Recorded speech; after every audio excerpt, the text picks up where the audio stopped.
The Merry Adventures of Robin Hood by Howard Pyle.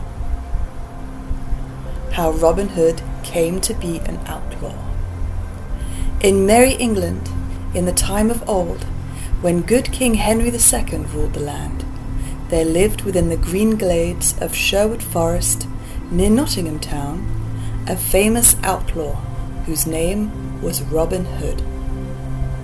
No archer ever lived that could speed a grey goose shaft with such skill and cunning as his, nor were there ever such yeomen as the 70 merry men that roamed with him through the greenwood shades. Right merrily they dwelled within the depths of Sherwood Forest, suffering neither care nor want, but passing the time in merry games of archery or bouts of cudgel play, living upon the king's venison, washed down with draughts of ale of October brewing. Not only Robin himself, but all the band were outlaws, and dwelled apart from other men.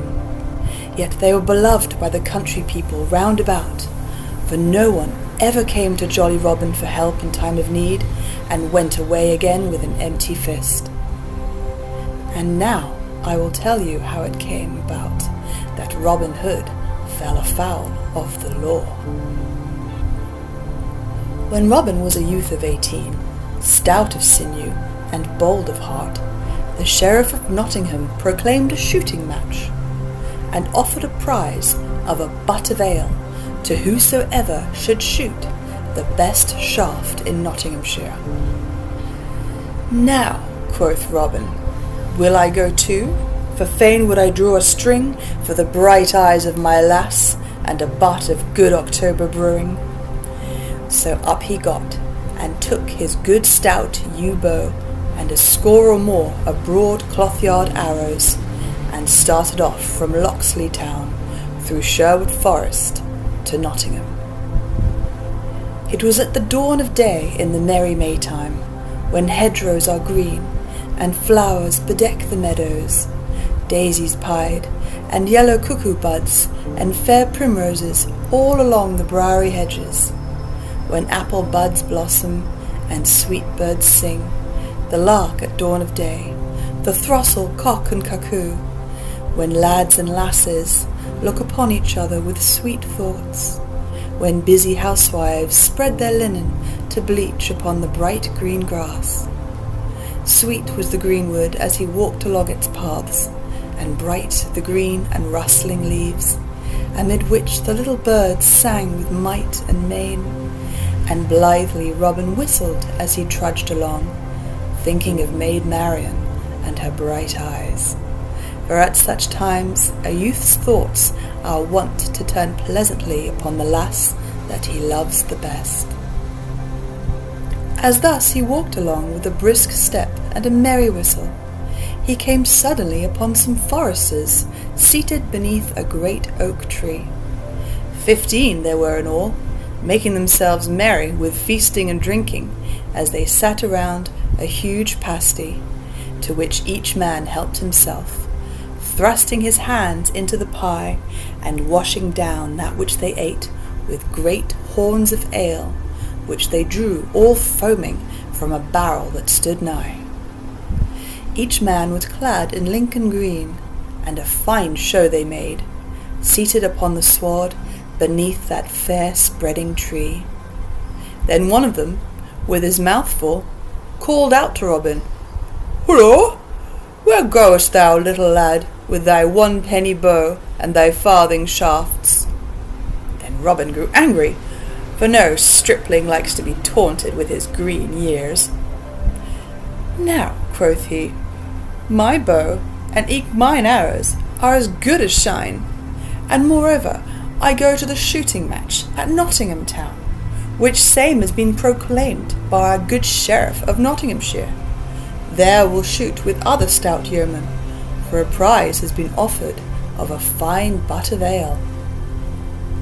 Then one who held a horn of ale in his hand said, "Ha! Listen to the lad. Why, boy, thy mother's milk is yet scarce dry upon thy lips, and yet thou pratest of standing up with good stout men and Nottingham butts. thou who art scarce able to draw one string of a 2-stone bow. I'll hold the best of you 20 marks, quoth bold Robin, that I hit the clout at 60 rods, by the good help of Our Lady fair. At this they all laughed aloud, and one said, Well boasted, thou fair infant, well boasted! And well thou knowest that no target is nigh to make good thy wager. Another cried, He'll be taking ale with his milk next.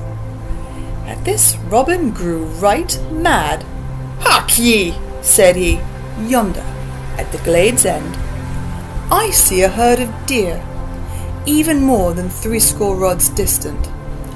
I'll hold you 20 marks, that, by leave of Our Lady, I cause the best heart among them to die. Now done, cried he who had spoken first, and here are 20 marks. I wager that thou causest no beast to die, with or without the aid of Our Lady. Then Robin took his good yew bow in his hand, and placing the tip at his instep, he strung it right deftly. Then he knocked a broad cloth-yard arrow, and, raising the bow, drew the grey goose feather to his ear. The next moment the bowstring rang and the arrow sped down the glade, as a sparrow-hawk skims in a northern wind. High leapt the noblest heart of all the herd, only to fall dead, reddening the green path with his heart's blood. Ha! cried Robin, how likest thou that shot, good fellow? I wot the wager were mine, and it were 300 pounds. Then all the foresters were filled with rage, and he who had spoken the first, and had lost the wager, was more angry than all. Nay, cried he, the wager is none of thine. Get thee gone, straight away, or by all the saints of heaven, I'll baste thy sides until thou wilt never be able to walk again. Knowest thou not, said another, that thou hast killed the king's deer, and, by the laws of our gracious lord and sovereign King Harry, thine ears should be shaven close to thy head. Catch him, cried a third. Nay, said a fourth, let him even go, because of his tender years. Never a word said Robin Hood, but he looked at the foresters with a grim face, then, turning on his heel, strode away from them down the forest glade. But his heart was bitterly angry, for his blood was hot and youthful and prone to boil. Now well would it have been for him who had first spoken, had he left Robin Hood alone. But his anger was hot, both because the youth had gotten the better of him, and because of the deep draughts of ale that he had been quaffing. So of a sudden, without any warning, he sprang to his feet, and seized upon his bow, and fitted it to a shaft. Aye, cried he, and I'll hurry thee anon. And he sent the arrow whistling after Robin. It was well for Robin Hood that that same forester's head was spinning with ale, or else he would never have taken another step. As it was, the arrow whistled within 3 inches of his head. Then he turned around and quickly drew his own bow and sent an arrow back in return. Ye said I was no archer, cried he aloud, but say so now again. The shaft flew straight. The archer fell forward with a cry and lay on his face upon the ground, his arrows rattling about from out of his quiver, the grey goose shaft wet with his heart's blood. Then before the others could gather their wits about them, Robin Hood was gone into the depths of the greenwood. Some started after him, but not with much heart, for each feared to suffer the death of his fellow. So presently they all came and lifted the dead man up and bore him away to Nottingham town. Meanwhile Robin Hood ran through the greenwood. Gone was all the joy and brightness from everything, for his heart was sick within him, and it was borne in upon his soul that he had slain a man. Alas, cried he, thou hast found me an archer that will make thy wife to ring. I would that thou hadst never said one word to me, or that I had never passed thy way, or even that my right forefinger had been stricken off ere that this had happened. In haste I smote, but grieve I saw at leisure.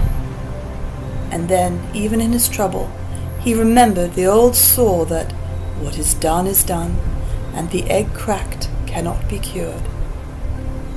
And so he came to dwell in the greenwood that was to be his home for many a year to come, never again to see the happy days with the lads and lasses of sweet Locksley town, for he was outlawed, not only because he had killed a man, but also because he had poached upon the king's deer, and £200 was set upon his head, as a reward for whoever would bring him to the court of the king. Now the Sheriff of Nottingham swore that he himself would bring this knave Robin Hood to justice, and for 2 reasons. First, because he wanted the £200, and next, because the forester that Robin Hood had killed was of kin to him. But Robin Hood lay hidden in Sherwood Forest for 1 year, and in that time there gathered around him many others like himself, cast out from other folk for this cause and for that. Some had shot deer in hungry winter time when they could get no other food, and had been seen in the act by the foresters, but had escaped, thus saving their ears. Some had been turned out of their inheritance, that their farms might be added to the king's lands in Sherwood Forest. Some had been despoiled by a great baron or rich abbot or a powerful esquire. All, for one cause or another, had come to Sherwood to escape wrong and oppression. So in all that year 50 or more good stout yeomen gathered about Robin Hood, and chose him to be their leader and chief. Then they vowed that even as they themselves had been despoiled, they would despoil their oppressors, whether baron, abbot, knight, or squire, and that from each they would take that which had been wrung from the poor by unjust taxes, or land rents, or in wrongful fines. But to the poor folk they would give a helping hand in need and trouble, and would return to them that which had been unjustly taken from them. Besides this, they swore never to harm a child, nor to wrong a woman, be she maid, wife, or widow.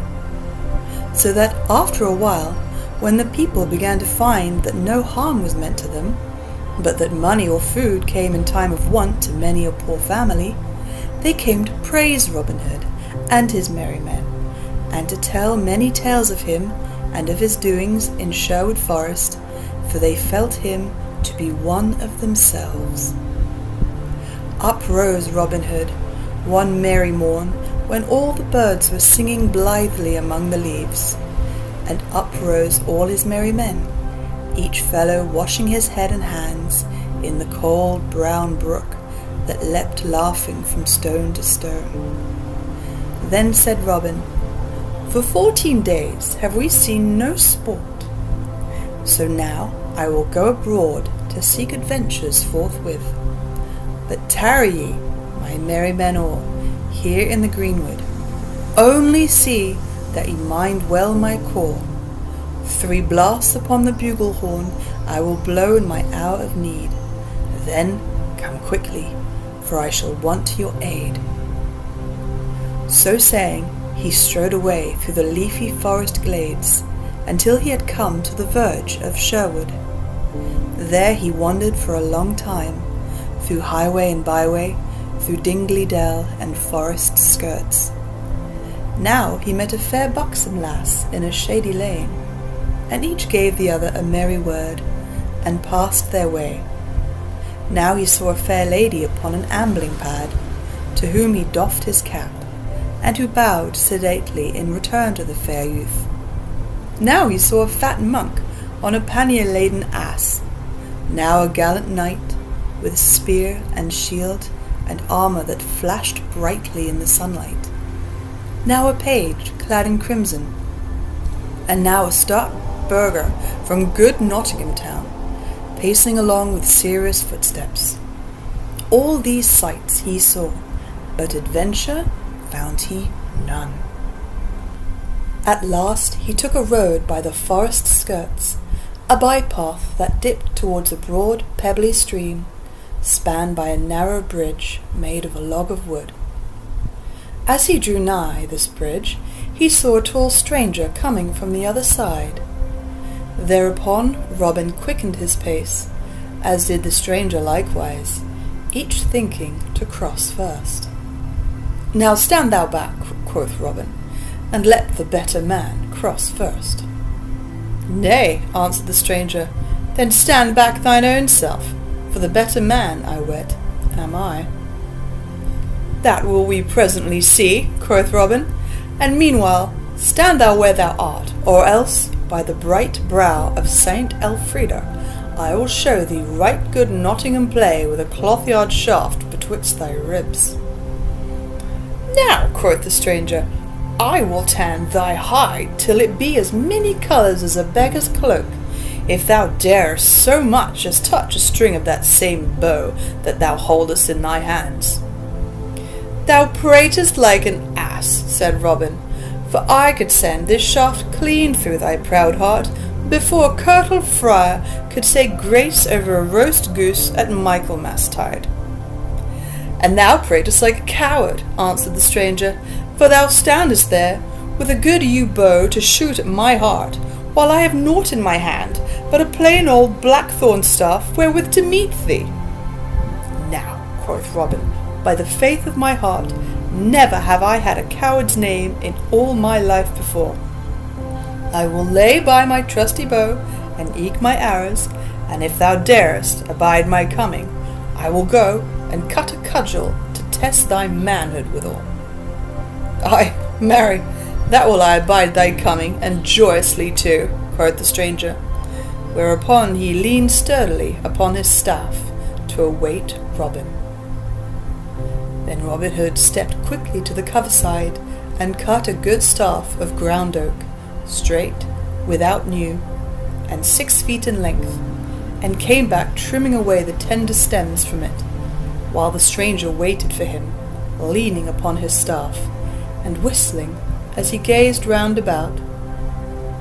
Robin observed him furtively as he trimmed his staff, measuring him from top to toe from out the corner of his eye, and thought that he had never seen a lustier or a stouter man. Tall was Robin, but taller was the stranger by a head and a neck, for he was 7 feet in height. Broad was Robin across the shoulders, but broader was the stranger by twice the breadth of a palm, while he measured at least an ell around the waist. "Nevertheless," said Robin to himself, "I will baste thy hide right merrily, my good fellow." Then aloud, "Lo, here is my good staff, lusty and tough. Now wait my coming, and thou darest, and meet me, and thou fearest not. Then we will fight until one or the other of us tumble into the stream by dint of blows." "Marry, that meeteth my whole heart," cried the stranger, twirling his staff above his head, betwixt his fingers and thumb, until it whistled again. Never did the knights of Arthur's Round Table meet in a stouter fight than did these two. In a moment Robin stepped quickly upon the bridge where the stranger stood. First he made a feint, and then delivered a blow at the stranger's head that, had it met its mark, would have tumbled him speedily into the water. But the stranger turned the blow right deftly, and in return gave one a stout, which Robin also turned, as the stranger had done. So they stood, each in his place, neither moving a finger's breadth back, for one good hour, and many blows were given and received by each in that time, till here and there were sore bones and bumps, yet neither thought of crying "Enough!" nor seemed likely to fall from off the bridge. Now and then they stopped to rest, and each thought that he had never seen in all his life before such a hand at quarterstaff. At last Robin gave the stranger a blow upon the ribs that made his jacket smoke like a damp straw thatch in the sun.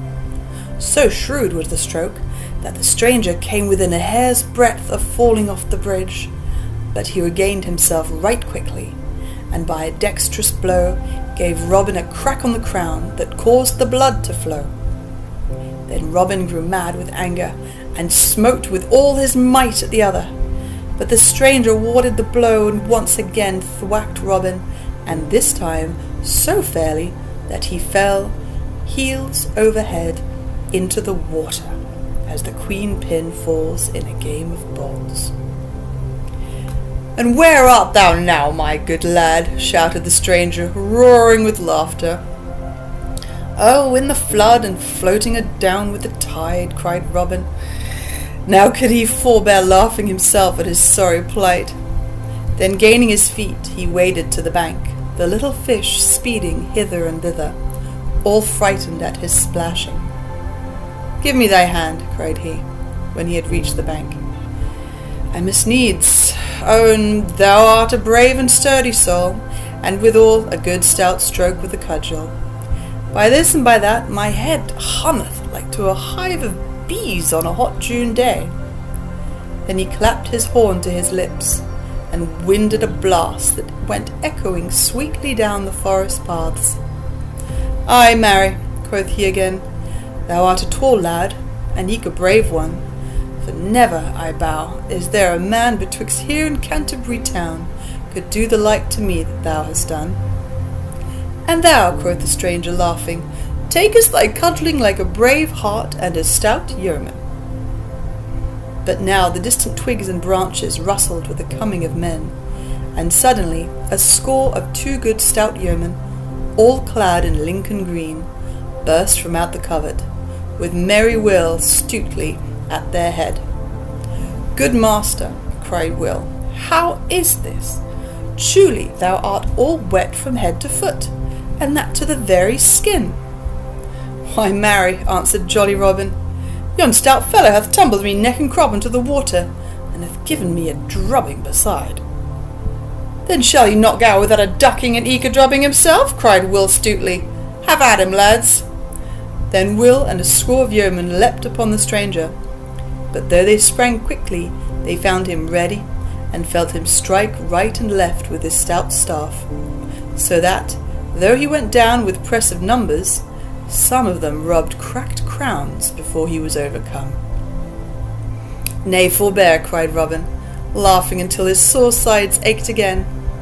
"He is a right good man, and true, and no harm shall befall him. Now hark ye, good youth, wilt thou stay with me, and be one of my band?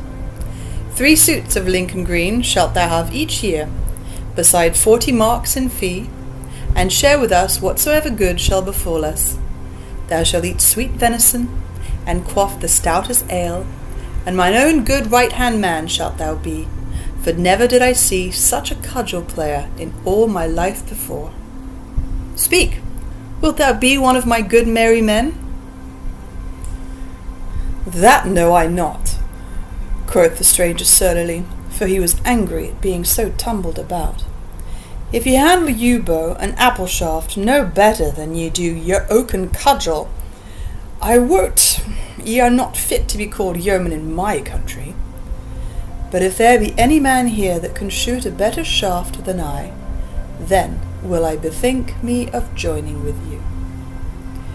"Now by my faith," said Robin, "thou art a right saucy valet, sirrah. Yet I will stoop to thee, as I never stooped to man before. Good Stutely, cut thou a fair white piece of bark, 4 fingers in breadth, and set it 80 yards distant on yonder oak. Now, stranger, hit that fairly with a grey goose shaft, and call thyself an archer." "Ay, marry, that will I," answered he. "Give me a good stout bow, and a fair broad arrow, and if I hit it not, strip me and beat me blue with bowstrings." Then he chose the stoutest bow among them all, next to Robin's own, and a straight grey goose shaft, well feathered and smooth, and stepping to the mark, while all the band, sitting or lying upon the greensward, watched to see him shoot, he drew the arrow to his cheek, and loosed the shaft right deftly, sending it so straight down the path that it clove the mark in the very centre. "Aha!" cried he, Mend thou that if thou canst. While even the yeomen clapped their hands at so fair a shot. That is a keen shot indeed, quoth Robin. Mend it I cannot, but mar it I may, perhaps. Then taking up his own good stout bow, and nocking an arrow with care, he shot with his very greatest skill. Straight flew the arrow, and so true that it lit fairly upon the stranger's shaft, and split it into splinters. Then all the yeomen leapt to their feet, and shouted for joy that their master had shot so well. Now, by the lusty yew-bow of good Saint Withold, cried the stranger, that is a shot indeed, and never saw I the like in all my life before. Now, truly will I be thy man henceforth and for aye. Good Adam Bell was a fair shot, but never shot he so. Then have I gained a right good man this day, quoth jolly Robin. What name goest thou by, good fellow? Men call me John Little whence I came, answered the stranger. Then Will Stutely, who loved a good jest, spoke up. Nay, fair little stranger, said he, I like not thy name, and fain would I have it otherwise. Little art thou indeed, and small of bone and sinew, therefore shalt thou be christened Little John, and I will be thy godfather. Then Robin Hood and all his band laughed aloud until the stranger began to grow angry. And thou make a jest of me, quoth he to Will Stutely. Thou wilt have sore bones and little pay, and that in short season. Nay, good friend, said Robin Hood, bottle thine anger, for the name fitteth thee well. Little John shall thou be called henceforth, and Little John shall it be. So come, my merry men, we will prepare a christening feast for this fair infant. So turning their backs upon the stream, they plunged into the forest once more, through which they traced their steps till they reached the spot where they dwelled in the depths of the woodland. There had they built huts of bark and branches of trees, and made couches of sweet rushes, spread over with skins of fallow deer. Here stood a great oak tree with branches spreading broadly around, beneath which was a seat of green moss, where Robin Hood was wont to sit at a feast, and at merrymaking with his stout men about him. Here they found the rest of the band, some of whom had come in with a brace of fat does. Then they all built great fires, and after a time roasted the does, and broached a barrel of humming ale. Then when the feast was ready they all sat down, but Robin placed Little John at his right hand, for he was henceforth to be the second in the band. Then when the feast was done, Will Stutely spoke up. It is now time, I ween, to christen our bonny babe. Is it not so, merry boys? And aye, aye, cried all, laughing till the woods echoed with their mirth. Then 7 sponsors shall we have, quoth Will Stutely, and hunting among all the band, he chose the 7 stoutest men of them all. Now by St. Dunstan, cried Little John, springing to his feet, more than one of you shall rue it, and you lay a finger upon me. But without a word they all ran upon him at once, seizing him by his legs and arms, and holding him tightly in spite of his struggles, and they bore him forth, while all around stood to see the sport. Then one came forward who had been chosen to play the priest, because he had a bald crown, and in his hand he carried a brimming pot of ale. Now who bringeth this babe? Asked he right soberly. That do I, answered Will Stutely. And what name callest thou him? Little John, call I him. Now, Little John, quoth the mock priest, thou hast not lived heretofore, but only got thee along through the world. But henceforth thou wilt live indeed. When thou livest not, thou wast called John Little. But now that thou dost live indeed, Little John shall thou be called. So christen I thee. And at these last words he emptied the pot of ale upon Little John's head. Then all shouted with laughter as they saw the good brown ale stream over Little John's beard and trickle from his nose and chin, while his eyes blinked with the smart of it. At first he was of a mind to be angry, but found he could not, because the others were so merry. So he too laughed with the rest. Then Robin took this sweet, pretty babe, clothed him all anew from top to toe in Lincoln green, and gave him a good stout bow, and so made him a member of the merry band. And thus it was that Robin Hood became outlawed, thus a band of merry companions gathered about him, and thus he gained his right-hand man, Little John. And so the prologue ends. And now I will tell how the Sheriff of Nottingham 3 times sought to take Robin Hood, and how he failed each time. Robin Hood and the Tinker. Now it was told before how £200 was set upon Robin Hood's head, and how the Sheriff of Nottingham swore that he himself would seize Robin, both because he would fain have the £200, and because the slain man was a kinsman of his own. Now the sheriff did not yet know what a force Robin had about him in Sherwood, but thought that he might serve a warrant for his arrest, as he could upon any other man that had broken the laws. Therefore he offered 80 golden angels to anyone who would serve this warrant. But men of Nottingham town knew more of Robin Hood and his doings than the sheriff did, and many laughed to think of serving a warrant upon the bold outlaw, knowing well that all they would get for such service would be cracked crowns, so that no one came forward to take the matter in hand.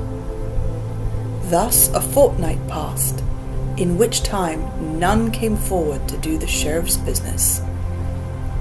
Then said he, "A right good reward have I offered to whosoever would serve my warrant upon Robin Hood, and I marvel that no one has come to undertake the task." Then one of his men who was near him said, "Good master, thou wottest not the force that Robin Hood has about him, and how little he cares for warrants of king or sheriff. Truly, no one likes to go on this service, for fear of cracked crowns and broken bones." "Then I hold all Nottingham men to be cowards," said the sheriff, "and let me see the man in all Nottinghamshire that dare disobey the warrant of our sovereign Lord King Harry, for by the shrine of St. Edmund I will hang him 40 cubits high. But if no man in Nottingham dare win 80 angels, I will send elsewhere, for there should be men of metal somewhere in this land." Then he called up a messenger, in whom he placed great trust, and bade him saddle his horse, and make ready to go to Lincoln town, to see whether he could find anyone there that would do his bidding and win the reward. So that same morning the messenger started forth upon his errand. Bright shone the sun upon the dusty highway that led from Nottingham to Lincoln, stretching away all white over hill and dale. Dusty was the highway, and dusty the throat of the messenger, so that his heart was glad when he saw before him the sign of the Blue Boar Inn, when somewhat more than half his journey was done.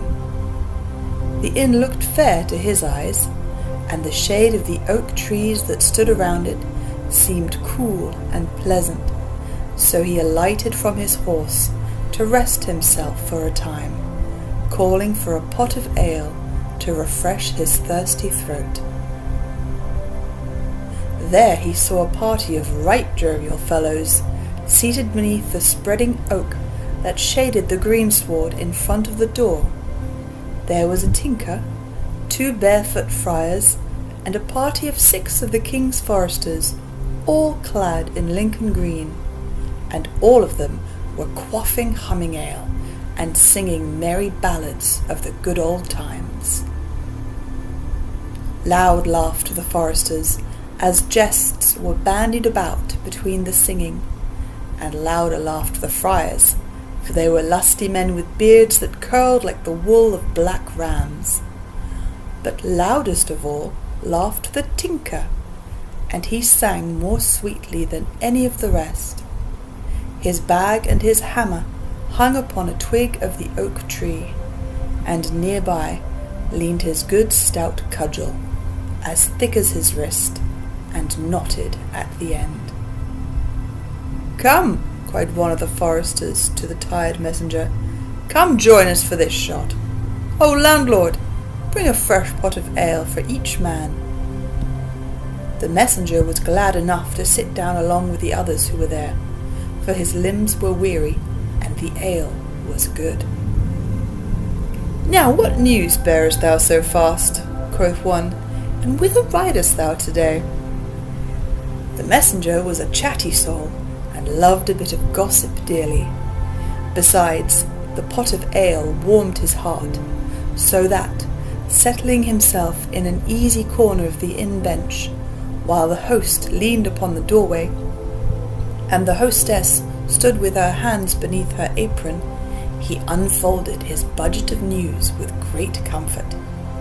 He told all from the very first, how Robin Hood had slain the forester, and how he had hidden in the greenwood to escape the law, how that he lived therein all against the law, God wot, slaying his majesty's deer, and levying toll on fat abbot, knight, and esquire, so that none dared travel, even on broad Watling Street, or the Fosse Way, for fear of him.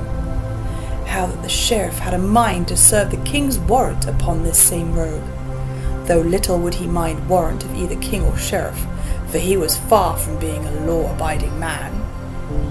Then he told how none could be found in all Nottingham town to serve this warrant, for fear of cracked pates and broken bones, and how that he, the messenger, was now upon his way to Lincoln town, to find of what metal the Lincoln men might be.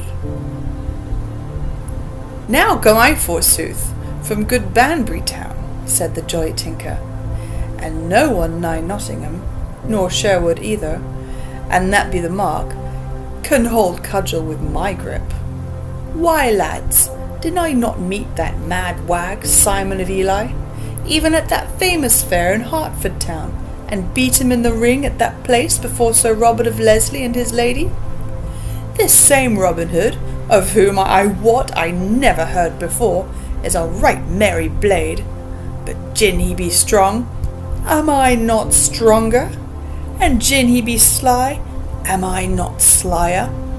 Now by the bright eyes of Nan of the Mill, and by mine own name, and that's Wat of the Crabstaff, and by mine own mother's son, and that's myself, will I, even I, Wat of the Crabstaff, meet this same sturdy rogue, and gin he mind not the seal of our glorious sovereign King Harry, and the warrant of the good Sheriff of Nottinghamshire, I will so bruise, beat, and bemaul his pate, that he shall never move finger or toe again. Hear ye that, bully boys?" "Now art thou the man for my farthing," cried the messenger, "and back thou goest with me to Nottingham town." "Nay," quoth the tinker, shaking his head slowly from side to side, "go I with no man, gin it be not with mine own free will." "Nay, nay," said the messenger, "no man is there in Nottinghamshire could make thee go against thy will, thou brave fellow." "Ay, that I be brave," said the tinker. "Ay, marry," said the messenger, "thou art a brave lad. But our good sheriff hath offered 80 angels of bright gold to whoever shall serve the warrant upon Robin Hood, though little good will it do." "Then I will go with thee, lad. Do but wait till I get my bag and hammer and my cudgel. Ay, let me but meet this same Robin Hood, and let me see whether he will not mind the king's warrant." So after having paid their score, the messenger, with the tinker striding beside his nag, started back to Nottingham again. One bright morning, soon after this time, Robin Hood started off to Nottingham town to find what was doing there. Walking merrily along the roadside where the grass was sweet with daisies, his eyes wandering and his thoughts also. His bugle horn hung at his hip, and his bow and arrows at his back, while in his hand he bore a good stout oaken staff, which he twirled with his fingers as he strolled along. As thus he walked down a shady lane, he saw a tinker coming, trolling a merry song as he drew nigh.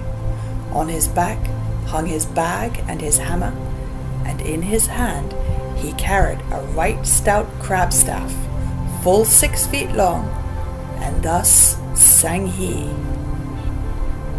In peace-god time, when hound to horn gives ear till buck be killed, and little lads with pipes of corn sit keeping beasts afield.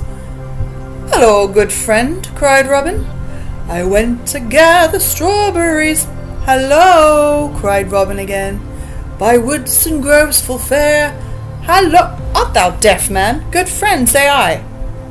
"And who art thou, dost so boldly check a fair song?" quoth the tinker, stopping in his singing. "Hallo, thine own self, whether thou be friend or no. But let me tell thee, thou stout fellow, gin thou be a good friend, it were well for us both, but gin thou be no good friend, it were ill for thee." "And whence comest thou, my lusty blade?" quoth Robin.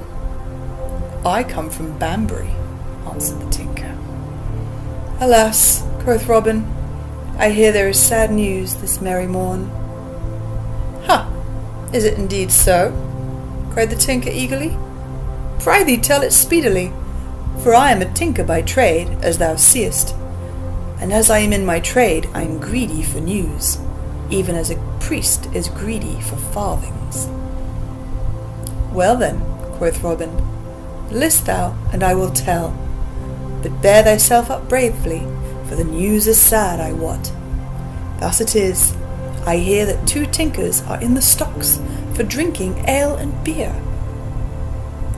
"Now Moran seize thee in thy news, thou scurvy dog," quoth the tinker, "for thou speakest but ill of good men. But sad news it is indeed, gin there be 2 stout fellows in the stocks." "Nay," said Robin, "thou hast missed the mark, and dost but weep for the wrong sow. The sadness of the news lieth in that there be but 2 in the stocks, for the others do roam the country at large." "Now by the pewter platter of St. Dunstan," cried the tinker, "I've a good part of mind to baste thy hide for thine ill jest. But gin men be put in the stocks for drinking ale and beer, I trow thou wouldst not lose thy part." Loud laughed Robin, and cried, "Now well taken, tinker, well taken. Why, thy wits are like beer, and do froth up most when they grow sour. But right art thou, man, for I love ale and beer right well. Therefore come straight away with me, hard by to the sign of the Blue Boar, and if thou drinkest as thou appearest, and I wot thou wilt not belie thy looks, I will drench thy throat with as good home brewed as ever was tapped in all broad Nottinghamshire." "Now by my faith," said the tinker, "thou art a right good fellow, in spite of thy scurvy jests. I love thee, my sweet chuck, and gin I go not with thee to that same Blue Boar, thou mayst call me a heathen." "Tell me thy news, good friend, I pray thee," quoth Robin, as they trudged along together. For tinkers, I ween, are all as full of news as an egg of meat. "Now I love thee as my brother, my bully blade," said the tinker, "else I would not tell thee my news, for sly am I, man, and I have in hand a grave undertaking that doth call for all my wits. For I come to seek a bold outlaw that men hereabouts call Robin Hood. Within my pouch I have a warrant, all fairly written out in parchment, forsooth, with a great red seal for to make it lawful. Could I but meet this same Robin Hood, I would serve it upon his dainty body, and if he minded it not, I would beat him till every one of his ribs would cry Amen. But thou livest hereabouts. Mayhap thou knowest Robin Hood thyself, good fellow. Ay, marry, that I do somewhat, quoth Robin, and I have seen him this very morn. But, Tinker, men say that he is but a sad, sly thief. Thou hadst better watch thy warrant, man, or else he may steal it out of thy very pouch. Let him but try, cried the Tinker. Sly may he be, but sly am I too. I would I had him here, now, man to man. And he made his heavy cudgel to spin again. But what manner of man is he, lad? Much like myself, said Robin, laughing, and in height, and build, and age, nigh the same, and he hath blue eyes too. Nay, quoth the Tinker, thou art but a green youth. I thought him to be a great bearded man. Nottingham men feared him so. Truly, he is not so old nor so stout as thou art, said Robin, but men do call him a right deft hand at quarterstaff. That may be, said the Tinker right sturdily, but I am more deft than he. For did I not overcome Simon of Ely in a fair bout in the ring at Hertford town? But if thou knowest him, my jolly blade, wilt thou go with me and bring me to him? 80 bright angels hath the sheriff promised me, if I serve the warrant upon the knave's body, and 10 of them will I give to thee, if thou showest me him. Ay, that will I, quoth Robin, but show me thy warrant, man, until I see whether it be good or no. That will I not do, even to mine own brother, answered the Tinker. No man shall see my warrant, till I serve it upon your fellow's own body. So be it, quoth Robin, and thou show it not to me, I know not to whom thou wilt show it. But here we are at the sign of the Blue Boar, so let us in and taste his brown October. No sweeter inn could be found in all Nottinghamshire than that of the Blue Boar. None had such lovely trees standing around, or was so covered with training clematis and sweet woodbine. None had such good beer and such humming ale, nor in the winter time, when the north wind howled and snow drifted around the hedges, was there to be found elsewhere such a roaring fire as blazed upon the hearth of the Blue Boar. At such times might be found a goodly company of yeomen or country folk seated around the blazing hearth, bandying merry jests, while roasted crabs, small sour apples, bobbed in bowls of ale upon the hearthstone. Well known was the inn to Robin Hood and his band, for there had he and such merry companions as Little John, or Will Stutely, or young David of Doncaster, often gathered when all the forest was filled with snow. As for mine host, he knew how to keep a still tongue in his head, and to swallow his words before they passed his teeth, for he knew very well which side of his bread was spread with butter. For Robin and his band were the best of customers, and paid their scores without having them chalked up behind the door. So now, when Robin Hood and the Tinker came thereto, and called aloud for 2 great pots of ale, none would have known from look or speech that the host had ever set eyes upon the outlaw before. Bide thou here, quoth Robin to the Tinker, while I go and see that mine host draweth ale from the right butt, for he hath good October, I know, and that brewed by Withold of Tamworth. So saying, he went within and whispered to the host to add a measure of Flemish strong waters to the good English ale, which the latter did, and brought it to them. By our Lady, said the Tinker, after a long draught of ale, yon same Withold of Tamworth, a right good Saxon name too, I would have thee know, breweth the most humming ale that ever passed the lips of Wat of the Crabstaff. Drink, man, drink, cried Robin, only wetting his own lips meanwhile. Ho, landlord! bring my friend another pot of the same. And now for a song, my jolly blade. Ay, that I will give thee a song, my lovely fellow, quoth the tinker, for I have never tasted such ale in all my days before. By Our Lady, it doth make my head hum, even now. Hey, dame hostess, come listen, and thou wouldst hear a song, and thou too, thou bonny lass, for never sing I so well as when bright eyes do look upon me the while. Then he sang an ancient ballad of the time of good King Arthur, called The Message of Sir Gawain, which you may sometime read yourself in stout English of early times. And as he sang, all listened to that noble tale of noble knight and his sacrifice to the king. But long before the tinker came to the last verse, his tongue began to trip and his head to spin, because of the strong waters mixed with the ale. First his tongue tripped, then it grew thick of sound, then his head wagged from side to side, until at last he fell asleep as though he never would waken again. Then Robin Hood laughed aloud, and quickly took the warrant from out the tinker's pouch with his deft fingers. Sly art thou, tinker, quoth he, but not yet, I bow, art thou as sly as that same sly thief, Robin Hood. Then he called the host to him, and said, Here, good man, are 10 broad shillings for the entertainment thou hast given us this day.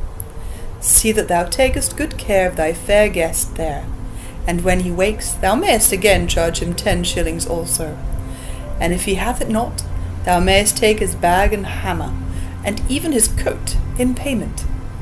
Thus do I punish those that come into the greenwood to deal dole to me. As for thine own self, never knew I landlord yet that would not charge twice, and he could. At this the host smiled slyly, as though saying to himself the rustic saw, Teach a magpie to suck eggs.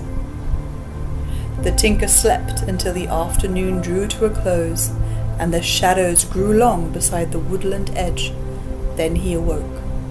First he looked up, then he looked down, then he looked east, then he looked west, for he was gathering his wits together, like barley straws blown apart by the wind.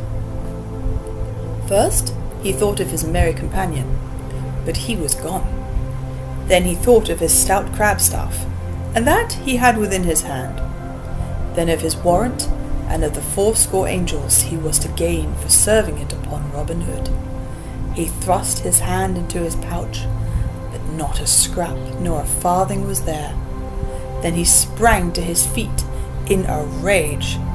O landlord, cried he, whither hath that knave gone that was with me but now? What knave meaneth your worship? Quoth the landlord, calling the tinker worship to soothe him, as a man would pour oil upon angry water. I saw no knave with your worship, for I swear no man would dare call that man knave so nigh to Sherwood Forest. A right stout yeoman I saw with your worship, but I thought that your worship knew him, for few there be about here that pass him by and know him not. Now how should I, that never have squealed in your sty, know all the swine therein? Who is he then, and thou knowest him so well?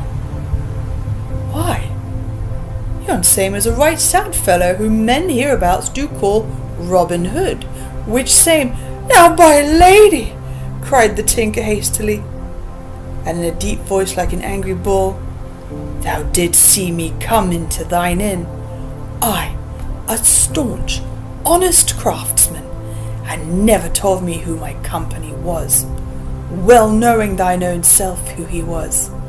Now I have a right round piece of a mind to crack thy knave's pate for thee. Then he took up his cudgel and looked at the landlord as though he would smite him where he stood. Nay, cried the host, throwing up his elbow, for he feared the blow. How knew I that thou knewest him not? Well, and truly thankful mayest thou be, quoth the tinker, that I be a patient man, and so do spare thy bald crown. else would thou never cheat customer again.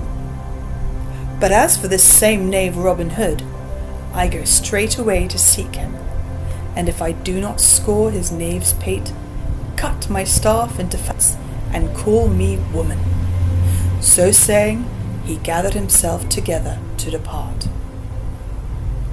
"Nay," quoth the landlord, standing in front of him and holding out his arms like a gooseherd driving his flock, for money made him bold. "Thou goest not till thou hast paid me my score." "But did he not pay thee?" "Not so much as 1 farthing, and 10 good shillings worth of ale have ye drunk this day." "Nay, I say, thou goest not away without paying me, else shall our good sheriff know of it." "But naught have I to pay thee with, good fellow," quoth the tinker. "Good fellow not me," said the landlord. "Good fellow am I not when it cometh to lose 10 shillings.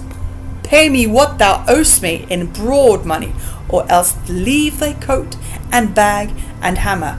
Yet I wot they are not worth 10 shillings, and I shall lose thereby. Nay, and thou stirrest, I have a great dog within, and I will loose him upon thee. Make and open thy door, and let forth brine if this fellow stirs 1 step." "Nay," quoth the tinker, for by roaming the country he had learned what dogs were. "Take thou what thou wilt have, and let me depart in peace, and may a marron go with thee. But, O landlord, when I catch you, scurvy varlet, I swear he shall play full with usury for that he hath had." So saying, he strode away toward the forest, talking to himself, while the landlord and his worthy dame and Macon stood looking after him, and laughed when he had fairly gone. "Robin and I stripped yon ass of his pack main neatly," quoth the landlord. Now it happened about this time that Robin Hood was going through the forest to Fosse Way, to see what was to be seen there, for the moon was full, and the night gave promise of being bright. In his hand he carried his stout oaken staff, and at his side hung his bugle horn. As thus he walked up a forest path, whistling, down another path came the tinker, muttering to himself and shaking his head like an angry bull, and so at a sudden bend they met sharply, face to face. Each stood still for a time, and then Robin spoke. "Hallo, my sweet bird," said he, laughing merrily. "How likest thou thine ale? Wilt not sing to me another song?" The tinker said nothing at first, but stood looking at Robin with a grim face. "Now," quoth he at last, "I am right glad I have met thee, and if I do not rattle thy bones within thy hide this day, I give thee leave to put thy foot upon my neck." "With all my heart," cried merry Robin, "rattle my bones, and thou canst." So saying, he gripped his staff and threw himself upon his guard. Then the tinker spat upon his hands, and grasping his staff, came straight at the other.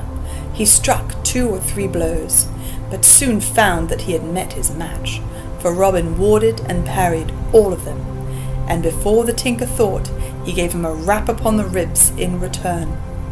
At this Robin laughed aloud, and the tinker grew more angry than ever, and smote again, with all his might and main. Again Robin warded 2 of the strokes, but at the third his staff broke beneath the mighty blows of the tinker. "Now, ill betide thee, traitor staff," cried Robin, as it fell from his hands. "A foul stick art thou to serve me thus in mine hour of need." "Now yield thee," quoth the tinker, "for thou art my captive, and if thou do not, I will beat thy pate to a pudding." To this Robin Hood made no answer, but, clapping his horn to his lips, he blew 3 blasts, loud and clear. "Ay," quoth the tinker, "blow thou mayest, but go thou must, with me, to Nottingham town, for the sheriff would fain to see thee there. Now wilt thou yield thee, or shall I have to break thy pretty head?" I must drink sour ale, I must, quoth Robin, but never have I yielded me to man before, and that without wound or mark upon my body. Nor, when I bethink me, will I yield now. Ho, my merry men, come quickly. Then from out the forest leapt Little John and 6 stout yeomen clad in Lincoln green.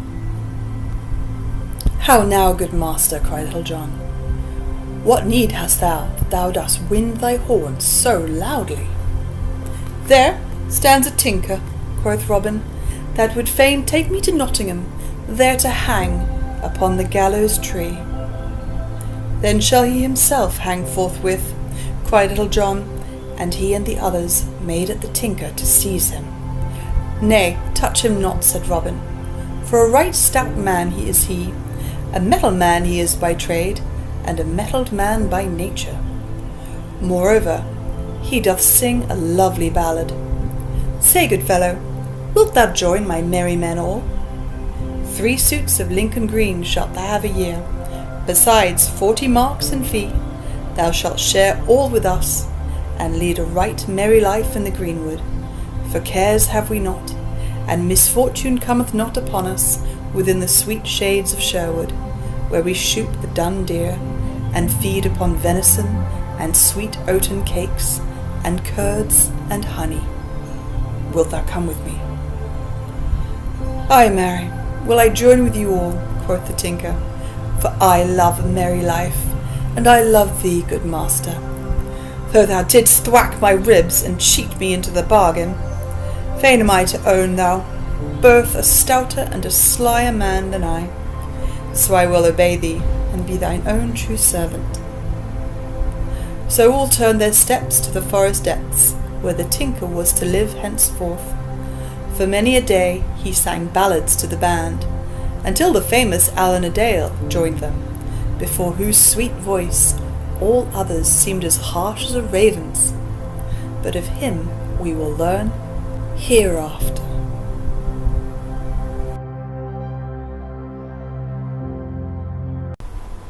The shooting match at Nottingham town.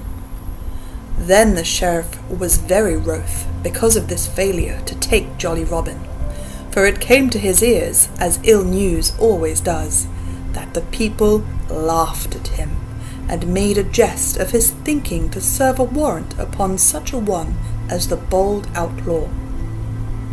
And a man hates nothing so much as being made a jest of. So he said, Our gracious lord and sovereign king himself shall know of this, and how his laws are perverted and despised by this band of rebel outlaws.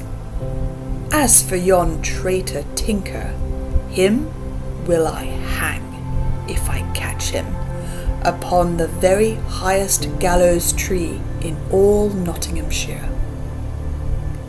Then he bade all his servants and retainers to make ready to go to London town, to see and speak with the king. At this there was bustling at the sheriff's castle, and men ran hither and thither upon this business and upon that, while the forge fires of Nottingham glowed red far into the night like twinkling stars. For all the smiths of the town were busy making or mending armour for the sheriff's troop of escort. For 2 days this labour lasted. Then, on the 3rd, all was ready for the journey. So forth they started in the bright sunlight, from Nottingham town to Fosse Way, and thence to Watling Street, and so they journeyed for 2 days, until they saw at last the spires and towers of great London town. And many folks stopped as they journeyed along, and gazed at the show they made riding along the highways with their flashing armour and gay plumes and trappings. In London King Henry and his fair Queen Eleanor held their court, gay with ladies in silks and satins and velvets and cloth of gold, and also brave knights and gallant courtiers. Thither came the sheriff, and was shown into the king's presence. A boon, quoth he, as he knelt upon the ground. Now, what wouldst thou have? Said the king. Let us hear what may be thy desires. O good my lord and sovereign, spake the sheriff, in Sherwood Forest, in our own good shire of Nottingham, liveth a bold outlaw, whose name is Robin Hood. In good sooth, said the king, his doings have reached even our own royal ears. He is a saucy, rebellious varlet, yet, I am fain to own, a right merry soul withal. But hearken, O my most gracious sovereign, said the sheriff, I sent a warrant to him, with thine own royal seal attached, by a right lusty knave. But he beat the messenger, and stole the warrant, and he killeth thy deer, and robbeth thine own liege subjects, even upon the great highways. Why, how now? Quoth the king wrathfully. What wouldst thou have me do? Comest thou not to me with a great array of men-at-arms and retainers, and yet art not able to take a single band of lusty knaves without armour on breast in thine own country? What wouldst thou have me do? Art thou not my sheriff? Art not my laws enforcing Nottinghamshire? Canst thou not take thine own course against those that break the laws, or do any injury to thee or thine? Go, get thee gone, and think well.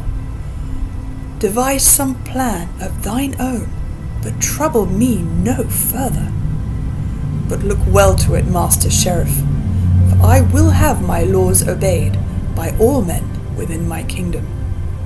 And if thou art not able to enforce them, thou art no sheriff for me. So look well to thyself, I say, or ill may befall thee as well as all the thieving knaves in Nottinghamshire. When the flood cometh, it sweepeth away grain as well as chaff. Then the sheriff turned away with a sore and troubled heart, and sadly he rued his fine show of retainers, for he saw that the king was angry, because he had so many men about him, and yet could not enforce the laws. So, as they all rode slowly back to Nottingham, the sheriff was thoughtful and full of care. Not a word did he speak to anyone, and no one of his men spoke to him, but all the time he was busy devising some plan to take Robin Hood. Aha! Cried he suddenly, smiting his hand upon his thigh. I have it now.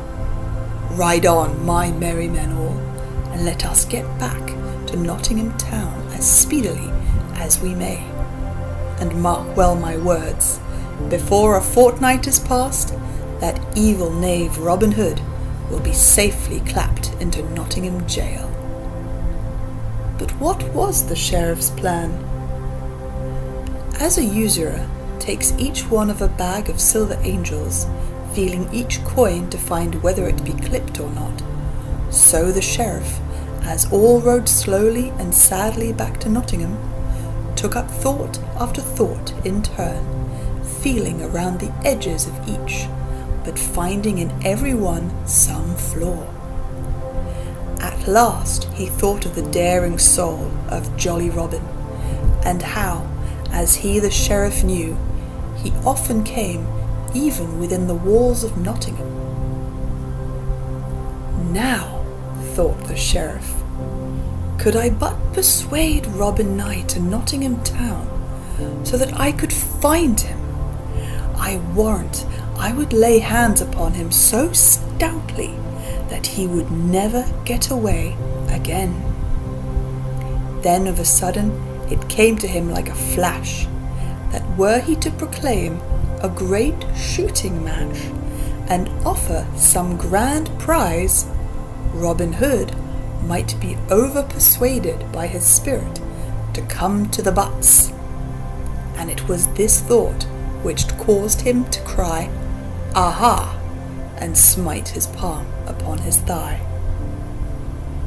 So, as soon as he had returned safely to Nottingham, he sent messengers north and south, and east and west, to proclaim through town, hamlet, and countryside this grand shooting match, and everyone was bidden that could draw a longbow, and the prize was to be an arrow of pure beaten gold.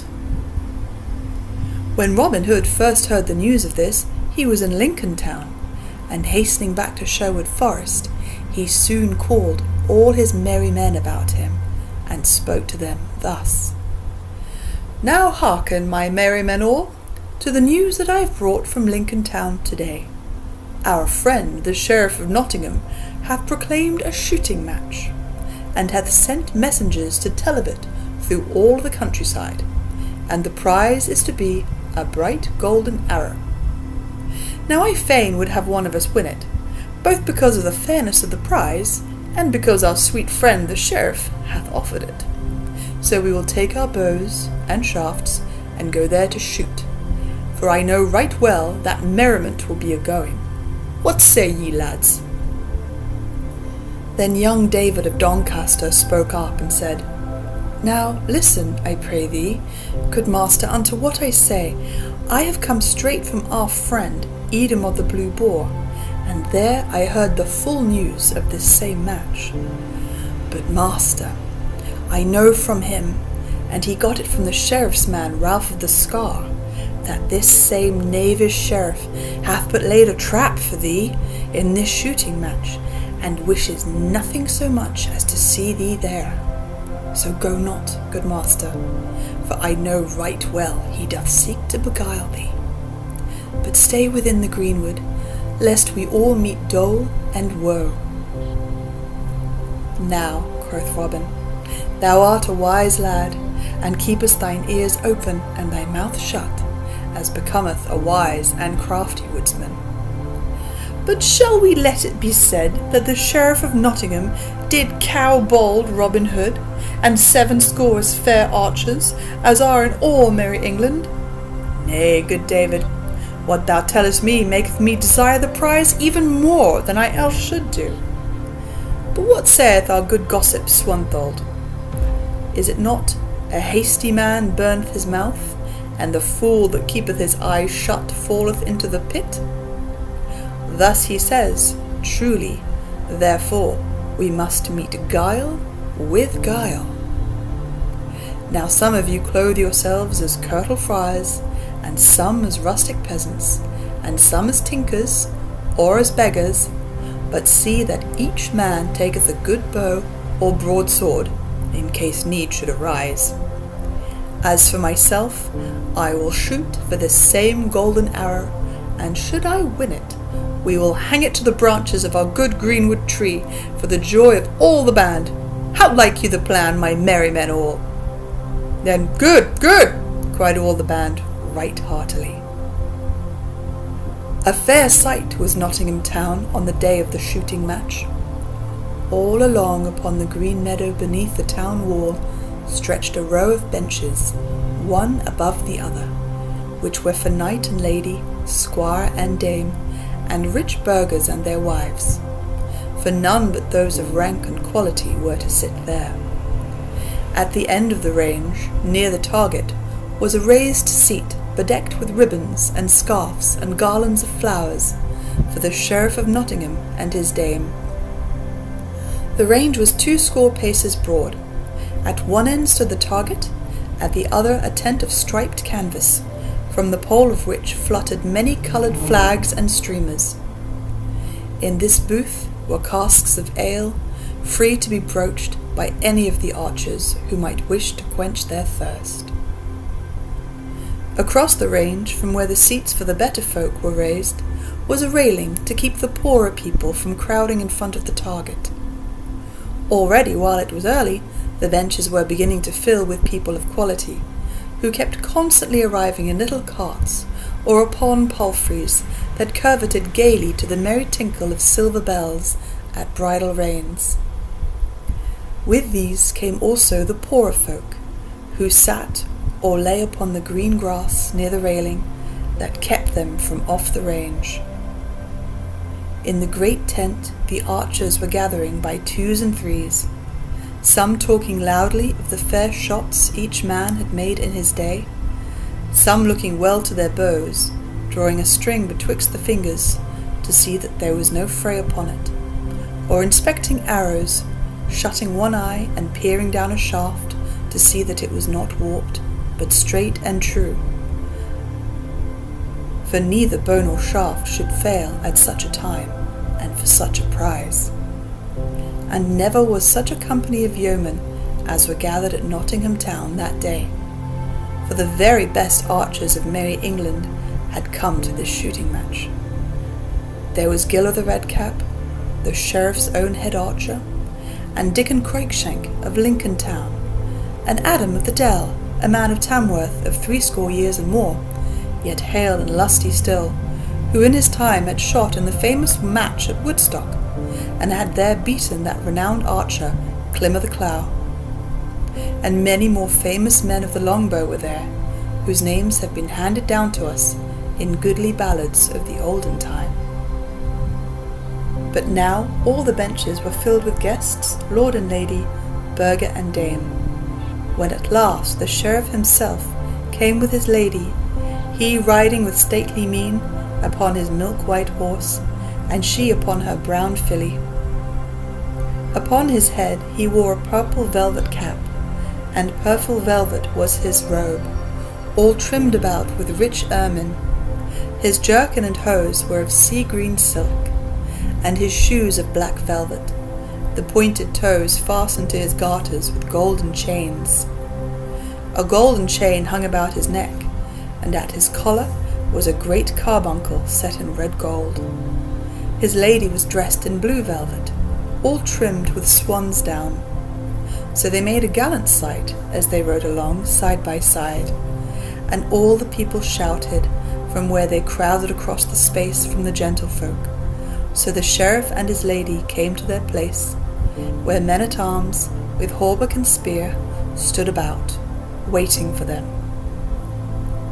Then when the sheriff and his dame had sat down, he bade his herald wind upon his silver horn, who thereupon sounded 3 blasts that came echoing cheerily back from the grey walls of Nottingham.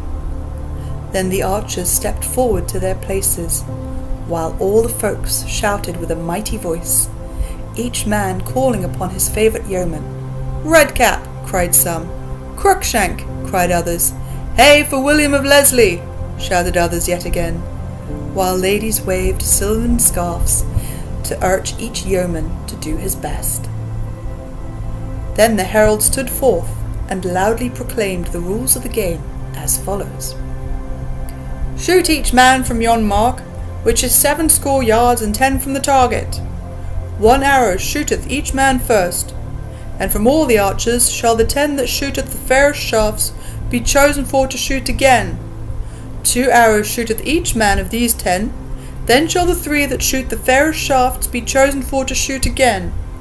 3 arrows shooteth each man of those 3, and to him that shooteth the fairest shafts shall the prize be given."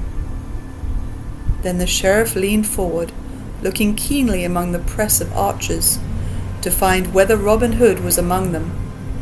But no one was there clad in Lincoln green, such as was worn by Robin and his band. "Nevertheless," said the sheriff to himself, "he may still be there, and I miss him among the crowd of other men. But let me see when but 10 men shoot, for I wot he will be among the 10, or I know him not." And now the archers shot, each man in turn, and the good folk never saw such archery as was done that day. 6 arrows were within the clout, 4 within the black, and only 2 smote the outer ring, so that when the last arrow sped and struck the target, all the people shouted aloud, for it was noble shooting. And now but 10 men were left of all those that had shot before, and of these 10, 6 were famous throughout the land, and most of the folk gathered there knew them. These 6 men were Gilbert of the Redcap, Adam of the Dell, Dickon Cruikshank, William of Leslie, Hubert of Cloud, and Swethin of Hertford. 2 others were yeomen of merry Yorkshire. Another was a tall stranger in blue, who said he came from London town. And the last was a tattered stranger in scarlet, who wore a patch over one eye. "Now," quoth the sheriff to a man-at-arms who stood near him, "seest thou Robin Hood among these 10? "Nay, that I do not, your worship," answered the man. "6 of them I know right well. Of those Yorkshire yeomen, one is too tall, and the other is too short for that bold knave. Robin's beard is as yellow as gold, while yon tattered beggar in scarlet hath a beard of brown, besides being blind of one eye. As for the stranger in blue, Robin's shoulders, I ween, are 3 inches broader than his." "Then," quoth the sheriff, smiting his thigh angrily, "yon knave is a coward as well as a rogue, and dares not show his face among good men and true." Then, after they had rested a short time, those 10 stout men stepped forth to shoot again. Each man shot 2 arrows, and as they shot, not a word was spoken, but all the crowd watched, with scarce a breath of sound. But when the last had shot his arrow, another great shout arose, while many cast their caps aloft, for joy of such marvellous shooting. "Now by our gracious Lady fair," quoth old Sir Mias of the Dell, who, bowed with 80 years and more, sat near the sheriff, "never saw I such archery in all my life before, yet have I seen the best hands at the longbow for 80 years and more." And now but 3 men were left of all those that had shot before. One was Gil of the Redcap, one the tattered stranger in scarlet, and one Adam of the Dell of Tamworth town. Then all the people called aloud, some crying, "Ho, for Gilbert of the Redcap!" and some, "Hey, for stout Adam of Tamworth!" But not a single man in the crowd called upon the stranger in scarlet. "Now shoot thou well, Gilbert," cried the sheriff, "and if thine be the best shaft, 50 broad silver pennies will I give to thee beside the prize." "Truly I will do my best," quoth Gilbert right sturdily. "A man cannot do but aught but his best, but that will I strive to do this day." So saying, he drew forth a fair smooth arrow with a broad feather, and fitted it deftly to the string. Then drawing his bow with care, he sped the shaft. Straight flew the arrow, and lit fairly in the clout, a finger's breadth from the centre. "Ah, Gilbert, Gilbert!" shouted all the crowd. And, "Now by my faith," cried the sheriff, smiting his hands together, "that is a shrewd shot." Then the tattered stranger stepped forth, and all the people laughed as they saw a yellow patch that showed beneath his arm when he raised his elbow to shoot, and able to see him aim with but one eye. He drew the good yew bow quickly, and quickly loosed a shaft. So short was the time that no man could draw a breath betwixt the drawing and the shooting, yet his arrow lodged nearer the centre than the other by twice the length of a barleycorn. "Now by all the saints in paradise," cried the sheriff, "that is a lovely shaft in the very truth." Then Adam of the Dell shot, carefully and cautiously, and his arrow lodged close beside the stranger's. Then after a short space they all 3 shot again, and once more each arrow lodged within the clout. But this time Adam of the Dells was farthest from the centre, and again the tattered stranger's shot was the best. Then after another time of rest they all shot for the 3rd time. This time Gilbert took great heed to his aim, keenly measuring the distance, and shooting with shrewdest care. Straight flew the arrow, and all shouted till the very flags that waved in the breeze shook with the sound, and all the rooks and daws flew clamouring about the roofs of the old grey tower, for the shaft had lodged close beside the spot that marked the very centre. "Well done, Gilbert!" cried the sheriff right joyously. "Fain am I to believe the prize is thine, and right fairly won. Now, thou ragged knave, let me see thee shoot a better shaft than that." Naught spake the stranger, but took his place, while all was hushed, and no one spoke, or even seemed to breathe, so great was the silence for wonder what he would do. Meanwhile also, quite still stood the stranger, holding his bow in his hand, while one could count 5. Then he drew his trusty yew, holding it drawn but a moment, then loosed the string. Straight flew the arrow, and so true that it smote a grey goose feather from off Gilbert's shaft, which fell fluttering through the sunlit air as the stranger's arrow lodged close beside his of the red cap, and in the very centre. No one spoke a word for a while, and no one shouted, but each man looked into his neighbour's face amazedly. "Nay," quoth old Adam of the Dell presently, drawing a long breath and shaking his head as he spoke. 20 years and more have I shot shaft, and maybe not all times bad, but I shoot no more this day, for no man can match with yon stranger, whosoever he may be." Then he thrust his shaft into his quiver, rattling, and unstrung his bow without another word. Then the sheriff came down from his dais, and drew near in all his silks and velvets, to where the tattered stranger stood leaning upon his stout bough, while the good folk crowded around to see the man who shot so wondrously well. "Here, good fellow," quoth the sheriff, "take thou the prize, and well and fairly hast thou won it, I bow. What may be thy name, and whence comest thou?" "Men do call me Jock of Teviotdale, and thence am I come," said the stranger. "Then by Our Lady, Jock, thou art the fairest archer that ever mine eyes beheld, and if thou wilt join my service, I will clothe thee with a better coat than that thou hast upon thy back. Thou shalt eat and drink of the best, and at every Christmas tide 80 marks shall be thy wage. I trow thou drawest better bow than that same coward knave Robin Hood, that dared not show his face here this day.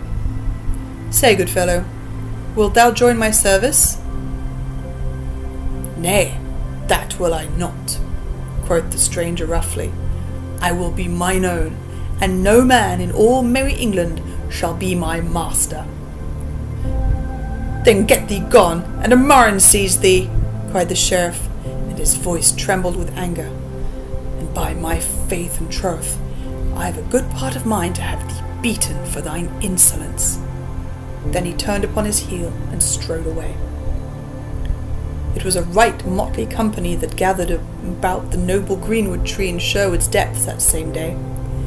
80 and more of barefoot friars were there, and some that looked like tinkers, and some that seemed to be sturdy beggars and rustic hinds.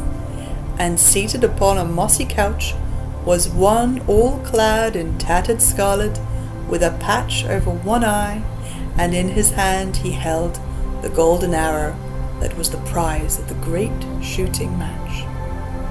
Then amidst a noise of talking and laughter, he took the patch from off his eye, and stripped away the scarlet rags from off his body, and showed himself all clothed in fair Lincoln green, and quoth he, "Easy come these things away, but walnut stain cometh not so speedily from yellow hair." Then all laughed louder than before, for it was Robin Hood himself that had won the prize from the sheriff's very hands. Then all sat down to the woodland feast, and talked among themselves of the merry jest that had been played upon the sheriff, and of the adventures that had befallen each member of the band in his disguise. But when the feast was done, Robin Hood took Little John apart, and said, "Truly am I vexed in my blood, for I heard the sheriff say today, thou shootest better than that coward knave Robin Hood, that dare not show his face here this day. I would fain let him know who it was who won the golden arrow from out his hand, and also that I am no coward such as he takes me to be." Then Little John said, "Good master, take thou me and Will Stutely, and we will send you fat sheriff news of all this by a messenger such as he doth not expect." That day the sheriff sat at meat in the great hall of his house at Nottingham town. Long tables stood down the hall, at which sat men-at-arms and household servants and good stout villains, in all 80 and more. There they talked of the day's shooting, as they ate their meat and quaffed their ale. The sheriff sat at the head of the table upon a raised seat under a canopy, and beside him sat his dame. "By my troth," said he, "I did reckon full roundly that knave Robin Hood would be at the game today. I did not think that he was such a coward. But who could that saucy knave be who answered me to my beard so bravely? I wonder that I did not have him beaten, but there was something about him that spoke of other things than rags and tatters." Then, even as he finished speaking, something fell rattling among the dishes on the table, while those that sat near started up, wondering what it might be. After a while, one of the men-at-arms gathered courage enough to pick it up and bring it to the sheriff. Then everyone saw that it was a blunted grey goose shaft with a fine scroll about the thickness of a goose quill tied near to its head. The sheriff opened the scroll and glanced at it, while the veins upon his forehead swelled and his cheeks grew ruddy with rage as he read, for this was what he saw. "Now heaven bless thy grace this day, say all in sweet Sherwood, for thou didst give the prize away to merry Robin Hood." "Whence came this?" cried the sheriff in a mighty voice. "Even through the window, your worship," quoth the man who had handed the shaft to him.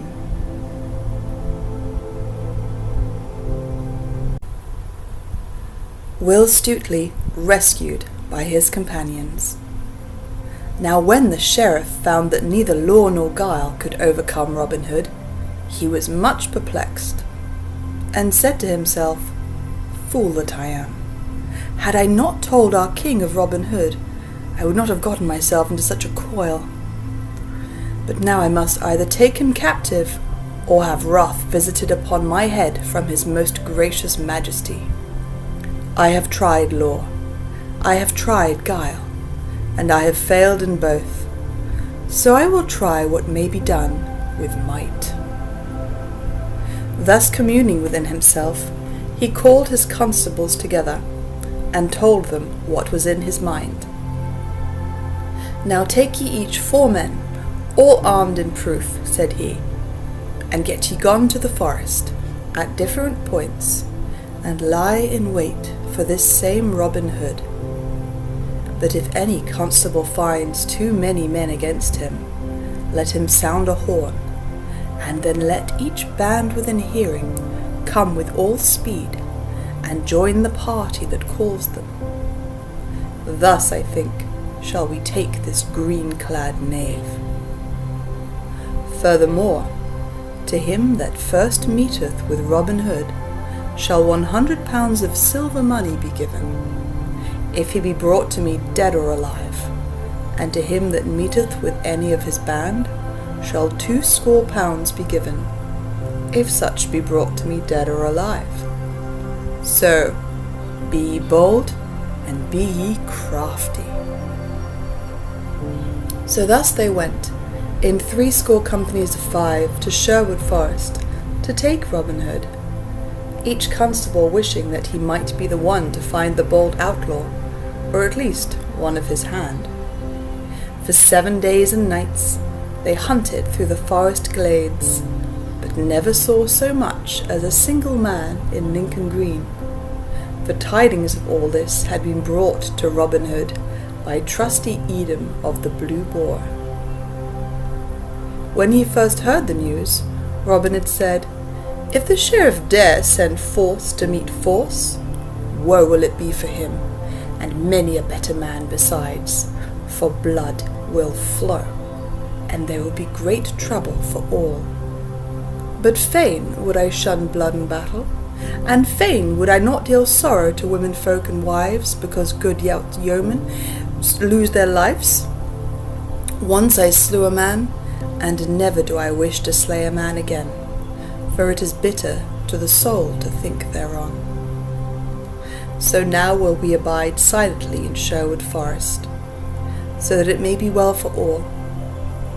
But should we be forced to defend ourselves, or any of our band, then let each man draw bow and brand with might and main."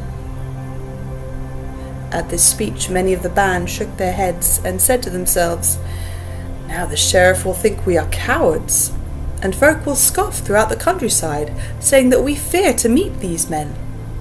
But they said nothing aloud, swallowing their words and doing as Robin bade them. Thus they hid in the depths of Sherwood Forest for 7 days and 7 nights, and never showed their faces abroad in all that time. But early in the morning of the 8th day, Robin Hood called the band together and said, "Now, who will go and find what the sheriff's men are at by this time? For I know right well they will not bide forever within Sherwood shades." At this a great shout arose, and each man waved his bow aloft, and cried that he might be the one to go. Then Robin Hood's heart was proud, when he looked around on his stout, brave fellows, and he said, "Brave and true are ye all, my merry men, and a right stout band of good fellows are ye. But ye cannot all go, so I will choose one from among you, and it shall be good Will Stutely, for he is as sly as ever an old dog fox in Sherwood Forest." Then Will Stutely leapt high aloft, and laughed loudly, clapping his hands for pure joy that he should have been chosen from among them all. "Now thanks, good master," quoth he, "and if I bring not news of those knaves to thee, call me no more thy sly Will Stutely." Then he clad himself in a friar's gown, and underneath the robe he hung a good broadsword in such a place that he could easily lay hands upon it. Thus clad he set forth upon his quest, until he came to the verge of the forest, and so to the highway. He saw 2 bands of the sheriff's men, yet he turned neither to the right nor the left, but only drew his cowl the closer over his face, folding his hands as if in meditation. So at last he came to the sign of the Blue Boar. "For," quoth he to himself, "our good friend Edom will tell me all the news." At the sign of the Blue Boar he found a band of the sheriff's men, drinking right lustily. So, without speaking to any one, he sat down upon a distant bench, his staff in his hand, and his head bowed forward as though he were meditating. Thus he sat waiting until he might see the landlord apart, and Edom did not know him, but thought him to be some poor tired friar. So he let him sit without saying a word to him, or molesting him, though he liked not the cloth. "For," said he to himself, "it is a hard heart that kicks the lame dog from off the sill." As Stutely sat thus, there came a great house-cat, and rubbed against his knee, raising his robe a palm's breadth high. Stutely pushed his robe quickly down again, but the constable who commanded the sheriff's men saw what had passed, and saw also fair Lincoln green beneath the friar's robe. He said nothing at the time, but communed within himself in this wise: "Yon is no friar of orders grey, and also, I wot, no honest yeoman goeth about in priest's garb, nor doth a thief go so far naught. Now I think, as good sooth, that it is one of Robin Hood's own men. So presently he said aloud, "O, holy father, wilt thou not take a good pot of March beer to slake thy thirsty soul withal?" But Stutely shook his head silently, for he said to himself, "Maybe there be those here who know my voice." Then the constable said again, "Whither goest thou, holy friar, upon this hot summer's day?" "I go a pilgrim to Canterbury town," answered Will Stutely, speaking gruffly so that none might know his voice. Then the constable said for the third time, "Now, tell me, holy father, do pilgrims to Canterbury wear good Lincoln green beneath their robes? Ha! By my faith, I take thee to be some lusty thief, and perhaps one of Robin Hood's own band. Now, by Our Lady's grace, if thou movest hand or foot, I will run thee through the body with my sword." Then he flashed forth his bright sword and leaped upon Will Stutely, thinking he would take him unaware. But Stutely had his own sword tightly held in his hand, beneath his robe, so he drew it forth before the constable came upon him. Then the stout constable struck a mighty blow, but he struck no more in all that fight, for Stutely, parrying the blow right deftly, smote the constable back again with all his might. Then he would have escaped, but could not, for the other, all dizzy with the wound and with the flowing blood, seized him by the knees with his arms, even as he reeled and fell. Then the others rushed upon him, and Stutely struck again at another of the sheriff's men, but the steel clap glanced the blow, and though the blade bit deep, it did not kill. Meanwhile the constable, fainting as he was, drew Stutely downward, and the others, seeing the yeoman hampered so, rushed upon him again, and one smote him a blow upon the crown, so that the blood ran down his face and blinded him. Then, staggering, he fell, and all sprang upon him, though he straggled so manfully that they could hardly hold him fast. Then they bound him with stout hempen cords, so that he could not move either hand or foot, and thus they overcame him. Robin Hood stood under the greenwood tree, thinking of Will Stutely and how he might be faring, when suddenly he saw two of his stout yeomen come running down the forest path, and betwixt them ran buxom Macon of the Blue Boar. Then Robin's heart fell, for he knew they were the bearers of ill tidings. "Will Stutely hath been taken," cried they, when they had come to where he stood. "And is it thou that hast brought such doleful news?" said Robin to the lass. "Ay, marry, for I saw it all," cried she, panting as the hare pants when it has escaped the hounds. "And I fear he is wounded sore, for one smote him main shrewdly in the crown. They have bound him, and taken him to Nottingham town, and ere I left the Blue Boar, I heard that he should be hanged tomorrow day."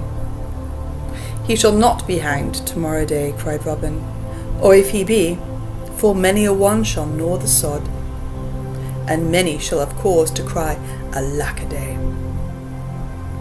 Then he clapped his horn to his lips, and blew 3 blasts right loudly, and presently his good yeoman came running through the greenwood, until 70 bold blades were gathered around him. "Now, hark you all," cried Robin, "our dear companion Will Stutely hath been taken by that vile sheriff's men.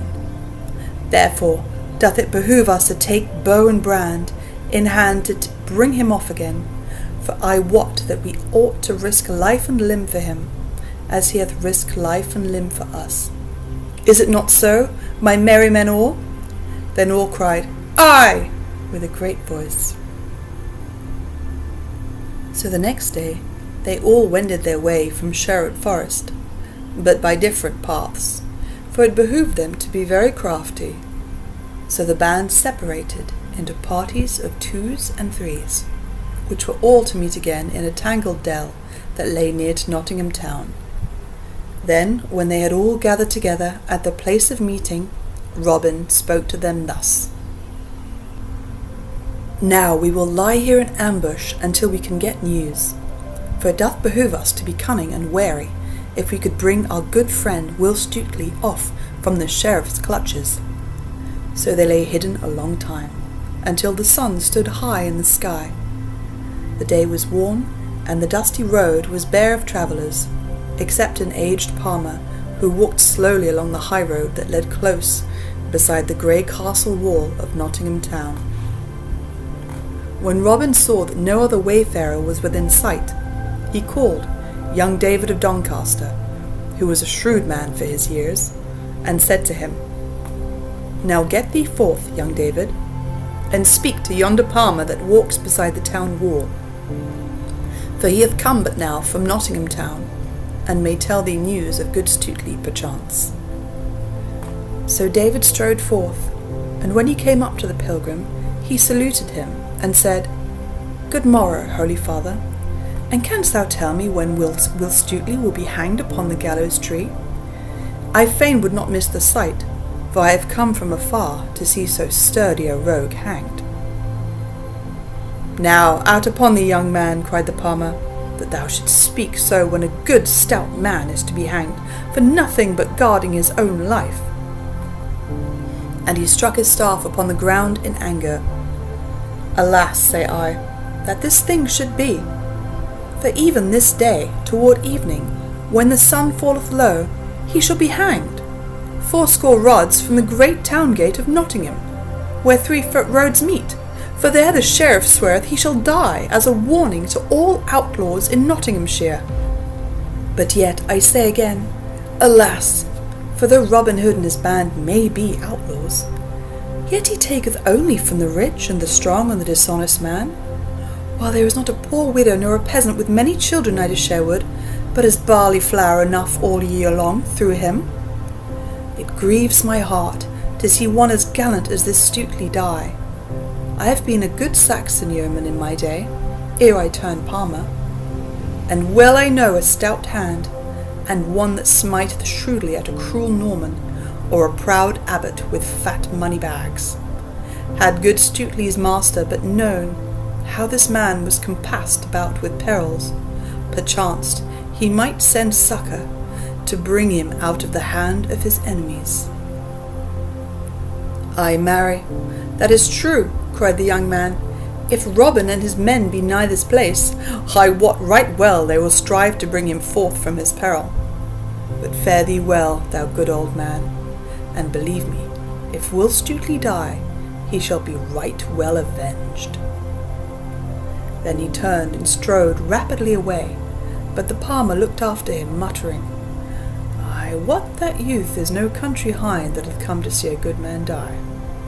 Well, well, perchance Robin Hood is not so far away, but that there will be stout doings this day. So he went upon his way, muttering to himself. When David of Doncaster told Robin Hood what the palmer had said to him, Robin called the band around him and spoke to them thus. Now let us get straight away into Nottingham town, and mix ourselves with the people there, but keep ye one another in sight, pressing as near the prisoner and his guards as ye can. When they come outside the walls, strike no man without need, for I would fain avoid bloodshed. But if ye do strike, strike hard, and see that there be no need to strike again. Then keep all together until we come again to Sherwood, and let no man leave his fellows. The sun was low in the western sky when a bugle note sounded from the castle wall. Then all was bustle in Nottingham town, and crowds filled the streets, for all knew that the famous Will Stutely was to be hanged that day. Presently the castle gates opened wide, and a great array of men-at-arms came forth with noise and clatter. The sheriff, all clad in shining mail of linked chain, riding at their head. In the midst of all the guard, in a cart, with a halter about his neck, rode Will Stutely. His face was pale with his wound and with loss of blood, like the moon in broad daylight, and his fair hair was clotted in points upon his forehead where the blood had hardened.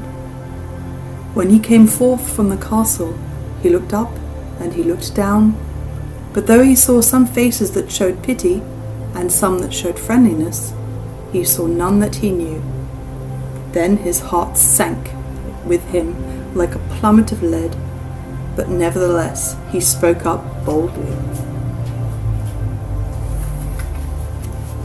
"Give a sword unto my hand, Sir Sheriff," said he, "and wounded man though I may be, I will fight thee, and all thy men, till life and strength be gone."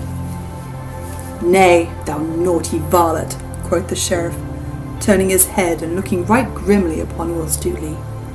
"Thou shalt have no sword, but shalt die a mean death, as beseemeth a vile thief like thee." "Then do but untie my hands, and I will fight thee and thy men with no weapon, but only my naked fists." "I crave no weapon, but let me not be meanly hanged this day." Then the sheriff laughed aloud. "Why, how now?" quoth he. "Is thy proud stomach quailing? Shrive thyself, thou vile knave, for I mean that thou shalt hang this day, and that where 3 roads meet, so that all men shall see thee hang, for carrion crows and daws to peck at." "O thou dastard heart!" cried Will Stutely, gnashing his teeth at the sheriff. "Thou coward hind! If ever my good master meet thee, thou shalt pay dearly for this day's work. He doth scorn thee, and so do all brave hearts. Knowest thou not that thou and thy name are jests upon the lips of every brave yeoman? Such a one as thou art, thou wretched craven, will never be able to subdue bold Robin Hood." "Ha!" cried the sheriff in a rage. "Is it even so? Am I a jest with thy master, as thou callest him? Now I will make a jest of thee, and a sorry jest withal, for I will quarter thee limb from limb, after thou art hanged." Then he spurred his horse forward, and said no more to Stutely. At last they came to the great town gate, through which Stutely saw the fair country beyond, with hills and dales all clothed in verdure, and far away the dusky line of Sherwood skirts. Then when he saw the slanting sunlight lying on field and fallow, shining redly here and there on cot and farmhouse, and when he heard the sweet birds singing their vespers, and the sheep bleating upon the hillside, and beheld the swallows flying in the bright air, there came a great fullness to his heart, so that all things blurred to his sight through salt tears, and he bowed his head, lest the folk should think him unmanly when they saw the tears in his eyes. Thus he kept his head bowed till they had passed through the gate and were outside the walls of the town. But when he looked up again, he felt his heart leap within him, and then stand still for pure joy, for he saw the face of one of his own dear companions of merry Sherwood. Then glancing quickly around, he saw well-known faces upon all sides of him, crowding closely upon the men-at-arms who were guarding him. Then of a sudden the blood sprang to his cheeks, for he saw for a moment his own good master in the press, and seeing him, knew that Robin Hood and all his band were there, yet betwixt him and them was a line of men-at-arms. "Now stand back!" cried the sheriff in a mighty voice, for the crowd pressed around on all sides. "What mean ye, varlets, that ye do push upon us so? Stand back, I say." Then came a bustle and a noise, and one strove to push between the men-at-arms so as to reach the cart, and Stutely saw that it was Little John that made all that stir. "Now stand back," cried one of the men-at-arms, whom Little John pushed with his elbows. "Now stand back, thir nine self," quoth Little John, and straightway smote the man a buffet beside his head, that felled him as a butcher fells an ox, and then he leapt to the cart where Stutely sat. "I pray thee take leave of thy friends, ere thou diest, Will," quoth he, "or maybe I will die with thee, if thou must die, for I could never have better company." Then with one stroke he cut the bonds that bound each other's arms and legs, and Stutely leapt straight away from the cart. "Now as I live," cried the sheriff, "yon varlet I know right well is a sturdy rebel. Take him, I bid you all, and let him not go." So saying, he spurred his horse upon Little John, and rising in his stirrups, smote with might and main. But Little John ducked quickly underneath the horse's belly, and the blow whistled harmlessly over his head. "Nay, good Sir Sheriff," cried he, leaping up again when the blow had passed, "I might even borrow thy most worshipful sword." Thereupon he twitched the weapon deftly from out the sheriff's hand. "Here, Stutely," he cried, "the sheriff hath lent thee his sword. Back to back with me, man, and defend thyself, for help is nigh." "Down with them!" bellowed the sheriff in a voice like an angry bull, and he spurred his horse upon the two, who now stood back to back, forgetting in his rage that he had no weapon with which to defend himself. "Stand back, Sheriff," cried Little John, and even as he spoke, a bugle horn sounded shrilly, and a cloth-yard shaft whistled within an inch of the sheriff's head. Then came a swaying hither and thither, and oaths, cries, and groans, and clashing of steel, and swords flashed in the setting sun, and a score of arrows whistled through the air, and some cried, "Help! Help!" and some, "A rescue! A rescue!" "Treason!" cried the sheriff in a loud voice. Bear back, else we be all dead men." Thereupon he reined his horse backward through the thickest of the crowd. Now Robin Hood and his band might have slain half of the sheriff's men had they desired to do so, but they let them push out of the press and get them gone, only sending a bunch of arrows after them to hurry them in their flight. "Oh, stay!" shouted Will Stutely after the sheriff. "Thou wilt never catch bold Robin Hood if thou dost not stand to meet him face to face." But the sheriff, bowing along his horse's back, made no answer, but only spurred the faster. Then Will Stutely turned to Little John and looked him in the face till the tears ran down from his eyes, and he wept aloud, and kissing his friend's cheeks, "O Little John," quoth he, "mine own true friend, and he that I love better than man or woman in all the world beside. Little did I reckon to see thy face this day, or to meet thee this side paradise." Little John could make no answer, but wept also. Then Robin Hood gathered his band together in a close rank, with Will Stutely in the midst, and thus they moved slowly away toward Sherwood, and were gone, as a storm cloud moves away from the spot where a tempest has swept the land.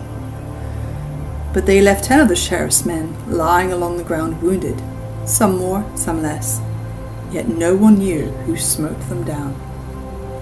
Thus the Sheriff of Nottingham tried thrice to take Robin Hood, and failed each time, and the last time he was frightened, for he felt how near he had come to losing his life. So he said, "These men fear neither God nor man, nor king nor king's officers. I would sooner lose mine office than my life, so I will trouble them no more." So he kept close within his castle for many a day, and dared not show his face outside of his own household, and all the time he was gloomy, and would speak to no one, for he was ashamed of what had happened that day.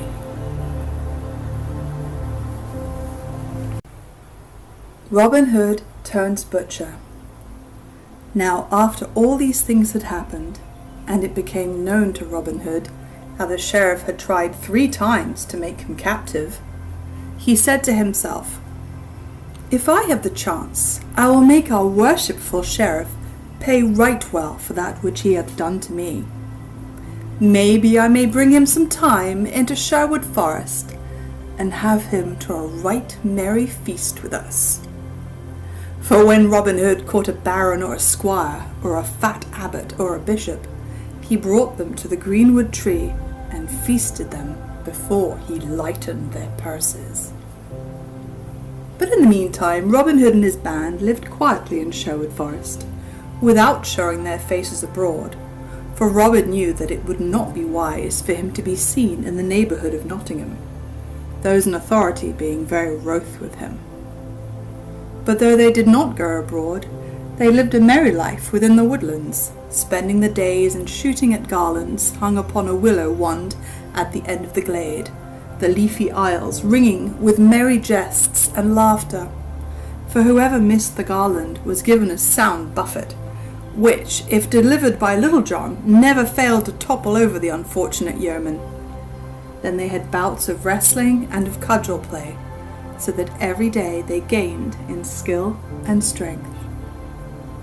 Thus they dwelled for nearly a year, and in that time Robin Hood often turned over in his mind many means of making an even score with the sheriff. At last he began to fret at his confinement, so one day he took up his stout cudgel and set forth to seek adventure, strolling blithely along until he came to the edge of Sherwood. There, as he rambled along the sunlit road, he met a lusty young butcher, driving a fine mare and riding in a stout new cart, all hung about with meat. Merrily whistled the butcher as he jogged along, for he was going to market, and the day was fresh and sweet, making his heart blithe within him. "Good morrow to thee, jolly fellow," quoth Robin. "Thou seemest happy this merry morn." "Ay, that I am," quoth the jolly butcher, "and why should I not be so?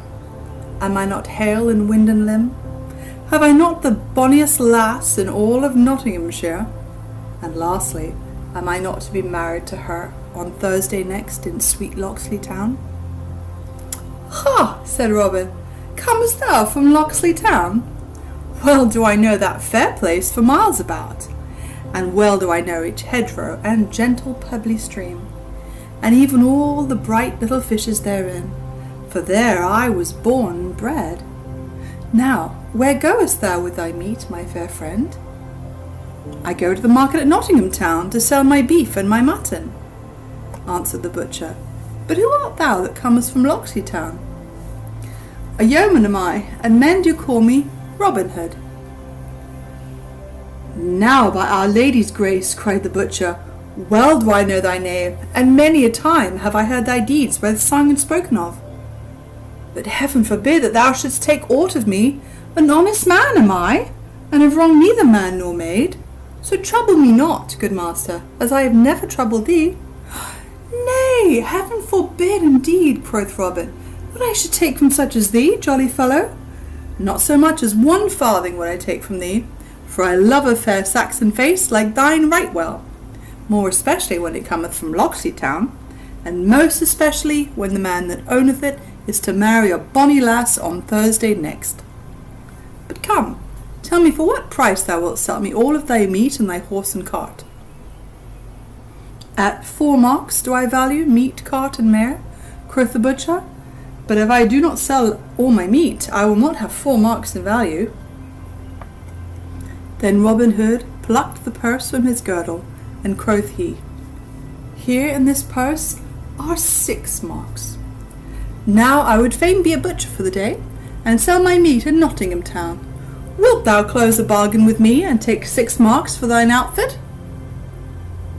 "Now may the blessings of all the saints fall on thine honest head," cried the right butcher joyfully, as he leapt down from his cart, and took the purse that Robin held out to him. "Nay," quoth Robin, laughing loudly, "many do like me and wish me well, but few call me honest." Now get thee gone back to thy lass, and give her a sweet kiss from me." So saying, he donned the butcher's apron, and climbing onto the cart, he took the reins in his hand and drove off through the forest to Nottingham town. When he came to Nottingham, he entered that part of the market where butchers stood, and took up his inn, in the best place he could find. Next he opened his stall, and spread his meat upon the bench. Then, taking his cleaver and steel, and clattering them together, he trolled aloud in merry tones, "Now come ye lasses and eke ye dames, and buy your meat from me. For 3 pennyworths of meat I sell, for the charge of 1 penny. Lamb have I that hath fed upon naught but the dainty dame's pied, and the violet sweet and the daffodil that grow fair streams beside. And beef have I from the heathery words, and mutton from dales all green, and veal as white as a maiden's brow, with its mother's milk, I ween. Then come ye lasses and eke ye dames, come buy your meat from me. For 3 pennyworths of meat I sell, for the charge of 1 penny." Thus he sang blithely, while all who stood near listened amazedly.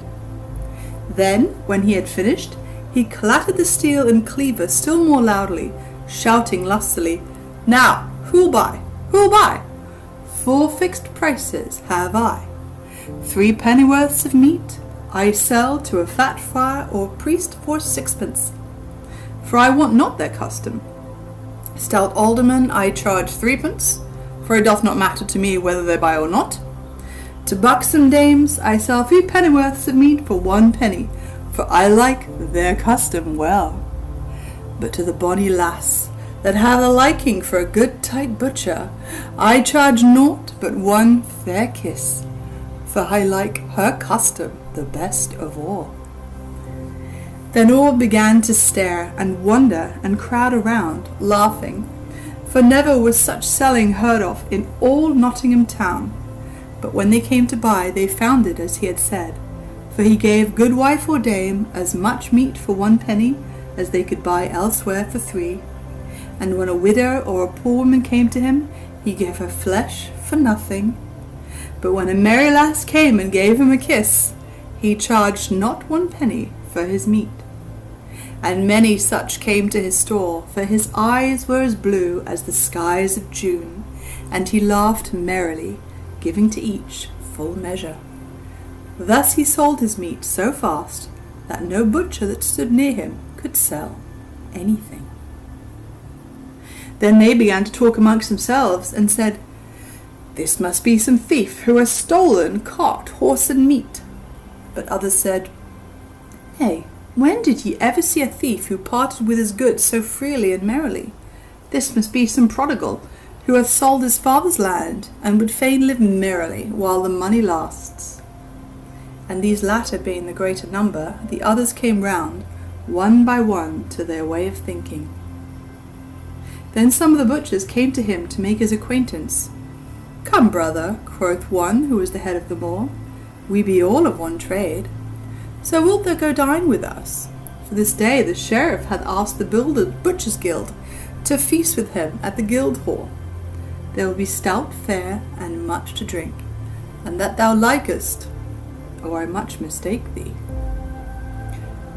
"Now beshrew his heart," quoth jolly Robin, "that would deny a butcher.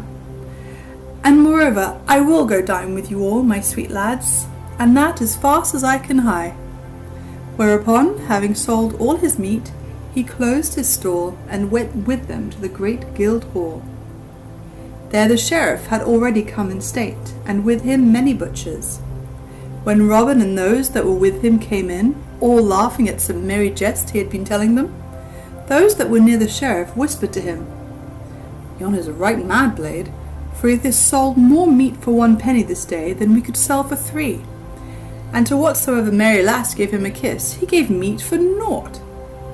And others said, "He is some prodigal that has sold his land for silver and gold, and meaneth to spend all right merrily." Then the sheriff called Robin to him, not knowing him in his butcher's dress, and made him sit close to him on his right hand, for he loved a rich young prodigal, especially when he thought that he might lighten that prodigal's pockets into his own most worshipful purse. So he made much of Robin, and laughed and talked with him more than with any of the others. At last the dinner was ready to be served, and the sheriff bade Robin say grace. So Robin stood up and said, "Now, heaven bless us all, and eat good meat and good sack within this house, and may all butchers be and remain as honest men as I am." At this all laughed, the sheriff loudest of all, for he said to himself, "Surely this is indeed some prodigal, and perchance I may empty his purse of some of the money that the fool throweth about so freely." Though he spake aloud to Robin, saying, "Thou art a jolly young blade, and I love thee mightily." And he smote Robin upon the shoulder. Then Robin laughed loudly too. "Yes," quoth he, "I know thou dost love a jolly blade, for didst thou not have jolly Robin Hood at thy shooting match? And didst thou not gladly give him a bright golden arrow for his own?" At this the sheriff looked grave, and all the guild of butchers too, so that none laughed but Robin, only some winked slyly at each other. "Come, fill us some sack," cried Robin.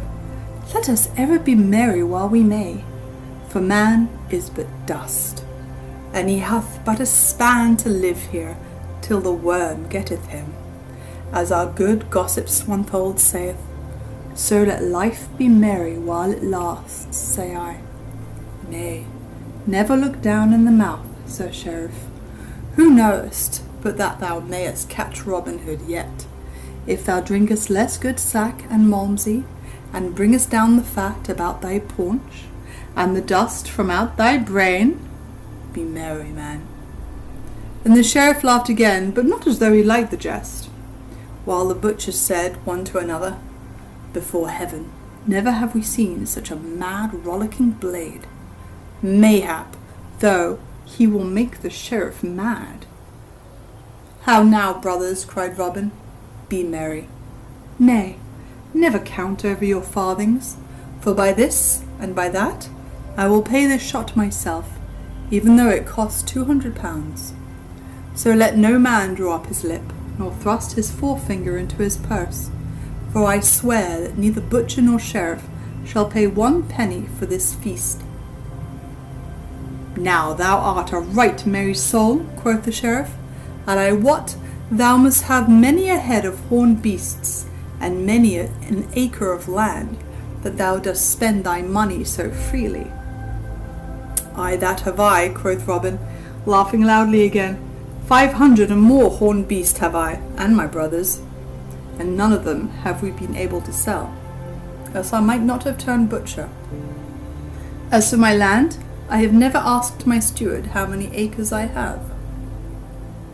At this the sheriff's eyes twinkled, and he chuckled to himself.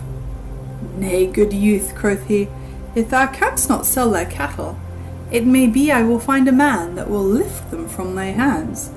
Perhaps that man may be myself, for I love a merry youth, and would help such a one along the path of life. Now, how much dost thou want for thy horned cattle?"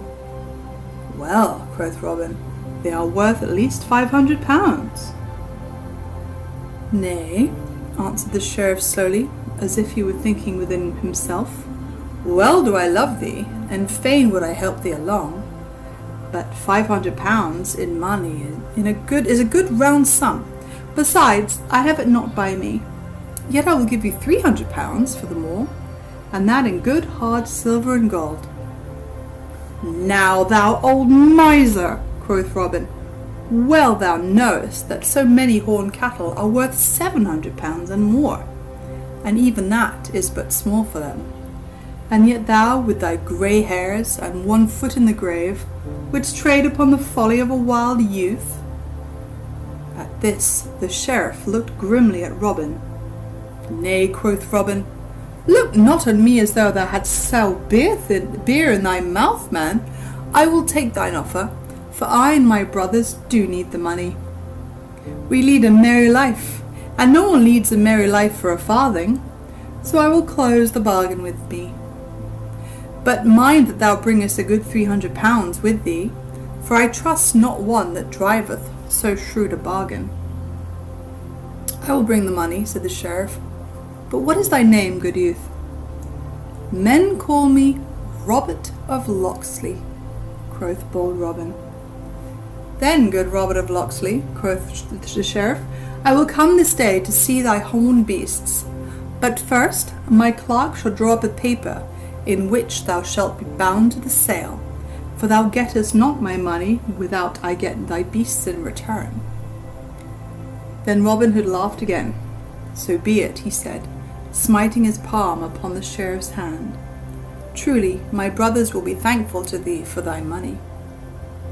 Thus the bargain was closed, but many of the butchers talked among themselves of the sheriff, saying that it was but a scurvy trick to beguile a poor spendthrift youth in this way.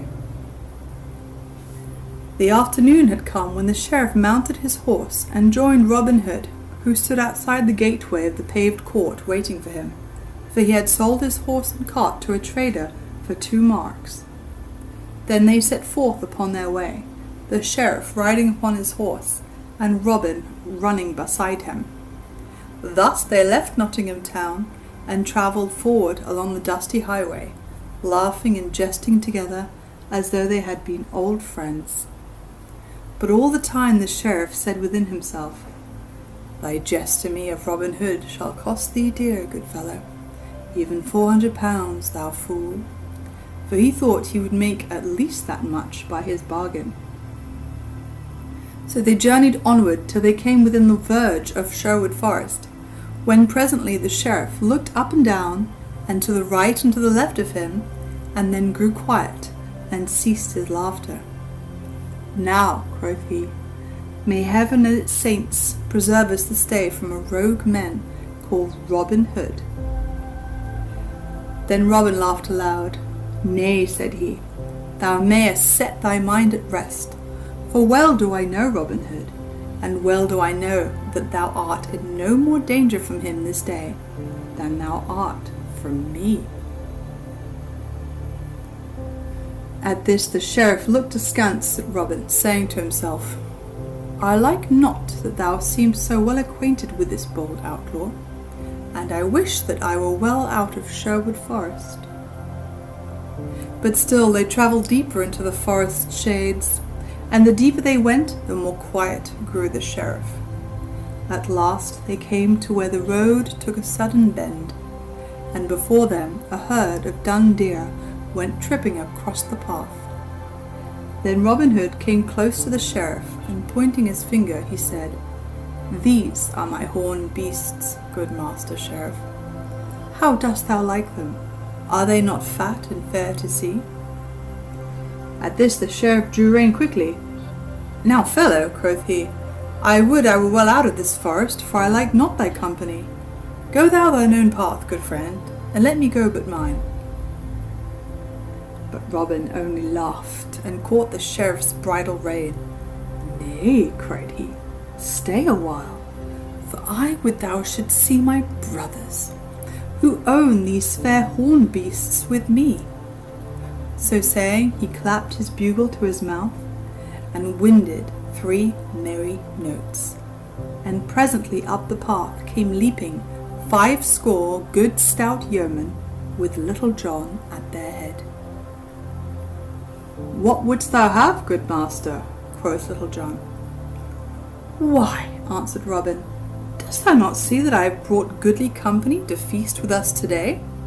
Fie for shame! Do you not see our good and worshipful master, the Sheriff of Nottingham? Take thou his bridle, Little John, for he has honoured us today by coming to feast with us." Thus all doffed their hats humbly, without smiling or seeming to be in jest, while Little John took the bridle rein and led the palfrey still deeper into the forest, all marching in order, with Robin Hood walking beside the sheriff, hat in hand. All this time the sheriff said never a word, but only looked about him like one suddenly awakened from sleep. But when he found himself going within the very depths of Sherwood, his heart sank within him, for he thought, Surely my 300 pounds will be taken from me, even if they take not my life itself, for I have plotted against their lives more than once. But all seemed humble and meek, and not a word was said of danger, either to life or money. So at last they came to that part of Sherwood Forest where a noble oak spread its branches wide, and beneath it was a seat all made of moss, on which Robin sat down, placing the sheriff at his right hand. Now busk ye, my merry men all, quoth he, and bring forth the best we have, both of meat and wine, for his worship the sheriff hath feasted me in Nottingham Guildhall today, and I would not have him go back empty. All this time nothing had been said of the sheriff's money, so presently he began to pluck up heart. For, said he to himself, maybe Robin Hood hath forgotten all about it. Then, while beyond in the forest bright fires crackled, and savoury smells of sweetly roasting venison and fat capons filled the glade, and brown pasties warmed beside the blaze, did Robin Hood entertain the sheriff right royally. First several couples stood forth at quarterstaff, and so shrewd were they at the game, and so quickly did they give stroke and parry, that the sheriff, who loved to watch all lusty sports of the kind, clapped his hands, forgetting where he was, and crying aloud, well struck, thou fellow with the black beard, little knowing that the man he called upon was the tinker that tried to serve his warrant upon Robin Hood. Then several yeomen came forward and spread cloths among the green grass, and placed a royal feast, while others still broached barrels of sack and malmsey and good stout ale, and set them in jars upon the cloth, with drinking horns about them. Then all sat down and feasted and drank merrily together, until the sun was low, and the half-moon glimmered with a pale light betwixt the leaves of the trees overhead. Then the sheriff arose and said, I thank you all, good yeomen, for the merry entertainment ye have given me this day. Right courteously have ye used me, showing therein that ye have much respect for our glorious king, and his deputy in brave Nottinghamshire. But the shadows grow long, and I must away before darkness comes, lest I lose myself within the forest. Then Robin Hood and all his many merry men arose also, and Robin said to the sheriff, If thou must go, worshipful sir, go thou must. But thou hast forgotten one thing. Nay, I forgot naught, said the sheriff, yet all the same his heart sank within him. But I say, thou hast forgot something, quoth Robin. We keep a merry inn here in the greenwood, but whoever becometh our guest must pay his reckoning. Then the sheriff laughed, but the laugh was hollow. Well, jolly boys, quoth he, we have had a merry time together today, and even if ye had not asked me, I would have given you a score of pounds for the sweet entertainment I have had.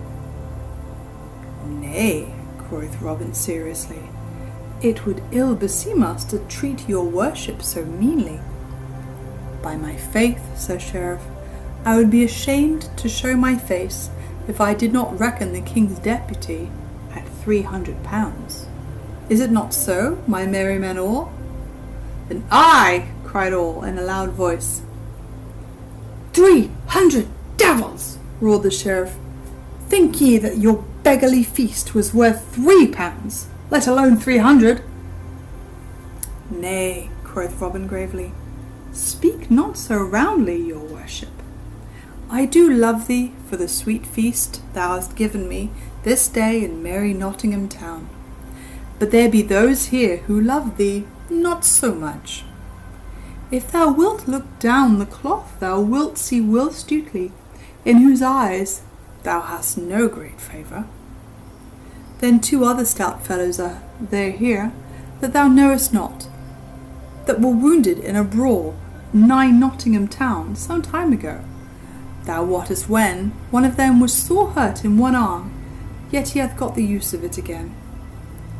Good sheriff, be advised by me, pay thy score without more ado, or maybe it may fare ill with thee.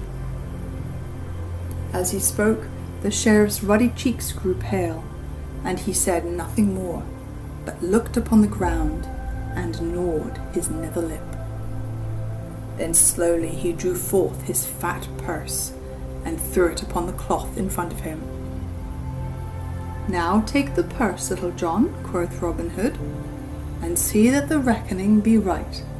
We would not doubt our sheriff, but he might not like it if he should find he had not paid his full score. Then Little John counted the money, and found that the bag held 300 pounds in silver and gold. But to the sheriff it seemed as if every clink of the bright money was a drop of blood from his veins, and when he saw it all counted out in a heap of silver and gold, filling a wooden platter, he turned away and silently mounted his horse. Never have we had so worshipful a guest before, quoth Robin, and as the day waxeth late, I will send one of my young men to guide thee out of the forest depths. Nay, heaven forbid, cried the sheriff hastily. I can find mine own way, good man, without aid. Then I will put thee on the right track mine own self, quoth Robin, and taking the sheriff's horse by the bridle rein, he led him into the main forest path. Then, before he let him go, he said, Now, fare thee well, good sheriff. And what next thou thinkest to despoil some poor prodigal, remember thy feast in Sherwood Forest. Never buy a horse, good friend, without first looking into its mouth, as our good gaffer Swanpold says. And so once more, fare thee well. Then he clapped his hand to the horse's back, and off went nag and sheriff through the forest glades. Then bitterly the sheriff rued the day that first he meddled with Robin Hood, for all men laughed at him, and many ballads were sung by folk throughout the country of how the sheriff went to shear and came home shorn to the very quick. For thus men sometimes overreached themselves through greed and guile.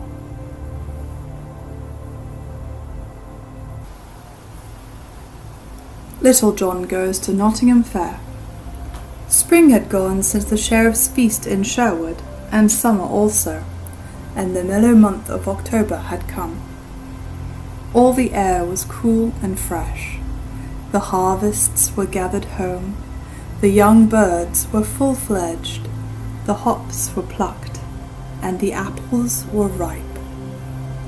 But though time had so smoothed things over that men no longer talked of the horned beasts that the sheriff wished to buy, he was still sore about the matter, and could not bear to hear Robin Hood's name spoken in his presence.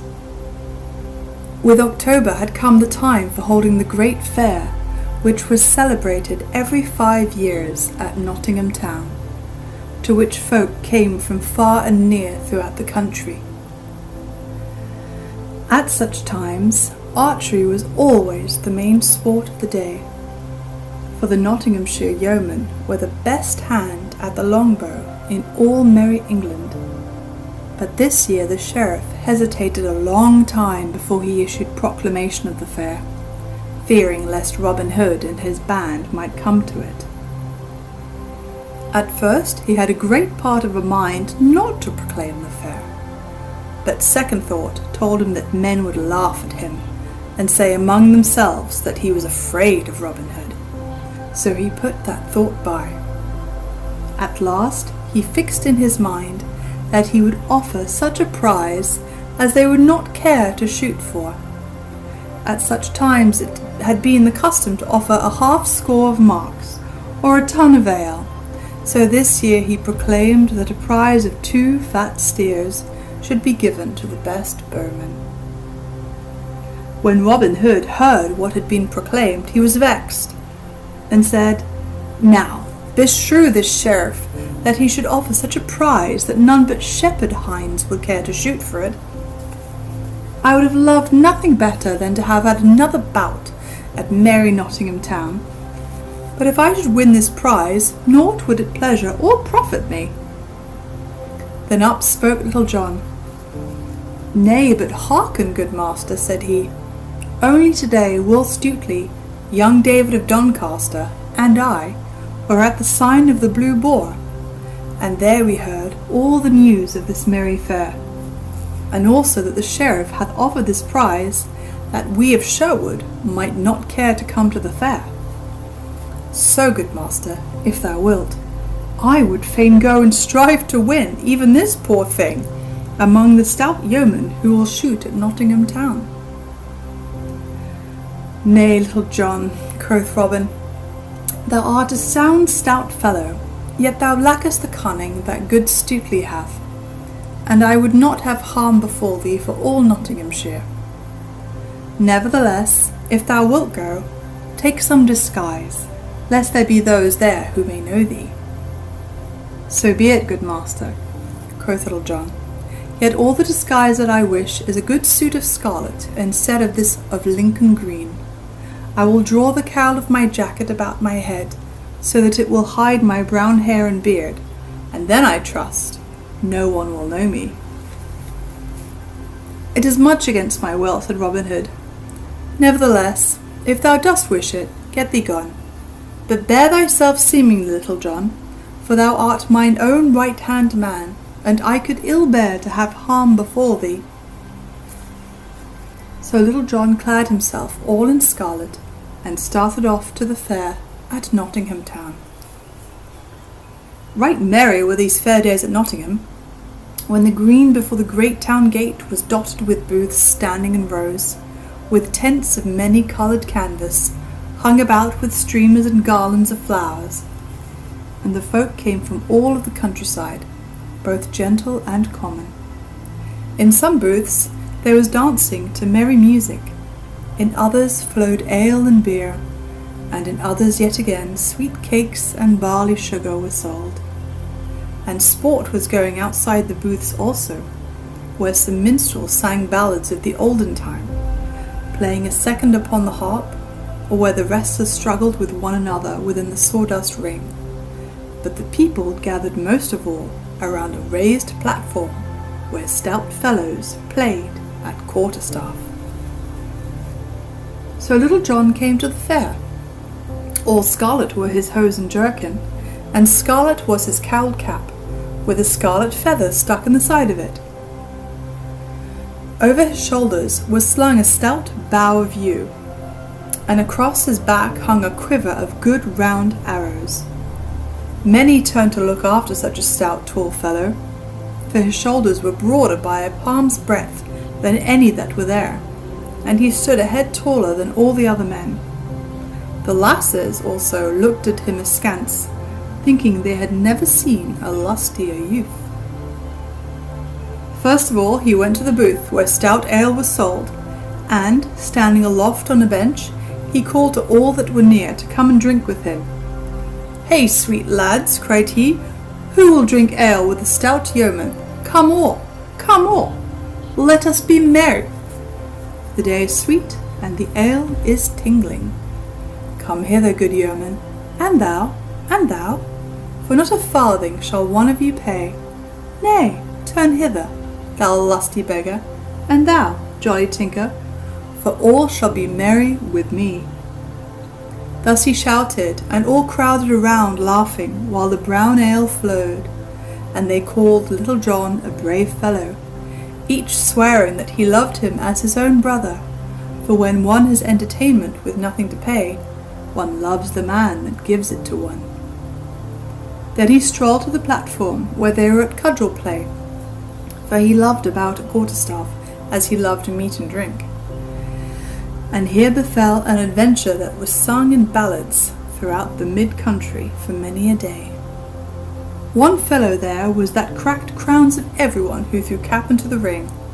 This was Eric Lincoln of great renown, whose name had been sung in ballads throughout the countryside. When Little John reached the stand, he found none fighting, but only bold Eric walking up and down the platform, swinging his staff and shouting lustily, "Now who will come and strike a stroke for the lass he loves the best? With a good Lincolnshire yeoman. How now, lads? Step up! Step up! Or else the lass's eye are not bright hereabouts, or the blood of Nottingham youth is sluggish and cold. Lincoln against Nottingham, say I, for no one hath put foot upon the boards this day, such as we of Lincoln call a cudgel player." At this one would nudge another with his elbow, saying, "Go thou, Ned," or "Go thou, Thomas," but no lad cared to gain a cracked crown for nothing. Presently Eric saw where Little John stood among the others, a head and shoulders above them all, and he called to him loudly, "Hallo, thou long-legged fellow in scarlet! Broad are thy shoulders, and thick thy head. Is not thy lass fair enough for thee to take cudgel in hand for her sake? In truth, I believe that Nottingham men do turn to bone and sinew, for neither heart nor courage have they. But now, great lout, will thou not twirl staff for Nottingham?" "Ay," quoth Little John. "Had I but mine own good staff here, it would pleasure me hugely to crack thy knave's pate, thou saucy bragger. I wot it would be well for thee, and thy coxcomb were cut." Thus he spoke, slowly at first, for he was slow to move, but his wrath had gathered headway, like a great stone rolling down a hill, so that at the end he was full of anger. Then Eric of Lincoln laughed aloud. "Well spoken for one who fears to meet me fairly man to man," said he. "Saucy art thou thine own self, and if thou puttest foot upon these boards, I will make thy saucy tongue rattle within thy teeth." "Now," quoth Little John, "is there never a man here that will lend me a good stout staff till I try the mettle of you, fellow?" 50 reached him their staves, and he took the stoutest and heaviest of them all. Then looking up and down the cudgel, he said, "Now I have in my hand but a splint of wood, a barley straw as it were. Yet I troud will have to serve me, so here goeth." Thereupon he cast the cudgel upon the stand, and, leaping lightly after it, snatched it up in his hand again. Then each man stood in his place and measured the other with fell looks, until he that directed the sport cried, "Play!" At this they stepped forth, each grasping his staff tightly in the middle.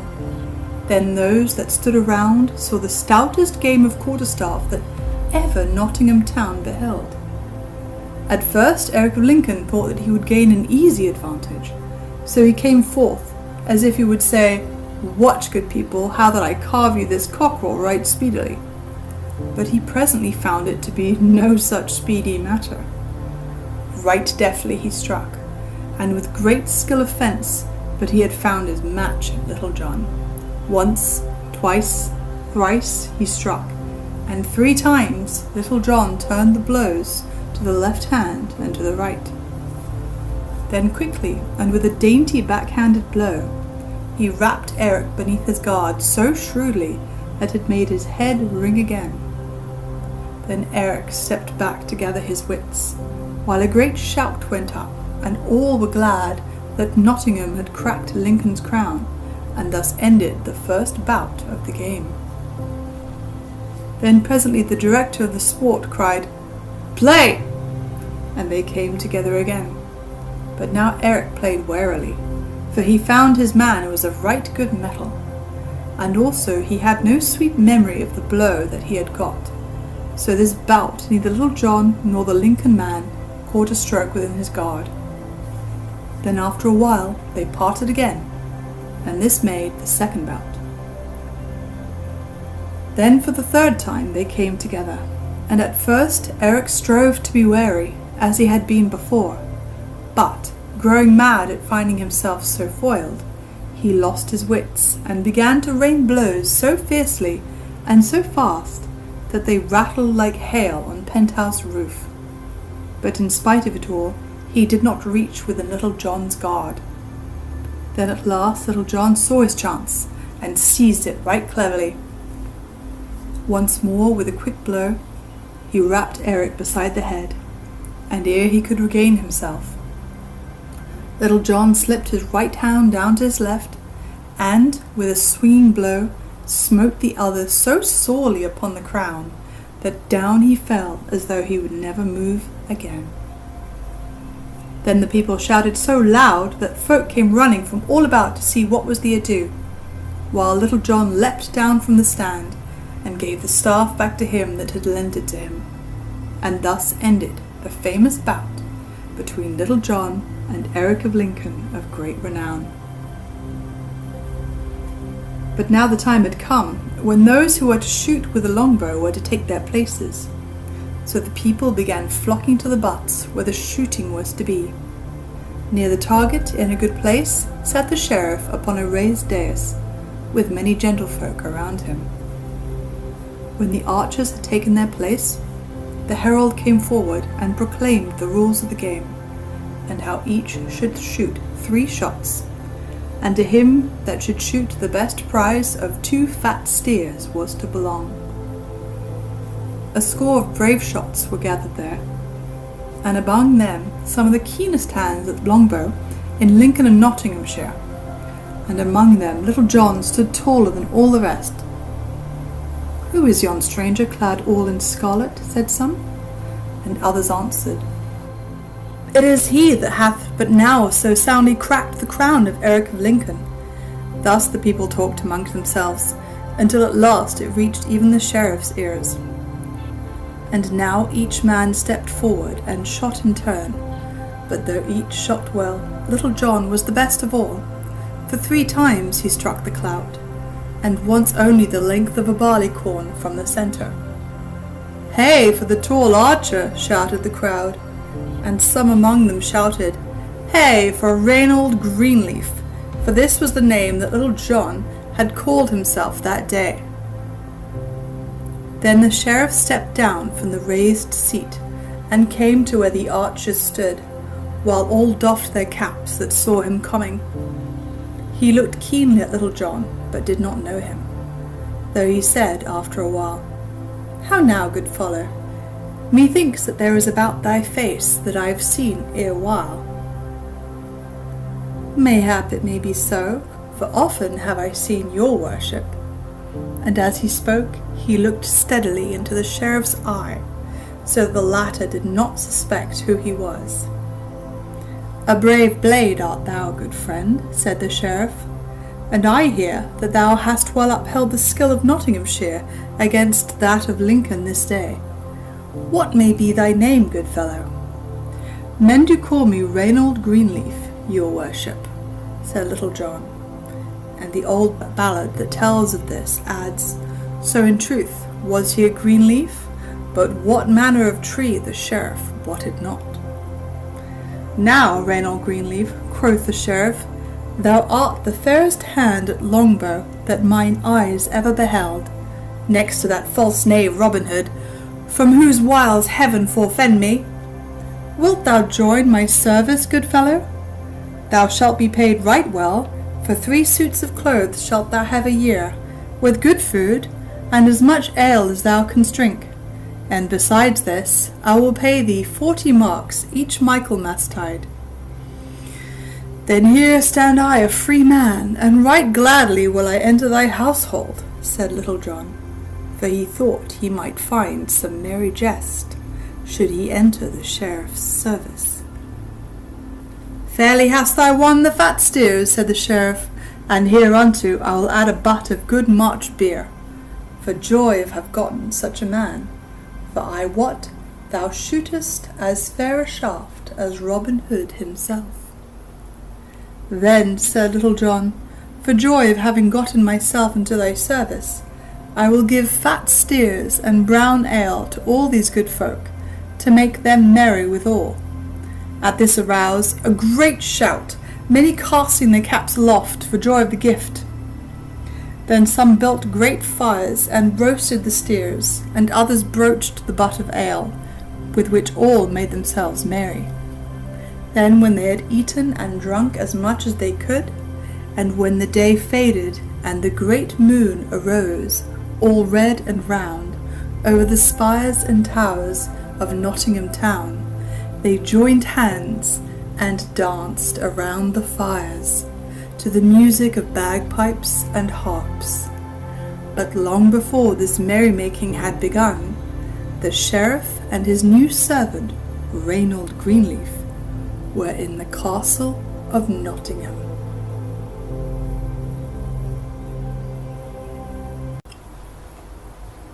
How Little John lived at the sheriff's. Thus Little John entered into the sheriff's service, and found the life he led there easy enough, for the sheriff made him his right-hand man, and held him in great favour. He sat nigh the sheriff at meat, and he ran beside his horse when he went a-hunting, so that, what with hunting and hawking a little, and eating rich dishes and drinking good sack, and sleeping until late hours in the morning, he grew as fat as a stall-fed ox. Thus things floated easily along with the tide, until one day, when the sheriff went a-hunting, there happened that which broke the smooth surface of things. This morning the sheriff and many of his men set forth to meet certain lords to go hunting. He looked all about him for his good man, Reynold Greenleaf, but, not finding him, was vexed, for he wished to show Little John's skill to his noble friends. As for Little John, he lay abed, snoring lustily, till the sun was high in the heavens. At last he opened his eyes and looked about him, but did not move to arise. Brightly shone the sun in at the window, and all the air was sweet with the scent of woodbine that hung in sprays about the wall without, for the cold winter was past, and spring was come again, and Little John lay still, thinking how sweet was everything on this fair morn. Just then he heard, faint and away, a distant bugle note sounding thin and clear. The sound was small, but, like a little pebble dropped into a glassy fountain, it broke all the smooth surface of his thoughts, until his whole soul was filled with disturbance. His spirit seemed to awaken from its sluggishness, and his memory brought back to him all the merry greenwood life, how the birds were singing blithely there this bright morning, and how his loved companions and friends were feasting and making merry, or perhaps talking of him with sober speech, for when he first entered the sheriff's service he did so in jest. But the hearthstone was warm during the winter, and the fare was full, and so he had abided, putting off from day to day his going back to Sherwood, until 6 long months had passed. But now he thought of his good master, and of Will Stutely, whom he loved better than anyone in all the world, and of young David of Doncaster, whom he had trained so well in all manly sports, till there came over his heart a great and bitter longing for them all, so that his eyes filled with tears. Then he said aloud, "Here I grow fat, like a stall-fed ox, and all my manliness departeth from me, while I become sluggard and dolt. But I will arouse me, and go back to mine own dear friends once more, and never will I leave them again till life doth leave my lips." So saying, he leapt from bed, for he hated his sluggishness now. When he came downstairs, he saw the steward standing near the pantry door, a great fat man, with a huge bundle of keys hanging to his girdle. Then Little John said, "Ho, Master Steward, a hungry man am I, for naught have I had for all this blessed morn. Therefore, give me to eat." Then the steward looked grimly at him and rattled the keys in his girdle, for he hated Little John because he had found favour with the sheriff. "So, Master Reynold Greenleaf, thou art an hungered, art thou?" quoth he. "But, fair youth, if thou livest long enough, thou wilt find that he who getteth overmuch sleep for an idle head goeth with an empty stomach.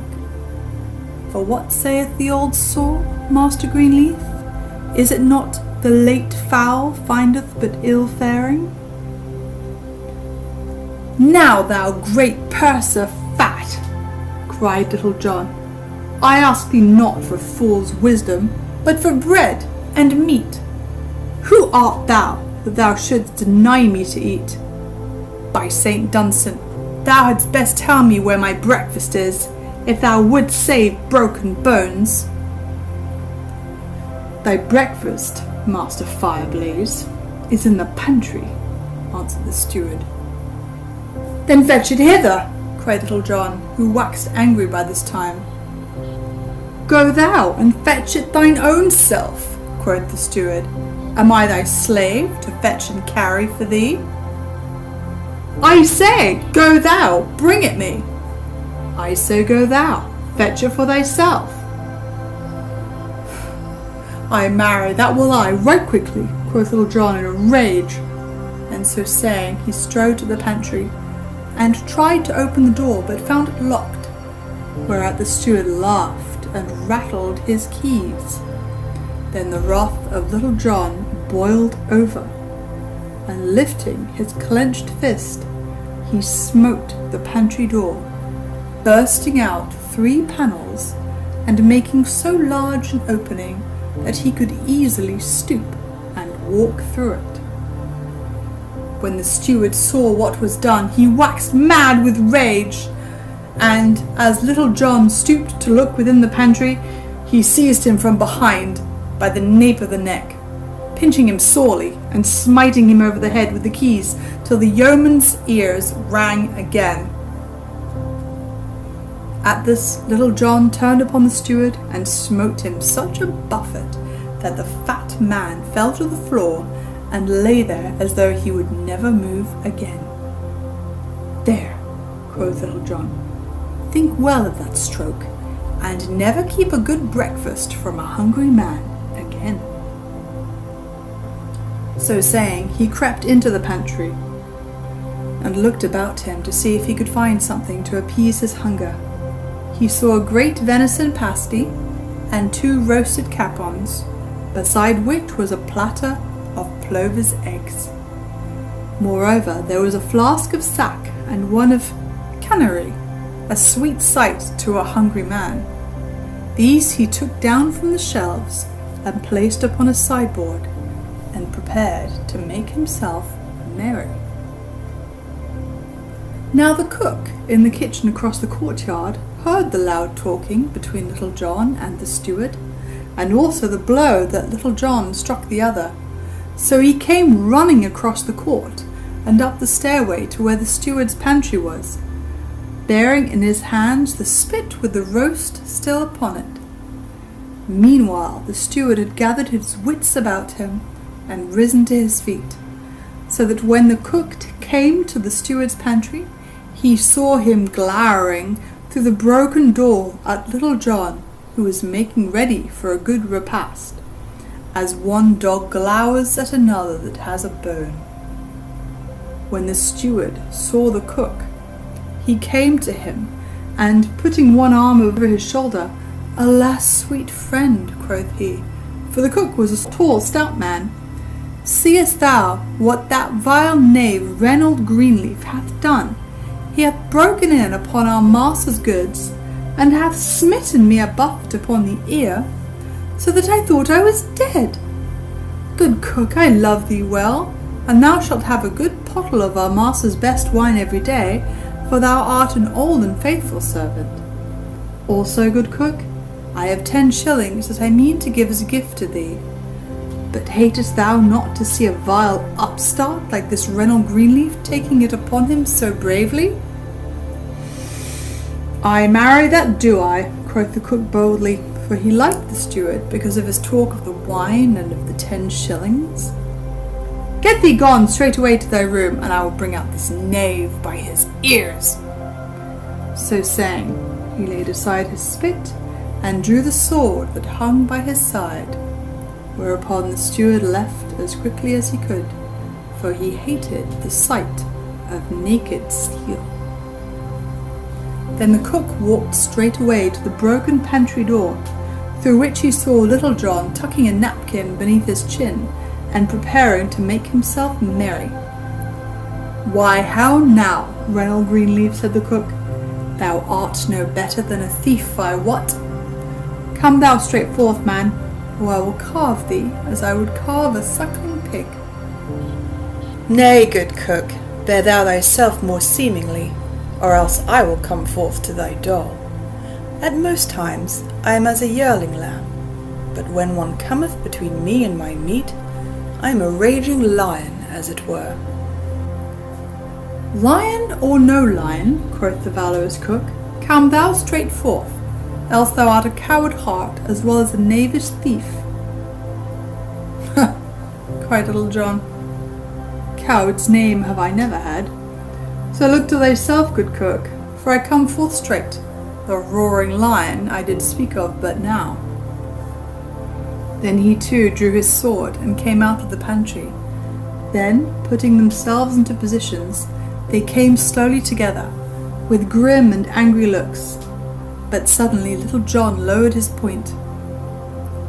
"Hold, good cook," said he. "Now I bethink me it were ill of us to fight with good victuals standing so nigh, and such a feast as would befit 2 stout fellows such as we are. Marry, good friend, I think we should enjoy this fair feast ere we fight. What sayest thou, jolly cook?" At this speech the cook looked up and down, scratching his head in doubt, for he loved good feasting. At last he drew a long breath and said to Little John, "Well, good friend, I like thy plan right well. So, pretty boy, say I, let us feast with all my heart, for one of us may sup in paradise before nightfall."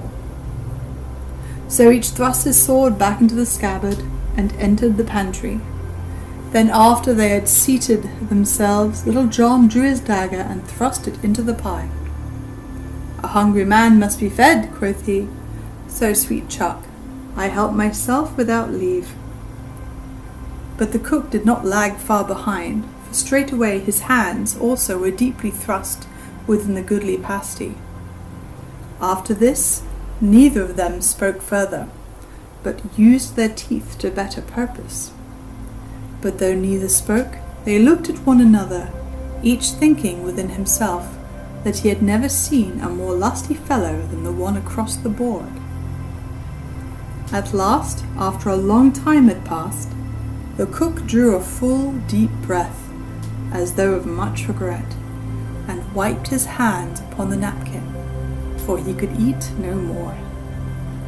Little John also had enough, for he pushed the pasty aside, as though he would say, "I want thee by no more, good friend." Then he took the pottle of sack, and said he, "Now, good fellow, I swear by all that is right, that thou art the stoutest companion of eating that ever I had. Lo, I drink thy health." So saying, he clapped the flask to his lips, and cast his eyes aloft, while the good wine flooded his throat. Then he passed the pottle to the cook, who also said, "Lo, I drink thy health, sweet fellow." Nor was he behind Little John in drinking any more than in eating. "Now," quoth Little John, "thy voice is right round and sweet, jolly lad. I doubt not thou canst sing a ballad most blithely, canst thou not?" "Truly, I have trolled one now and then," quoth the cook, "yet I would not sing alone." "Nay, truly," said Little John, "that were but ill courtesy. Strike up thy ditty, and I will afterwards sing one to match it, if I can." "So be it, pretty boy," quoth the cook, And hast thou ever heard the song of the deserted shepherdess? Truly I know not, answered Little John, but sing thou, and let me hear. Then the cook took another draught from the pottle, and clearing his throat, sang right sweetly, the song of the deserted shepherdess. In Lenten time, when leaves wax green, and pretty birds begin to mate, when lark-cloth sing and thrush, I ween, and stock-dove cooeth soon and late, fair Phyllis sat beside a stone, and thus I heard her make her moan, O willow, willow, willow, willow, I'll take me of thy branches fair, and twine a wreath to deck my hair. The thrush hath taken him a she, the robin too, and eke the dove. My robin hath deserted me, and left me for another love. So here by brookside all alone, I sit me down and make my moan. O willow, willow, willow, willow, I'll take me of thy branches fair, and twine a wreath to deck my hair. But never came herring from the sea, but good as he were in the tide. Young Corydon came over the lea, and sat in Phyllis down beside. So presently she changed her tone, and gan to cease her from her moan. O willow, willow, willow, willow, thou mayst even keep thy garlands fair, I want them not to deck my hair. Now by my faith, cried Little John, that same is a right good song, and hath truth in it also. Glad am I thou likest it, sweet lad, said the cook. Now sing thou one also, for never should a man be merry alone, or sing and list not. Then I will sing thee a song of a right good knight of Arthur's court, and how he cured his heart's wound without running up the dart again, as did thy Phyllis, for I wot she did but cure one smart by giving herself another. So list thou while I sing. The Good Knight and His Love. When Arthur King did rule this land, a goodly king was he, and had he of stout knights a band of merry company. Among them all, both great and small, a good stout knight was there, a lusty child, and eke a tall, that loved a lady fair. But naught would she do with he, but turned her face away, so gat he gone to far country, and left that lady gay. There all alone he made his moan, and eke did sob and sigh, and weep till it would move a stone, and he was like to die. But still his heart did feel the smart, and eke the dire distress, and rather grew his pain more sharp, as grew his body less. Then got he back where was good sack, and merry company, and soon did cease to cry alack, when blithe and gay was he. From which I hold, and feel full bold, to say and eke believe, that gin the belly go not cold, the heart will cease to grieve. Now by my faith, cried the cook, as he rattled the pottle against the sideboard, I like that same song hugely, and eke the motive of it, which lieth like a sweet kernel in a hazelnut. Now thou art a man of shrewd opinions, quoth Little John, and I love thee truly, as thou wert my brother. And I love thee too, but the day draweth on, and I have my cooking to do, ere our master cometh home. So let us even go and settle this brave fight we have in hand. Ay, marry, quoth Little John, and that right speedily. Never have I been more lagged in fighting than in eating and drinking. So come thou straight forth into the passageway, where there is good room to swing a sword, and I will try to serve thee. Then they both stepped forth into the broad passage that led into the steward's pantry, where each man drew his sword again, and without more ado fell upon the other as though he would hew his fellow limb from limb. Then their swords clashed upon one another with great din, and sparks flew from each blow in showers. So they fought up and down the hall for an hour or more, neither striking the other a blow, though they strove their best to do so, for both were skilful at defence. So nothing came of all their labour. Ever and anon they rested, panting, Then, after getting their wind, at it they would go again more fiercely than ever. At last Little John cried aloud, "Hold, good cook!" whereupon each rested upon his sword, panting. "Now will I make my vow," quoth Little John. "Thou art the very best swordsman that ever mine eyes beheld. Truly, I had thought to carve thee ere now." "And I had thought to do the same by thee," quoth the cook, "but I have missed the mark somehow." "Now I have been thinking within myself," quoth Little John, "what we have fighting for, but albeit I do not rightly know." "Why, no more than do I," said the cook. "I bear no love for that pursy steward, but I thought that we had engaged to fight with one another, and that it must be done." "Now," quoth Little John, "it doth seem to me that instead of striving to cut another one's throats, it were better for us to be boon companions. What sayest thou, jolly cook? Wilt thou go with me to Sherwood Forest, and join with Robin Hood's band? Thou shalt live a merry life within the woodlands, and 70 good companions shalt thou have, one of whom is mine own self. Thou shalt have 3 suits of Lincoln green each year, and 40 marks in pay." "Now thou art a man after mine own heart," cried the cook right heartily, "and as thou speakest of it, that is the very service for me. I will go with thee, and that right gladly.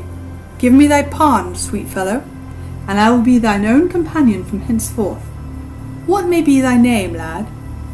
"Men do call me Little John, good fellow." "How! Art not indeed thou Little John, and Robin Hood's own right-hand man?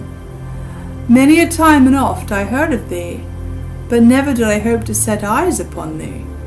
And thou art indeed the famous Little John." And the cook seemed lost in amazement, and looked upon his companion with open eyes. "I am Little John, indeed, and I will bring to Robin Hood this day a right stout fellow to join his merry band. But here we go, good friend. It seemeth to me to be a vast pity that, as we have had so much of the sheriff's food, we should not also carry off some of his silver plate to Robin Hood, as a present from his worship." "Ay, marry it is," said the cook. And so they began hunting about, and took as much silver as they could lay hands upon, clapping it into a bag, and when they had filled the sack, they set forth to Sherwood Forest. Plunging into the woods, they came at last to the greenwood tree, where they found Robin Hood and 80 of his merry men lying upon the fresh green grass. When Robin and his men saw who it was that came, they leapt to their feet. "Now welcome," cried Robin Hood. "Now welcome, Little John, for long it hath been since we have heard from thee, though we all knew that thou hast joined the sheriff's service. And how hast thou fared all these long days?" "Right merrily have I lived at the Lord Sheriff's," answered Little John, "and I have come straight thence. See, good master, I have brought thee his cook, and even his silver plate." Thereupon he told Robin Hood and his merry men that were there all that had befallen him since he had left them to go to the fair at Nottingham town. Then all shouted with laughter, except Robin Hood, but he looked grave. "Nay, Little John," said he, "thou art a brave blade and a trusty fellow. I am glad thou hast brought thyself back to us, and with such a good companion as the cook, whom we all welcome to Sherwood. But I like not so well that thou hast stolen the sheriff's plate, like some paltry thief. The sheriff has been punished by us, and hath lost 300 pounds, even as he thought to despoil another. But he hath done naught that we should steal his household plate from him." Though Little John was vexed with this, he strove to pass it off with a jest. "Nay, good master," quoth he, "if thou thinkest the sheriff gave us not the plate, I will fetch him, that he may tell us with his own lips he giveth it all to us." So saying, he leapt to his feet, and was gone before Robin could call him back. Little John ran for full 5 miles, until he came to whence the sheriff of Nottingham and a gay company were hunting near the forest. When Little John came to the sheriff, he doffed his cap and bent his knee. "God save thee, good master," quoth he. "Why, Reynold Greenleaf," cried the sheriff, "whence comest thou, and where hast thou been?" "I have been in the forest," answered Little John, speaking amazedly. "And there I saw a sight such never before man's eyes beheld. Yonder I saw a young hart all in green from top to toe, and about him was a herd of 80 deer, and they too were all of green from head to foot. Yet I dared not shoot, good master, for fear lest they should slay me." "Why, how now, Reynold Greenleaf," cried the sheriff, "art thou dreaming, or art thou mad, that thou dost bring me such a tale?" "Nay, I am not dreaming, nor am I mad," said Little John, "and if thou wilt come with me, I will show thee this fair sight, for I have seen it with mine own eyes. But thou must come alone, good master, lest the others frighten them and they get away." So the party all rode forward, and Little John led them downward into the forest. "Now, good master," quoth he at last, "we are nigh where I saw this herd." Then the sheriff descended from his horse and bade them wait for him until he should return. And Little John led him forward through a close copse, until suddenly they came to a great open glade, at the end of which Robin Hood sat beneath the shade of the great oak tree, with his merry men all about him. "See, good master sheriff," quoth Little John, "yonder is the hart of which I spake to thee." At this the sheriff turned to Little John and said bitterly, "Long ago I thought I remembered thy face, but now I know thee. Woe betide thee, Little John, for thou hast betrayed me this day." In the meantime Robin Hood had come to them. "Now welcome, master sheriff," said he. "Hast thou come today to take another feast with me?" "Nay, heaven forbid," said the sheriff in tones of deep earnest. "I care for no feast, and have no hunger today." "Nevertheless," quoth Robin, "if thou hast no hunger, maybe thou hast thirst, and well I know thou wilt take a cup of sack with me.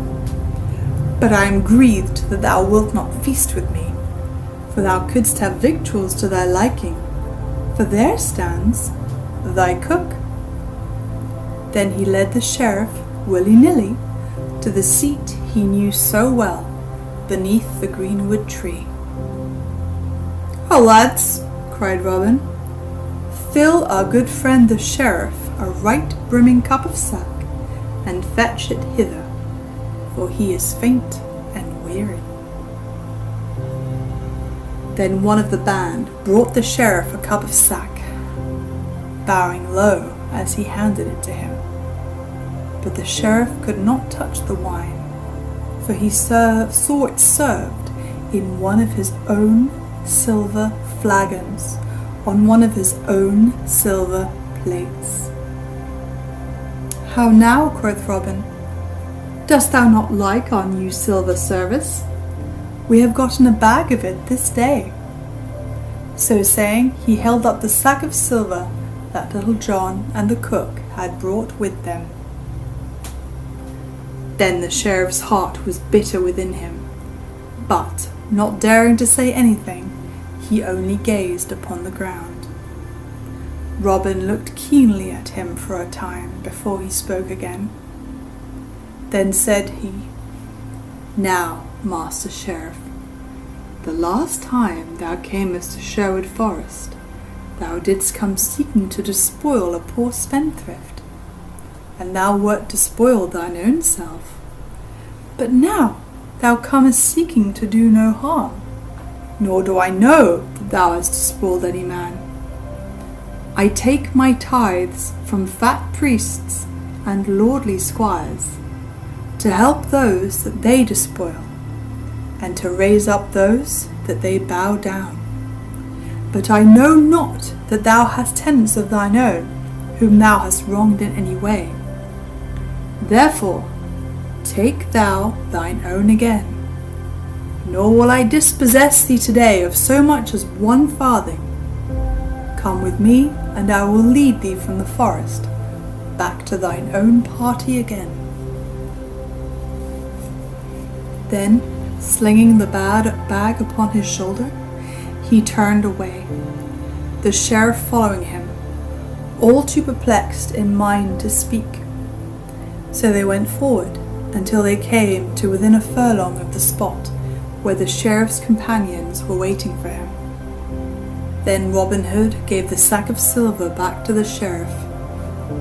Take thou thine own again, he said, and hearken to me, good sheriff. Take thou a piece of advice with it. Try thy servants well, ere thou dost engage them again so readily. Then, turning, he left the other standing bewildered, with the sack in his hands. The company that waited for the sheriff were all amazed to see him come out of the forest bearing a heavy sack upon his shoulders. But though they questioned him, he answered never a word, acting like one who walks in a dream.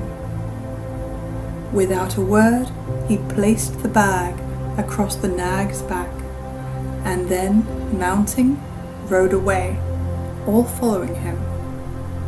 But all the time there was a great turmoil of thoughts within his head, tumbling one over the other. And thus ends the merry tale of Little John and how he entered the sheriff's service. Little John and the Tanner of Blythe. One fine day, not long after Little John had been left abiding with the sheriff and had come back with his worship's cook to the merry greenwood, as has just been told, Robin Hood and a few chosen fellows of his band lay upon the soft sward beneath the greenwood tree where they dwelled. The day was warm and sultry, so that while most of the band were scattered through the forest upon this mission upon that, these few stout fellows lay lazily beneath the shade of the tree in the soft afternoon, passing jests among themselves and telling merry stories with laughter and mirth. All the air was laden with the bitter fragrance of the May, and all the bosky shades of the woodlands beyond rang with the sweet song of birds, the throstle cock, the cuckoo, and of the wood pigeon, and with the song of birds mingled the cool sound of the gurgling brook that leapt out of the forest's shades and ran fretting amid its rough, grey stones across the sunlit open glade before the trysting tree. And a fair sight was that 50 of tall, stout yeomen, all clad in Lincoln green, lying beneath the broad spreading branches of the great oak tree, amid the quivering leaves of which the sunlight shivered and fell in dancing patches upon the grass. Suddenly Robin smote his knee. "By St. Dunstan," quoth he, "I had nigh forgot that quarter-day cometh on apace, and yet no cloth of Lincoln green in all our store. It must be looked to, and that in quick season. Come, busk thee, Little John. Stir those lazy bones of thine, for thou must get thee straightway to our good gossip, the draper, Hugh Longshanks of Ancaster. Bid him send us straightway 20 yards of fair cloth of Lincoln green, and mayhap the journey may take some of the fat from off thy bones, that thou hast gotten from lazy living at our dear sheriff's." "Nay," muttered Little John, for he had heard so much upon this score that he was sore upon this point. "Nay, truly mayhap I have more flesh upon my joints than I once had. Yet, flesh or no flesh, I doubt not that I could still hold my place and footing upon a narrow bridge against ever a yeoman in Sherwood or Nottinghamshire, for the matter of that, even though he had no more fat about his bones than thou hast, good master." At this reply a great shout of laughter went up, and all looked at Robin Hood, for each man knew that Little John spake of a certain fight that happened between their master and himself, through which they first became acquainted. "Nay," quoth Robin Hood, laughing louder than all, "Heaven forbid that I should doubt thee, for I care for no taste of thy staff myself. Little John, I must needs own that there are those in my band can handle a 7-foot staff more deftly than I, yet no man in all Nottinghamshire can draw Grey Goose shaft with my fingers. Nevertheless, a journey to Ancaster may not be ill for thee, so go thou, as I bid, and thou hadst best go this very evening, for since thou hast abided at the sheriff's, many there know thy face, and if thou goest in broad daylight, thou mayest get thyself into a coil with some of his worship's men-at-arms. Bide thou here till I bring thee money to pay our good Hugh. I warrant he hath no better customers in all Nottinghamshire than we." So saying, Robin left them and entered the forest. Not far from the trysting tree was a great rock, in which a chamber had been hewn, the entrance being barred by a massive oaken door 2 palms' breadth in thickness, studded about with spikes, and fastened with a great padlock. This was the treasure house of the band, and thither Robin Hood went, and, unlocking the door, entered the chamber, from which he brought forth a bag of gold, which he gave to Little John, to pay Hugh Longshanks withal for the cloth of Lincoln green. Then up got Little John, and taking the bag of gold, which he thrust into his bosom, he strapped a girdle about his loins, took a stout pikestaff full 7 feet long in his hand, and set forth upon his journey. So he strode whistling along the leafy forest path that led to Fosse Way, turning neither to the right hand nor the left, until at last he came to where the path branched, leading on the one hand onward to Fosse Way, and on the other, as well Little John knew, to the Merry Blue Boar Inn. Here Little John suddenly ceased whistling and stopped in the middle of the path. First he looked up, and then he looked down, and then, tilting his cap over one eye, he slowly scratched the back part of his head, for thus it was. At the sight of these 2 roads, 2 voices began to alarm within him, the one crying, "There lies the road to the Blue Boar Inn, a can of brown October, and a merry night, with sweet companions, such as thou mayst find there." The other, "There lies the way to Ancaster, and the duty thou art set upon." Now, the first of these 2 voices was far the louder, for Little John had grown passing fond of good living, through abiding at the sheriff's house. So, presently, looking up into the blue sky, across which bright clouds were sailing like silver boats, and swallows skimming in circling flight, quoth he, "I fear me it will rain this evening. So I'll even stop at the Blue Boar till it passes by, for I know my good master would not have me wet to the skin." So without more ado, off he strode down the path that lay the way of his likings. Now there was no sign of any foul weather, but when one wishes to do a thing, as Little John did, one finds no lack of reasons for the doing. 4 merry wags were at the Blue Boar Inn, a butcher, a beggar, and 2 barefoot friars. Little John heard them singing from afar, as he walked through the hush of the mellow twilight that was now falling over hill and dale. Right glad were they to welcome such a merry blade as Little John. Fresh cans of ale were brought, and with jest and song and merry tales the hours slipped away on fleeting wings. None thought of time or tide till the night was so far gone that Little John put by the thought of setting forth upon his journey again that night, and so bided at the Blue Boar Inn until the morrow. Now it was an ill piece of luck for Little John that he left his duty for his pleasure, and he paid a great score for it, as we are all apt to do in the same case, as you shall see. Up he rose at the dawn of the next day, and, taking his stout pike-staff in his hand, he set forth upon his journey once more, as though he would make up for lost time. In the good town of Blythe there lived a stout tanner, celebrated far and near for feats of strength and many tough bouts at wrestling and the quarterstaff. For 5 years he had held the mid-country champion belt for wrestling, till the great Adam of Lincoln cast him in the ring and broke one of his ribs.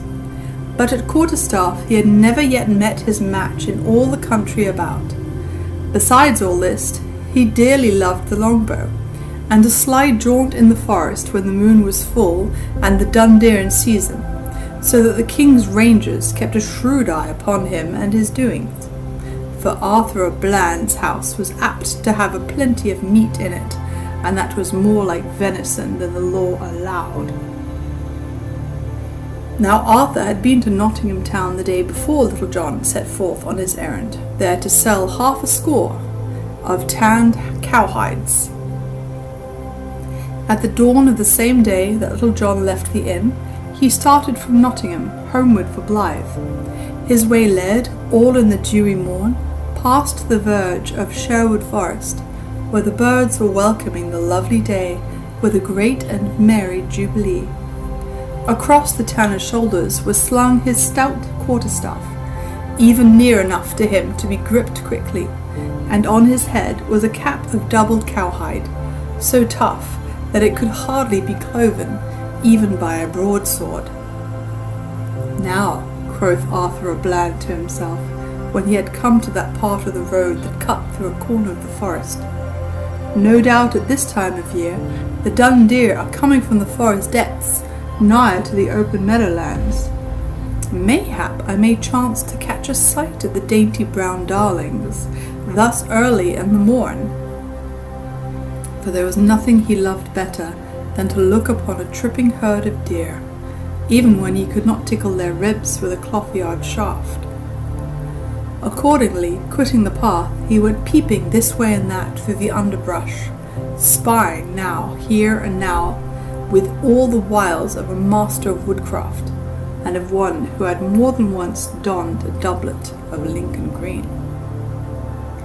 Now as Little John stepped blithely along, thinking of nothing but of such things as the sweetness of the hawthorn buds that bedecked the hedgerows, or gazing upward at the lark that, springing from the dewy grass, hung aloft on quivering wings in the yellow sunlight, pouring forth its song that fell like a falling star from the sky, his luck led him away from the highway, not far from the spot where Arthur of Bland was peeping this way and that through the leaves of the thickets.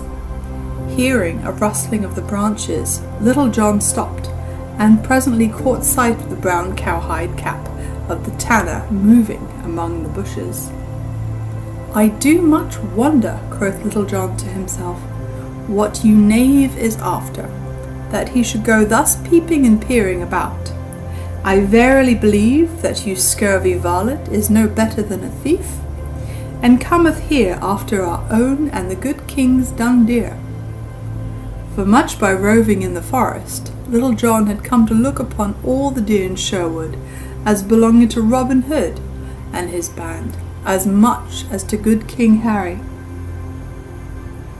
Nay, quoth he again after a time, this matter must even be looked into.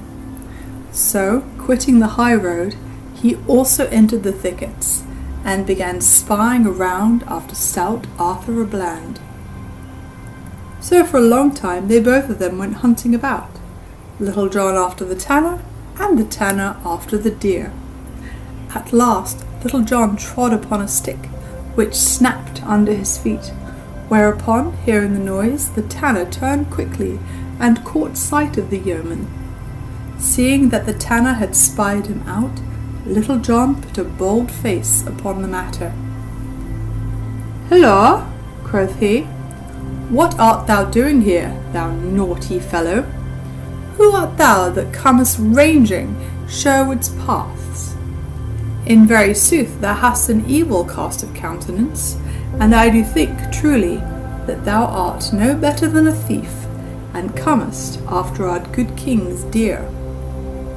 "Nay," quoth the tanner boldly, for, though taken by surprise, he was not a man to be frightened by big words.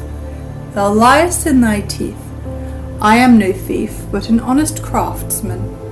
As for my countenance, it is what it is, and for the matter of that, thine own is none too pretty, thou saucy fellow." "Ha!" quoth Little John in a great loud voice, "wouldst thou give me back talk? Now I have a great part of mind to crack thy pate for thee. I would have thee know, fellow, that I am, as it were, one of the king's foresters. Leastwise," muttered he to himself, "I and my friends do take good care of our good sovereign's deer." "I care not who thou art," answered the bold tanner, "and unless thou hast many more of thy kind by thee, thou canst never make Arthur a Bland cry a mercy." "Is it so?" cried Little John in a rage. "Now by my faith, thou saucy rogue, thy tongue hath led thee into a pit thou wilt have a sorry time getting out of. For I will give thee such a drubbing as never thou hast had in all thy life before. Take thy staff in thy hand, fellow, for I will not smite an unarmed man." "Marry, come up with a murrain," cried the tanner, for he too had talked himself into a fume. "Big words never kill so much as a mouse. Who art thou that talkest so freely of cracking the head of Arthur a Bland? If I do not tan thy hide this day, as never I tanned a calf's hide in all my life before, split my staff into skewers for lamb's flesh, and call me no more brave man. Now look to thyself, fellow." "Stay," said Little John, "let us first measure our cudgels. I do reckon my staff longer than thine, and I would not take vantage of thee by even so much as an inch." "Nay, I pass not for length," answered the tanner. "My staff is long enough to knock down a calf, so look to thyself, fellow, I say again." So without more ado, each gripped his staff in the middle, and with fell and angry looks they came slowly together. Now news had been brought to Robin Hood how that Little John, instead of doing his bidding, had passed by duty for pleasure, and so had stopped overnight with merry company at the Blue Boar Inn, instead of going straight to Ancaster. So, being vexed to his heart by this, he set forth at dawn of day to seek Little John at the Blue Boar, or at least to meet the yeoman on the way, and ease his heart of what he thought of the matter. As thus he strode along in anger, putting the words together he would use to chide Little John, he heard of a sudden loud and angry voices, as of men in a rage, passing fell words back and forth from one to the other. At this Robin Hood stopped and listened. "Surely," quoth he to himself, "that is Little John's voice, and he is talking in anger also. Methinks the other is strange to my ears. Now heaven forfend that my good trusty Little John should have fallen into the hands of the king's rangers. I must see to this matter, and that quickly." Thus spake Robin Hood to himself, all his anger passing away like a breath from the window pane, at the thought that perhaps his trusty right-hand man was in some danger of his life. So cautiously he made his way through the thickets, whence the voices came, and, pushing aside the leaves, peeped into the little open space where the two men, staff in hand, were coming slowly together. "Ha!" quoth Robin to himself, "here is merry sport afoot. Now I would give 3 gold angels from my own pocket if you stout fellow would give Little John a right sound drubbing. It would please me to see him well thumped for having failed in my bidding. I fear me, though, there is but poor chance of my seeing such a pleasant sight." So saying, he stretched himself at length upon the ground. that he might not only see the sport better, but that he might enjoy the merry sight at his ease. As you may have seen two dogs at thing to fight, walking slowly round and round each other, neither cur wishing to begin the combat, so those two stout yeomen moved slowly around, each watching for a chance to take the other unaware, and so get in the first blow. At last, Little John struck like a flash, and rap! The tanner met the blow and turned it aside, and then smote back at Little John, who also turned the blow, and so this mighty battle began. Then up and down and back and forth they trod, the blows falling so thick and so fast that at a distance one would have thought that half a score of men were fighting.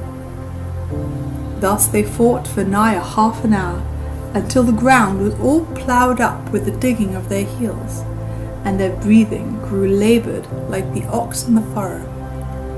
But Little John suffered the most, for he had become unused to such stiff labour, and his joints were not as supple as they had been before he went to dwell with the sheriff. All this time Robin Hood lay beneath the bush, rejoicing at such a comely bout of quarterstaff. "By my faith," quoth he to himself, "never had I thought to see Little John so evenly matched in all my life. Belike, though, he would have overcome yon fellow before this had he been in his former trim." At last Little John saw his chance, and, throwing all the strength he felt going from him into one blow that might have felled an ox, he struck at the tanner with might and main. And now did the tanner's cowhide cap stand him in good stead, and but for it he might never have held staff in hand again. As it was, the blow he caught beside the head was so shrewd that it sent him staggering across the little glade, so that, if Little John had had the strength to follow up his vantage, it would have been ill for stout Arthur.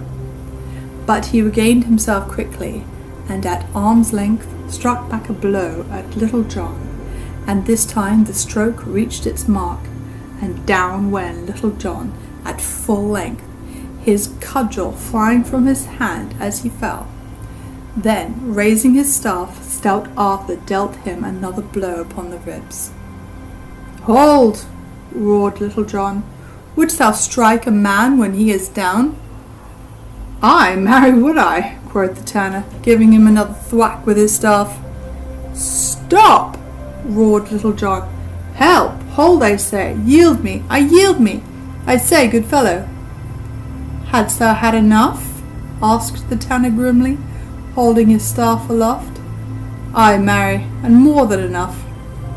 "And thou dost own that I am the better man of the two?" "Yea, truly, and a marn seize thee," said Little John, the first aloud, and the last to his beard. "Then thou mayest go thy ways, and thank thy patron saint that I am a merciful man," said the tanner. "A plague of such mercy as thine," said Little John, sitting up and feeling his ribs where the tanner had cudgelled him. "I make my vow, my ribs feel as though every one of them were broken in twain. I tell thee, good fellow, I do think there was never a man in all Nottinghamshire could do to me what thou hast done this day." "And so thought I also," cried Robin Hood, bursting out of the thicket and shouting with laughter till the tears ran down his cheeks. "Oh, man, man," said he, as well as he could for his mirth, "I didst go over like a bottle knocked from a wall. I did see the whole merry bout, and never did I think to see thee yield thyself so, hand and foot, for any man in all merry England. I was seeking thee, to chide thee for leaving my bidding undone, but thou hast been paid all I owed thee, full measure, pressed down and overflowing by this good fellow. Marry, I did reach out his arm full length, while thou stood gaping at him, and with a pretty rap tumble thee over as never have I seen one tumble before. So spake bold Robin, and all the time Little John sat upon the ground, looking as though he had sour curds in his mouth. What may be thy name, good fellow? Said Robin next, turning to the tanner. Men do call me Arthur a Bland, spoke up the tanner boldly. And now, what may be thy name? Ha! Arthur a Bland, quoth Robin. I have heard thy name before, good fellow. Thou didst break the crown of a friend of mine at the fair at Ely last October. The folk there call him Jack o' Nottingham. We call him Will Scatherlock. This poor fellow whom thou hast so belaboured is counted the best hand at the quarterstaff in all merry England. His name is Little John, and mine Robin Hood. How? Cried the tanner. Art thou indeed the great Robin Hood? And is this the famous Little John? Marry, had I known who thou art, I would never have been so bold as to lift my hand against thee. Let me help thee to thy feet, good master Little John, and let me brush the dust from off thy coat. Nay, quoth Little John testily, at the same rising carefully, as though the bones had been made of glass. I can help myself, good fellow, without thy aid, and let me tell thee, had it not been for that vile cowskin cap of thine, it would have been ill for thee this day. At this Robin laughed again, and turned to the tanner, saying, Wilt thou join my band, good Arthur? For I make my vow, thou art one of the stoutest men that ever mine eyes beheld. Will I join thy band? Cried the tanner joyfully. I marry, will I? Hey for a merry life! Cried he, leaping aloft and snapping his fingers. And hey for the life I love! Away with tan bark and filthy vats and foul cowhides! I will follow thee to the ends of the earth, good master, and not a herd of dun deer in all the forest but shall know the sound of the twang of my bowstring. As for thee, Little John, said Robin, turning to him and laughing, thou wilt start once more for Ancaster, and we will go part way with thee. For I will not have thee turn again to either the right hand or the left, till thou hast fairly gotten away from Sherwood. There are other inns that thou knowest yet hereabouts. Thereupon, leaving the thickets, they took once more to the highway, and departed upon their business. Robin Hood and Will Scarlet. Thus they travelled along the sunny road, 3 stout fellows such as you could hardly match anywhere else in all merry England. Many stopped to gaze after them as they strode along, so broad were their shoulders, and so sturdy their gait. Quoth Robin Hood to Little John, Why didst thou not go straight to Ancaster yesterday as I told thee? Thou hadst not gotten thyself into such a coil, hadst thou done as I ordered. I feared the rain that threatened, said Little John, in a sullen tone, for he was vexed at being so chaffed by Robin with what had happened to him. The rain! Cried Robin, stopping all of a sudden in the middle of the road and looking at Little John in wonder. Why, thou great oaf, not a drop of rain has fallen these 3 days, neither has any threatened, nor had there been a sign of foul weather in earth or sky or water. Nevertheless, growled Little John, the holy Saint Swithin holdeth water of the heavens in his pewter pot, and he could have poured them out had he chosen, even from a clear sky. And wouldst thou have had me wet to the skin? At this Robin Hood burst into a roar of laughter. O Little John, said he, what butter wits hast thou in that head of thine? Who could hold anger against such as one as thou art? So saying, they all stepped out once more, with the right foot foremost, as the saying is. After they had travelled some distance, the day being warm and the road dusty, Robin Hood waxed thirsty. So, there being a fountain of water as cold as ice, just behind the hedgerow, they crossed the stile, and came to where the water bubbled up from beneath a mossy stone. Here, kneeling and making cups of their palms of their hands, they drank their fill. And then, The spot being cool and shady, they stretched their limbs and rested them for a space. In front of them, over beyond the hedge, the dusty road stretched away across the plain. Behind them the meadowlands and bright green fields of tender young corn lay broadly in the sun, and overhead spread the shade of the cool, rustling leaves of the beechen tree. Pleasantly to their nostrils came the tender fragrance of the purple violets and wild thyme that grew within the dewy moisture of the edge of the little fountain, and pleasantly came the soft gurgle of the water. All was so pleasant and so full of the gentle joy of the bright Maytime that for a long time no one of the three cared to speak, but each lay on his back, gazing up through the trembling leaves of the trees to the bright sky overhead. At last Robin, whose thoughts were not quite so busy, wool-gathering as those of the others, and who had been gazing around him now and then, broke the silence. "Heyday," quoth he, "you is a gaily feathered bird, I take my vow." The others looked and saw a young man walking slowly down the highway. Gay was he indeed, as Robin had said, and a fine figure he cut, for his doublet was of scarlet silk, and his stockings also. A handsome sword hung by his side, the embossed leathern scabbard being picked out with fine threads of gold. His cap was a scarlet velvet, and a broad feather hung down behind and back of one ear. His hair was long and yellow, and curled upon his shoulders, and in his hand he bore an early rose, which he smelled at daintily now and then. "By my life," quoth Robin Hood, laughing, "saw ye ever such a pretty mincing fellow?" "Truly his clothes have overmuch prettiness for my taste," quoth Arthur a Bland, "but nevertheless his shoulders are broad, and his loins are narrow, and seest thou, good master, how that his arms hang from his body? They dangle not down like spindles, but hang stiff and bend at the elbow. I take my vow there be no bread and milk limbs in those fine clothes, but stiff joints and tough thews." "Methinks thou art right, friend Arthur," said Little John. "I do verily think that Hugh is no such roseleaf and whipped cream gallant as he would have one take him to be." "Ha!" quoth Robin Hood, "the sight of such a fellow doth put a nasty taste into my mouth.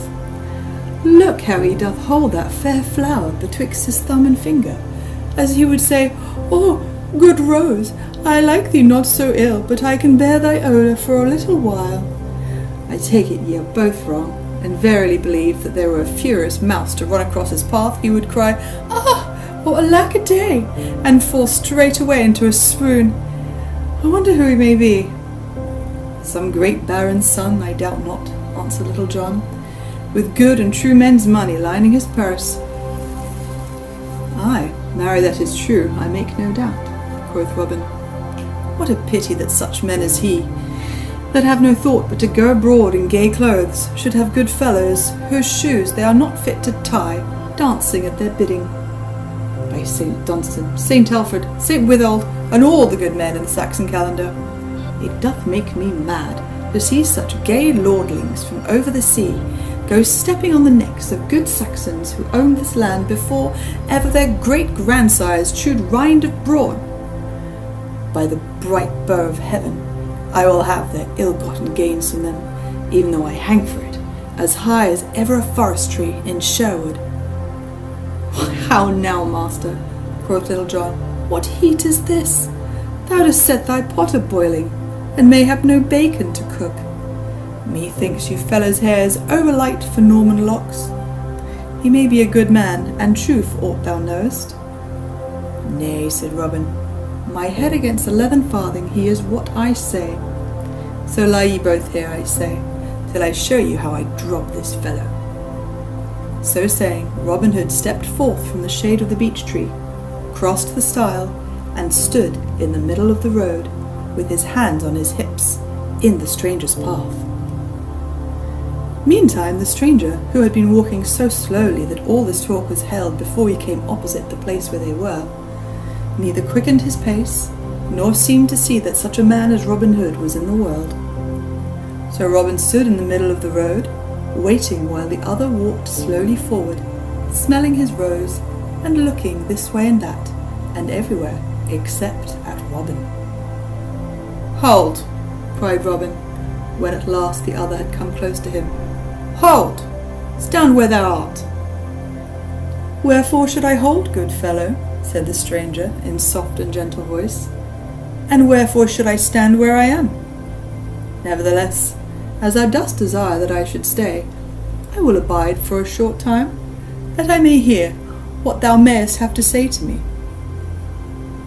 "Then," quoth Robin, "as thou dost so fairly do as I tell thee, and dost give me such soft speech, I will also treat thee with all due courtesy.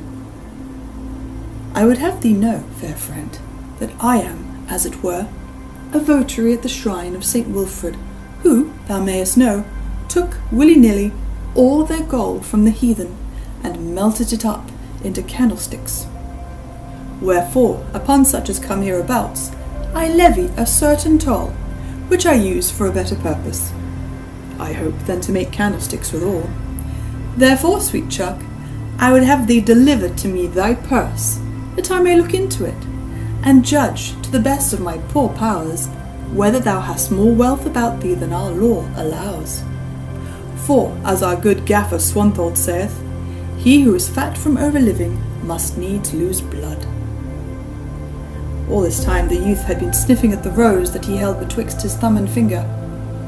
"Nay," said he with a gentle smile, when Robin Hood had done, "I do love to hear thee talk, thou pretty fellow, and if haply thou art not yet done, finish, I beseech thee. I have yet some little time to stay." "I have said all," quoth Robin, "and now if thou wilt give me thy purse, I will let thee go thy way without let or hindrance, so soon as I shall see what it may hold. I will take none from thee, if thou hast but little." "Alas, it doth grieve me much," said the other, "that I cannot do as thou dost wish. I have nothing to give thee. Let me go my way, I pray thee. I have done thee no harm." "Nay, thou goest not," quoth Robin, "till thou hast shown me thy purse." "Good friend," said the other gently, "I have business elsewhere. I have given thee much time, and have heard thee patiently. Pray thee, let me depart in peace." "I have spoken to thee, friend," said Robin sternly, "and now I tell thee again, that thou goest not one step forward till thou hast done as I bid thee." So saying, he raised his quarterstaff above his head in a threatening way. "Alas," said the stranger sadly, "it doth grieve me that this thing must be. I fear much that I must slay thee, thou poor fellow." So saying, he drew his sword. "But by thy weapon," quoth Robin, "I would take no vantage of thee. Thy sword cannot stand against an oaken staff such as mine. I could snap it like a barley straw. Yonder is a good oaken thicket by the roadside. Take thee a cudgel thence, and defend thyself fairly, if thou hast a taste for a sound drubbing." First the stranger measured Robin with his eye, and then he measured the oaken staff. "Thou art right, good fellow," said he presently. "Truly my sword is no match for that cudgel of thine. Bide thee a while till I get me a staff." So saying, he threw aside the rose that he had been holding all this time, thrust his sword back into the scabbard, and, with a more hasty step than he had yet used, stepped to the roadside where grew the little clump of ground oaks Robin had spoken of. Choosing among them, he presently found a sapling to his liking. He did not cut it, but rolling up his sleeves a little way, he laid hold of it, placed his heel against the ground, and with one mighty pull, plucked the young tree up by the roots from out of the very earth. Then he came back, trimming away the roots and tender stems with his sword, as quietly as if he had done naught to speak of.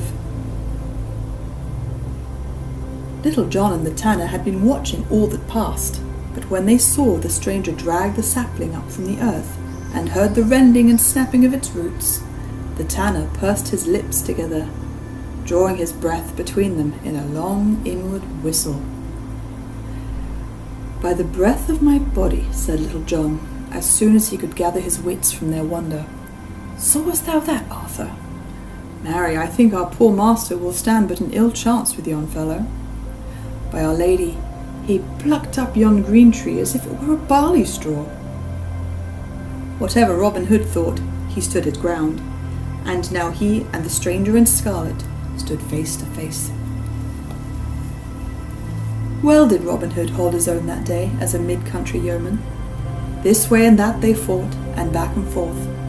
Robin's skill against the stranger's strength. The dust of the highway rose up around them like a cloud, so that at times Little John and the tanner could see nothing, but only hear the rattle of the staves against one another. Thrice Robin Hood struck the stranger, once upon the arm, and twice upon the ribs, and yet had he warded all the other's blows, only one of which had met its mark, would have laid stout Robin low in the dust than he ever would have gotten before. At last the stranger struck Robin's cudgel so fairly in the middle that he could hardly hold his staff in his hand. Again he struck, and Robin bent beneath the blow.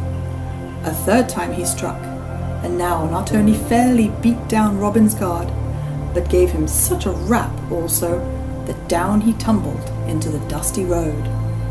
"Halt!" cried Robin Hood when he saw the stranger raising his staff once more. "I yield me." "Hold!" cried Little John, bursting from his cover, with the tanner at his heels. "Hold! Give over, I say!" "Nay," answered the stranger quietly, "if there be two more of you, and each as stout as this good fellow, I am like to have my hands full. Nevertheless, come on, and I will strive my best to serve you all." "Stop!" cried Robin Hood. "We will fight no more. I take my vow this is an ill day for thee and me." "Little John, I do verily believe that my wrist and eke my arm are palsied by the jar of the blow that this stranger struck me." Then Little John turned to Robin Hood. "Why, how now, good master," he said. "Alas, thou art in an ill plight. Marry, thy jerkin is all befouled with the dust of the road. Let me help thee to arise." "A plague on thy aid," cried Robin angrily. "I can get to my feet without thy help, good fellow." "Nay, but let me at least dust thy coat for thee. I fear thy poor bones are mightily sore," quoth Little John soberly, but with a sly twinkle in his eyes. "Give over, I say," quoth Robin in a fume. "My coat hath been dusted enough already without aid of thine." Then turning to the stranger, he said, "What may be thy name, good fellow?" "My name is Gamwell," answered the other. "Ha!" cried Robin. "Is it even so? I have near kin of that name. Whence camest thou, fair friend?" "From Maxfield town I come," answered the stranger. "There was I born and bred, and thence I come to seek my mother's young brother, whom men called Robin Hood. So if perchance thou mayest direct me—" "Ha! Will Gamwell!" cried Robin, placing both hands upon the other's shoulders and holding him off at arm's length. "Surely it can be none other. I might have known thee by that pretty maiden air of thine, that dainty finicking manner of gait. Dost thou not know me, lad? Look upon me well." "Now, by the breath of my body," cried the other, "I do believe from my heart that thou art mine own Uncle Robin." "Nay, certain it is so." And each flung his arms around the other, kissing him upon the cheek. Then once more Robin held his kinsman off at arm's length, and scanned him keenly from top to toe. "Why, how now," quoth he, "what change is here? Verily, some 8 or 10 years ago I left thee a stripling lad, with great joints and ill-hung limbs, and lo, here thou art, as tight a fellow as ever I set mine eyes upon.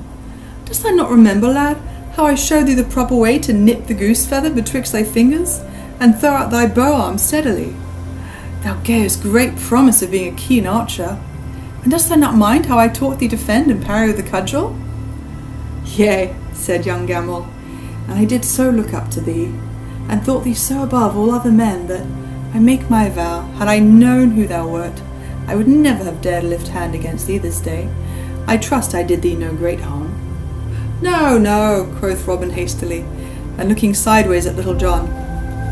"Thou didst not harm me. But say no more of that, I pray thee. Yet I will say, lad, that I hope I may never feel again such a blow as thou didst give me. By Our Lady, my arm doth tingle yet from fingernail to elbow. Truly, I thought I was palsied for life. I tell thee, 'cause that thou art the strongest man that I ever laid mine eyes upon. I take my vow, I felt my stomach quake when I beheld thee pluck up yon green tree as thou didst. But tell me, how camest thou to leave Sir Edward and thy mother? Alas, answered young Gamwell, 'tis an ill story, uncle, that I have to tell thee.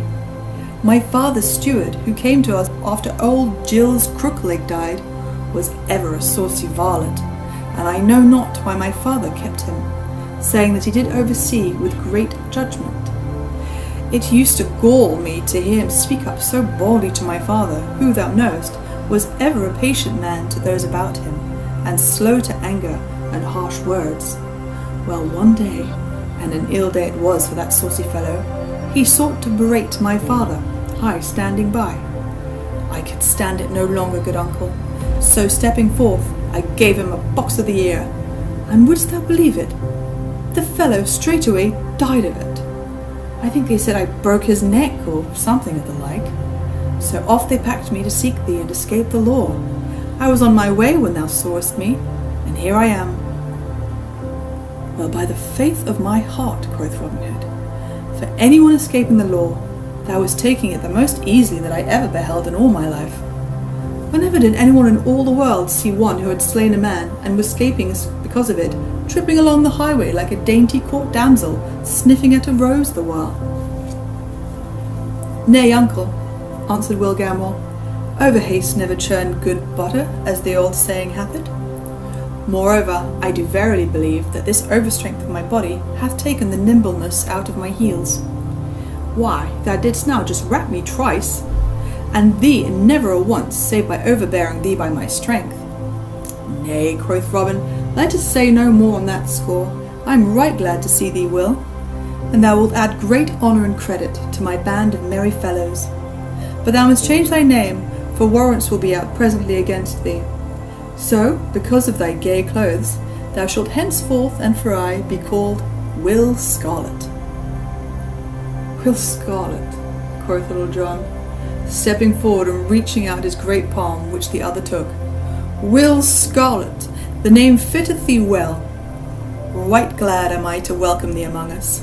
I am called Little John, and this is a new member who has just joined us, a stout tanner named Arthur a Bland. Thou art like to achieve fame, Will, let me tell you that. For there will be many a merry ballad sung about the country, and many a merry story told in Sherwood of how Robin Hood taught Little John and Arthur a Bland the proper way to use the quarterstaff. Likewise, as it were, how our good master bit off so large a piece of cake that he choked on it. Nay, good Little John, quoth Robin gently, for he liked ill to have such a jest told of him. Why should we speak of this little matter? Prithee, let us keep this day's doings amongst ourselves. With all my heart, quoth Little John. But, good master, I thought that thou didst love a merry story, because thou hast so often made a jest about a certain increase of fatness on my joints, of flesh gathered by my abiding with the sheriff of— Nay, good Little John, said Robin hastily, I do bethink me I have said full enough on that score. It is well, quoth Little John, for in truth I myself have tired of it somewhat. But now I bethink me, thou didst also seem minded to make a jest of the rain that threatened last night, so— Nay then, said Robin testily, I was mistaken. I remember me now, it did seem to threaten rain. Truly I did think so myself, quoth Little John. Therefore no doubt thou dost think it was wise of me to abide all night at the Blue Boar Inn, instead of venturing forth in such stormy weather, dost thou not? A plague of thee and thy doings, cried Robin Hood. If thou wilt have it so, thou wert right to abide wherever thou didst choose. Once more it is well, quoth Little John. As for myself, I have been blind this day. I did not see thee drubbed. I did not see thee tumbled heels and overhead in the dust. And if any man says that thou wert, I can with a clear conscience rattle his lying tongue betwixt his teeth. Come, cried Robin, biting his nether lip, while the others could not forbear laughing. We will go no farther today, but we'll return to Sherwood, and thou shalt go to Ancaster another time, Little John." So said Robin, for now that his bones were sore, he felt as though a long journey would be an ill thing for him. So turning their backs, they retraced their steps whence they came.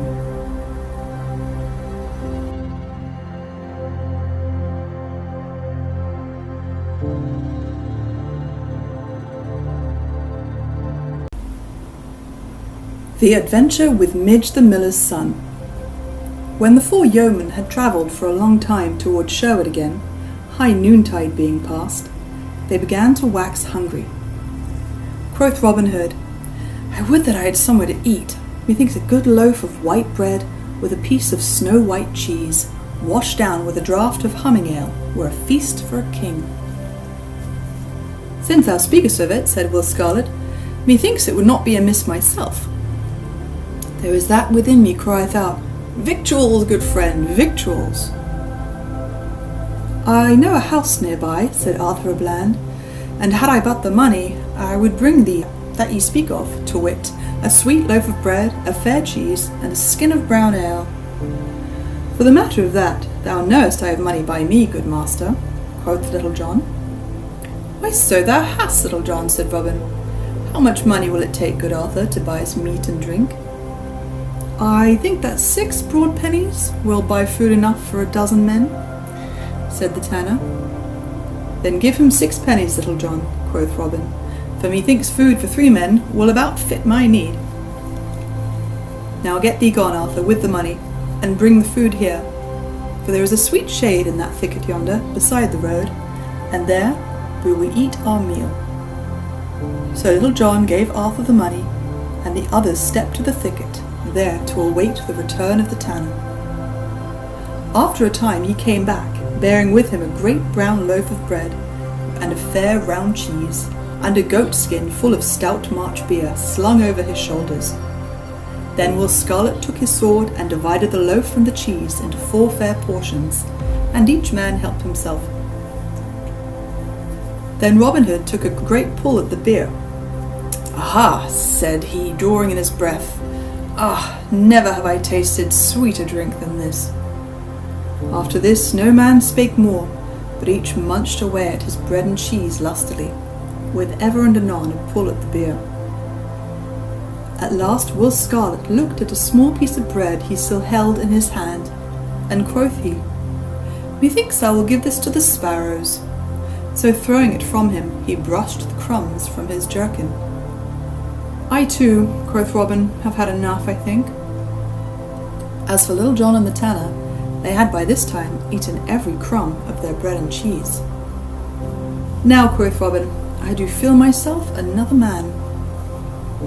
I would fain enjoy something pleasant before going farther upon our journey. I do bethink me, Will, that thou didst used to have a pretty voice, and one that turns tuned sweetly upon a song. Prithee, give us one here if we journey farther." "Truly I do not mind turning a tune," answered Will Scarlet, "but I would not sing alone." "Nay, others will follow. Strike up, lad," quoth Robin. "In that case 'tis well," said Will Scarlet. "I do call to mind a song that a certain minstrel used to sing in my father's hall upon occasion. I know no name for it, and so can give you none, but thus it is." Then, clearing his throat, he sang, In the merry blossom time, when love longings food the breast, when the flower is on the lime, when the small fowl builds her nest, sweetly sings the nightingale, and the throstle-cock so bold, cuckoo in the dewy dale, and the turtle in the ward. But the robin I love dear, for he singeth through the year. Robin, Robin, merry Robin, so I'd have my true love be, not to fly at the nigh, sign of cold adversity.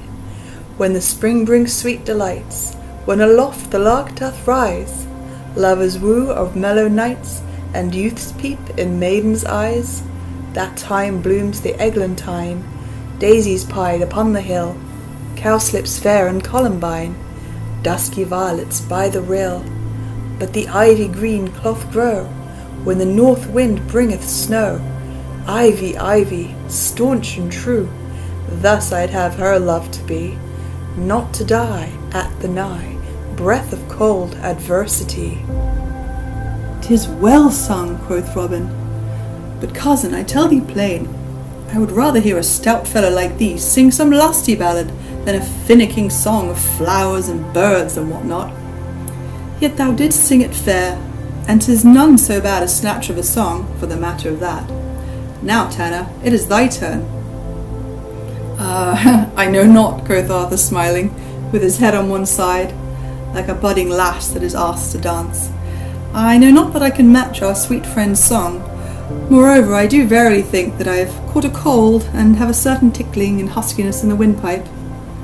"Nay, sing up, friend," quoth Little John, who sat next to him, patting him on the shoulder. "Thou hadst a fair, round, mellow voice. Let us have a touch of it." "Nay, and ye will have a poor thing," said Arthur. "I will do my best. Have ye ever heard the wooing of Sir Keith, the stout young Cornish knight, in good King Arthur's time?" "Methinks I have heard somewhat of it," said Robin. "But nevertheless, strike up thy ditty, and let us hear it, for as I do remember me, it is a gallant song. So out with it, good fellow." Thereupon, clearing his throat, the tanner, without more ado, began to sing. The wooing of Sir Keith. King Arthur sat in his royal hall, and about on either hand was many a noble lordling tall, the greatest in the land.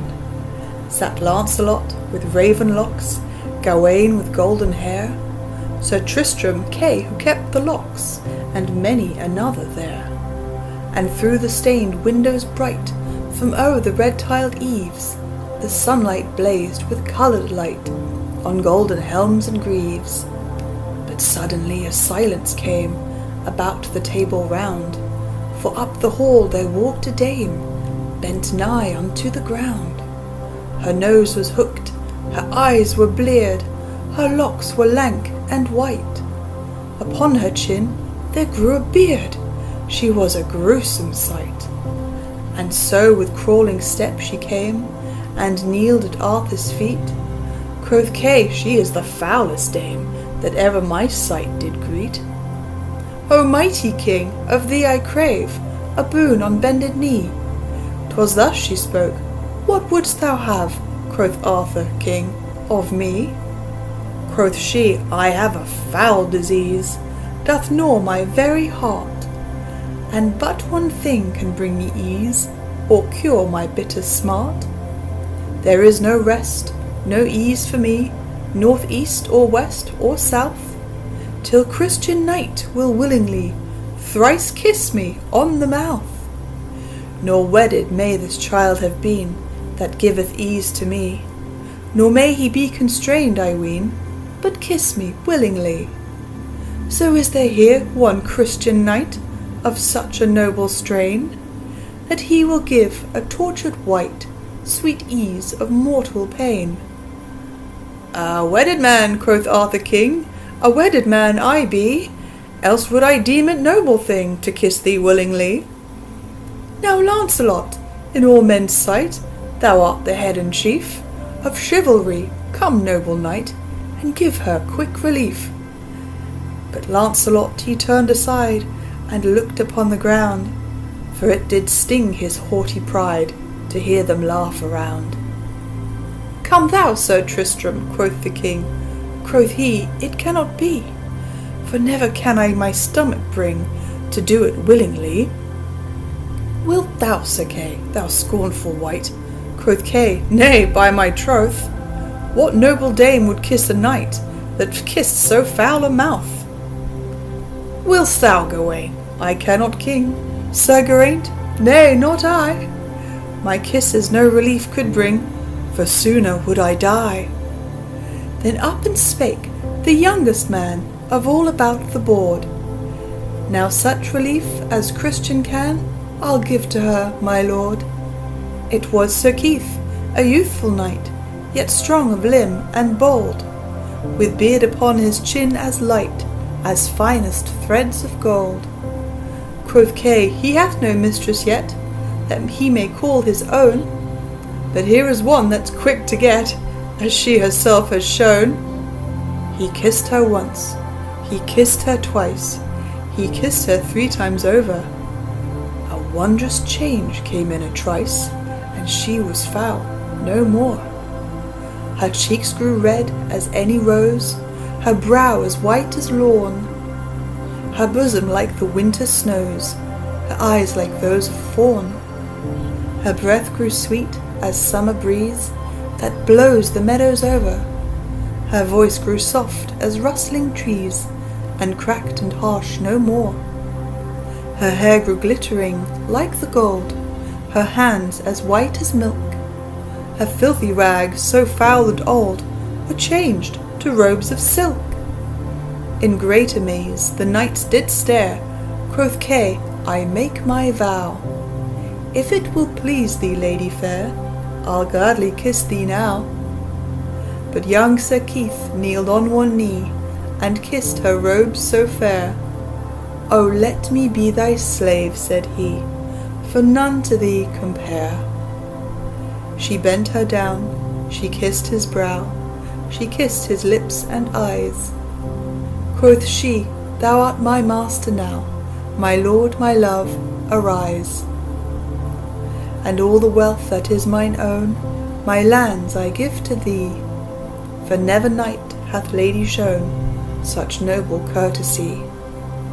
Bewitched was I, in bitter pain, but thou hast set me free. So now I am myself again, I give myself to thee. Yea, truly, quoth Robin Hood, when the tanner had made an end of singing. It is, as I remember, a fair ditty, and a ballad with a pleasing tune of a song. It hath oftentimes seemed to me, said Will Scarlet, that it hath a certain motive in it, even such as this, that a duty which seemeth to us sometimes ugly and harsh, when we do kiss it fairly upon the mouth, so to speak, is no such foul thing after all. Methinks thou art right, quoth Robin, and contrariwise, that when we kiss a pleasure that appeareth gay, it turneth foul to us. Is it not so, Little John? Truly such a thing hath brought sore thumps this day. Nay, man, never look down in the mouth. Clear thy pipes, and sing us a ditty. Nay, said Little John, I have none as fair as that merry Arthur has trolled. They are all poor things that I know. Moreover, my voice is not in tune today, and I would not spoil even a tolerable song by ill singing. Upon this all pressed Little John to sing, so that when he had denied them a proper length of time, such as is seemly in one that is asked to sing, he presently yielded. Quoth he, well, and you will have it so. I will give to you what I can. Like to fair Will, I have no title to my ditty, but thus it runs. O lady mine, the spring is here, with a hey nonny nonny, the sweet love season of the year, with a ninny ninny nonny. Now lad and lass, lie in the grass that groweth green, with flowers between. The buck doth rest, the leaves do start, the cock doth crow, the breeze doth blow, and all things laugh in Who may yon fellow be coming along the road? Said Robin, breaking into the song. I know not, quoth Little John in a surly voice, but this I do know, that it is an ill thing to do to check the flow of a good song. Nay, Little John, said Robin, be not vexed, I pray thee. But I've been watching him coming along, bent beneath that great bag over his shoulder, ever since thou didst begin their song. Look, Little John, I pray, and see if thou knowest him. Little John looked whither Robin had pointed. Truly, quoth he after a time, I think yon fellow is a certain young miller I have seen now and then around the edge of Sherwood. A poor wight, methinks, to spoil a good song about. Now thou speakest of him, quoth Robin Hood, methinks I myself have seen him now and then. Hath he not a mill over beyond Nottingham town, nigh to the Salisbury road? Thou art right, that is the man, said Little John. A good stout fellow, quoth Robin. I saw him crack Ned of Bradford's crown about a fortnight since, and never saw a hair lifted more neatly in all my life before. By this time the young miller had come so near that they could see him clearly. His clothes were dusted with flour, and over his back he carried a great sack of meal, bending so as to bring the whole weight upon his shoulders, and across the sack was a thick quarterstaff. His limbs were stout and strong, and he strode along the dusty road right sturdily with the heavy sack across his shoulders. His cheeks were ruddy as a winter hip, his hair was flaxen in colour, and on his chin was a downy growth of flaxen beard. "A good honest fellow," quoth Robin Hood, and such as one is a credit to English yeomanry. "Now let us have a merry jest with him.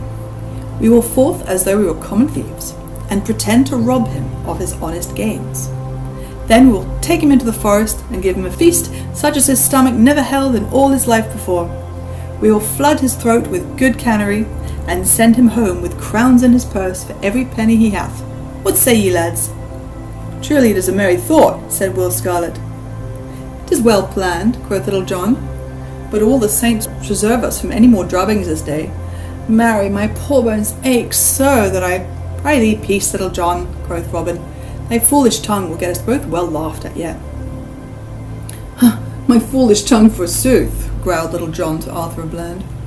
"I would it would keep our master from getting us into another coil this day."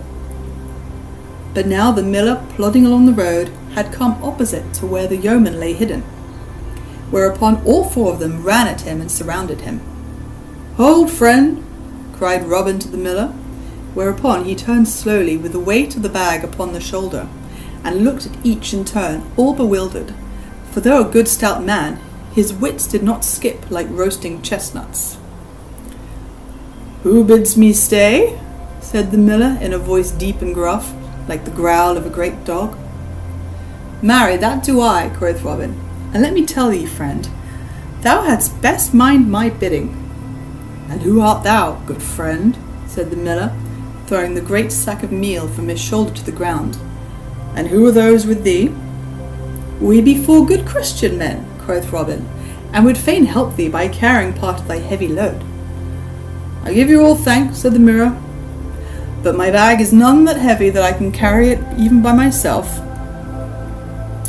"Nay, thou dost mistake," quoth Robin. "I meant that thou mightest perhaps have some heavy farthings or pence about thee, not to speak of silver and gold. Our good Gaffer Swanthold saith that gold is an over-heavy burden for a two-legged ass to carry, so we would even lift some of this load from thee."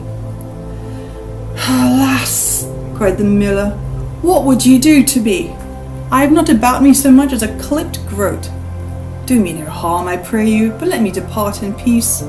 Moreover, let me tell you that ye are upon Robin Hood's ground, and should he find you seeking to rob an honest craftsman, he will clip your ears to your heads, and scourge you even to the walls of Nottingham." "In truth, I fear Robin Hood no more than I do myself," quoth jolly Robin. "Thou must this day give up to me every penny that thou hast about thee. Nay, if thou dost budge an inch, I will rattle this staff about thine ears." "Nay, smite me not," cried the miller, throwing up his elbow as though he feared the blow.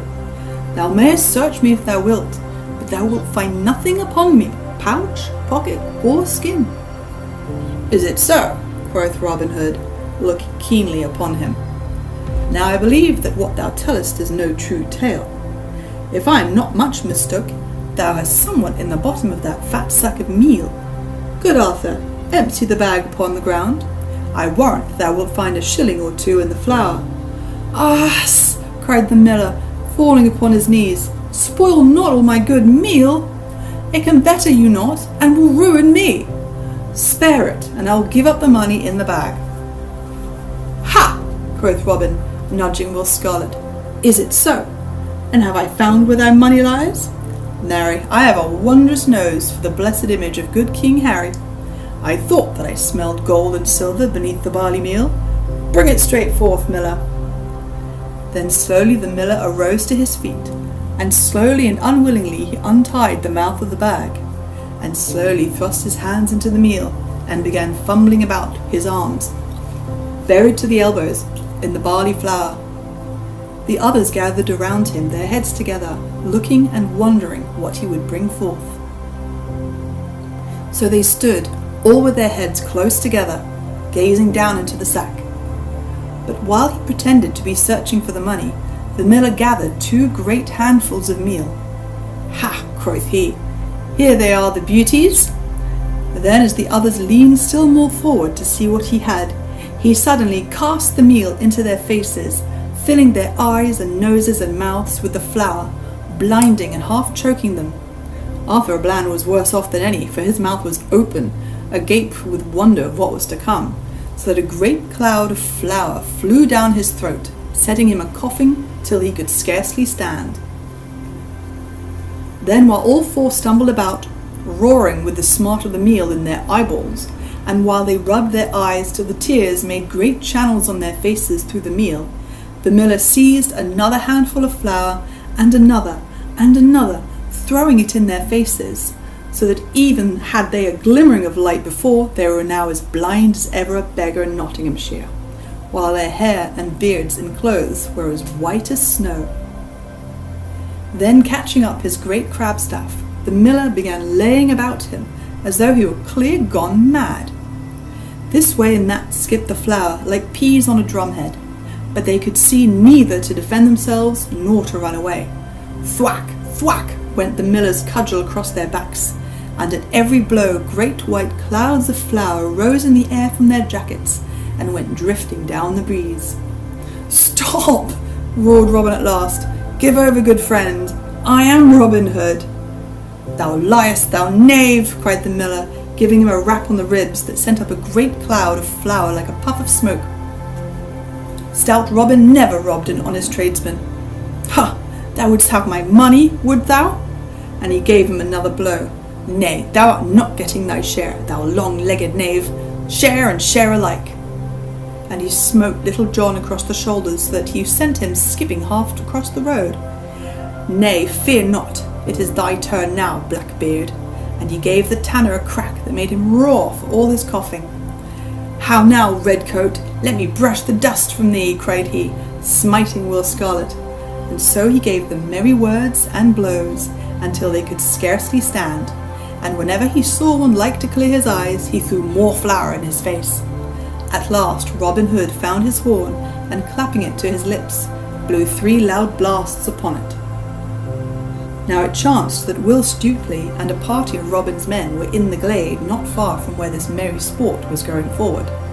Hearing the hubbub of voices and blows that sounded like the noise of a flail in the barn in winter time, they stopped, listening and wondering what was toward. Quoth Will Stutely, "Now if I mistake not, there is some stout battle, with cudgels going forward not far hence. I would fain see this pretty sight." So saying, he and the whole party turned their steps whence the noise came. When they had come near where all the tumult sounded, they heard the 3 blasts of Robin's bugle horn. "Quick!" cried young David of Doncaster, "our master is in sore need." So without stopping a moment, they dashed forward with might and main, and burst forward from the covert into the high road. But what a sight was that which they saw! The road was all white with meal, and 5 men stood there also white with meal from top to toe, for much of the barley flour had fallen back upon the miller. "What is thy need, master?" cried Will Stutely, "and what doth all this mean?" "Why," quoth Robin in a mighty passion, "yon traitor Feltlow hath come as nigh slaying me as never a man in all the world. Hadst thou not come quickly, good Stutely, thy master had been dead." Hereupon, while he and the 3 others rubbed the meal from their eyes, and Will Stutely and his men brushed their clothes clean, he told them all, how he had meant to pass a jest upon the miller, which same had turned so grievously upon them. "Quick, men, seize the vile miller," cried Stutely, who was nigh choking with laughter as was the rest. Whereupon several ran upon the stout fellow, and seizing him, bound his arms behind his back with bowstrings. "Ha!" cried Robin, when they had brought the trembling miller to him. "Thou wouldst murder me, wouldst thou? By my faith." Here he stopped, and stood glaring upon the miller grimly. But Robin's anger could not hold, so first his eyes twinkled, and then in spite of all he broke into a laugh. Now when they saw their master laugh, the yeomen who stood around could contain themselves no longer, and a mighty shout of laughter went up from all. Many could not stand, but he rolled upon the ground from pure merriment. "What is thy name, good fellow?" said Robin at last to the miller, who stood gaping and as though he were in a maze. "Alas, sir, I am Midge, the miller's son," said he in a frightened voice. "I make my vow," quoth merry Robin, smiting him upon the shoulder, "thou art the mightiest Midge that ever mine eyes beheld. Now wilt thou leave thy duty, mill, and come and join my band? By my faith, thou art too stout a man to spend the days betwixt the hopper and the till." "Then truly, if thou didst forgive me for the blows I struck, not knowing who thou wast, I will join with thee right merrily," said the miller. "Then I have gained this day," quoth Robin, "the 3 stoutest yeomen in all Nottinghamshire. We will get us away to the greenwood tree, and there hold a merry feast in honour of our new friends, and mayhap a cup of 2 of good sack and canary may mellow the soreness of my poor joints and bones, though I warrant it will be many a day before I am again the man I was." So saying, he turned and led the way, the rest following. And so they entered the forest once more, and were lost to sight. So that night all was ablaze with crackling fires in the woodlands, for though Robin and those others spoken of, only excepting Midge the miller's son, had many a sore bump and bruise here and there on their bodies, they were still not so sore in the joints that they could not enjoy a jolly feast, given all in welcome of the new band's members. Thus with songs and jesting and laughter that echoed through the deep and more silent nooks of the forest, the night passed quickly along, as such merry times are wont to do, until at last each man sought his couch, and silence fell on all things, and all things seemed to sleep. But Little John's tongue was ever one that was not easy of guidance, so that, inch by inch, the whole story of his fight with the tanner, and Robin's fight with Will Scarlet, leaked out, and so I have told it that you may laugh at the merry tale along with me.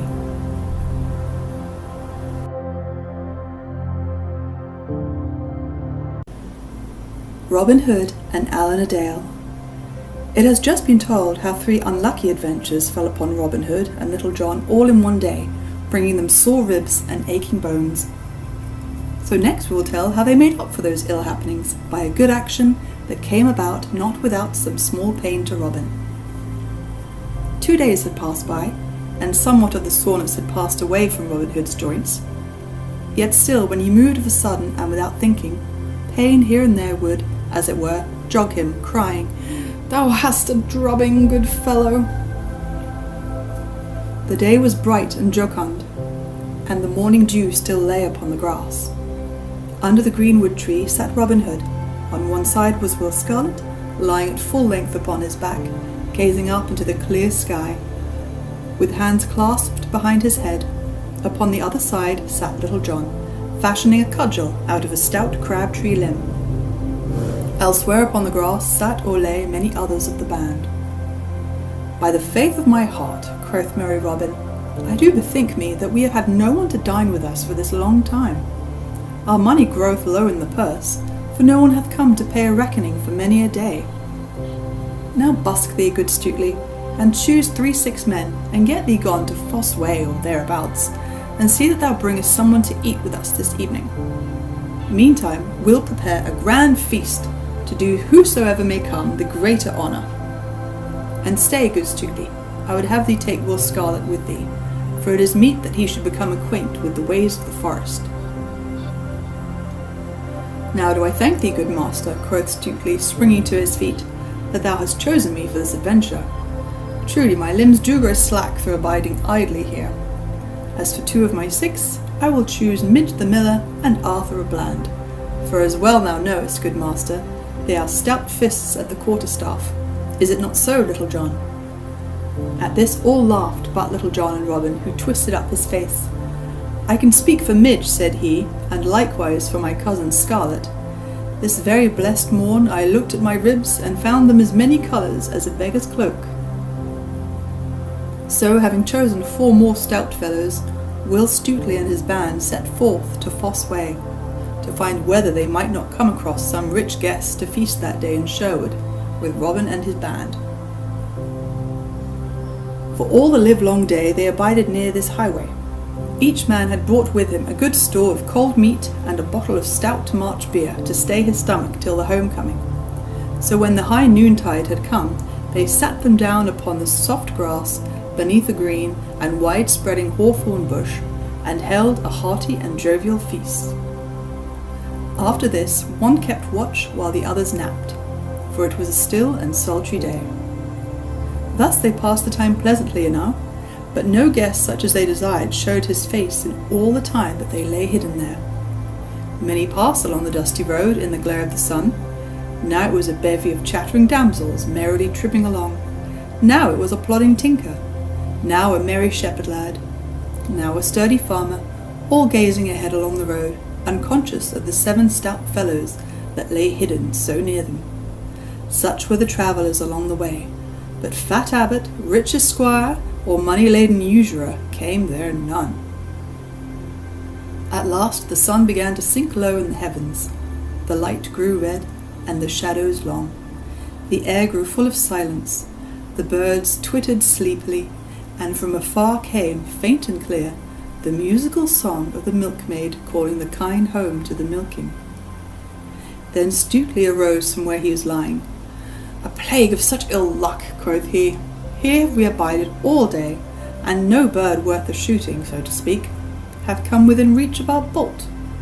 Had I gone forth on an innocent errand, I had met a dozen stout priests or a score of pursy moneylenders. But it is ever thus. The dun-deer are never so scarce as when one has a grey goose feather nipped betwixt the fingers. Come, lads, let us pack up and home again, say I." Accordingly the others arose, and coming forth from out the thicket, they all turned their toes back again to Sherwood. After they had gone some distance, Will Stutely, who headed the party, suddenly stopped. "Hiss!" quoth he, for his ears were as sharp as those of a 5-year-old fox. "Hark, lads! Methinks I hear a sound." At this all stopped and listened with bated breath, albeit for a time they could hear nothing, their ears being duller than Stutely's. At length they heard a faint and melancholy sound, like someone in lamentation. "Ha!" quoth Will Scarlet, "this must be looked into. There is someone in distress nigh to us here."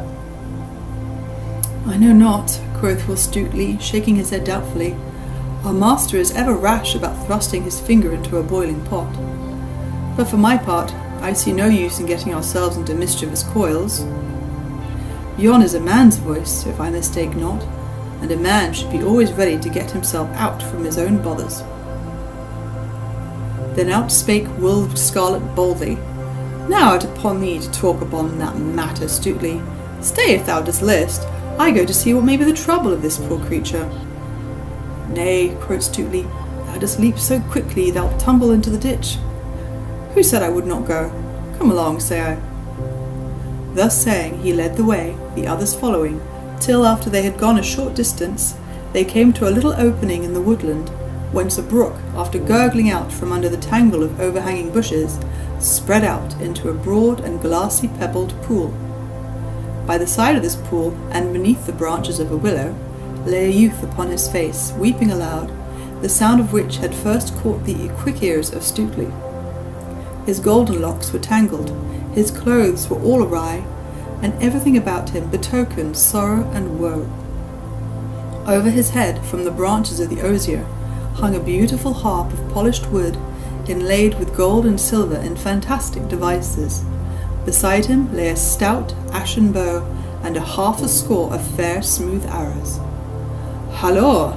shouted Will Stutely, when they had come out from the forest out into the little open spot.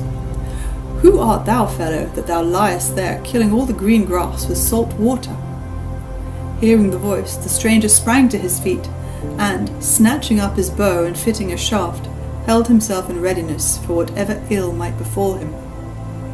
"Truly," said one of the yeomen, when they had seen the young stranger's face, "I do know that lad right well. He is a certain minstrel that I have seen hereabouts more than once. It was only a week ago I saw him skipping across the hill like a yearling doe.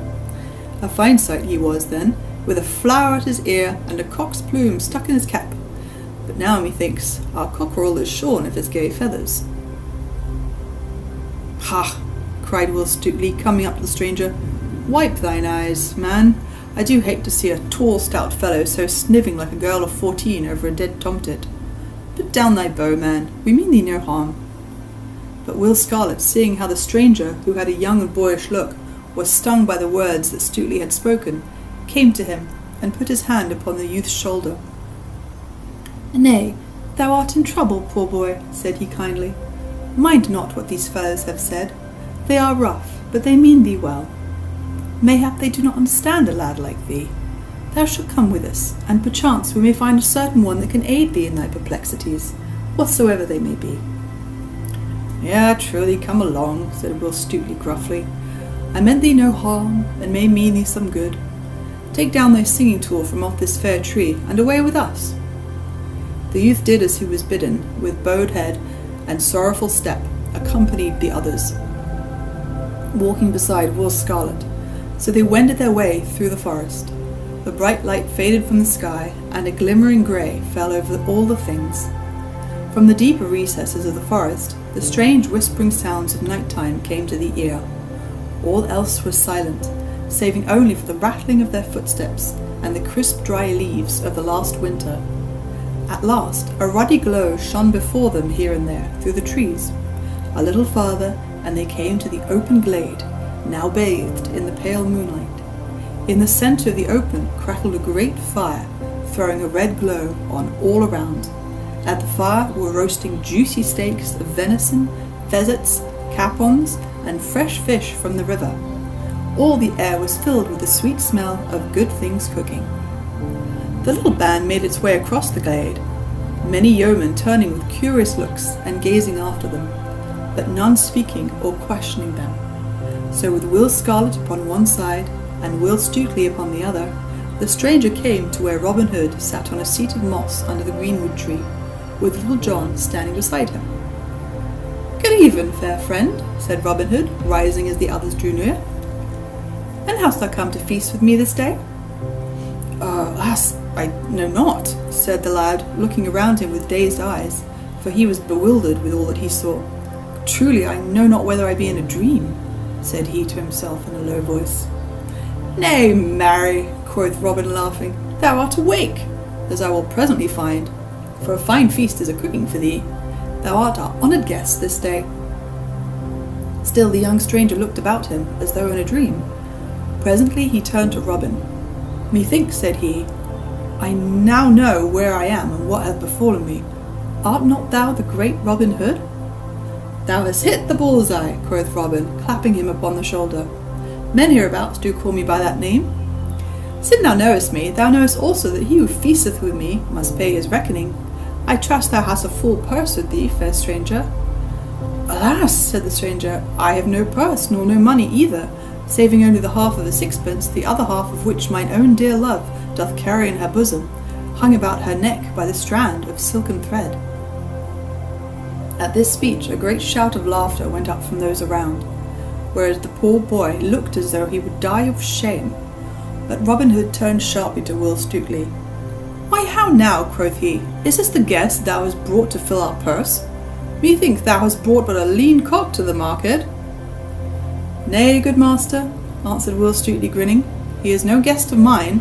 It was Will Scarlet that brought him thither."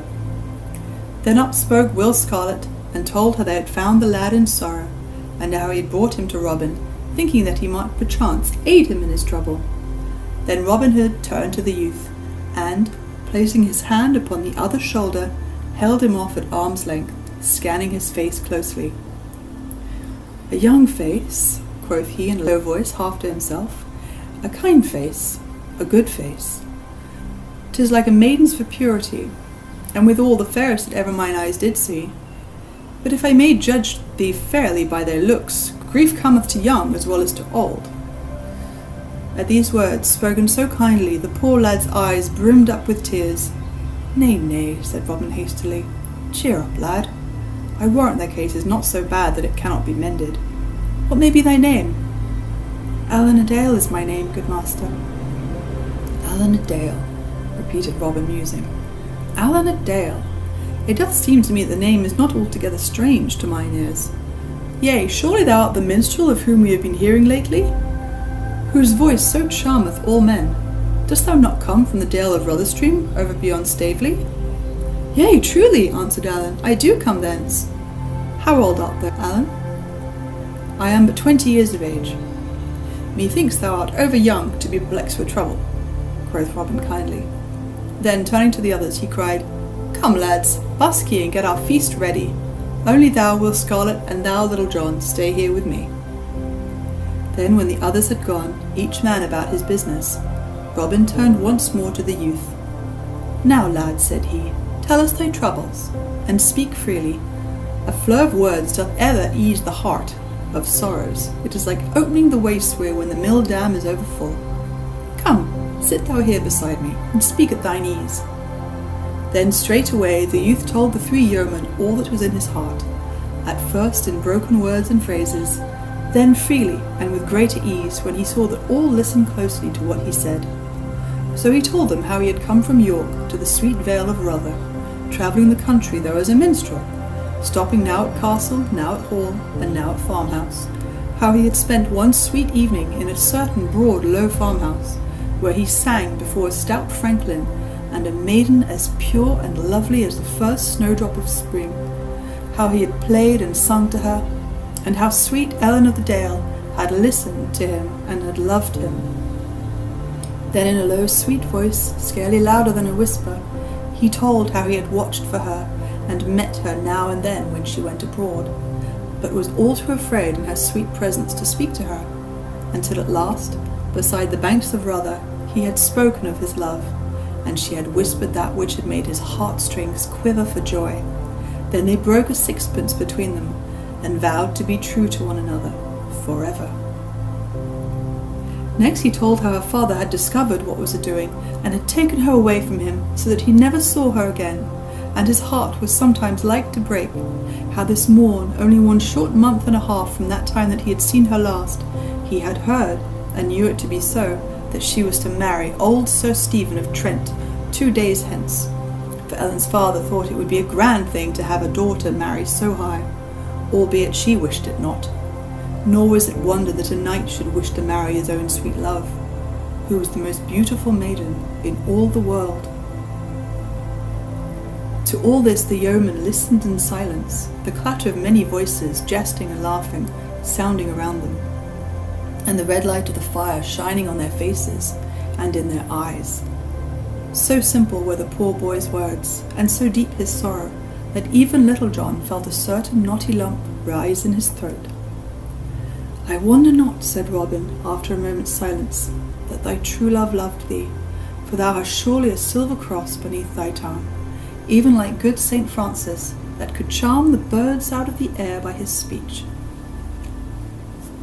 By the breath of my body, burst forth Little John, seeking to cover his feelings with angry words, I have a great part of a mind to go straight away and cudgel the nasty life out of the body of that same vile Sir Stephen. Marry, come up, say I, what a plague! Does an old weazen think that tender lasses are to be bought like pullets of the market day? Out upon him! Ah, but no matter, only let him look to himself. Then up spoke Will Scarlet.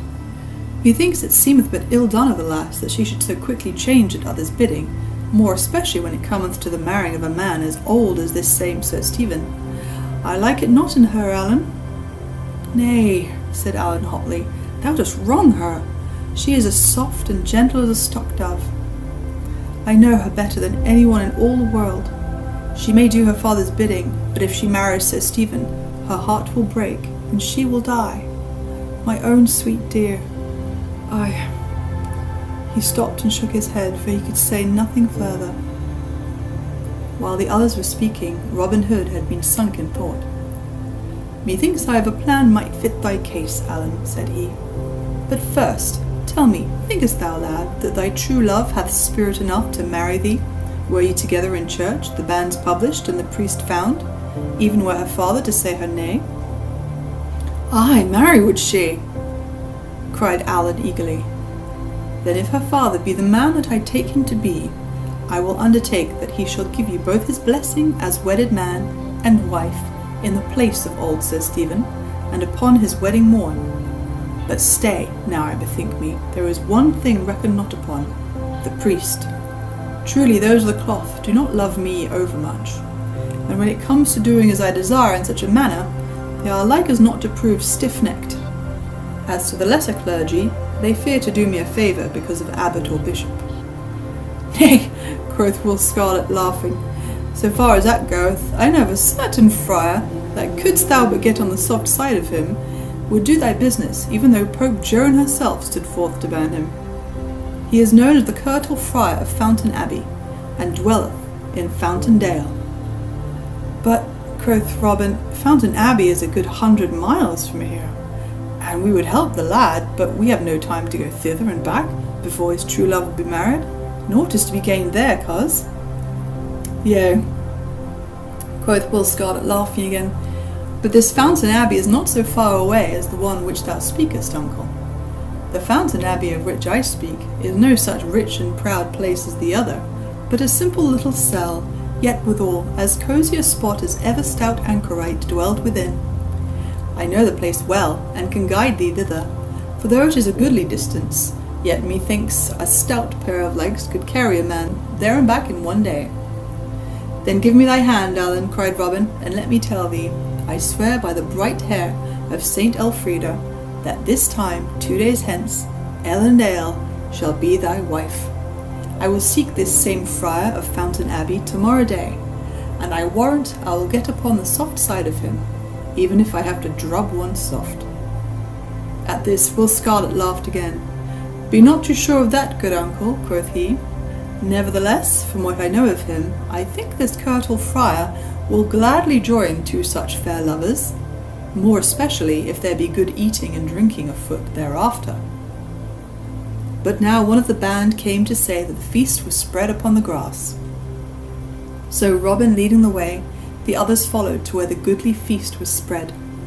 Merry was the meal. Jest and story passed freely, and all laughed till the forest rang again. Allan laughed with the rest, for his cheeks were flushed with the hope that Robin Hood had given him. At last the feast was done, and Robin Hood turned to Allan, who sat beside him. Now, Allan, quoth he, so much has been said of thy singing that we would fain have a taste of thy skill ourselves. Canst thou not give us something? Surely, answered Allan readily, for he was no third-rate songster that must be asked again and again, but said yes or no at the first bidding. So, taking up his harp, he ran his fingers lightly over the sweetly sounding strings, and all was hushed about the cloth.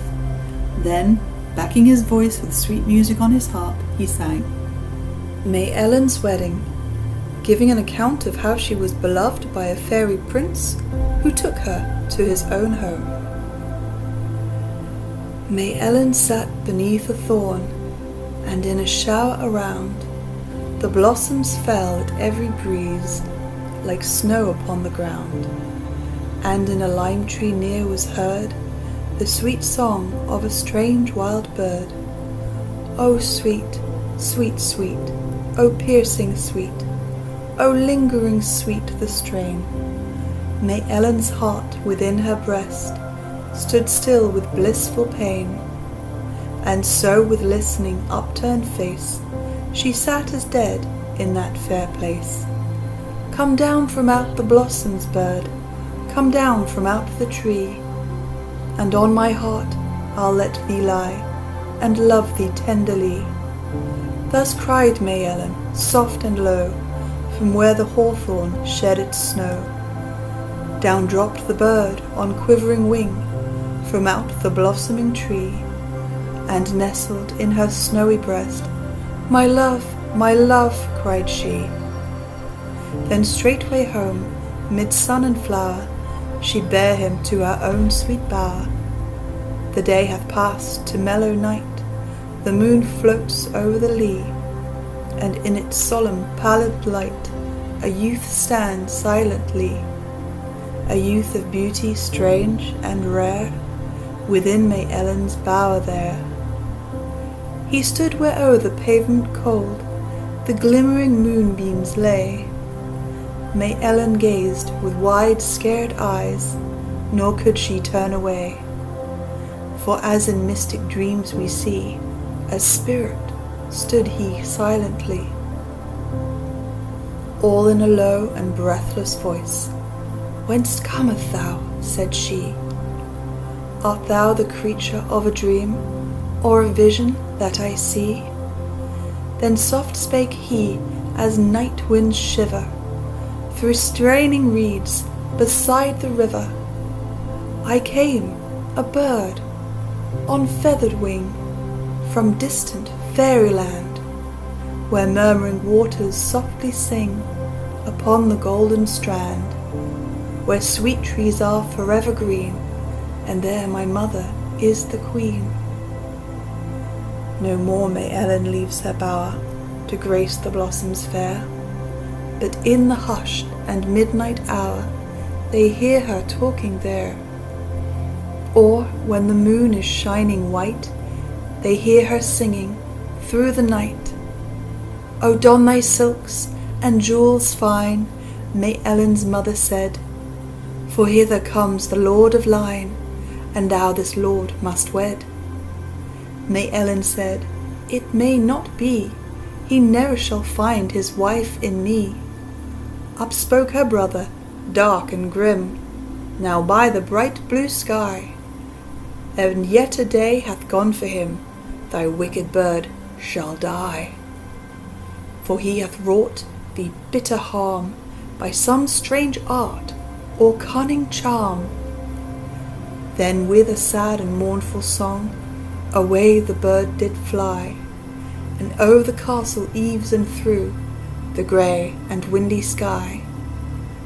"Come forth," then cried the brother grim, "why dost thou gaze so after him?" It is May Ellen's wedding day, the sky is blue and fair, and many a lord and lady gay in church are gathered there. The bridegroom was Sir Hugh the Bold, all clad in silk and cloth of gold. In came the bride in samite white, with a white wreath in her head. Her eyes were fixed with a glassy look, her face was as the dead. And when she stood among the throng, she sang a wild and wondrous song. There came a strange and rushing sound, like the coming wind doth bring, and in the open windows shot 9 swans on whistling wing, and high above the heads they flew, in gleaming fight the darkness through. Around May Ellen's head they flew, in wide and windy flight, and 3 times round the circle drew, the guests shrank in affright. And the priest beside the altar there did cross himself with muttered prayer. But the 3rd time they flew around, fair Ellen straight was gone, and in her place upon the ground there stood a snow-white swan. Then with a wild and lovely song it joined the swift and winged throng.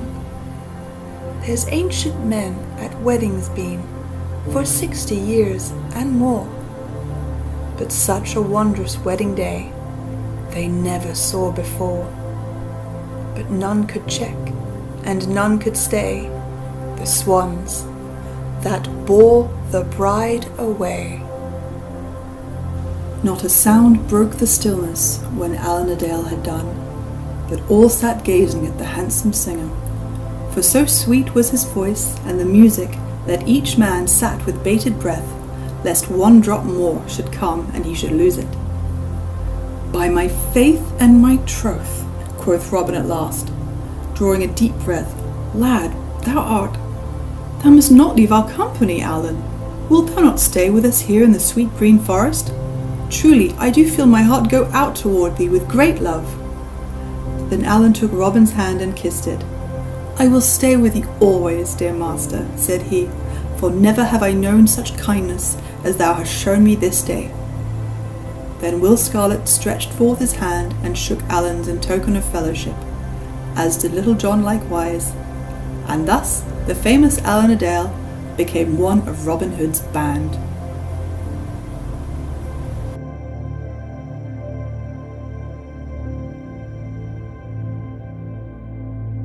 Robin Hood seeks the Kirtle Friar. The stout yeomen of Sherwood Forest were ever early risers of a morn, more especially when the summer-time had come, for then in the freshness of the dawn the dew was always the brightest, and the song of the small birds the sweetest. Quoth Robin, Now will I go to seek this same Friar Fountain Abbey, of whom we spake yesternight, and I will take with me 4 of my good men, and these 4 shall be Little John, Will Scarlet, David of Doncaster, and Arthur a Bland. Bide the rest of you here, and Will Stutely shall be your chief while I am gone. Then straightway Robin Hood donned a fine steel coat of chainmail, over which he put on a light jacket of Lincoln green. Upon his head he clapped a steel cap, and this he covered by one of soft white leather, in which stood a nodding cock's plume. By his side he hung a good broadsword of tempered steel, the bluish blade marked all over with strange figures of dragons, winged women, and what not. A gallant sight was Robin so arrayed, I wot, the glint of steel showing here and there as the sunlight caught brightly the links of polished mail that showed beneath his green coat. So, having arrayed himself, he and the 4 yeomen set forth upon their way, Will Scarlet taking the lead, for he knew better than the others whither to go. Thus, mile after mile, they strode along, now across a brawling stream, now along a sunlit road, now adown some sweet forest path, over which the trees met in green and rustling canopy, and at the end of which a herd of startled deer dashed away, with rattle of leaves and crackle of branches. Onward they walked with song and jest and laughter, till noontide was past, when at last they came to the banks of a wide, glassy, and lily-padded stream. Here a broad beaten path stretched along beside the banks, on which path laboured the horses that tugged at the slow-moving barges, laden with barley meal and what not, from the countryside to the many-towered town. But now, in the hot silence of the midday, no horse was seen, nor any man besides themselves. Behind them and before them stretched the river, its placid bosom ruffled here and there by the purple dusk of a small breeze. Now, good uncle, quoth Will Scarlet at last, when they had walked for a long time beside this sweet bright river, just beyond yon bend ahead of us is a shallow ford, which in no place is deeper than thy mid-thigh, and upon the other side of the stream is a certain little hermitage, hidden amongst the boxy tangle of the thickets, wherein dwelleth the Friar of Fountain Dale.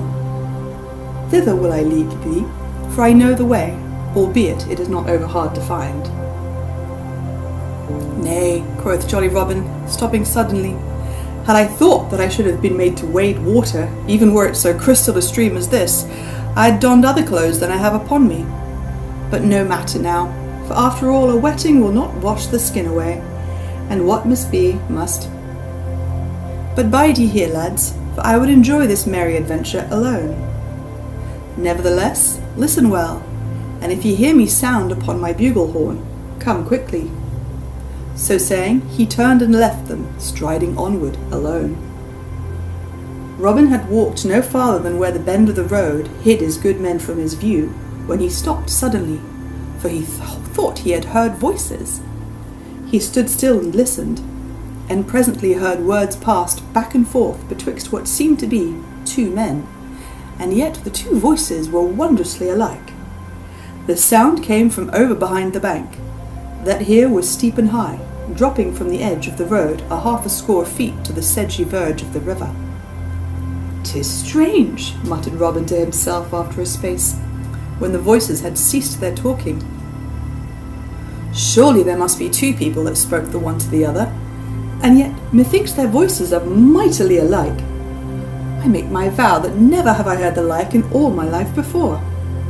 Truly, if this twain are to be judged by their voices, no 2 peas were ever more alike. I will look into this matter."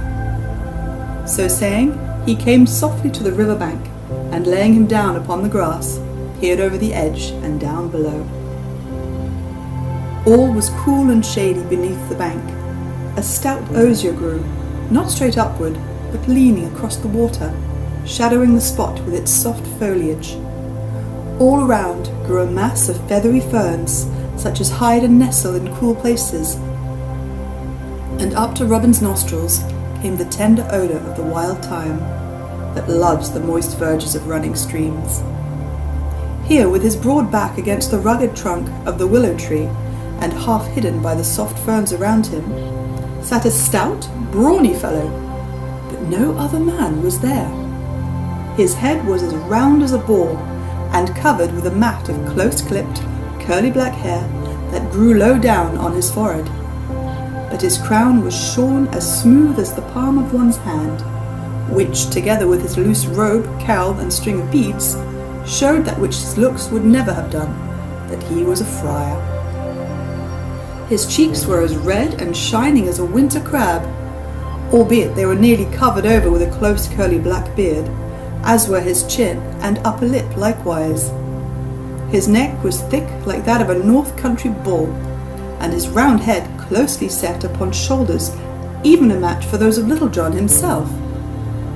Beneath his bushy black brows danced a pair of little grey eyes that could not stand still for very drollery of humour. No man could look into his face and not feel his heartstrings tickled by the merriment of their look. By his side lay a steel cap, which he had laid off for the sake of the coolness to his crown. His legs were stretched wide apart, and betwixt his knees he held a great pasty compounded of juicy meats of divers kinds, made savoury with tender young onions, both meat and onions being mingled with a good rich gravy.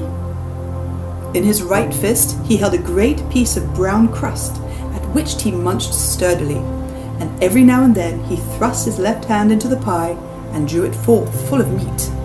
Anon he would take a mighty pull at a great bottle of Malmsey that lay beside him.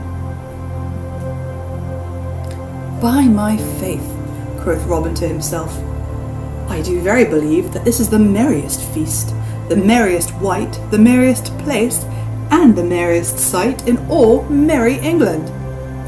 Methought there was another here, but it must have been this holy man talking to himself." So Robin lay watching the friar, and the friar, all unknowing that he was so overlooked, ate his meal placidly. At last he was done, and having first wiped his greasy hands upon the ferns and wild thyme, and sweeter napkin never had king in all the world, he took up his flask and began talking to himself as though he were another man, and answering himself as though he was somebody else. "Dear lad, thou art the sweetest fellow in all the world.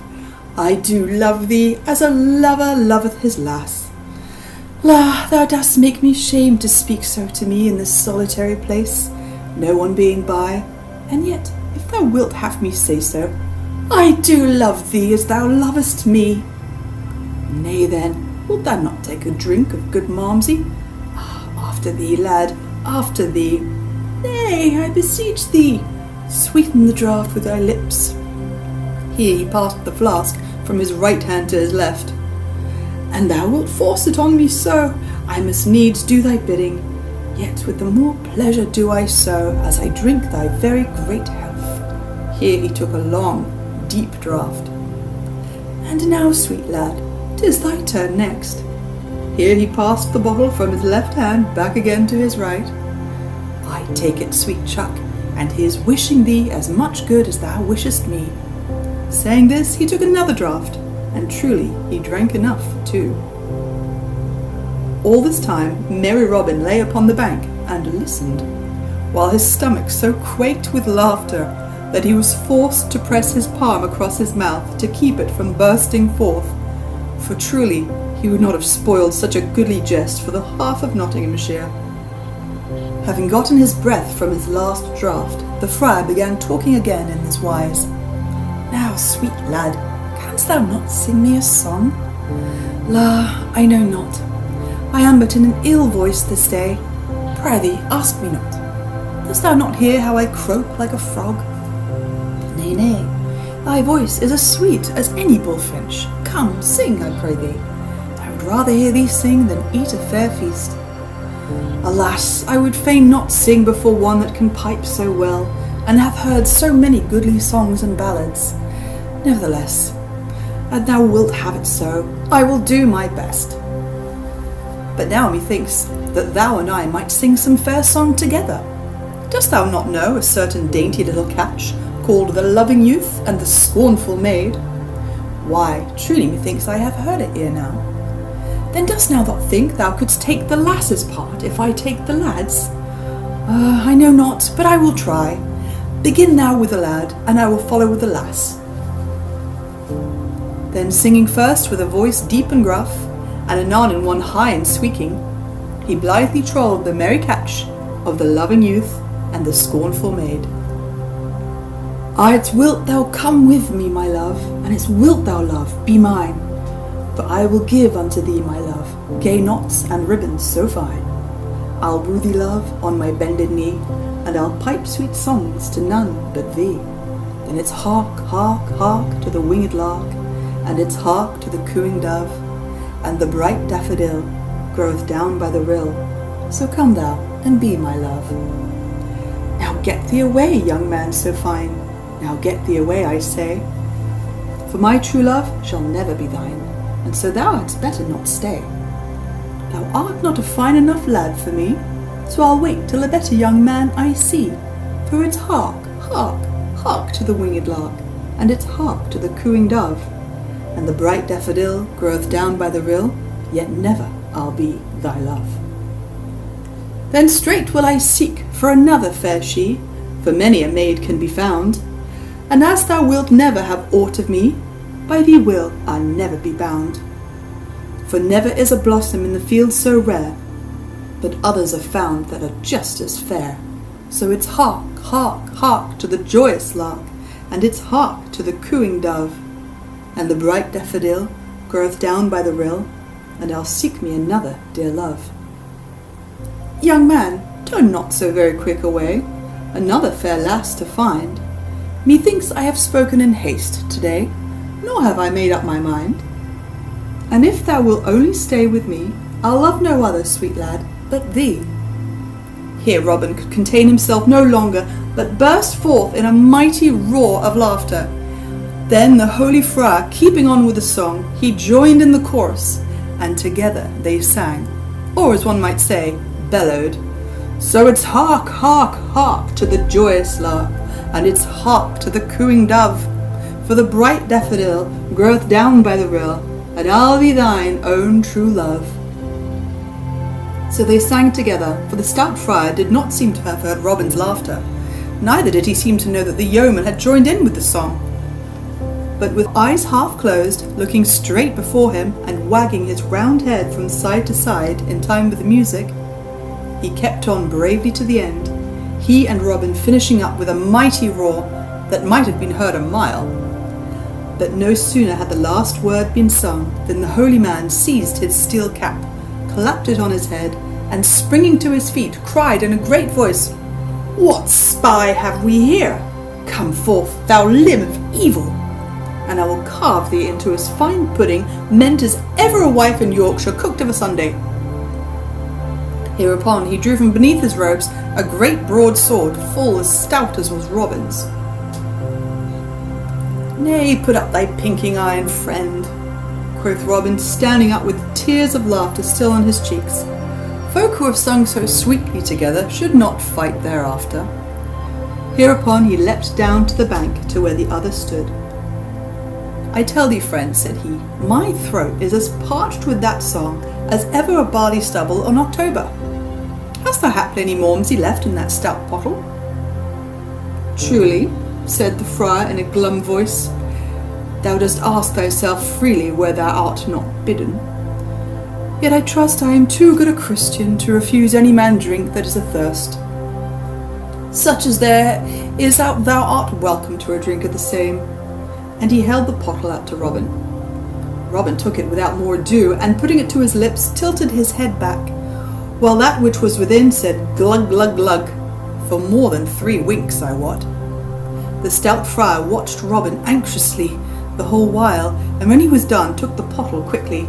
He shook it, held it betwixt his eyes and the light, looked reproachfully at the yeoman, and straightway placed it at his own lips. When it came away again, there was naught within it. Dost thou know the country hereabouts, thou good and holy man? Asked Robin, laughing. Yea, somewhat, answered the other dryly. And dost thou know of a certain spot called Fountain Abbey? Yea, somewhat. Then perchance thou knowest also of a certain one who goeth by the name of the Curtal Friar of Fountain Abbey. Yea, somewhat. Well then, good fellow, holy father, or whatever thou art, quoth Robin, I would know whether this same friar is to be found upon this side of the river or the other. That, quoth the friar, is a practical question, upon which the cunning rules appertaining to logic touch not. I do advise thee to find that out by the aid of thine own 5 senses, sight, feeling, and what not. I do wish much, quoth Robin, looking thoughtfully at the stout priest, to cross you ford and strive to find this same good friar. Truly, said the other piously, it is a goodly wish on the part of one so young. Far be it for me to check thee in so holy a quest. Friend, the river is free to all. Yea, good father, said Robin, but thou seest that my clothes are of the finest, and I fain would not get them wet. Methinks thy shoulders are stout and broad. Couldst thou not find it in thy heart to carry me across? Now, by the white hand of the holy lady of the fountain, burst forth the friar in a mighty rage, dost thou poor puny stripling, thou kiss my lady La Poppaget, thou, what shall I call thee? Dost thou ask me, the holy tuck, to carry thee? Now I swear. Here he paused suddenly, then slowly the anger passed from his face, and his little eyes twinkled once more. But why should I not? Quoth he piously. Did not the holy Saint Christopher ever carry the stranger across the river? And should I, poor sinner that I am, be ashamed to do likewise? Come with me, stranger, and I will do thy bidding in a humble frame of mind. So saying, he clambered up the bank, closely followed by Robin, and led the way to the shallow pebbly ford, chuckling to himself the while, as though he were enjoying some goodly jest within himself. Having come to the ford, he girded up his robes about his loins, tucked his good broadsword beneath his arm, and stooped his back to take Robin upon it. Suddenly he straightened up. Methinks, quoth he, thou'lt get thy weapon wet? Let me tuck it beneath mine arm along with mine own. Nay, good father, said Robin, I would not burden thee with aught of mine but myself. Dost thou think, said the friar mildly, that the good Saint Christopher would have sought his own ease so? Nay, give me thy tool as I bid thee, for I would carry it as a penance to my pride. Upon this, without more ado, Robin Hood unbuckled his sword from his side, and handed it to the other, who thrust it with his own beneath his arm. Then once more the friar bent his back, and Robin, having mounted upon it, he stepped sturdily into the water, and so strode onward, splashing in the shoal, and breaking all the smooth surface into ever-widening rings. At last he reached the other side, and Robin leapt lightly from his back. Many thanks, good father, quoth he. Thou art indeed a good and holy man. Prithee give me my sword and let me away, for I am in haste. At this the stout friar looked upon Robin for a long time, his head on one side, and with a most waggish twist to his face, he slowly winked his right eye. Nay, good youth, said he gently, I doubt not that thou art in haste with thine affairs. Yet thou dost think nothing of mine. Thine are of a central nature, mine are of a spiritual nature, a holy work, so to speak. Moreover, mine affairs do lie upon the other side of this stream. I see by thy quest of this same holy recluse that thou art a good young man, and most reverent to the cloth. I did get wet coming hither, and am sadly afraid that should I wade the water again, I might get certain cricks and pains in the joints that would mar my devotions for many a day to come. I know that since I have so humbly done thy bidding, thou wilt carry me back again. Thou seest how St. Godric, that holy hermit, whose natal day this is, hath placed in my hands 2 swords, and in thine never a one. Therefore be persuaded, good youth, and carry me back again. Robin Hood looked up, and he looked down, biting his nether lip. Quoth he, Thou cunning friar, thou hast me fair and fast enow. Let me tell thee that not one of thy cloth hath so hoodwinked me in all my life before. I might have known from thy looks that thou wert no such holy man as thou didst pretend to be. Nay, interrupted the friar, I bid thee speak not so scurrilously neither, lest thou mayest perchance feel the prick of an inch or so of blue steel. Tut, tut, said Robin, speak not so, friar.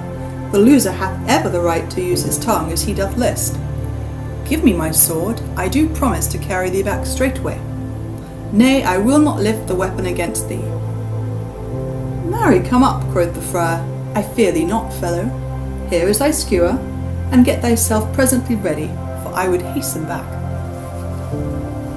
So Robin took his sword again, and buckled it at his side. Then he bent his stout back, and took the friar upon it. Now I wot Robin Hood had a heavier load to carry in the friar than the friar had in him. Moreover, he did not know the ford, so he went stumbling among the stones, now stepping into a deep hole, and now nearly tripping over a boulder, while the sweat ran down his face in beads from the hardness of his journey and the heaviness of his load. Meantime, the friar kept digging his heels into Robin's sides, and bidding him hasten, calling him many ill names the while. To all this Robin answered never a word, but having softly felt around till he found the buckle of the belt that held the friar's sword, he worked slyly at the fastenings, seeking to loosen them. Thus it came about that, by the time he had reached the other bank with his load, the friar's sword belt was loose, albeit he knew it not.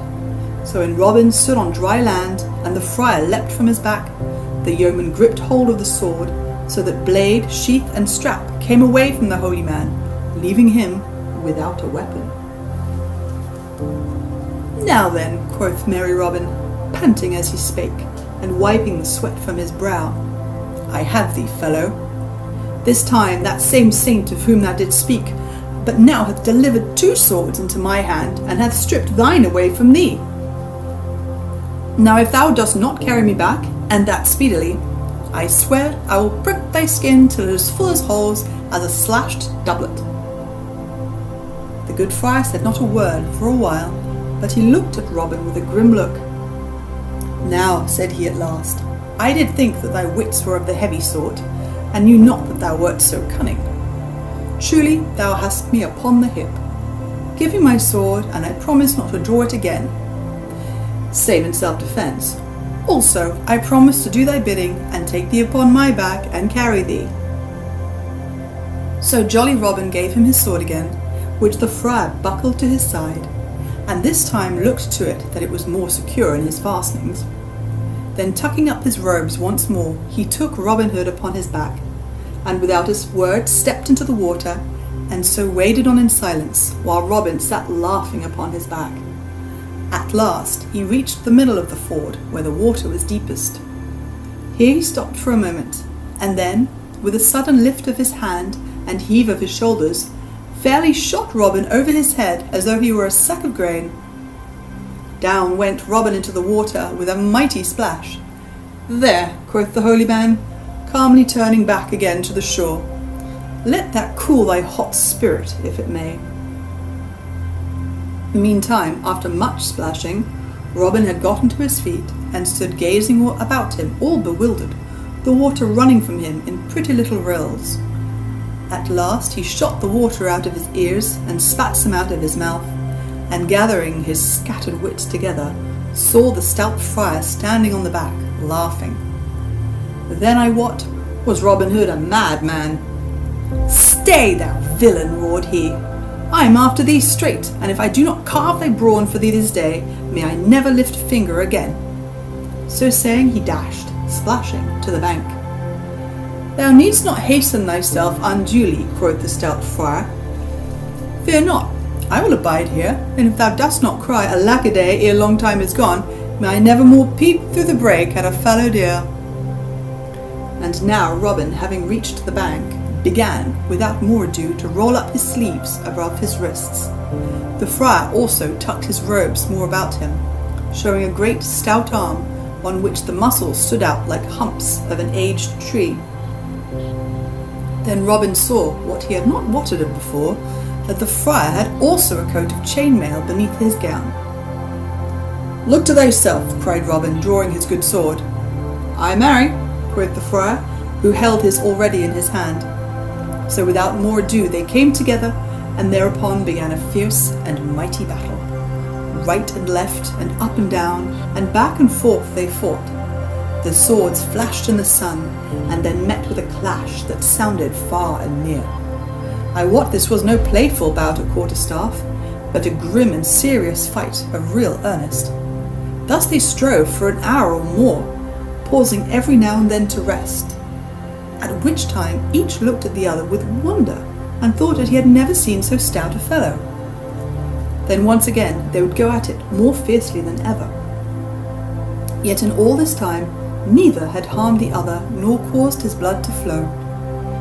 At last merry Robin cried, "Hold thy hand, good friend," whereupon both lowered their swords.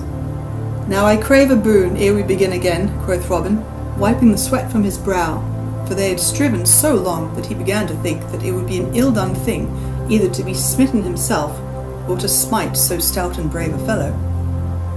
"What wouldst thou have of me?" asked the friar. "Only this," quoth Robin, "that thou wilt let me blow thrice upon my bugle horn." The friar bent his brows and looked shrewdly at Robin. "Now I do verily think that thou hast some cunning trick in this," quoth he. "Nevertheless, I fear thee not, and will let thee have thy wish, providing thou wilt also let me blow thrice upon this little whistle." "With all my heart," quoth Robin. "So here goes for one." So saying, he raised his silver horn to his lips, and blew thrice upon it, clear and high. Meantime the friar stood watching keenly for what might come to pass, holding in his fingers the while a pretty silver whistle, such as knights use for calling their hawks back to their wrists, which whistle always hung at his girdle along with his rosary. Scarcely had the echo of the last note of Robin's bugle come winding back from across the river, when 4 tall men in Lincoln green came running around the bend of the road, each with a bow in his hand and an arrow ready nocked upon the string. "Ha! Is it thus, thou traitor knave?" cried the friar. "Then marry, look to thyself."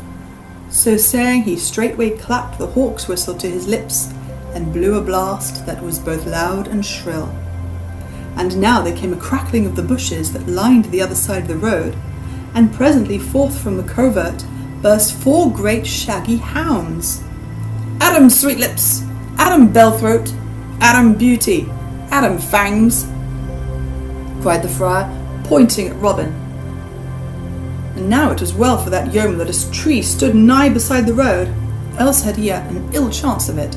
Ere one could say, "Gaffer down the dale," the hounds were upon him, and he had only time to drop his sword and leap lightly into the tree, around which the hounds gathered, looking up at him as though he were a cat on the eaves. But the friar quickly called off his dogs. "Adam!" he cried, pointing down the road to where the yeomen were standing stock, still with wonder of what they saw. As the hawk darts down upon its quarry, so sped the 4 dogs at the yeomen. But when the 4 men saw the hounds so coming, all with one accord, saving only Will Scarlet, drew each man his goose feather to his ear, and let fly his shaft. And now the old ballad telleth of a wondrous thing that happened, for thus it says, that each dog so shot at leapt lightly aside, and as the arrow passed him whistling, caught it in his mouth, and bit it in twain.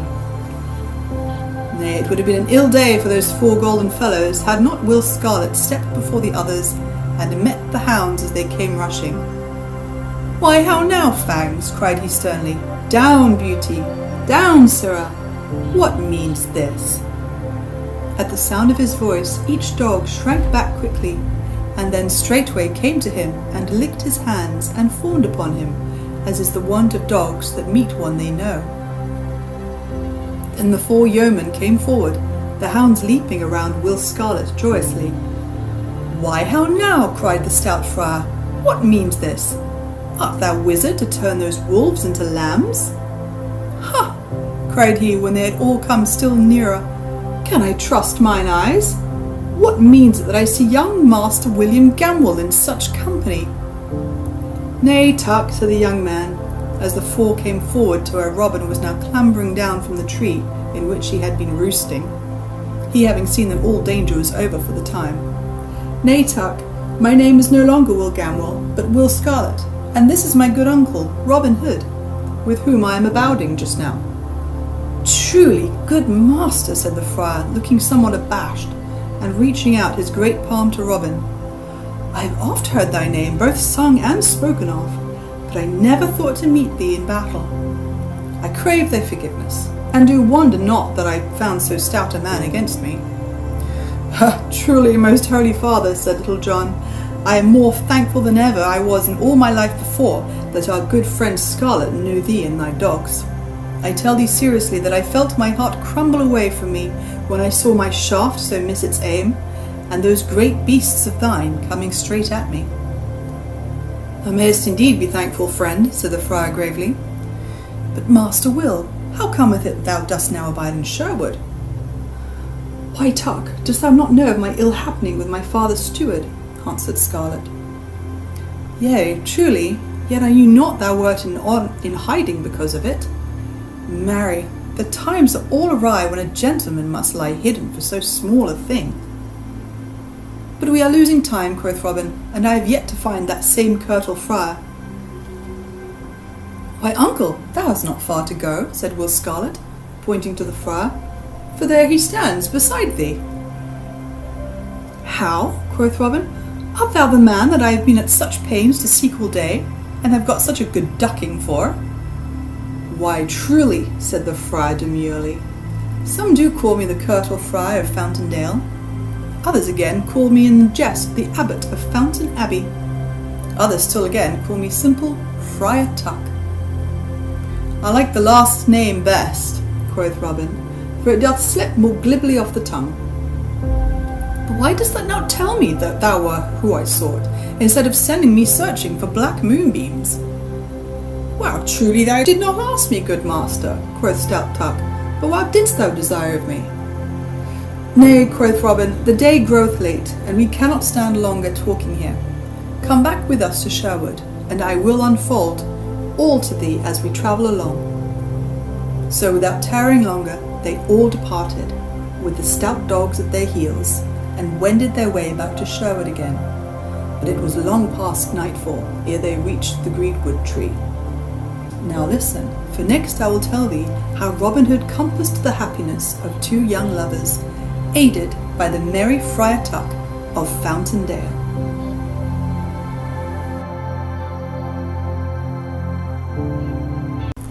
Robin Hood compasses a marriage. And now had come the morning when fair Ellen was to be married, and on which Robin had sworn that Alan a Dale should, as it were, eat out of the platter that had been filled for Sir Stephen of Trent. Up rose Robin Hood, blithe and gay, up rose his merry men one and all, and up rose last of all stout Friar Tuck, winking the smart of sleep from out his eyes. Then, while the air seemed to brim over with the song of many birds, all blended together, and all joying in the misty morn, each man raved face and hands in the leaping brook, and so the day began. "Now," quoth Robin, when they had broken their fast, and each man had eaten his fill, "it is time for us to set forth upon the undertaking that we have in hand for today. I will choose me 100 of my good men to go with me, for I may need aid, and thou, Will Scarlet, wilt abide here and be the chief while I am gone." Then searching through all the band, each man of whom crowded forward eager to be chosen, Robin called such as he wished by name, until he had 100 of stout fellows, the very flower of his yeomanry. Besides Little John and Will Stutely, were nigh all those famous lads of whom I had already told you. Then while those so chosen ran leaping full of joy to arm themselves with bow and shaft and broadsword, Robin Hood stepped aside into the covert, and there donned a gay beribboned coat, such as might have been worn by some strolling minstrel, and slung a harp across his shoulder, the better to carry out that part. All the band stared, and many laughed, for never had they seen their master in such a fantastic guise before. "Truly," quoth Robin, holding up his arms and looking down at himself, "I do think it be somewhat of a gay, gaudy grasshopper dress. But it is a pretty thing for all that, and doth not ill befit the turn of my looks, albeit I wear it but for the nonce. But stay, Little John, here are 2 bags I would have thee carry in thy pouch for the sake of safe keeping. I can ill care for them myself beneath this motley." "Why, master," quoth Little John, taking the bags and weighing them in his hand, "here is the chink of gold." "Well, what an there be," said Robin, "it is mine own coin, and the band is none the worse for what is there. Come, busk ye, lads," and he turned quickly away. "Get ye ready straightway." Then gathering the score together in a close rank, in the midst of which were Allan a Dale and Friar Tuck, he led them forth upon their way from the forest shades. So they walked on for a long time, till they had come out of Sherwood and to the vale of Rotherstream. Here were different sights from what one saw in the forest: hedgerows, broad fields of barley-corn, pasture lands rolling upward till they met the sky, and all dotted over with flocks of white sheep, hay-fields, whence came the odour of new-mown hay, that lay in smooth swaths over which skimmed the swifts in rapid flight.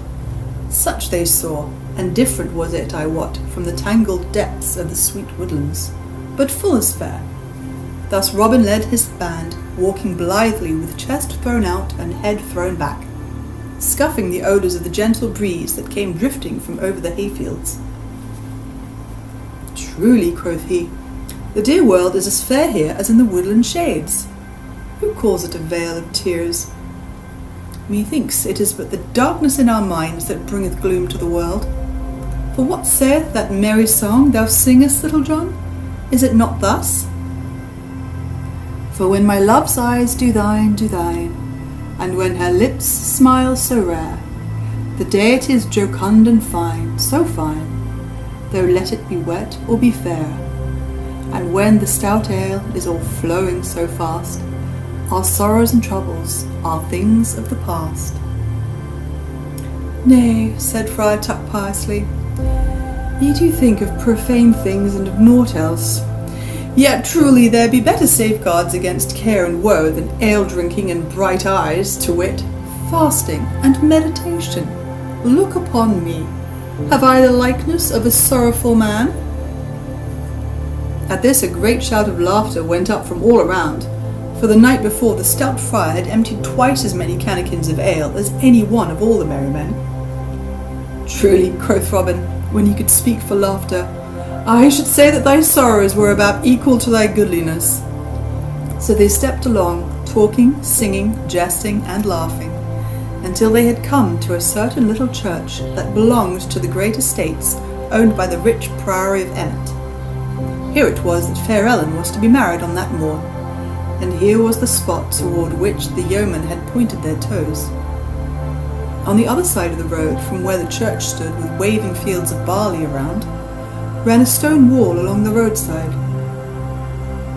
Over the wall from the highway was a fringe of young trees and bushes, and here and there the wall itself was covered by a mass of blossoming woodbine that filled all the warm air far and near with its sweet summer odour. Then straightway the yeoman leapt over the wall, alighting on the tall soft grass upon the other side, frightening a flock of sheep that lay there in the shade, so that they scampered away in all directions. Here was a sweet cool shadow, both from the wall and from the fair young trees and bushes, and here sat the yeomen down, and glad enough they were to rest, after their long tramp of the morning. "Now," quoth Robin, I would have one of you watch and tell me when he sees anything coming to the church, and the one I choose shall be young David of Doncaster.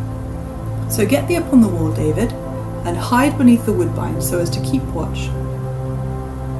Accordingly young David did as he was bidden, the others stretching themselves at length upon the grass, some talking together and others sleeping.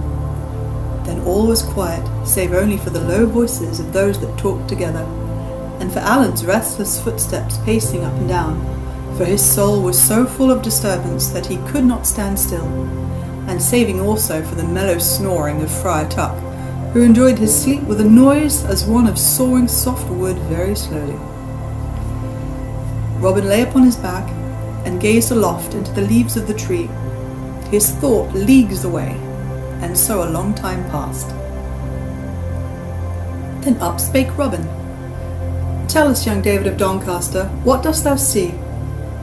Then David answered, "I see the white clouds floating, and I feel the wind a-blowing, and 3 black crows are flying over the world.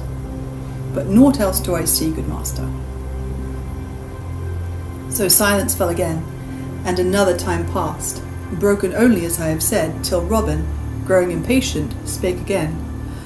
"Now, young David, what dost thou see by this?"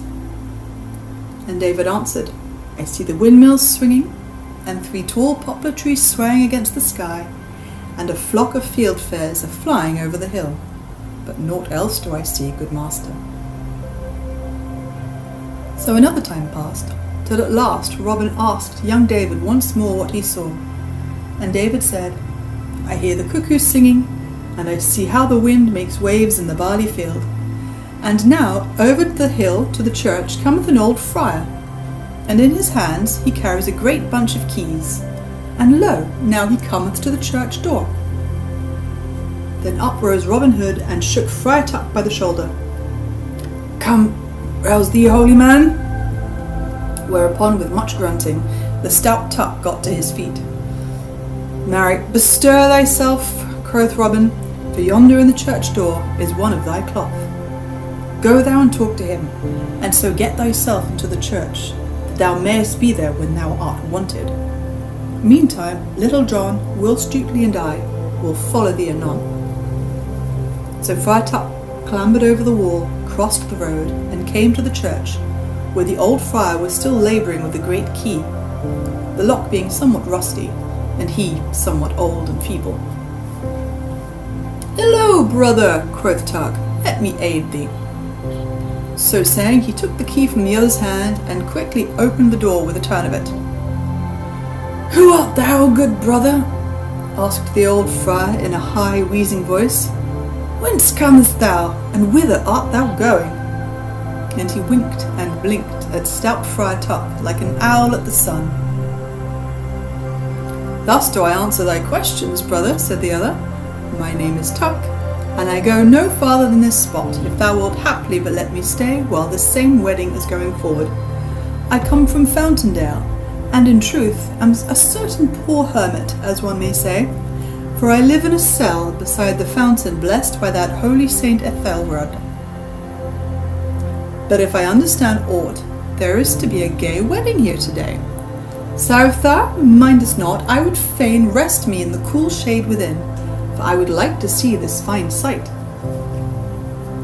"Truly thou art welcome, brother," said the old man, leading the way within. Meantime Robin Hood, in his guise of harper, together with Little John and Will Stutely, had come to the church. Robin sat him down on a bench beside the door, but Little John, carrying the 2 bags of gold, went within, as did Will Stutely. So Robin sat by the door, looking up the road and down the road to see who might come. Till after a time he saw 6 horsemen come riding sedately and slowly, as became them, for they were churchmen in high orders. Then, when they had come nearer, Robin saw who they were and knew them. The first was Bishop of Hereford, and a fine figure he cut, I wot. His vestments were of the richest silk, and around his neck was a fair chain of beaten gold. The cap that hid his tonsure was of black velvet, and around the edges of it were rows of jewels that flashed in the sunlight, each stone being set in gold. His hose were of flame-coloured silk, and his shoes of black velvet, the long pointed toes being turned up and fastened to his knees, and on either instep was embroidered a cross in gold thread. Beside the bishop rode the prior of Emmet upon a mincing palfrey. Rich were his clothes also, but not so gay as the stout bishop's. Behind these were two of the higher brethren of Emmet, and behind these again 2 retainers belonging to the bishop, for the Lord Bishop of Hereford strove to be as like the great barons as was in power of one in holy orders. When Robin saw this train drawing near, with flash of jewels and silk and jangle of single bells on the trappings of the nags, he looked sourly upon them.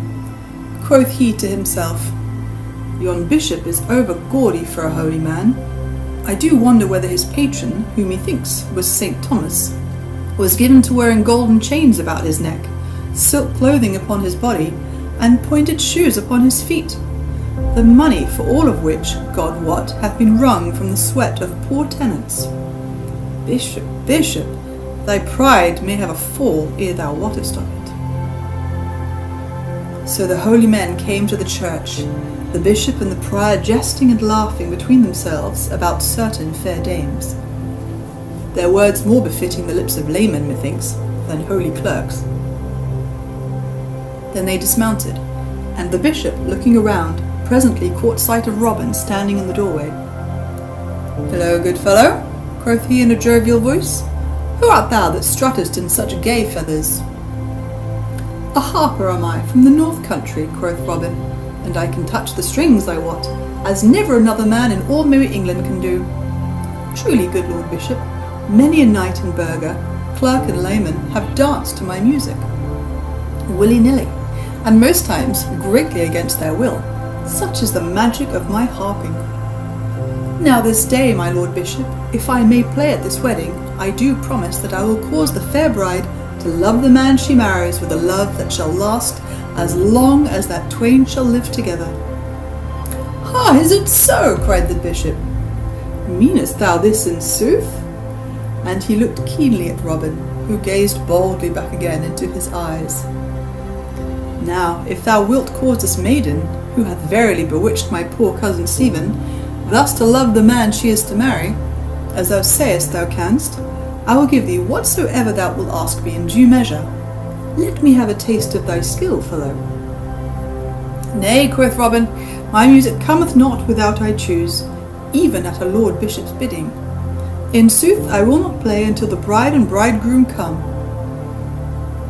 "Now thou art a saucy varlet to speak so to my crest," quoth the bishop, frowning on Robin. "Yet I must needs bear with thee. Look, prior hither cometh us cousin Sir Stephen and his lady love."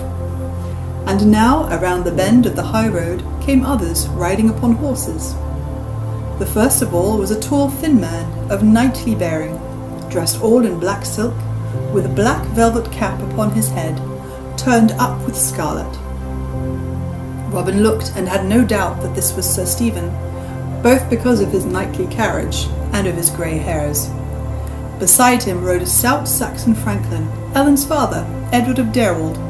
Behind those two came a litter borne by 2 horses, and therein was a maiden whom Robin knew must be Ellen. Behind this litter rode 6 men-at-arms, the sunlight flashing on their steel caps as they came jingling up the dusty road. So they also came to the church. And there Sir Stephen leapt from his horse, and coming to the litter, handed fair Ellen out therefrom. Then Robin had looked at her, and could wonder no longer how it came about that so proud a knight as Sir Stephen of Trent wished to marry a common franklin's daughter, nor did he wonder that no ado was made about the matter, for she was the fairest maiden that ever he had beheld. Now, however, she was all pale and drooping, like a fair white lily snapped at the stem, and so, with bent head and sorrowful look, she went within the church, Sir Stephen leading her by the hand. "Why dost thou not play, fellow?" quoth the bishop, looking sternly at Robin.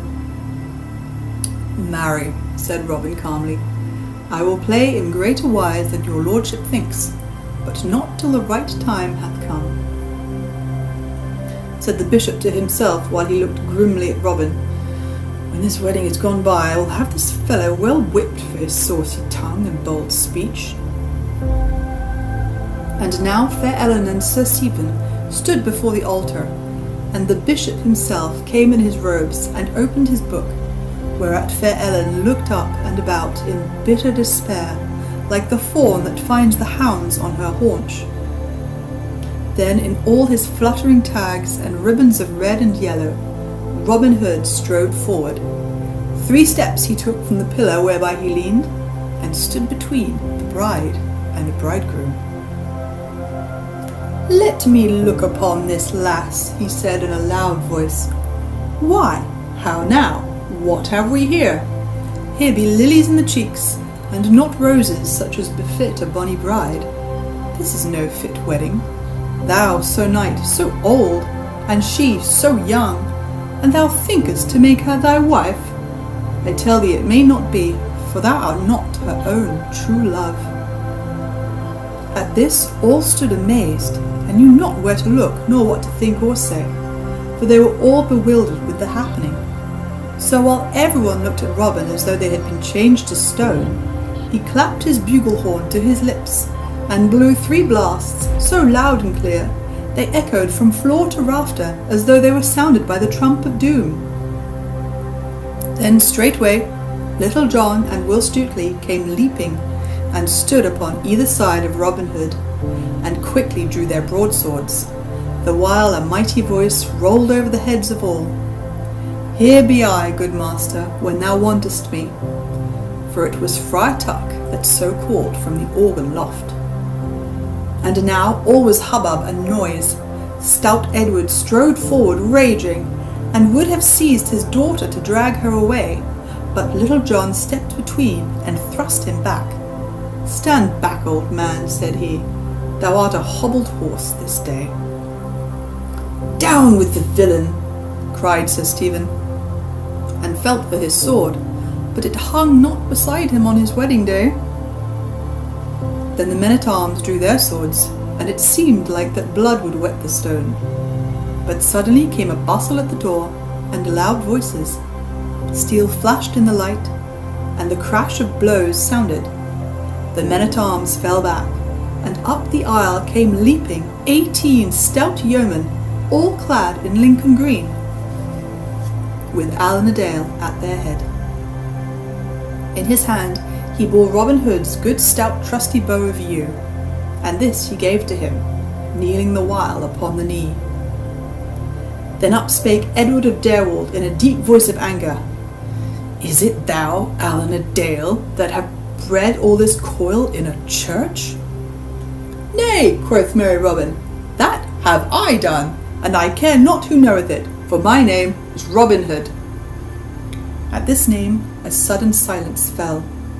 The prior of Emmet and those that belonged to him gathered together like a flock of frightened sheep when the scent of the wolf is nigh, while the Bishop of Hereford, laying aside his book, crossed himself devoutly. "Now heaven keep us this day," said he, "from that evil man." "Nay," quoth Robin, "I mean you no harm. But here is fair Ellen's betrothed husband, and she shall marry him, or pain will be bred to some of you." Then up spake stout Edward in a loud and angry voice. "Now I say nay, I am her father, and she shall marry Sir Stephen and none other." Now all this time, while everything was in turmoil about him, Sir Stephen had been standing in proud and scornful silence. "Nay, fellow," said he coldly, "thou mayst take thy daughter back again. I would not marry her after this day's doings, could I gain all merry England thereby. I tell thee plainly, I loved thy daughter, old as I am, and would have taken her up like a jewel from the sty. Yet truly, I knew not that she did love this fellow, and was beloved by him. Maiden, if thou dost rather choose a beggarly minstrel than a high-born knight, take thy choice. I do feel it shame that I should thus stand talking among this herd, and so I will leave you." Thus saying, he turned, and gathering his men about him, walked proudly down the aisle. Then all the yeomen were silenced by the scorn of his words. Only Friar Tuck leaned over the edge of the choir loft and called out to him ere he had gone, "Good den, Sir Knight, thou wottest old bones must always make room for young blood." Sir Stephen neither answered nor looked up. He passed out from the church as though he had heard naught, his men following him. Then the Bishop of Hereford spoke hastily. I too have no business here, and so will depart." And he made as though he would go, but Robin Hood laid hold of his clothes and told him. "Stay, my lord bishop," said he, "I have yet somewhat to say to thee." The bishop's face fell, but he stayed as Robin bade him, for he saw he could not go. Then Robin Hood turned to stout Edward of Derewald, and said he, "Give thy blessing to thy daughter's marriage to this yeoman, and all will be well. Little John, give me the bags of gold. Look, farmer, here are 200 bright golden angels. Give thy blessing as I say, and I will count them out to thee as thy daughter's dower. Give not thy blessing, and she shall be married all the same, but not so much as a cracked farthing shall cross thy palm. Choose." Then Edward looked upon the ground with bent brows, turning the matter over and over in his mind. But he was a shrewd man, and one withal that made the best use of a cracked pipkin.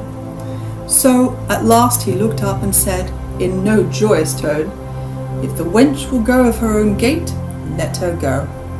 I had thought to make a lady of her, yet if she chooses to be what she is like to be, I have naught to do with her henceforth.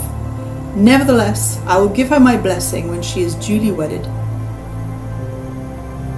"It may not be," spake up one of those of Emmet. "The banns have not been duly published, neither is there any priest here to marry them." "How sayest thou?" roared Tuck from the choir loft. "No priest? Marry, here stands as holy a man as thou art, any day of the week. A clerk in orders I would have thee know. As for the question of banns, stumble not over that straw, brother, for I will publish them." So saying, he called the banns, and says the old ballad, lest 3 times should not be enough, he published them 9 times over. Then straightway he came down from the loft, and forthwith performed the marriage service, and so Alan and Ellen were duly wedded. And now Robin counted out 200 gold angels to Edward of Derewald, and he upon his part gave his blessing, yet not, I wot, as though he meant it with overmuch goodwill. Then the stout yeoman crowded around and grasped Alan's palm, and he, holding Ellen's hand within his own, looked about him, all dizzy with his happiness. Then at last jolly Robin turned to the Bishop of Hereford, who had been looking out on all that passed with a grim look. "My lord bishop," quoth he, "thou mayest bring to thy mind that thou didst promise me that did I play in such wise as to cause this fair lass to love her husband, thou wouldst give me whatsoever I asked, in reason. I have played my play, and she loveth her husband, which she would not have done but for me, so now I fulfil thy promise. Thou hast upon thee that which, methinks, thou wouldst be the better without. Therefore, I pray thee, give me that golden chain that hangeth about thy neck as a wedding present for this fair bride." Then the bishop's cheeks grew red with rage, and his eyes flashed. He looked at Robin with a fell look, but saw that in the yeoman's face which bade him pause.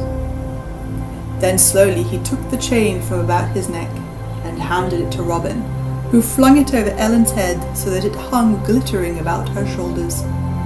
Then said merry Robin, "I thank thee, on the bride's part, for thy handsome gift, and truly thou thyself art more seemly without it. Now shouldst thou ever come nigh to Sherwood, I much hope that I shall give thee there such a feast as thou never had in thy life before." "May heaven forfend!" cried the bishop earnestly, for he knew right well what manner of feast it was that Robin Hood gave his guests in Sherwood Forest. But now Robin Hood gathered his men together, and, with Alan and his young bride in their midst, they all turned their footsteps toward the woodlands. On the way thither, Friar Tuck came close to Robin and plucked him by the sleeve. "Thou dost lead a merry life, good master," quoth he, Dost thou not think it would be for the welfare of all your souls to have a good stout chaplain, such as I, to oversee holy matters? Truly, I do love this life mightily." At this merry Robin Hood laughed amain, and bade him stay and become one of their band if he wished. That night there was such a feast held in the greenwood of Nottinghamshire never saw before. To the feast you and I were not bidden, and pity is we were not. So, lest we should both feel the matter more keenly, I will say no more about it. Robin Hood aids a sorrowful knight. So passed the gentle springtime away in budding beauty, its silver showers and sunshine, its green meadows and its flowers. So likewise passed the summer with its yellow sunlight, its quivering heat, and deep bosky foliage, its long twilights and its mellow nights, through which the frogs croaked and fairy folk were said to be out on the hillsides. All this had passed, and the time of fall had come, bringing with it its own pleasures and joyousness. For now, when the harvest was gathered home, merry bands of gleaners roamed the country about, singing along the roads in the daytime, and sleeping beneath the hedgerows and the hayricks at night. Now the hips burned red in the tangled thickets, and the hues waxed black in the hedgerows. The stubble lay all crisp and naked to the sky, and the green leaves were fast turning russet and brown. Also at this merry season, good things of the year are gathered in great store. Brown ale lies ripening in the cellar, hams and bacon hang in the smoke shed, and crabs are stowed away in the straw for roasting in the winter time, when the north wind piles the snow in drifts around the gables, and the fire crackles warm upon the hearth. So passed the seasons then, so they pass now, and so they will pass in time to come, while we come and go like leaves of the tree that fall and are soon forgotten. Quoth Robin Hood, snuffing the air, "It was a fair day, Little John, and one that we can ill waste in idleness. Choose such men as thou dost need, and go thou east, while I will wend to the west, and see that each of us bringeth back some goodly guest to dine this day beneath the greenwood tree." "Marry," cried Little John, clapping his palms together for joy, "thy bidding fitteth my liking like heft to blade. I'll bring thee back a guest this day, or come not back mine own self." Then they each chose such of the band as they wished, and so went forth by different paths from the forest. Now you and I cannot go two ways at the same time while we join in these merry doings, so we'll even let Little John follow his own path, while we tuck up our skirts and trudge after Robin Hood. And here is good company too. Robin Hood, Will Scarlet, Allan a Dale, Will Scathelog, Midge, the miller's son, and others. A score or more of stout fellows had abided in the forest with Friar Tuck to make ready for the homecoming, but all the rest were gone, either with Robin Hood or Little John. They travelled onward, Robin following his fancy, and the others following Robin. Now they wended their way through an open dale with cottage and farm lying therein, and now again they entered woodlands once more.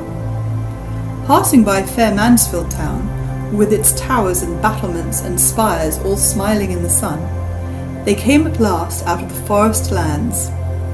Onward they journeyed, through highway and byway, through villages where good wives and merry lasses peeped through the casements at the fine show of young men, until at last they came over beyond Alverton in Derbyshire. By this time high noontide had come, yet they had not met a guest such as worth their while to take back to Sherwood. So, coming at last to a certain spot where a shrine stood at the crossing of two roads, Robin called upon them to stop, for here on either side was shelter of high hedgerows, behind which was good hiding, whence they could watch the roads at their ease while they ate their midday meal. Quoth merry Robin, "Here methinks is good lodging, where peaceful folk, such as we be, can eat in quietness. Therefore we will rest here, and see what may perchance fall into our luck pot." So they crossed a stile, and came behind a hedgerow, where the mellow sunlight was bright and warm, and where the grass was soft, and there sat them down. Then each man drew from that pouch that hung beside him which he had brought to eat. For a merry walk such as this sharpens the appetite till it is keen as a March wind. Still no more words were spoken, but each man saved his teeth for better use, munching at brown crust and cold meat right lustily. In front of them, one of the high roads crawled up the steep hill and then dipped suddenly over its crest, sharp cut with hedgerow and shaggy grass against the sky. Over the top of the windy hill peeped the eaves of a few houses of the village that fell back into the valley behind. There also showed the top of a windmill, the sails slowly rising and dipping from behind the hill against the clear blue sky, as the light wind moved them with creaking and laboured swing. So the yeomen lay behind the hedge and finished their midday meal, but still the time slipped along and no one came. At last, a man came slowly riding over the hill and down the stony road toward the spot where Robin and his band lay hidden. He was a good stout knight, but sorrowful of face and downcast of mien. His clothes were plain and rich, but no chain of gold, such as folk of his stand in life wore at most times, hung around his neck, and no jewel was about him. Yet no one could mistake him for aught but one of proud and noble blood. His head was bowed upon his breast, and his hands drooped limp on either side, and so he came slowly riding, as though sunk in sad thoughts, while even his good horse, the reins loose upon his neck, walked with hanging head, as though he shared his master's grief. Quoth Robin Hood, "Yon is verily a sorry-looking gallant, and doth seem to have donned ill content with his jerkin this morning. Nevertheless, I will out and talk with him, for there may be some pickings here for a hungry daw. Methinks his dress is rich, though he himself is so downcast. Bide ye here till I look into this matter." So saying, he arose and left them, crossed the road to the shrine, and there stood, waiting for the sorrowful knight to come near him. So presently, when the knight came riding slowly along, jolly Robin stepped forward and laid his hand upon the bridle rein. "Hold, Sir Knight," quoth he, "I pray thee tarry for a short time, for I have a few words to say to thee." "What art thou, friend, who dost stop a traveller in this manner upon his most gracious Majesty's highway?" said the knight. "Marry," quoth Robin, "that is a question hard to answer. One man calleth me kind, another calleth me cruel. This one calleth me good honest fellow, and that one vile thief. Truly, the world hath as many eyes to look upon a man withal as there are spots on a toad. So with what pair of eyes thou regardest me lieth entirely within thine own self. My name is Robin Hood." "Truly, good Robin," said the knight, a smile twitching at the corners of his mouth, "thou hast a quaint conceit. As for the pair of eyes with which I regard thee, I would say that they are as favourable as may be, for I hear much good of thee, and little ill. What is thy will of me?" "Now I make my vow, Sir Knight," quoth Robin, "thou hast surely learned thy wisdom of good Gaffer Swanthold, for he saith, fair words are as easy spoke as foul, and bring good will in the stead of blows. Now I will show thee the truth of this saying, for if thou wilt go with me this day to Sherwood Forest, I will give thee as merry a feast as ever thou hadst in all thy life." "Thou art kind indeed," said the knight, "but methinks thou wilt find me but an ill-seeming and sorrowful guest. Thou hadst best let me pass on my way in peace." "Nay," quoth Robin, "thou mightst go thine own way, but for one thing, and that I will tell thee. We keep an inn, as it were, in the very depths of Sherwood, but so far from high roads and beaten paths that guests do not come often nigh us. So I and my friends set off merrily, and seek them when we grow dull of ourselves. Thus the matter stands, Sir Knight, yet I will furthermore tell thee that we count upon our guests paying a reckoning." "I take thy meaning, friend," said the knight gravely, "but I am not thy man, for I have no money by me." Is it sooth? Said Robin, looking at the knight keenly. I can scarce choose but believe thee yet, Sir Knight. There be those of thy order whose word is not to be trusted, as much as they would have others believe. Thou wilt think no ill if I look for myself in this matter? Then, still holding the horse by the bridle rein, he put his fingers to his lips, and blew a shrill whistle, whereupon 80 yeomen came leaping over the stile, and ran to where the knight and Robin stood. These, said Robin, looking upon them proudly, are some of my merry men. They share and share alike with me all joys and troubles, gains and losses. So, knight, I pry thee, tell me what money thou hast about thee. For a time the knight said not a word, but a slow red arose into his cheeks. At last he looked Robin in the face, and said, I know not why I should be ashamed, for it is no shame to me, but friend, I will tell you the truth, when I say that in my purse are 10 shillings, and that it is every groat that Sir Richard of the Lee hath in all the wide world.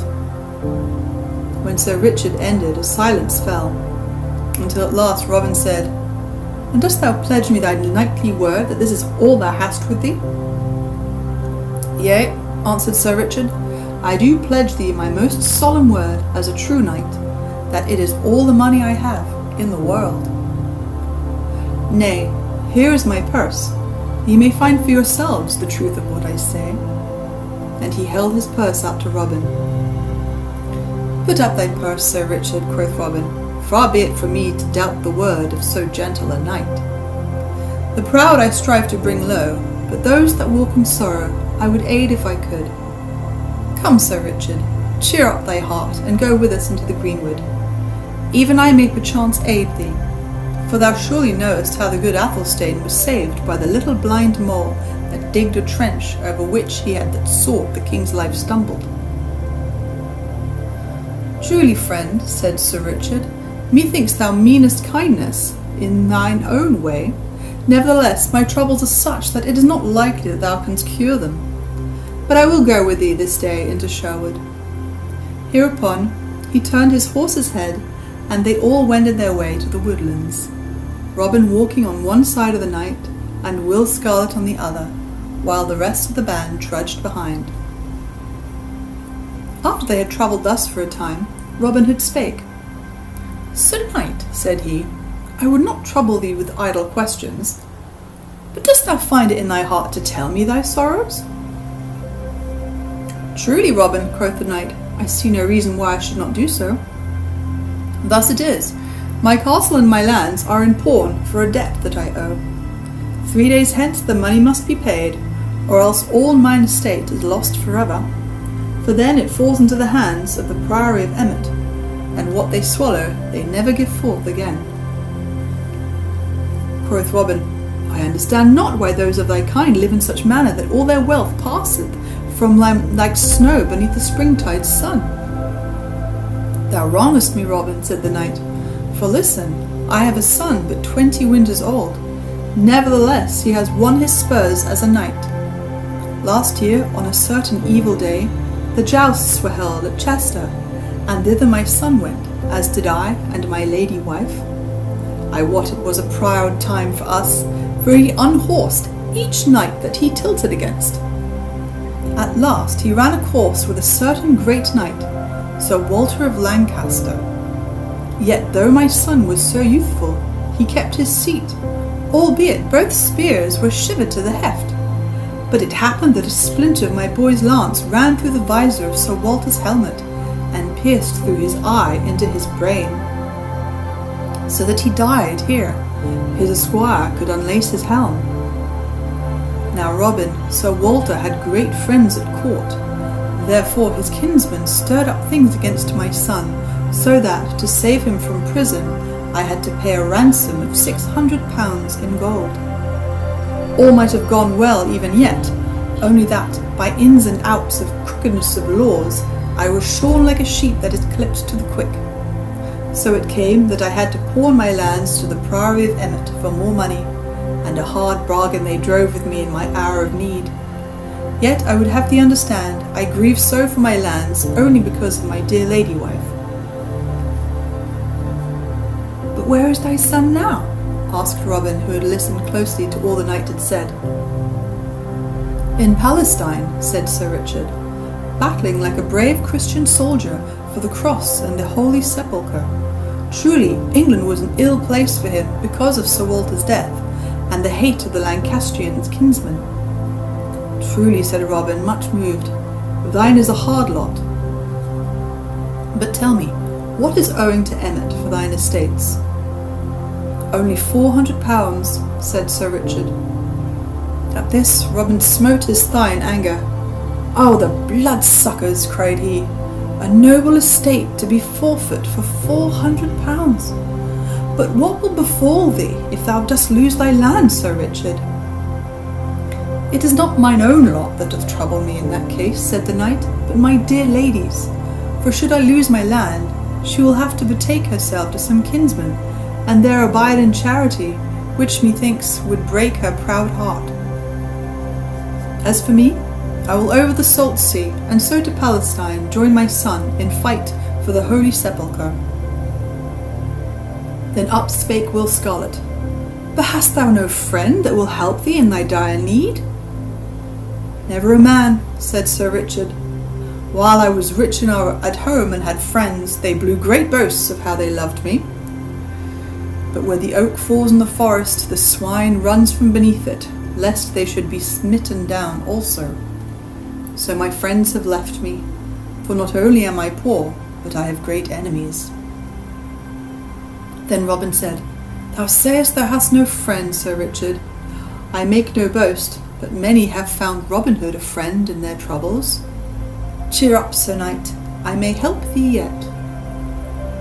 The knight shook his head with a faint smile, but for all that Robin's words made him more blithe of heart, for in true hope, be it never so faint, bringeth a gleam into darkness, like a little rushlight that costeth but a groat. The day was well nigh gone when they came near to the greenwood tree. Even at a distance they saw by the number of men that Little John had come back with some guest. But when they came near enough, whom should they find but the Lord Bishop of Hereford? The good bishop was in a fine stew, I wot.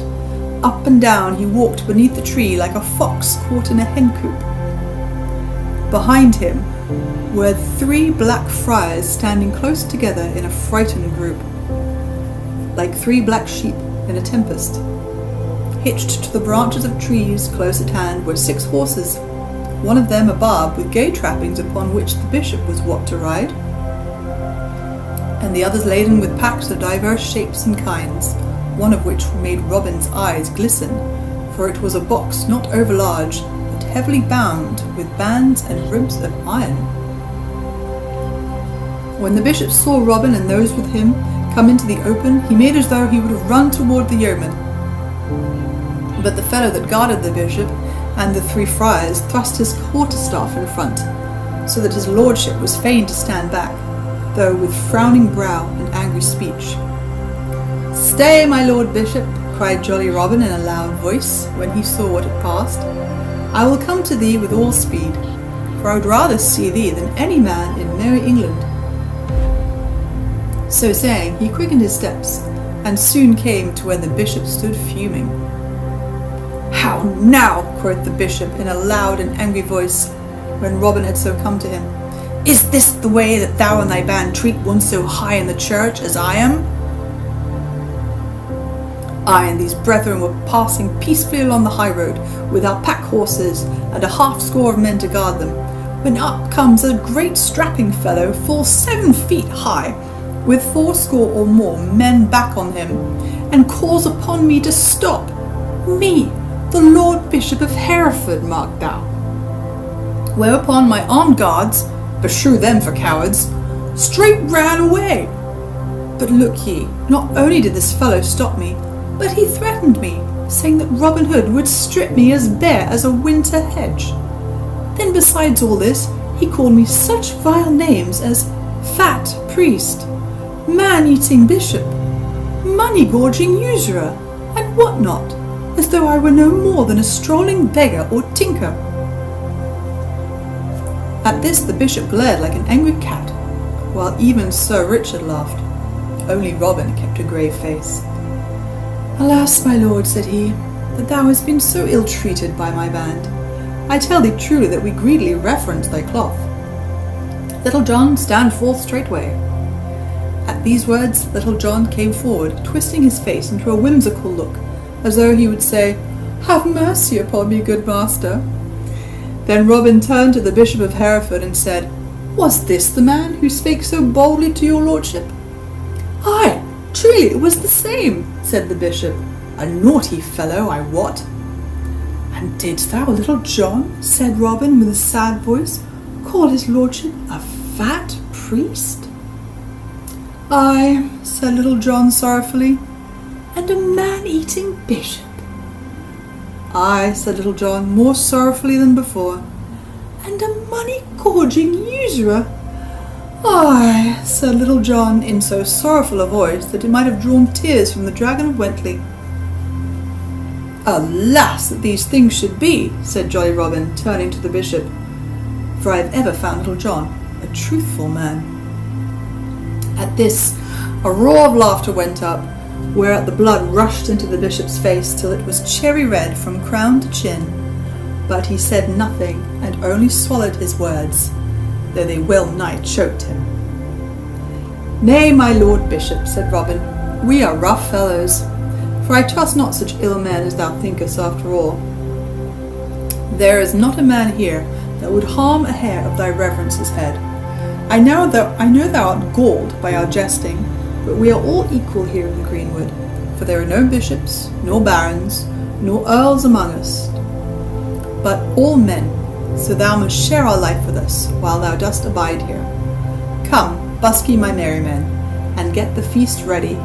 Meantime, we will show our guests our woodland sports." So while some went to kindle the fires for roasting meats, others ran leaping to get their cudgels and longbows.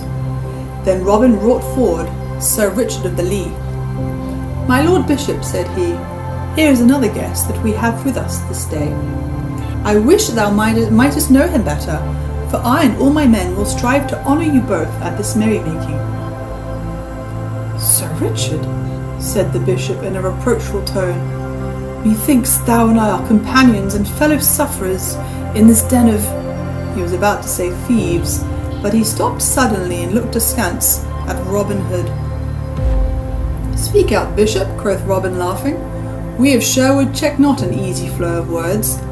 Den of thieves, thou wast about to say?" Quoth the bishop, "Mayhap that was what I meant to say, Sir Richard, but this I will say, that I saw thee just now laugh at the scurrilous jests of these fellows. It would have been more becoming of thee, methinks, to have checked them with frowns, instead of spurring them on by laughter." "I meant no harm to thee," said Sir Richard, "but a merry jest is a merry jest, and I may truly say I would have laughed at it had it been against my own self." But now Robin Hood called upon certain ones of his band, who spread soft moss upon the ground, and laid deerskins thereon. Then Robin Hood bade his guests be seated, and so they all three sat down, some of the chief men, such as Little John, Will Scarlet, Allan a Dale, and others, stretching themselves upon the ground nearby. Then a garland was set up at the far end of the glade, and thereat the bowmen shot, and such the shooting was done that day as it would have made one's hearts leap to see. And all the while Robin talked so quaintly to the bishop and the knight that, the one forgetting his vexation and the other his troubles, they both laughed aloud again and again. Then Allan a Dale came forth and tuned his harp, and all was hushed again, and he sang in his wondrous voice songs of love, of war, of glory, and of sadness, and all listened without a movement or a sound. So Allan sang till the great round silver moon gleamed with its clear white light, and the upper tangle of the mazy branches of the trees. At last 2 fellows came to say that the feast was ready spread, so Robin, leading his guests with either hand, brought them to where great smoking dishes that sent savoury smells far and near stood along the white linen cloth spread on the grass. All around was a glare of torches that lit everything up with a red light. Then, straightway sitting down, all fell to with noise and hubbub, the rattling of platters blending with the sound of loud talking and laughter. A long time the feast lasted, but at last it was over, and the bright wine and humming ale passed briskly. Then Robin Hood called aloud for silence, and all was hushed till he spoke. "I have a story to tell you all, so listen to what I have to say," quoth he. Whereupon, without more ado, he told them all about Sir Richard, and how his lands were in pawn. But as he went on, the bishop's face, that had erst been smiling and ruddy with merriment, waxed serious, and he put aside the horn of wine he held in his hand, for he knew the story of Sir Richard, and his heart sank within him with grim forebodings. Then, when Robin Hood had done, he turned to the Bishop of Hereford. "Now, my Lord Bishop," said he, "dost thou not think that this is ill done of anyone, much more of a churchman, who should live in humbleness and charity?" To this the bishop answered not a word, but looked upon the ground with moody eyes. Quoth Robin, "Now, thou art the richest bishop in all England. Canst thou not help this needy brother?" But still the bishop answered not a word. Then Robin turned to Little John, and quoth he, "Go thou and Will Stutely, and bring forth those 5 pack horses yonder." Whereupon the 2 yeomen did as they were bidden, those about the cloth making room on the green, where the light was brightest, for the 5 horses which Little John and Will Stutely presently led forward. "Who hath the score of goods?" asked Robin Hood, looking at the Blackfriars. Then up spake the smallest of all in a trembling voice, an old man he was, with a gentle wrinkled face. "That have I, but, I pray thee, harm me not." "Nay," quoth Robin, "I have never harmed harmless man yet, but give it to me, good father." So the old man did as he was bidden, and handed Robin the tablet on which was marked down the account of various packages upon the horses. This Robin handed to Will Scarlet, bidding him to read the same. So Will Scarlet, lifting his voice that all might hear, began. 3 bales of silk to Quentin, the mercer at Ancaster. "That we touch not," quoth Robin, "for this Quentin is an honest fellow who hath risen by his own thrift."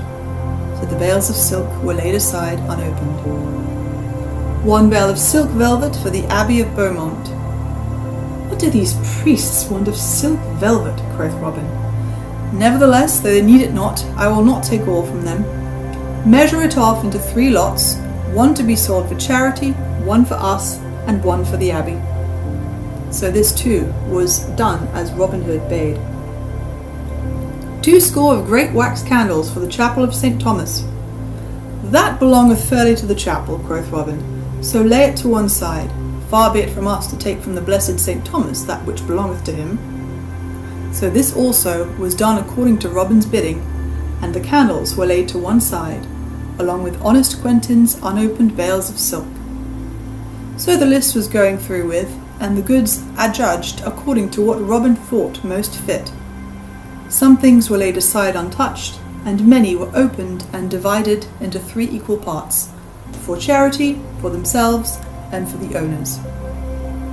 And now all the ground in the torchlight was covered over with silks and velvets and cloths of gold and cases of rich wines, and so they came to the last line upon the tablet, a box belonging to the Lord Bishop of Hereford. At these words the bishop shook as with a chill, and the box was set upon the ground. "My Lord Bishop, hast thou the key of this box?" asked Robin. The bishop shook his head. "Go, Will Scarlet," said Robin, "thou art the strongest man here. Bring a sword straightway, and cut this box open if thou canst." Then up rose Will Scarlet and left them, coming back in a short time, bearing a great 2-handed sword. Thrice he smote that strong iron-bound box, and at the third blow it burst open, and a great heap of gold came rolling forth, gleaming red in the light of the torches. At this sight a murmur went all around among the band, like the sound of the wind in distant trees, but no man came forward nor touched the money. Quoth Robin, "Thou, Will Scarlet, thou Allen-a-Dale, and thou Little John, count it over." A long time it took to count all the money, and when it had been duly scored up, Will Scarlet called out that there were 1,500 golden pounds in all. But in among the gold they found a paper, and this Will Scarlet read in a loud voice, and all heard that this money was the rental and fines and forfeits from certain estates belonging to the Bishop of Hereford. "My Lord Bishop," said Robin Hood, "I will not strip thee, as Little John said, like a winter hedge, for thou shalt take back 1/3 of thy money.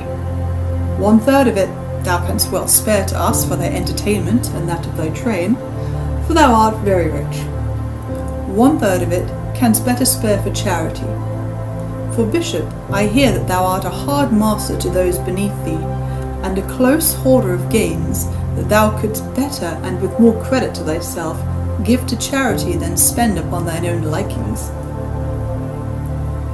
At this the bishop looked up, but he could say never a word, yet he was thankful to keep some of his wealth. Then Robin turned to Sir Richard of the Lee, and quoth he, "Now, Sir Richard, the church seemed like to despoil thee, therefore some of the overplus of church gains may well be used in aiding thee. Thou shalt take that 500 pounds laid aside for people more in need than the bishop is, and shalt pay thy debts to Emmet therewith." Sir Richard looked at Robin until something arose in his eyes that made all the lights and the faces blur together. At last he said, "I thank thee, friend, from my heart, for what thou doest for me, yet think not ill if I cannot take thy gift freely. But this I will do, I will take the money and pay my debts, and in a year and a day hence will return it safe either to thee or to the Lord Bishop of Hereford. For this I pledge my most solemn knightly word. I feel free to borrow, for I know no man that should be more bound to aid than one so high in our church that hath driven such a hard bargain." "Truly, Sir Knight," quoth Robin, "I do not understand those fine scruples that weigh with those of thy kind, but nevertheless it shall be as thou dost wish. But thou hadst best bring the money to me at the end of the year, for mayhap I may make better use of it than the bishop." Thereupon, turning to those near him, he gave his orders, and 500 pounds were counted out and tied up in a leathern bag for Sir Richard. The rest of the treasure was divided, and part taken to the treasure house of the band, and part put by with the other things from the bishop. Then Sir Richard arose. "I cannot stay later, good friends," said he, "for my lady will wax anxious if I come not home, so I crave leave to depart." Then Robin Hood and all his merry men arose, and Robin said, "We cannot let thee go hence unattended, Sir Richard." Then up spake Little John, "Good master, let me choose a score of stout fellows from the band, and let us arm ourselves in a seemly manner, and to serve as retainers to Sir Richard till he can get others in our stead." "Thou hast spoken well, Little John, and it shall be done," said Robin. Then up spake Will Scarlet, "Let us give him a golden chain to hang about his neck, such as befits one of his blood, and also golden spurs to wear at his heels." Then Robin Hood said, "Thou hast spoken well, Will Scarlet, and it shall be done." Then up spake Will Stutely, "Let us give him yon bale of rich velvet, and yon roll of cloth of gold to take home to his noble lady wife as a present from Robin Hood and his merry men all." At this all clapped their hands for joy, and Robin said, "Thou hast well spoken, Will Stutely, and it shall be done." Then Sir Richard of the Lee looked all around, and strove to speak, but could scarcely do so for the feelings that choked him. At last he said in a husky, trembling voice, "Ye shall all see, good friends, that Sir Richard of the Lee will ever remember your kindness this day. And if ye be at any time in dire need or trouble, come to me and my lady, and the walls of Castle Lee shall be battered down ere harm shall befall you." He could say nothing further, but turned hastily away. But now Little John and 19 stout fellows whom he had chosen for his band came forth, all ready for the journey. Each man wore upon his breast a coat of linked mail, and on his head a cap of steel, and at his side a good stout sword. A gallant show they made as they stood all in a row. Then Robin came and threw a chain of gold about Sir Richard's neck, and Will Scarlet knelt and buckled the golden spurs upon his heel. And now Little John led forward Sir Richard's horse, and the knight mounted it. He looked down at Robin for a little time, and then of a sudden stooped and kissed his cheek. All the forest glades rang with the shout that went up as the knight and the yeoman marched off through the woodland with glare of torches and gleam of steel, and so were gone. Then up spake the Bishop of Hereford in a mournful voice, "I too must be jogging, good fellow, for the night waxes late." But Robin laid his hand upon the bishop's arm and stayed him. "Be not so hasty, Lord Bishop," said he. 3 days hence Sir Richard must pay his debts to Emmet. Until that time thou must be content to abide with me, lest thou breed trouble for the night. I promise me that thou shalt have great sport, for I know that thou art fond of hunting the dun deer. Lay by thy mantle of melancholy, and strive to lead a joyous yeoman life for 3 stout days. I promise thee thou shalt be sorry to go when the time has come." So the bishop and his train abided with Robin for 3 days, and much sport his lordship had in that time, so that, as Robin had said, when the time had come for him to go, he was sorry to leave the greenwood. At the end of 3 days Robin set him free, and sent him forth from the forest, with a guard of yeomen to keep freebooters from taking what was left of the packs and bundles. But as the bishop rode away, he vowed within himself that he would sometime make Robin rue the day that he stopped him in Sherwood. But now we shall follow Sir Richard, so listen, and you shall hear what befell him, and how he paid his debts at Emmet Priory, and likewise, in due season, to Robin Hood. How Sir Richard of Lee paid his debts. The long highway stretched straight on, grey and dusty in the sun. On either side were dykes full of water bordered by osiers, and far away in the distance stood the towers of Emmet Priory, with tall poplar trees around. Along the causeway rode a knight with a score of stout men-at-arms behind him. The knight was clad in a plain, long robe of grey serge, gathered in at the waist with a broad leathern belt, from which hung a long dagger and a stout sword. But though he was so plainly dressed himself, the horse he rode was a noble barb, and its trapping were rich with silk and silver bells. So thus the band journeyed along the causeway between the dykes, till at last they reached the great gate of Emmet Priory. There the knight called to one of his men, and bade him knock at the porter's lodge with the left of his sword. The porter was drowsing on his bench within the lodge, but at the knock he roused himself, and, opening the wicket, came hobbling forth and greeted the knight, while a tame starling that hung in a wicker cage within piped out, "In Colioces! In Colioces!" such being the words that the poor old lame porter had taught him to speak. "Where is thy prior?" asked the knight of the old porter. "He is at meat, good knight, and he looketh for thy coming," quoth the porter. "For if I mistake not, thou art Sir Richard of the Lee." "I am Sir Richard of the Lee." "Then I will go seek him forthwith," said the knight. "But shall I not send thy horse to stable?" said the porter. "By Our Lady, it is the noblest nag, and the best harness that I ever saw in my life before." And he stroked the horse's flank with his palm. Nay, sir, quoth Sir Richard, the stables of this place are not for me, so make way, I pray thee. So saying, he pushed forward, and the gates being opened, he entered the stony courtyard of the priory, his men behind him.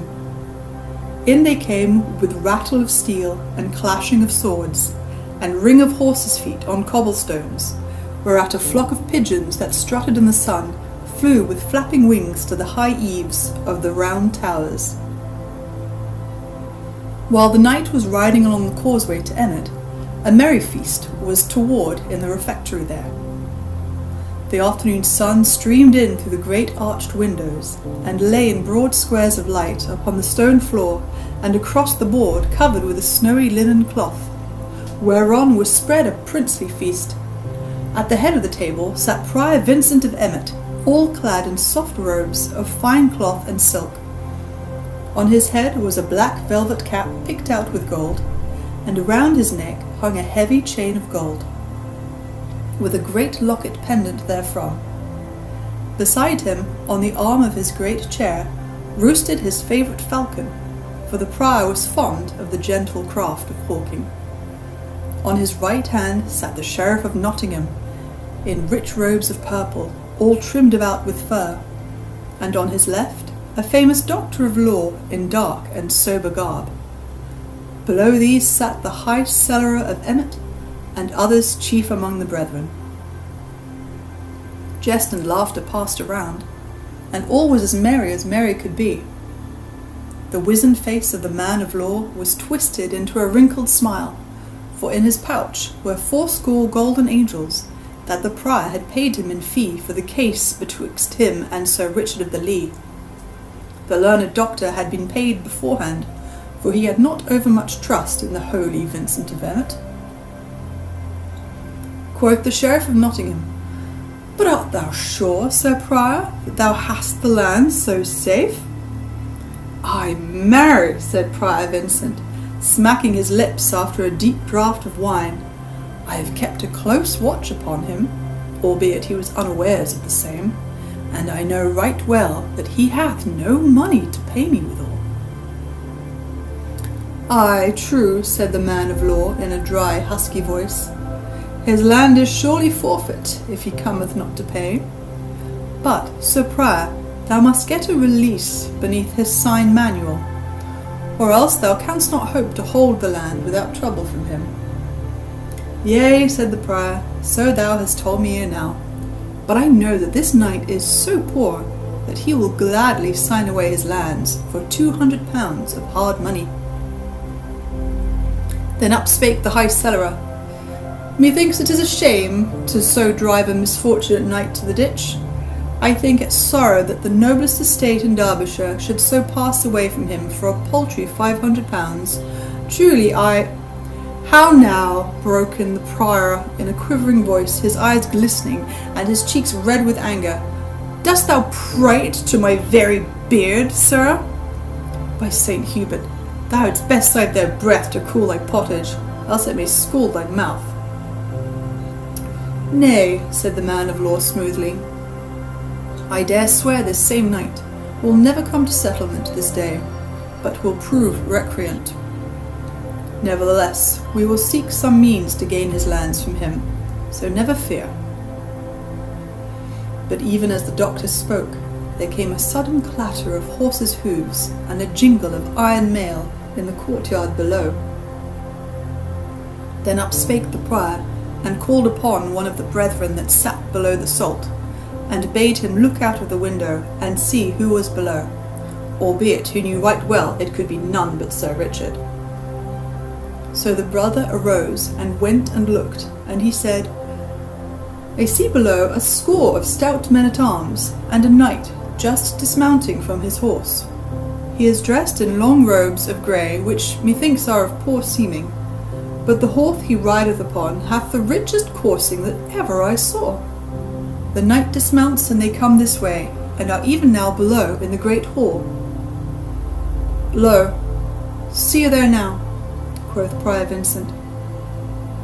Here ye have a knight with so lean a purse as scarce to buy him a crust of bread to munch, yet he keeps a band of retainers, and puts rich trappings upon his horse's hide, while his own back goeth bare? Is it not well that such men should be brought low?" "But art thou sure," said the little doctor tremulously, "that this knight will do us no harm? Such as he are fierce when crossed, and he hath a band of naughty men at his heels. Mayhap thou hadst better give an extension of his debt." Thus he spake, for he was afraid Sir Richard might do him a harm. "Thou needst not fear," said the prior, looking down at the little man beside him. "This knight is gentle, and would as soon think of harming an old woman as thee." As the prior finished, a door at the lower end of the refectory swung open, and in came Sir Richard, with folded hands and head bowed upon his breast. Thus humbly he walked slowly up the hall, while his man-at-arms stood about the door. When he had come to where the prior sat, he knelt upon one knee. "Save and keep thee, Sir Prior," said he. "I am come to keep my day." Then the first word that the prior said to him was, "Hast thou brought my money?" "Alas, I have not so much as one penny upon my body," said the knight, whereat the prior's eyes sparkled. "Now thou art a shrewd debtor, I wot," said he. Then, "Sir Sheriff, I drink to thee." But still the knight kneeled upon the hard stones, so the prior turned to him again. "What wouldst thou have?" quoth he sharply. At these words, a slow red mounted into the knight's cheeks, but still he knelt. "I would crave thy mercy," said he. "As thou hopest for heaven's mercy, show mercy to me. Strip me not of my lands, and so reduce a true knight to poverty." "Thy day is broken, and thy lands forfeit," said the man of law, plucking up his spirits at the knight's humble speech. Quoth Sir Richard, "Thou man of law, wilt thou not befriend me in mine hour of need?" "Nay," said the other, "I hold with this holy prior, who hath paid me my fees in hard gold, so that I am bounden to him." "Wilt thou not be my friend, Sir Sheriff?" said Sir Richard. "Nay, for heaven," quoth the Sheriff of Nottingham, "this is no business of mine, yet I will do what I may." And he nudged the prior beneath the cloth with his knee. "Wilt thou not ease him of some of his debts, Sir Prior?" At this the prior smiled grimly. "Pay me £300, Sir Richard," said he, "and I will give thee quittance of thy debt." "Thou knowest, Sir Prior, that it is as easy for me to pay £400 as 300, said Sir Richard. "But wilt thou not give me another 12-month to pay my debt?" "Not another day," said the prior sternly. "And is this all thou wilt do for me?" asked the knight. "Now out upon thee, false knight!" cried the prior, bursting forth in anger. "Either pay thy debt, as I have said, or release thy land, and get thee gone from out my hall." Then Sir Richard arose to his feet. "Thou false, lying priest," said he, in so stern a voice that the man of law shrank affrighted. "I am no false knight, as thou knowest full well, but have even held my place in the press and the tourney. Hast thou so little courtesy that thou wouldst see a true knight kneel for all this time, or see him come into thy hall, and never offer him meat or drink?" Then quoth the man of law in a trembling voice, "This is surely an ill way to talk of matters appertaining to business. Let us be mild in speech. What wilt thou pay this knight, Sir Prior, to give thee release of his land?" "I would have him given £200, quoth the prior, "but since he hath spoken so vilely to my teeth, not one groat over £100 will he get." "Hadst thou offered £1,000, false prior," said the knight, "thou wouldst not have got an inch of my land." Then turning to where his men-at-arms stood near the door, he called, "Come hither," and beckoned with his finger, whereupon the tallest of them all came forward, and handing him a long leathern bag, Sir Richard took the bag, and shot from it upon the table a glittering stream of golden money.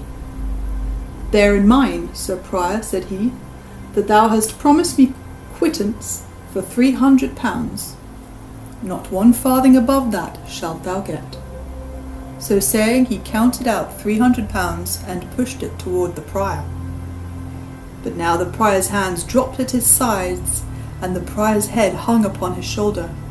For not only had he lost all hopes of the land, but he had forgiven the knight 100 pounds of his debt, and had needlessly paid the man of law 80 angels. To him he turned, and quoth he, "Give me back my money that thou hast." "Nay," cried the other shrilly, "it is but my fee that thou didst pay me, and thou gettest it not back again." And he hugged his gown about him. "Now, Sir Prior," quoth Sir Richard, "I have held my day, and paid all the dues demanded of me.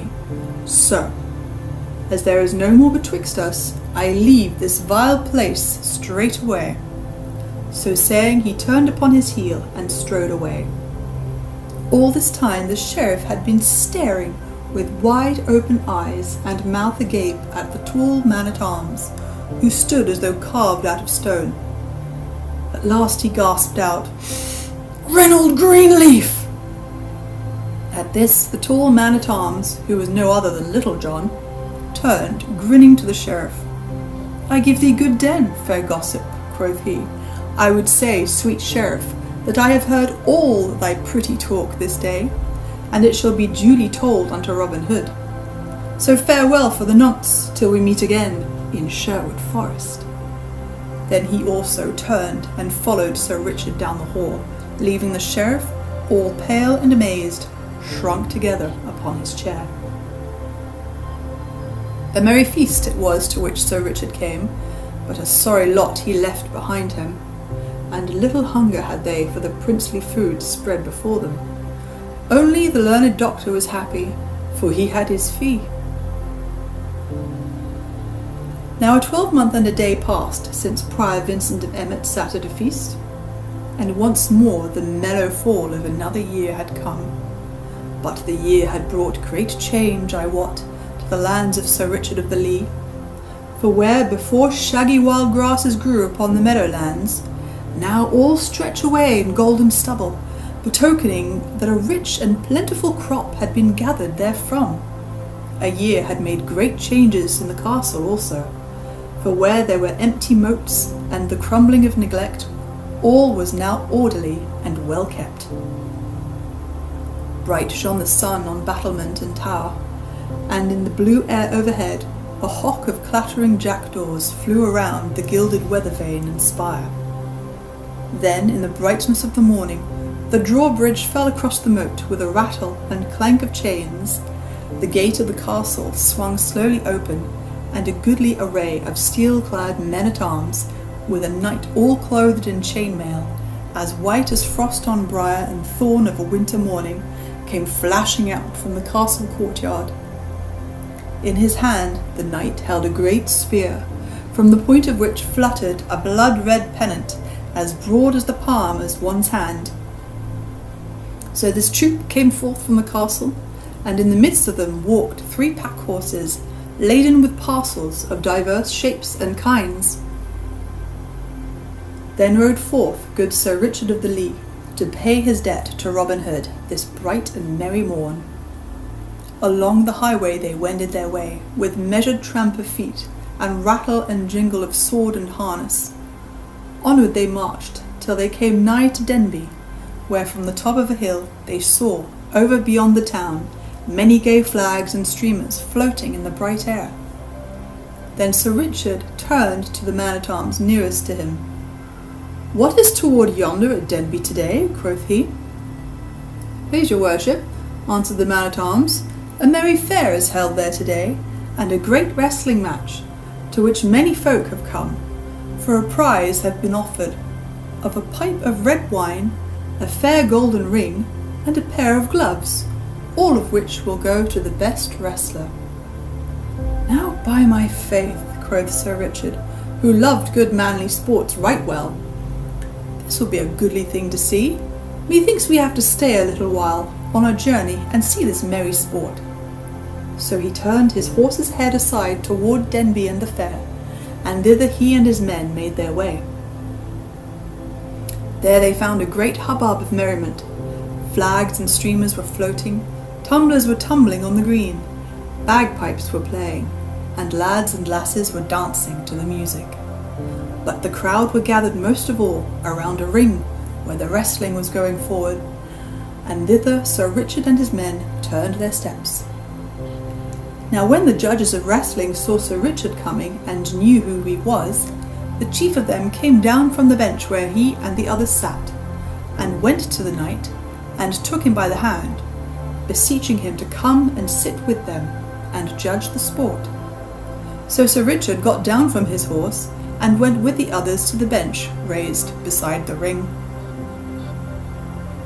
Now there had been great doings that morning, for a certain yeoman named Egbert, who came from Stoke, over in Staffordshire, had thrown with ease all those that came against him.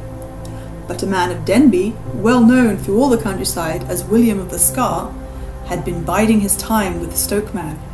So, when Egbert had thrown everyone else, stout William leapt into the ring.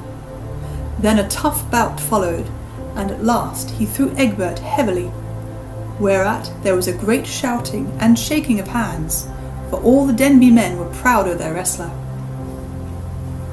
When Sir Richard came, he found stout William, puffed up by the shouts of his friends, walking up and down the ring, daring anyone to come and try and throw with him.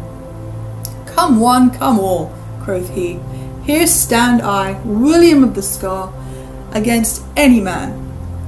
If there is none in Denbyshire to come against me, come all who will, from Nottingham, Stafford, or York, and if I do not make them one and all root the ground, with their noses like swine in the forests, call me no more brave William the wrestler."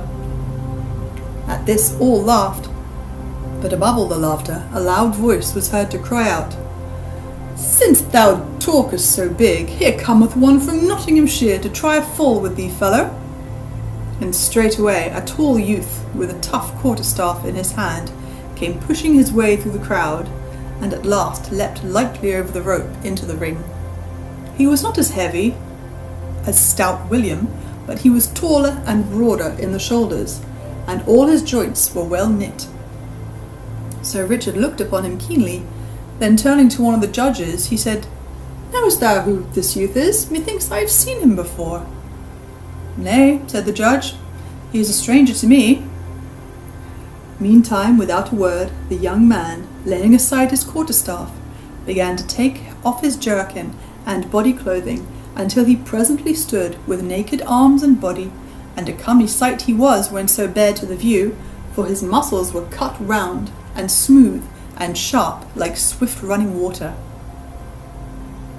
And now each man spat upon his hands, and clapping them upon his knees, squatted down, watching the other keenly, so as to take the vantage of him in the grip.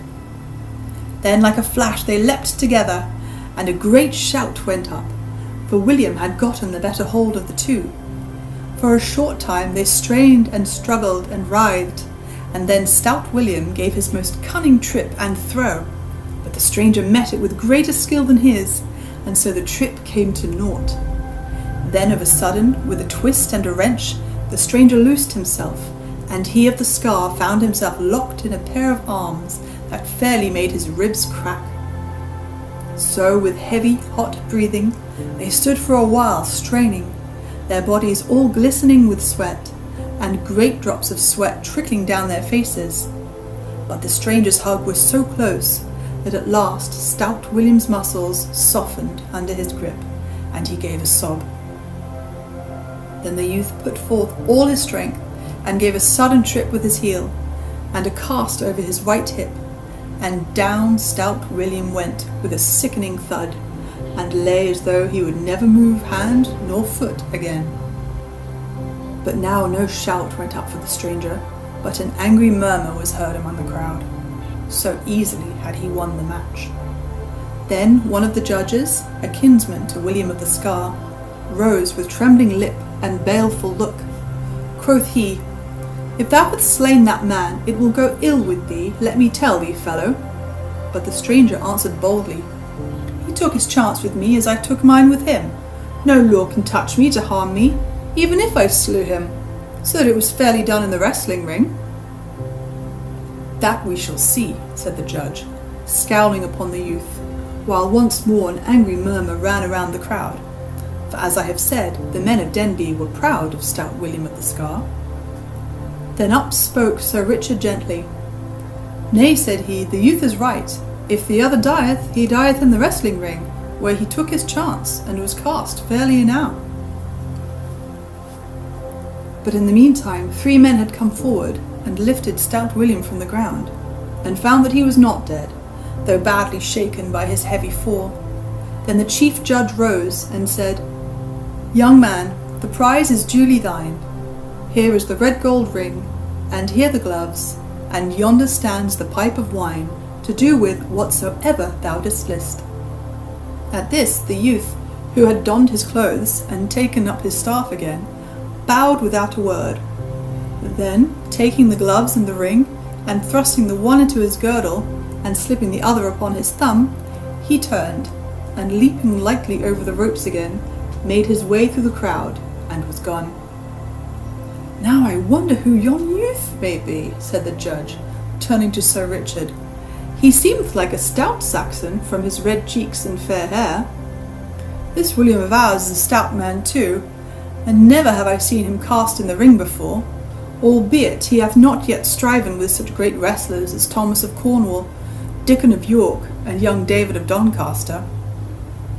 Hath he not a firm foot in the ring, thinkest thou, Sir Richard?" "Ay, truly, and yet this youth threw him fairly, and with wondrous ease. I much wonder who he can be." Thus said Richard in a thoughtful voice. For a time the knight stood talking to those about him, but at last he arose and made ready to depart. So he called his men about him, and, tightening the girths of his saddle, he mounted his horse once more. Meanwhile the young stranger had made his way through the crowd, but as he passed he heard all around him such words muttered as, "Look at the cockerel! Behold how he plumeth himself! I dare swear he cast good young William unfairly. Yea, truly, saw he not birdlime upon his hands? It would be well to cut his coxcomb." To all this the stranger paid no heed, but strode proudly about, as though he heard it not. So he walked slowly across the green, to where the booth stood wherein was dancing, and standing at the door he looked in on the sport. As he stood thus, a stone struck his arm of a sudden with a sharp jar, and turning he saw that an angry crowd of men had followed him from the wrestling ring. Then when they saw him turn so, a great hooting and yelling arose from all, so that the folk came running out from the dancing booth to see what was to do. At last, a tall, broad-shouldered, burly blacksmith strode forward from the crowd, swinging a mighty blackthorn club in his hand. "Wouldst thou come here to our fair town of Denby, thou jack-in-the-box, to overcome a good honest lad with vile juggling tricks?" growled he in a deep voice like the bellow of an angry bull. "Take that, then!" And of a sudden he struck a blow at the youth that might have felled an ox, but the other turned the blow deftly aside, and gave back another so terrible that the Denby man went down with a groan, as though he had been smitten by lightning. When they saw their leader fall, the crowd gave another angry shout, but the stranger placed his back against the tent near which he stood, swinging his terrible staff, and so fell had been the blow that he struck the stout smith that none dared to come within the measure of his cudgel. So the press crowded back like a pack of dogs from a bear at bay. But now some coward hand from behind threw a sharp jagged stone that smote the stranger on the crown, so that he staggered back, and the red blood gushed from the cut and ran down his face and over his jerkin. Then, seeing him dazed with this vile blow, the crowd rushed upon him, so that they overbore him, and he fell beneath their feet. Now it might have gone ill with the youth, even to the losing of his young life, had not Sir Richard come to this fair. For of a sudden shouts were heard, and steel flashed in the air, and blows were given with the flat of swords, while through the midst of the crowd Sir Richard of the Lee came spurring on his white horse. Then the crowd, seeing the steel-clad knight and the armed men, melted away like snow on the warm hearth, leaving the young man all bloody and dusty upon the ground.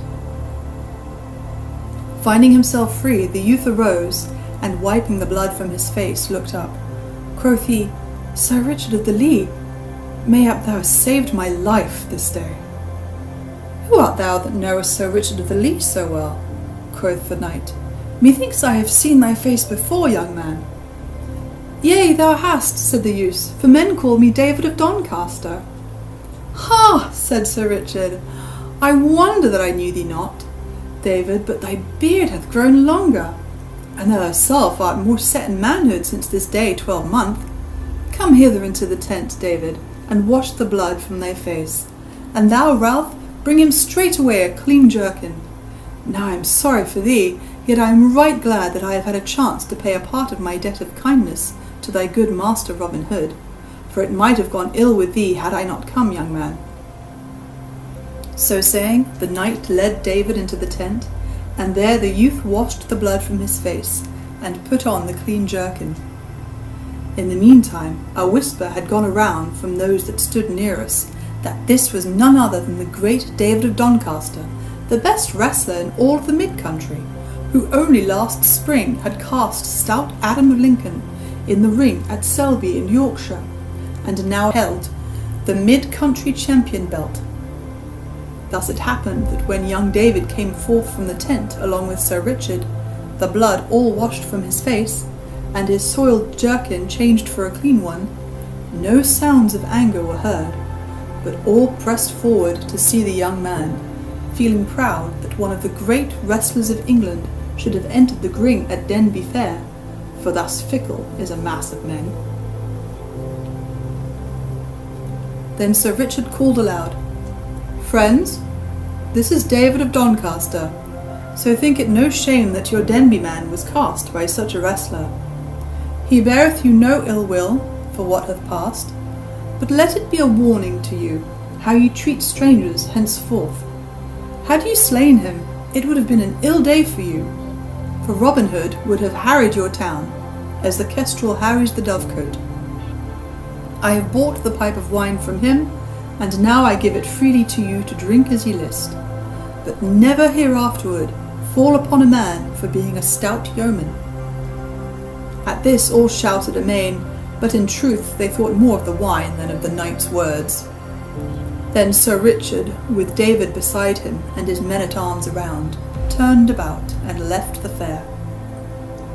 But in days after, when the men saw their wrestling bout were bent with age, they would shake their heads when they heard of any stalwart game, and say, Aye, aye, but thou shouldst have seen the great David of Doncaster cast stout William of the Scar at Denby Fair. Robin Hood stood in merry greenwood with Little John and most of his stout yeomen around him, awaiting Sir Richard's coming. At last a glint of steel was seen through the brown forest leaves, and forth from the covert into the open rode Sir Richard at the head of his men. He came straight forward to Robin Hood, and leaping from off his horse, clasped the yeoman in his arms. Why, how now? Said Robin after a time, holding Sir Richard off and looking at him from top to toe. Methinks thou art a gayer bird than when I saw thee last. Yes, thanks to thee, Robin, said the knight, laying his hand upon the yeoman's shoulder. But for thee, I would have been wandering in misery in a far country by this time. But I have kept my word, Robin, and have brought back the money that thou didst lend me, and which I have doubled 4 times over again, and so became rich once more. Along with this money, I have brought a little gift to thee and thy brave men from our dear lady and myself. Then, turning to the men, he called aloud, Bring forth the pack horses. But Robin stopped him. Nay, Sir Richard, said he, think it not bold of me to cross thy bidding, but we of Sherwood do no business till after we have eaten and drunk. Whereupon, taking Sir Richard by the hand, he led him to the seat beneath the greenwood tree, while others of the band came and seated themselves around. Then quoth Robin, How cometh it that I saw young David of Doncaster with thee and thy men, Sir Knight? Then straightway the knight told her all about his stay at Denby, and of the happening at the fair, and how it was like to go hard with young David. So he told his tale, and quoth he, It was this, good Robin, that kept me so late on the way. Otherwise I would have been here an hour agone. Then when he had done speaking, Robin stretched out his hand and grasped the knight's palm.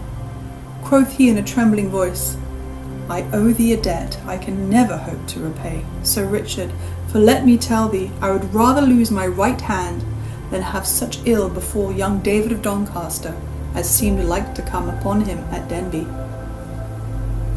So they talked until after a while one came forward to say that the feast was spread, whereupon all arose and went thereto.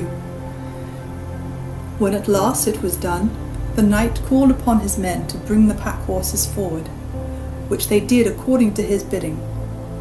Then one of the men brought the knight a strong box, which he opened and took from it a bag, and counted out 500 pounds, the sum he had gotten from Robin. Sir Richard, quoth Robin, thou wilt pleasure us all if thou wilt keep the money as a gift from us of Sherwood. Is it not so, my lads? All shouted, Aye, with a mighty voice. I thank you all deeply, said the knight earnestly, but I took it not ill of me if I cannot take it. Gladly have I borrowed it from you, but it may not be that I can take it as a gift. Then Robin Hood said no more, but gave the money to Little John to put away in the treasury, for he had shrewdness enough to know that naught breeds ill will and heart bitterness like gifts force upon one that cannot choose but take them. Then Sir Richard had the packs laid upon the ground and opened, whereupon a great shout went up that made the forest ring again, for lo, there were 10 score bows of finest Spanish yew, all burnished till they shone again, and each bow inlaid with fanciful figures in silver, yet not inlaid so as to mar their strength. Beside these were 10 score quivers of leather, embroidered with golden thread, and in each quiver were a score of shafts with burnished heads that shone like silver. Each shaft was feathered with peacock's plumes, inocked with silver. Sir Richard gave to each yeoman a bow and a quiver of arrows, but to Robin he gave a stout bow inlaid with the cunningest workmanship in gold, while each arrow in his quiver was inocked with gold. Then all shouted again for joy of the fair gift, and all swore among themselves that they would die if need be for Sir Richard and his lady.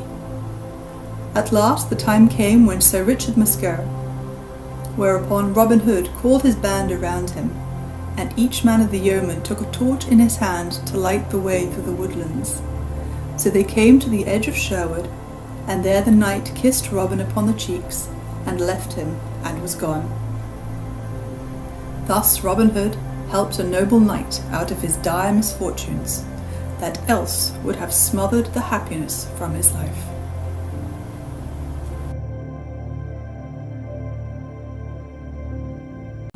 Little John turns barefoot friar. Cold winter had passed, and spring had come. No leafy thickness had yet clad the woodlands, but the budding leaves hung like a tender mist about the trees. In the open country, the meadowlands lay a sheeny green, the cornfields a dark velvety colour, for they were thick and soft with the growing blades. The ploughboy shouted in the sun, and in the purple, new-turned furrow, flocks of birds hunted for fat worms. All the broad, moist earth smiled in the warm light, and each little green hill clapped its hand for joy.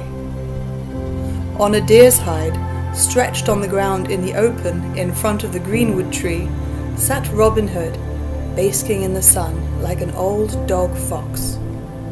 Leaning back with his hands clasped about his knees, he lazily watched Little John rolling a stout bowstring from long strands of hempen thread, wetting the palms of his hands ever and anon, and rolling the cord upon his thigh. Near by sat Allan a Dale fitting a new string to his harp. Quoth Robin at last, methinks I would rather roam this forest in the gentle springtime than be king of all merry England. What palace in the broad world is as fair as this sweet woodland just now? And what king in all the world hath such appetite for plovers' eggs and lampreys as I for juicy venison and sparkling ale? Gaffer Swanthold speaks truly when he saith, better a crust with content than honey with a sour heart. Yea, quoth Little John, as he rubbed his new-made bowstring with yellow beeswax, the life we lead is the life for me. Thou speakest of the springtime, but methinks even the winter hath its own joys. Thou and I, good master, have had more than one merry day this winter past at the Blue Boar. Dost thou not remember that night thou and Will Stutely and Friar Tuck and I passed at that same hostelry with the two beggars and the strolling friar? Yea, quoth merry Robin, laughing, that was the night that Will Stutely must needs snatch a kiss from the stout hostess, and got a cannikin of ale emptied over his head for his pains. Truly it was the same, said Little John, laughing also. Methinks that was a goodly song that the strolling friar sang, Friar Tuck. Thou hast a quick ear for a tune. Dost thou not remember it? I did have the catch of it one time, said Tuck. Let me see.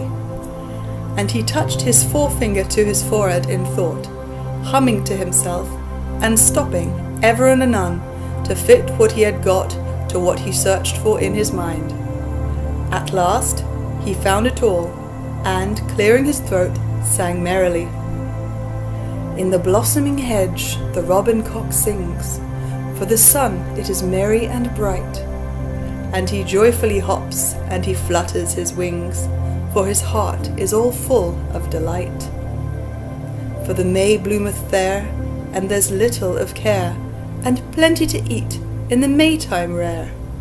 When the flowers all die, then off he will fly, to keep himself warm in some jolly old barn, where the snow and the wind neither chill him nor harm. And such is the life of the strolling friar, with a plenty to eat and to drink. For the good wife will keep him a seat by the fire, and the pretty girls smile at his wink. Then he lustily trolls, as he onward strolls, a rollicking song for the saving of souls.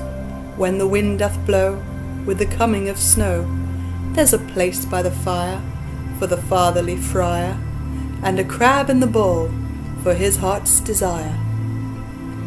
Thus Friar Tuck sang in a rich and mellow voice, rolling his head from side to side in time with the music. And when he had done, all clapped their hands and shouted with laughter, for the song fitted him well. In very sooth, quoth Little John, it is a goodly song, and were I not a yeoman of Sherwood Forest, I had rather be a strolling friar than aught else in the world. Yea, it is a goodly song, said Robin Hood. But methought those two burly beggars told the merrier tales, and led the merrier life. Dost thou not remember what that great black-bearded fellow told of his begging at the fair in York? Yea, said Little John. But what told the friar of the harvest home in Kentshire? I hope that he led a merrier life than the other two. Truly, for the honour of the cloth, quoth Friar Tuck, I hold with my good gossip, Little John. Now, quoth Robin, I hold to mine own mind. But what sayest thou, Little John, to a merry adventure this fair day? Take thou a friar's gown from our chest of strange garments, and don the same, and I will stop the first beggar I meet, and change clothes with him.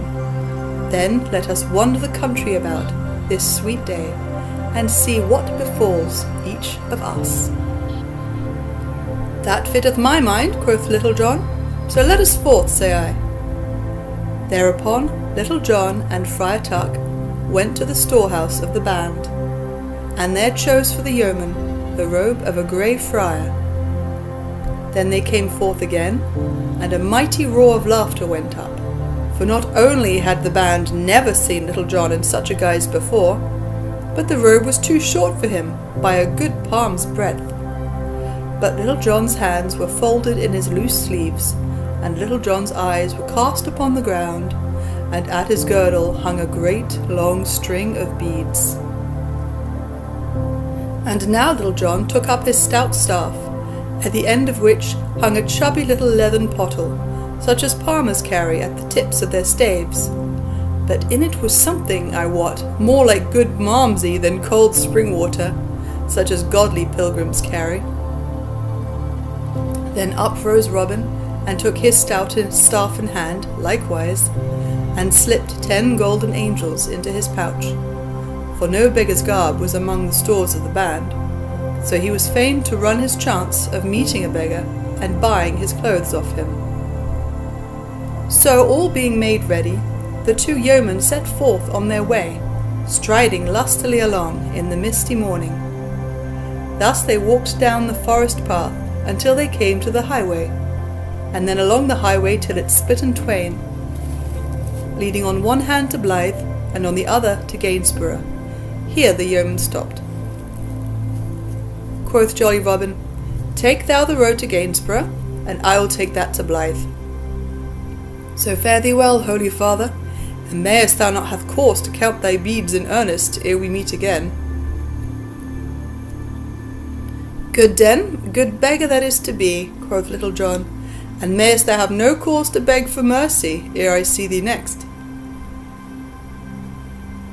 So each stepped sturdily upon his way, until a green hill rose between them, and the one was hid from the sight of the other.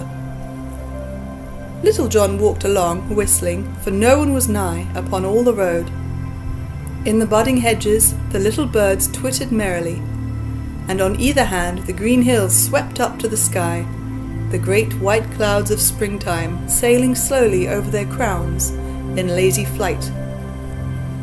Up hill and down dale walked Little John, the fresh wind blowing in his face, and his robes fluttering behind him. And so at last he came to a crossroad that led to Tuxford.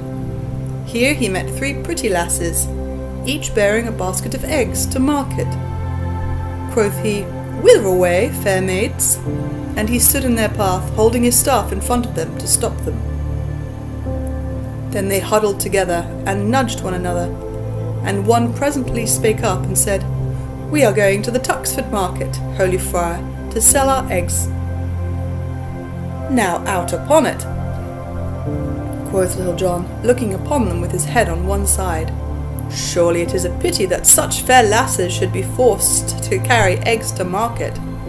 Let me tell you, and I had the shaping of things in this world, you should all 3 have been clothed in the finest silks, and ride upon milk-white horses, with pages at your side, and feed upon nothing but whipped creams and strawberries, for such a life would surely befit your looks." At this speech all 3 of the pretty maids looked down, blushing and simpering. One said, "La!" another, "Marry, and maketh sport of us," and the third, "Listen now to the holy man." But at the same time they looked at Little John from out the corners of their eyes. "Now look you," said Little John, "I cannot see such dainty damsels as ye are carrying baskets along the high road. Let me take them mine own self, and one of you, if ye will, may carry my staff for me." "Nay," said one of the lasses, "but thou canst not carry 3 baskets all at once." "Yea, but I can," said Little John, "and that I will show you presently. I thank the good Saint Wilfrid that he hath given me a pretty wit. Look ye now. Here I take this great basket, so. Here I tie my rosary around the handle, thus, and here I slip the rosary over my head, and sling the basket upon my back, in this wise." And Little John did according to his words, the basket hanging down behind him like a peddler's pack. Then, giving his staff to one of the maids, and taking a basket upon either arm, he turned his face toward Tuxford town, and stepped forth merrily, a laughing maid on either side, and one walking ahead, carrying the staff. In this wise they journeyed along, and everyone they met stopped and looked after them, laughing, for never had anybody seen such a merry sight, as this tall, strapping grey friar, with robes all too short for him, laden with eggs, and tramping the road with 3 pretty lasses. For this Little John cared not a whit. But when such folks gave jesting words to him, he answered back as merrily, speech for speech. So they stepped along toward Tuxford, chatting and laughing, until they came nigh to the town. Here Little John stopped and set down the baskets, for he did not care to go into the town, lest he should, perchance, meet some of the sheriff's men. Alas, sweet chucks, quoth he, here I must leave you. I had not thought to come this way, but I am glad that I did so. Now, ere we part, we must drink sweet friendship. So saying, he unslung the leathern pottle from the end of his staff, and drawing the stopper therefrom, he handed it to the lass who had carried his staff, first wiping the mouth of the pottle upon his sleeve. Then each lass took a fair drink of what was within, and when it had passed all around, Little John finished what was left, so that not another drop could be squeezed from it. Then, kissing each lass sweetly, he wished them all good den, and left them. But the maid stood looking after him as he walked away whistling. What a pity, quoth one, that such a stout, lusty lad should be in holy orders. Marry, quoth Little John to himself as he strode along, yon was no such ill happening. St. Dunstan, send me more of the like. After he had trudged along for a time, he began to wax thirsty again in the warmth of the day. He shook his leathern pottle beside his ear, but not a sound came therefrom. Then he placed it to his lips, and tilted it high aloft, but not a drop was there. Little John, said he sadly to himself, shaking his head the while, woman will be thy ruin yet, if thou dost not take better care of thyself. But at last he reached the crest of a certain hill, and saw below a sweet little thatched inn lying snugly in the dale beneath him, toward which the road dipped sharply. At the sight of this, a voice within him cried aloud, I give thee joy, good friend, for yonder is thy heart's delight, to wit, a sweet rest and a cup of brown beer. So he quickened his pace down the hill, and so came to the little inn, from which hung a sign with a stag's head painted upon it. In front of the door, a clucking hen was scratching in the dust, with a brood of chickens about her heels. The sparrows were chattering of household affairs under the eaves, and all was so sweet and peaceful that Little John's heart laughed within him. Beside the door stood 2 stout cobs with broad soft-padded saddles, well fitted for easy travelling, and speaking of rich guests in the parlour. In front of the door 3 merry fellows, a tinker, a pedlar, and a beggar, were seated on a bench in the sun, quaffing stout ale. I give you good den, sweet friends, quoth Little John, striding up to where they sat. Give thee good den, holy father, quoth the merry beggar with a grin. But look thee, thy gown is too short. Thou hadst best cut a piece off the top, and tack it to the bottom, so that it may be long enough. But come, sit beside us here, and take a taste of ale, if thy vows forbid thee not. Nay, quoth Little John, also grinning, the blessed St. Dunstan hath given me a free dispensation for all indulgence in that line. And he thrust his hand into his pouch for money to pay his score. Truly, quoth the tinker, without thy looks belie thee, holy friar, the good St. Dunstan was wise. For without such dispensation, his votary is like to have many a penance to make. Nay, take thy hand from out thy pouch, brother, for thou shalt not pay this shot. Ho, landlord, a pot of ale. So the ale was brought, and given to Little John. Then, blowing the froth a little way to make room for his lips, he tilted the bottom of the pot higher and higher, till it pointed to the sky, and he had to shut his eyes to keep the dazzle of the sunshine out of them. Then he took the pot away, for there was nothing in it, and heaved a full deep sigh, looking at the others with moist eyes, and shaking his head solemnly. "Ho, landlord," cried the pedlar, "bring this good fellow another pot of ale, for truly it is a credit to us all to have one among us who can empty a cannikin so lustily." So they talked among themselves merrily, until after a while quoth Little John, "Who rideth those two nags yonder?" "Two holy men like thee, brother," quoth the beggar. "They are now having a goodly feast within, for I smelled the steam of a boiled pullet just now. The landlady saith they come from Fountain Abbey in Yorkshire, and go to Lincoln on matters of business." "They are a merry couple," said the tinker, "for one is as lean as an old wife's spindle, and the other as fat as a suet pudding." "Talking of fatness," said the pedlar, "thou thyself lookest none too ill-fed, holy friar." "Nay, truly," said Little John, "thou seest in me what the holy St. Dunstan can do for them that serve him upon a handful of parched peas and a trickle of cold water." At this a great shout of laughter went up. "Truly it is a wondrous thing," quoth the beggar. "I would have made my vow to see the masterly manner in which thou didst tuck away yon pot of ale, that thou hast not tasted clear water for a brace of months. Has not this same holy St. Dunstan taught thee a goodly song or two?" "Why, as for that," quoth Little John, grinning, "mayhap he hath lent me aid to learn a ditty or so." "Then pray thee, let us hear how he hath taught thee," quoth the tinker. At this Little John cleared his throat, and after a word or two about a certain hoarseness that troubled him, sang thus: "Ah, pretty, pretty maid, whither dost thou go? I pray thee, wait for thy lover also, and we'll gather the rose as it sweetly blows, for the merry, merry winds are blowing."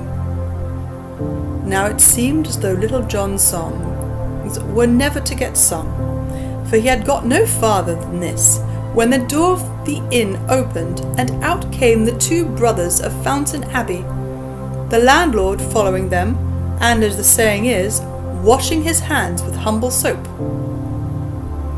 But when the brothers of Fountain Abbey saw who it was that sang, and how he was clad in the robes of a grey friar, they stopped suddenly, the fat little brother drawing his heavy eyebrows together in a mighty frown, and the thin brother twisting up his face as though he had sour beer in his mouth.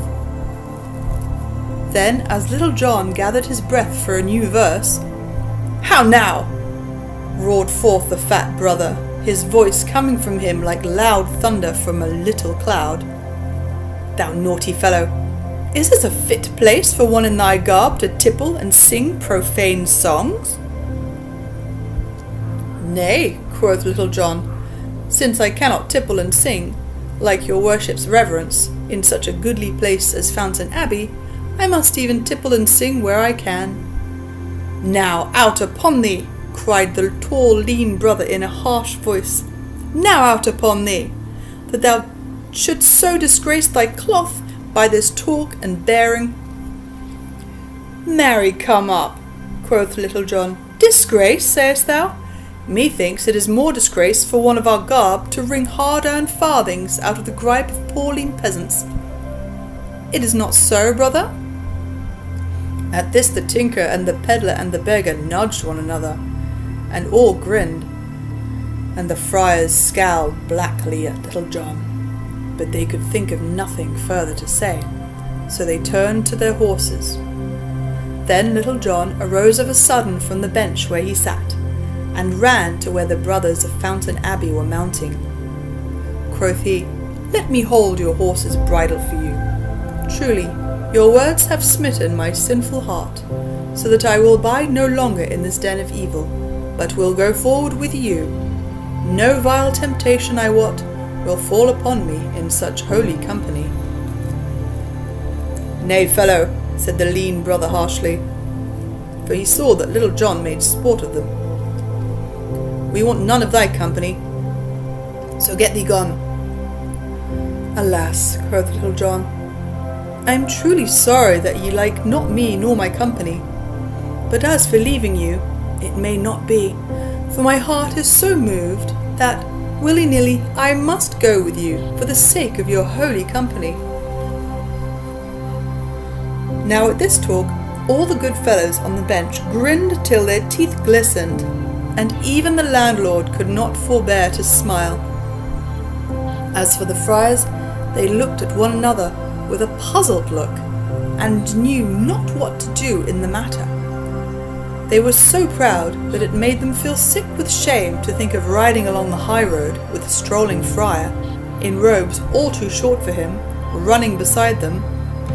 But yet they could not make Little John stay against his will, for they knew he could crack the bones of both of them in a twinkling were he so minded.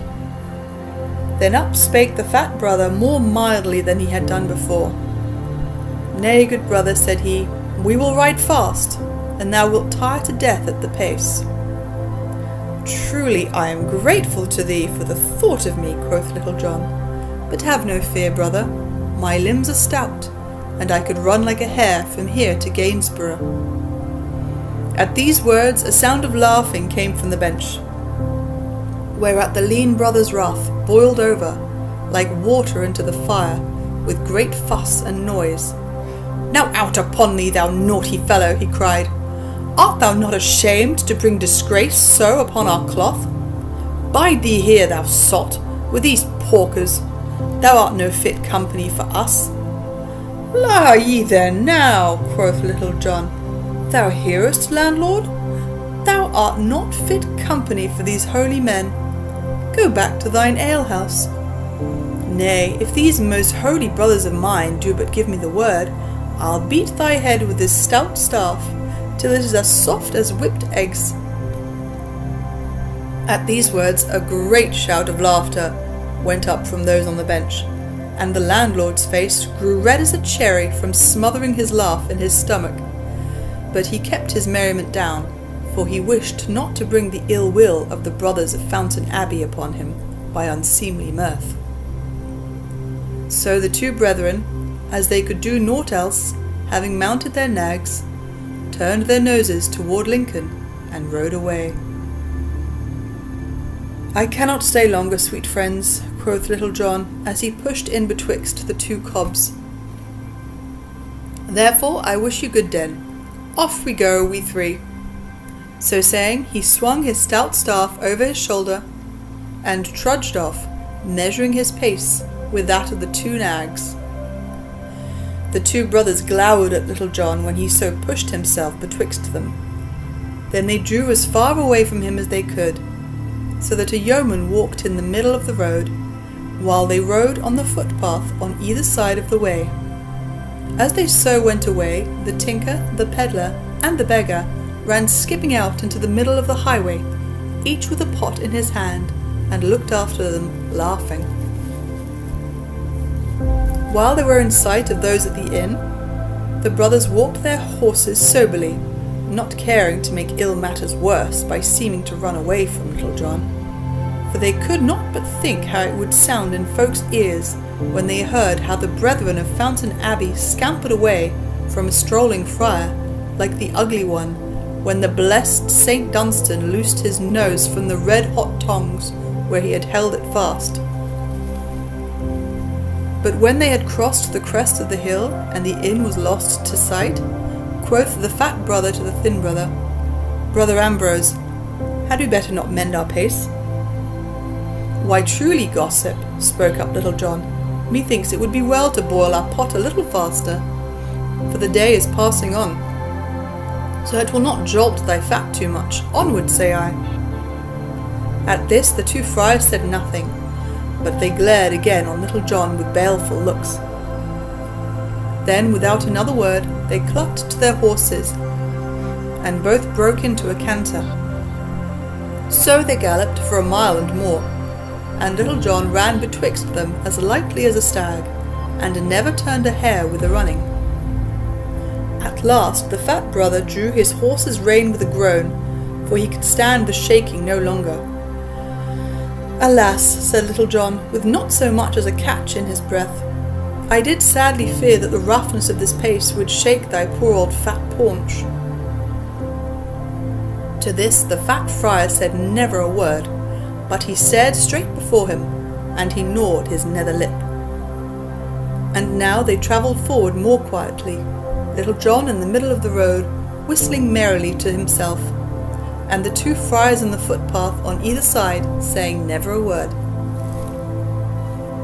Then presently they met 3 merry minstrels, all clad in red, who stared amain to see a grey friar with such short robes walking in the middle of the road, and 2 brothers with heads bowed with shame, riding upon richly caparisoned cobs on the footpaths.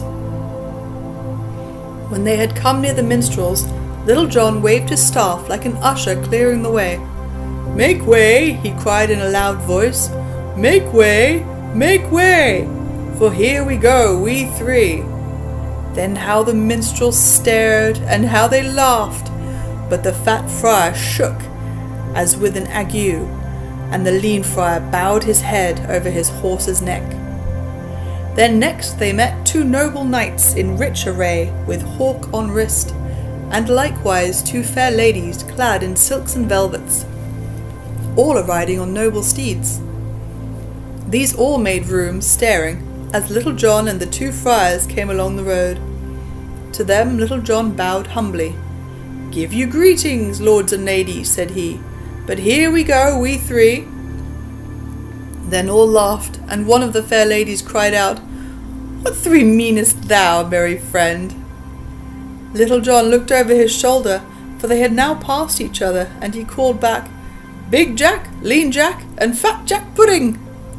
At this the fat friar gave a groan, and seemed as if he would like to fall from his saddle for shame. The other brother said nothing, but he looked before him with a grim and stony look. Just ahead of them the road took a sudden turn around a high hedge, and some 20 paces beyond the bend another road crossed the one they were riding upon. When they had come to the crossroad, and were well away from those they had left, the lean friar drew rein suddenly. "Look ye, fellow," quoth he, in a voice quivering with rage, "we have had enough of thy vile company, and care no longer to be made sport of. Go thy way, and let us go ours in peace." "La then now," quoth Little John, "methought we were such a merry company, and here thou dost blaze up like fat in the pan. But truly, I have had enough of you today, though I can ill spare your company. I know you will miss me, but gin you want me again, whisper to Goodman Wind, and he will bring news thereof to me. But you see I am a poor man, and ye are rich. I pray you give me a penny or 2 to buy me bread and cheese at the next inn." "We have no money, fellow," said the lean friar harshly. "Come, brother Thomas, let us forward."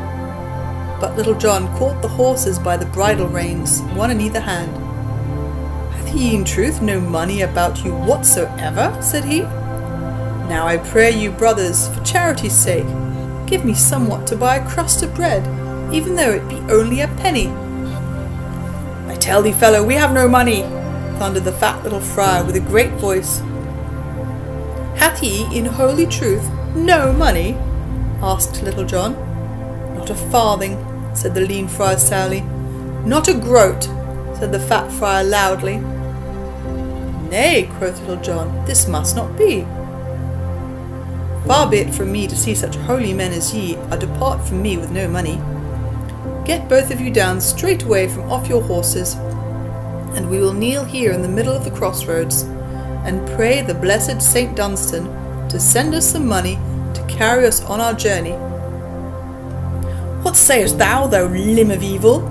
cried the lean friar, fairly gnashing his teeth with rage. "Dost thou bid me, the high cellarer of Fountain Abbey, to get down from my horse and kneel in the dirty road to pray to some beggarly Saxon saint?" "Now," quoth Little John, "I have great part of a mind to crack thy head for thee for speaking thus of the good Saint Dunstan. But get down straight away, for my patience will not last much longer, and I may forget that ye are both in holy orders." So saying, he twirled his stout staff till it whistled again. At this speech both friars grew as pale as dough. Down slipped the fat brother from off his horse on one side, and down slipped the lean brother on the other. "Now, brothers, down on your knees and pray," said Little John. Thereupon, putting his heavy hands upon the shoulder of each, he forced them to their knees, he kneeling also. Then Little John began to beseech St. Dunstan for money, which he did in a great loud voice. After he had so besought the saint for a time, he bade the friars feel in their pouches and see if the saint had sent them anything. So each put his hand slowly in the pouch that hung beside him, but brought nothing thence. "Ha!" quoth Little John, "have your prayers so little virtue? Then let us at it again." Then straightway he began calling on St. Dunstan again, somewhat in this wise: "O gracious St. Dunstan, send some money straightway to these poor folk, lest the fat one waste away, and grow as lean as the lean one, and the lean one waste away to nothing at all, ere they get to Lincoln town, but send them only 10 shillings apiece, lest they grow puffed up with pride. Any more than that thou sendest, send to me. Now," quoth he, rising, "let us see what each man hath." Then he thrust his hand into his pouch, and drew thence 4 golden angels. "What have ye, brothers?" said he. Then once again each friar slowly thrust his hand into his pouch, and once again brought it out with nothing in it. "Have ye nothing?" quoth Little John. "Nay, I warrant there is somewhat that hath crept into the seams of your pouches, and so ye have missed it. Let me look." So he went first to the lean friar, and thrusting his hand into the pouch, he drew forth a leathern bag, and counted therefrom 110 pounds of golden money. "I thought," quoth Little John, "that thou hadst missed in some odd corner of thy pouch the money that the blessed saint had sent thee. And now let me see whether thou hast not some also, brother." Thereupon he thrust his hand into the pouch of the fat friar, and drew thence a bag like the other, and counted out from it 70 pounds. "Look ye now," quoth he, "I knew the good saint had sent thee some pins that thou also hast midst." Then giving them 1 pound between them, he slipped the rest of the money into his own pouch, saying, "Ye pledged me your holy word that ye had no money. Being holy men, I trust that ye would not belie your word so pledged. Therefore I know the good St. Dunstan hath sent this in answer to my prayers. But as I only prayed for 10 shillings to be sent to each of you, all over and above that belongeth by rights to me, and so I take it. I give you good den, brothers, and may ye have a pleasant journey henceforth." So saying, he turned and left them, striding away. The friars looked at one another with a woeful look, and slowly and sadly they mounted their horses again, and rode away with never a word. But Little John turned his footsteps back again to Sherwood Forest, and merrily he whistled as he strode along. And now we will see what befell Robin Hood in his venture as a beggar. Robin Hood turns beggar. After jolly Robin had left Little John at the forking of the roads, he walked merrily onward in the mellow sunshine that shone about him. Ever and anon he would skip and leap, or sing a snatch of song, for pure joyousness of the day. For because of the sweetness of the springtide, his heart was as lusty within him as that of a colt newly turned out to grass. Sometimes he would walk a long distance, gazing aloft at the great, swelling clouds that moved slowly across the deep blue sky. Anon he would stop and drink in the fullness of life of all things, for the hedgerows were budding tenderly, and the grass of the meadows was waxing long and green. Again he would stand still and listen to the pretty song of the little birds in the thickets, or hearken to the clear crow of the cock, daring the sky to rain. whereat he would laugh, for it took but little to tickle Robin's heart into merriment. So he trudged manfully along, ever willing to stop for this reason or for that, and ever ready to chat with such merry lasses as he met now and then. So the morning slipped along, but yet he met no beggar with whom he could change clothes. Quoth he, "If I do not change my luck in haste, I am like to have an empty day of it, for it is well nigh half gone already, and although I have had a merry walk through the countryside, I know naught of a beggar's life." Then after a while he began to grow hungry, whereupon his mind turned from thoughts of springtime and flowers and birds, and dwelled upon boiled capons, malmsey, white bread, and the like, with great tenderness. Quoth he to himself, "I would I had Willie Winkin's wishing coat. I know right well what I should wish for, and this it should be." Here he marked upon the fingers of his left hand with the forefinger of his right hand those things which he wished for. "Firstly, I would have a sweet brown pie of tender larks, mark ye, not dry cooked, but with a good sop of gravy to moisten it withal. Next, I would have a pretty pullet, fairly boiled, with tender pigeon's eggs, cunningly sliced, garnishing the platter around. With these, I would have a long, slim loaf of wheaten bread that hath been baked upon the hearth. It should be warm from the fire, with glossy brown crust, the colour of the hair of mine own maid Marian. And this same crust should be as crisp and brittle as the thin white ice that lies across the furrows in the early winter's morning. These will do for the more solid things, but with these I must have 3 potties, fat and round, one full of malmsey, one of canary, and one brimming full of mine own dear lusty sack." Thus spake Robin to himself, his mouth growing moist at the corners with the thoughts of the good things he had raised in his own mind. So talking to himself, he came to where the dusty road turned sharply around the hedge, all tender with the green of the coming leaf, and there he saw before him a stout fellow sitting upon a stile, swinging his legs in idleness. All about this lusty rogue dangled divers pouches and bags of different sizes and kinds, a dozen or more, with great wide gaping mouths, like a brood of hungry daws. His coat was gathered in at his waist, and was patched with as many colours as there are stripes upon a maypole in the springtide. On his head he wore a great tall leathern cap, and across his knees rested a stout quarterstaff of blackthorn, full as long and heavy as Robin's.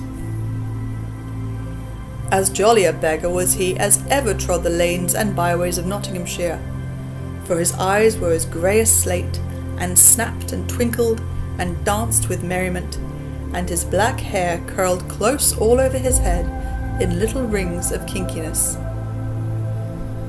"Hallo, good fellow," quoth Robin, when he had come nigh to the other. "What art thou doing here this merry day, when the flowers are peeping and the buds are swelling?"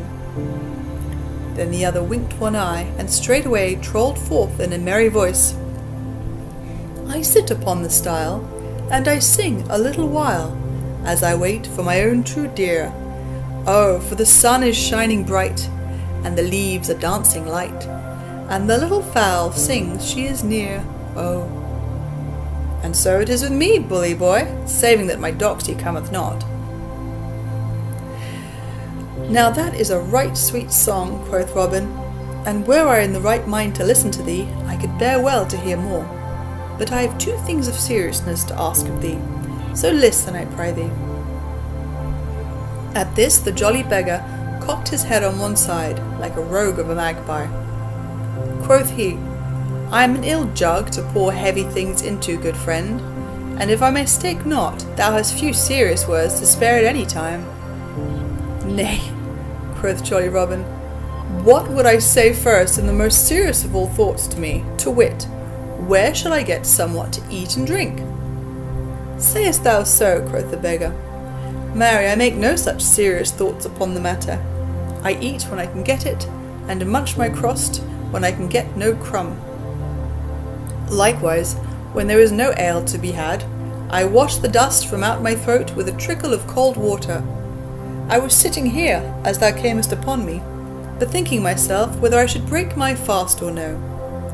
I do love to let my hunger grow mightily keen ere I eat, for then a dry crust is as good to me as a venison pasty with suet and raisins is to stout King Harry. I have a sharp hunger upon me now, but methinks in a short while it will ripen to a right mellow appetite. Now in good sooth, quoth merry Robin, laughing, thou hast a quaint tongue betwixt thy teeth. But hast thou truly naught but a dry crust about thee? Methinks thy bags and pouches are fat, and lusty for such thin fare.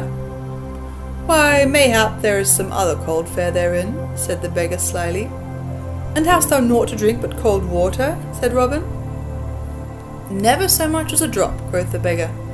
Over beyond yon clump of trees is as sweet a little inn as ever thou hast lifted eyelid upon. But I go not thither, for they have a nasty way with me. Once, when the good Prior of Emmet was dining there, the landlady set a dear little tart of stewed crabs and barley sugar upon the window-sill to cool, and seeing it there, and fearing it might be lost, I took it with me, till that I could find the owner thereof. Ever since then they have acted very ill toward me, yet truth bids me to say that they have the best ale there that ever rolled over my tongue. At this Robin laughed aloud. Marry, quoth he, they did ill toward thee for thy kindness. But tell me truly, what hast thou in thy pouches? Why, quoth the beggar, peeping into the mouths of his bags, I find here a goodly piece of pigeon pie, wrapped in a cabbage leaf to hold the gravy. Here I behold a dainty streaked piece of brawn, and here a fair lump of white bread. Here I find 4 oaten cakes and a cold knuckle of ham. In sooth 'tis strange, but here I behold 6 eggs that must have come by accident from some poultry yard hereabouts. They are raw, but roasted upon the coals and spread with a piece of butter that I see. Peace, good friend, cried Robin, holding up his hand. Thou makest my poor stomach quake with joy for what thou tellest me so sweetly.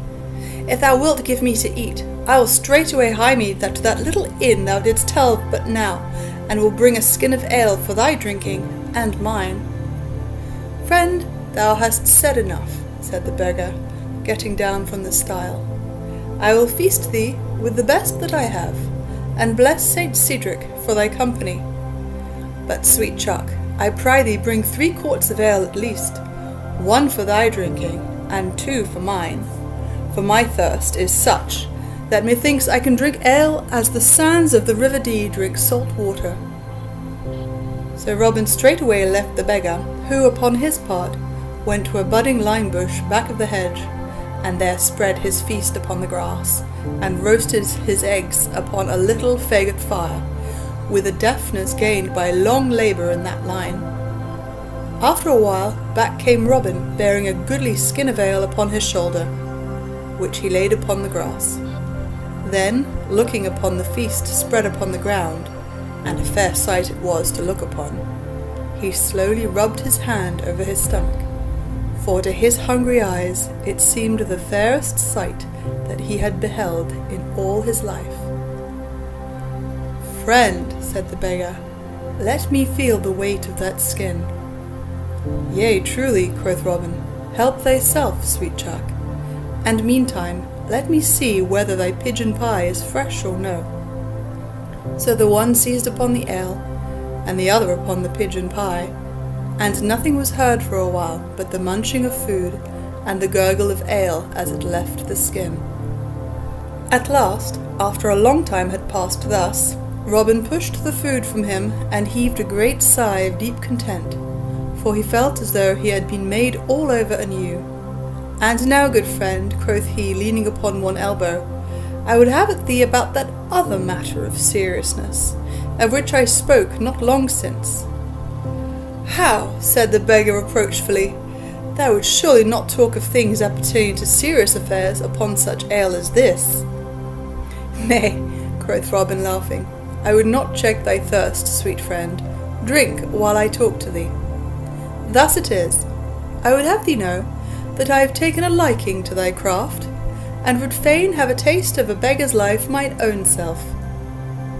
Said the beggar, I marvel not that thou hast taken a liking to my manner of life, good fellow, but to like and to do are two matters of different sorts. I tell thee, friend, one must serve a long apprenticeship ere one can learn to be even so much as a clapper-dudgeon, much less a crank, or an Abraham man.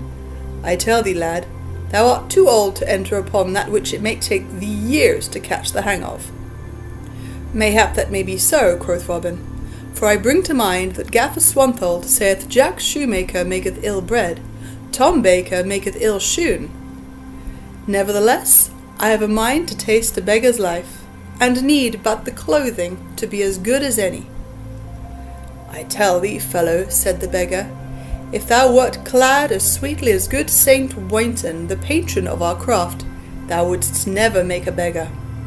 Marry, the first jolly traveller thou wouldst meet would beat thee to a pudding for thrusting thy nose into a craft that belongeth not to thee.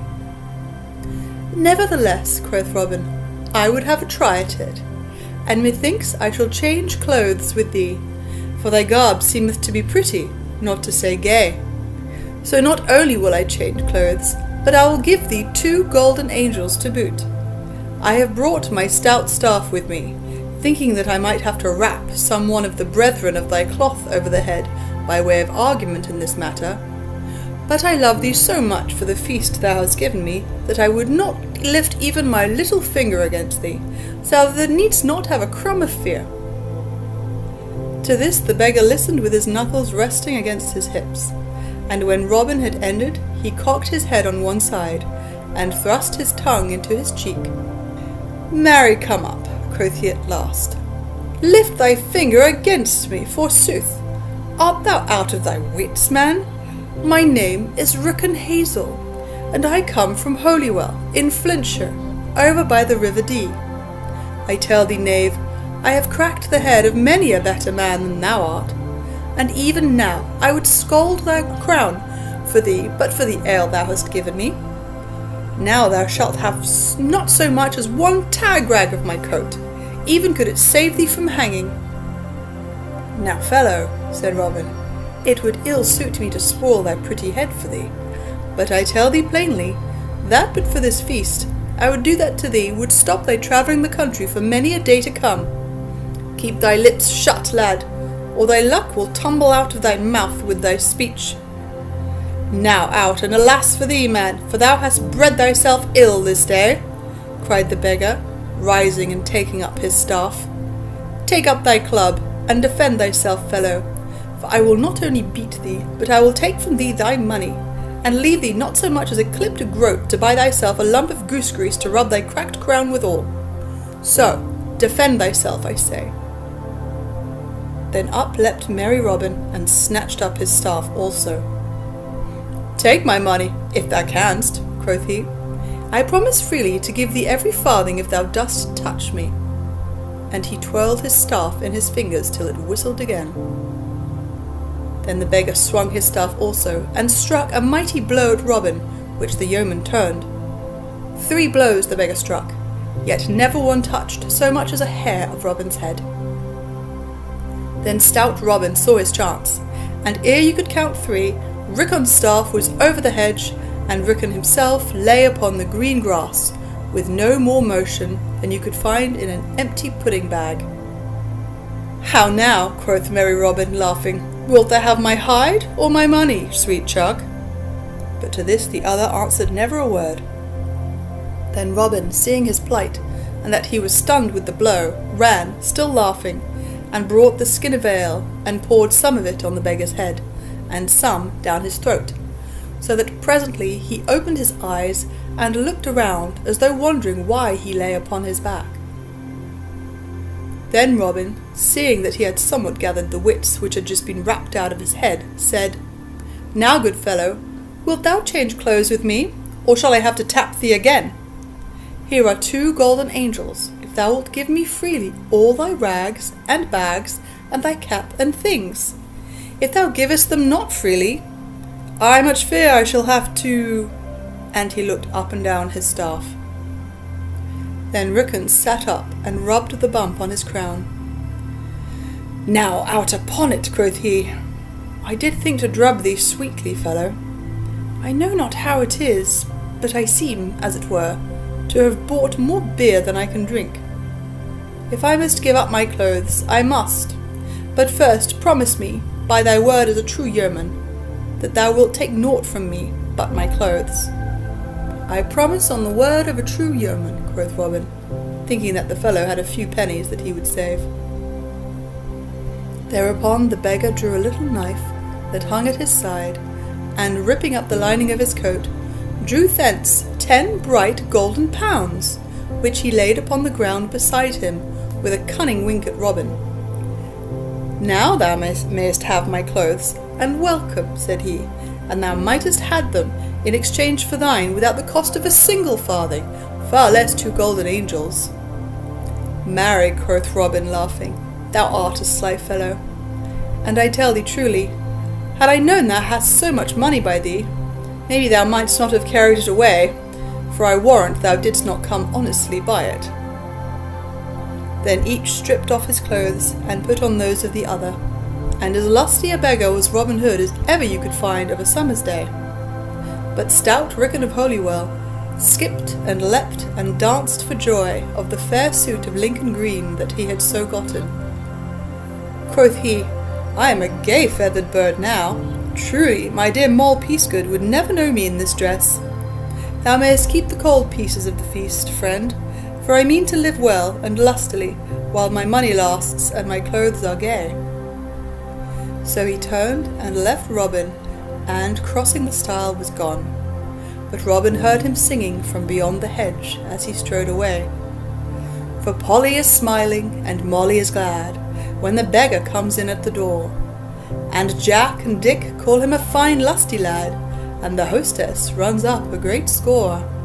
Then hey, Willy Woddykin, stay, Billy Woddykin, and let the brown ale flow free, the beggar's the man for me."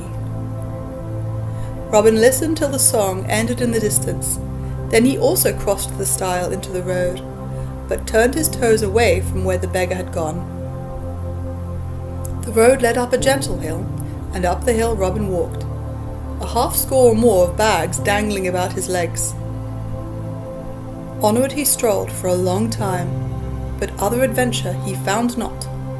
The road was bare of all else but himself, as he went kicking up little clouds of dust at each footstep, for it was noontide, the most peaceful time of all the day next to twilight. All the earth was silent in the restfulness of eating time. The plough-horses stood in the furrow munching, with great bags over their noses holding sweet food. The ploughman sat under the hedge, and the ploughboy also, and they too were munching, each one holding a great piece of bread in one fist and a great piece of cheese in the other. So Robin, with all the empty road to himself, strode along, whistling merrily, his bags and pouches bobbing and dangling at his thighs. At last he came to where a little grass-grown path left the road, and passing through a stile and down a hill, led into a little dell and across a rill in the valley and up the hill on the other side, till it reached a windmill that stood on the cap of the rise where the wind bent the trees in swaying motion. Robin looked at the spot and liked it, and for no reason but that his fancy led him, he took the little path and walked down the grassy, sunny slope of the open meadow, and so came to the little dingle, and ere he knew it, upon 4 lusty fellows that sat with legs outstretched around a goodly feast spread upon the ground. 4 merry beggars were they, and each had slung about his neck a little board that rested upon his breast. One board had written upon it, "I am blind," another, "I am deaf," another, "I am dumb," and the fourth, "Pity the lame one."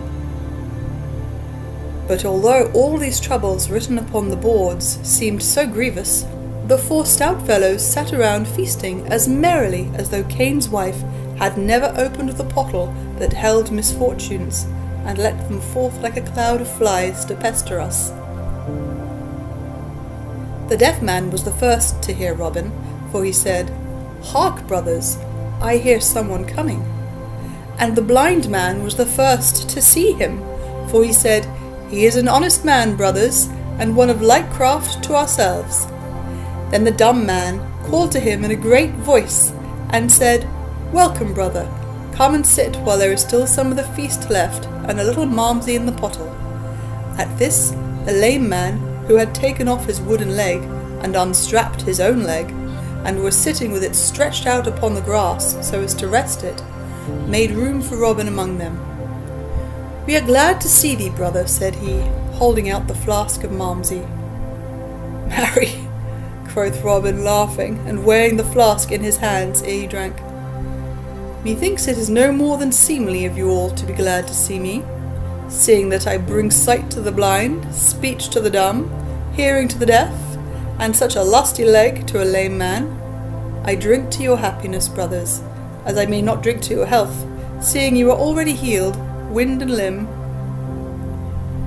At this all grinned, and the blind beggar, who was the chief man among them, and was the broadest shouldered and most lusty rascal of all, smote Robin upon the shoulder, swearing he was a right merry wag. "Whence comest thou, lad?" asked the dumb man. "Why," quoth Robin, "I came this morning from sleeping overnight in Sherwood." "Is it even so?" said the deaf man. "I would not for all the money we four carried to Lincoln town sleep one night in Sherwood. If Robin Hood caught one of our trade in his woodlands, he would, methinks, clip his ears." "Methinks he would too," quoth Robin, laughing. "But what money is this that you speak of?" Then up spake the lame man. "Our king, Peter of York," said he, "hath sent us to Lincoln with those moneys that—" "Stay, brother Hodge," quoth the blind man, breaking into the talk. "I would not doubt our brother here, but bear in mind we know him not. What art thou, brother? Upright man, jerkman, clapper-dudgeon, dommerer, or Abraham man?" At these words Robin looked from one man to the other with mouth agape. "Truly," quoth he, "I trust I am an upright man, at least I strive to be. But I know not what thou meanest by such jargon, brother. It were much more seemly, methinks, if you dumb man, who hath a sweet voice, would give us a song." At these words a silence fell on all, and after a while the blind man spoke again. Quoth he, "Thou dost surely jest when thou sayest that thou dost not understand such words. Answer me this, hast thou ever fibbed a chouse quarrons in the Rome pad for the lure on his bung?" "Now out upon it," quoth Robin Hood testily, "and ye make sport of me by pattering such gibberish. It will be ill for you all, I tell you. I have the best part of a man to crack the heads of all four of you, and would do so too, but for the sweet malmsey ye have given me, brother. Pass the pottle, lest it grow cold." But all the four beggars leapt to their feet when Robin had done speaking, and the blind man snatched up a heavy knotted cudgel that lay beside him on the grass, as did the others likewise. Then Robin, seeing that things were like to go ill with him, albeit he knew not what all the quarrel was about, leapt to his feet also, and catching up his trusty staff, clapped his back against the tree, and stood upon his guard against them. "How now?" cried he, twirling his staff betwixt his fingers. "Would you four stout fellows set upon one man? Stand back, you rascals, or I will score your pates till they have as many marks upon them as a pothouse door. Are ye mad? I have done you no harm." "Thou liest," quoth the one who pretended to be blind, and who, being the lustiest villain, was the leader of the others. "Thou liest, for thou hast come among us as a vile spy. But thine ears have heard too much for thy body's good, and thou goest not forth from this place, unless thou goest feet foremost, for this day thou shalt die. Come, brothers, all together, down with him." Then whirling up his cudgel, he rushed upon Robin as an angry bull rushes upon a red rag. But Robin was ready for any happening. crick, crack! He struck 2 blows as quick as a wink, and down went the blind man, rolling over and over upon the grass. At this the others bore back, and stood at a little distance, scowling upon Robin. "Come on, you scum!" cried he merrily. "Here be cakes and ale for all. Now who will be next served?" To this speech the beggars answered never a word, but they looked at Robin as great Blunderbore looked upon stout Jack, the slayer of giants, as though they would fain eat him body and bones. Nevertheless they did not care to come nigh to him and his terrible staff. Then, seeing them so hesitate, Robin of a sudden leapt upon them, striking even as he leapt. Down went the dumb man, and away flew his cudgel from his hand as he fell. At this the others ducked to avoid another blow. Then, taking to their heels, scampered, the one way and the other, as though they had the west wind boots upon their feet. Robin looked after them, laughing, and thought that never had he seen so fleet a runner as the lame man. But neither of the beggars stopped nor turned around, for each felt in his mind the wind of Robin's cudgel about his ears. Then Robin turned to the 2 stout knaves lying upon the ground. Quoth he, "These fellows spake somewhat about certain moneys they were taking to Lincoln. Methinks I may find it upon this stout blind fellow, who hath as keen sight as ever a trained woodsman in Nottingham or Yorkshire. It were a pity to let sound money stay in the pockets of such thieving knaves." So saying, he stepped over the burly rascal, and searched among his rags and tatters, till presently his fingers felt a leathern pouch slung around his body beneath his patched and tattered coat. This he stripped away, and weighing it in his hands, bethought himself that it was mighty heavy. "It were a sweet thing," said he to himself, "if this were filled with gold instead of copper pence." Then, sitting down upon the grass, he opened the pocket and looked into it. There he found 4 round rolls wrapped up in dressed sheepskin. One of these rolls he opened. Then his mouth gaped and his eyes stared, I wot, as though they would never close again. For what did he see but 50 pounds of bright golden money? He opened the other pockets and found in each one the same, 50 bright new stamped golden pounds. Quoth Robin, "I have oft heard that the Beggars' Guild was over rich, but never did I think that they sent such sums as this to their treasury.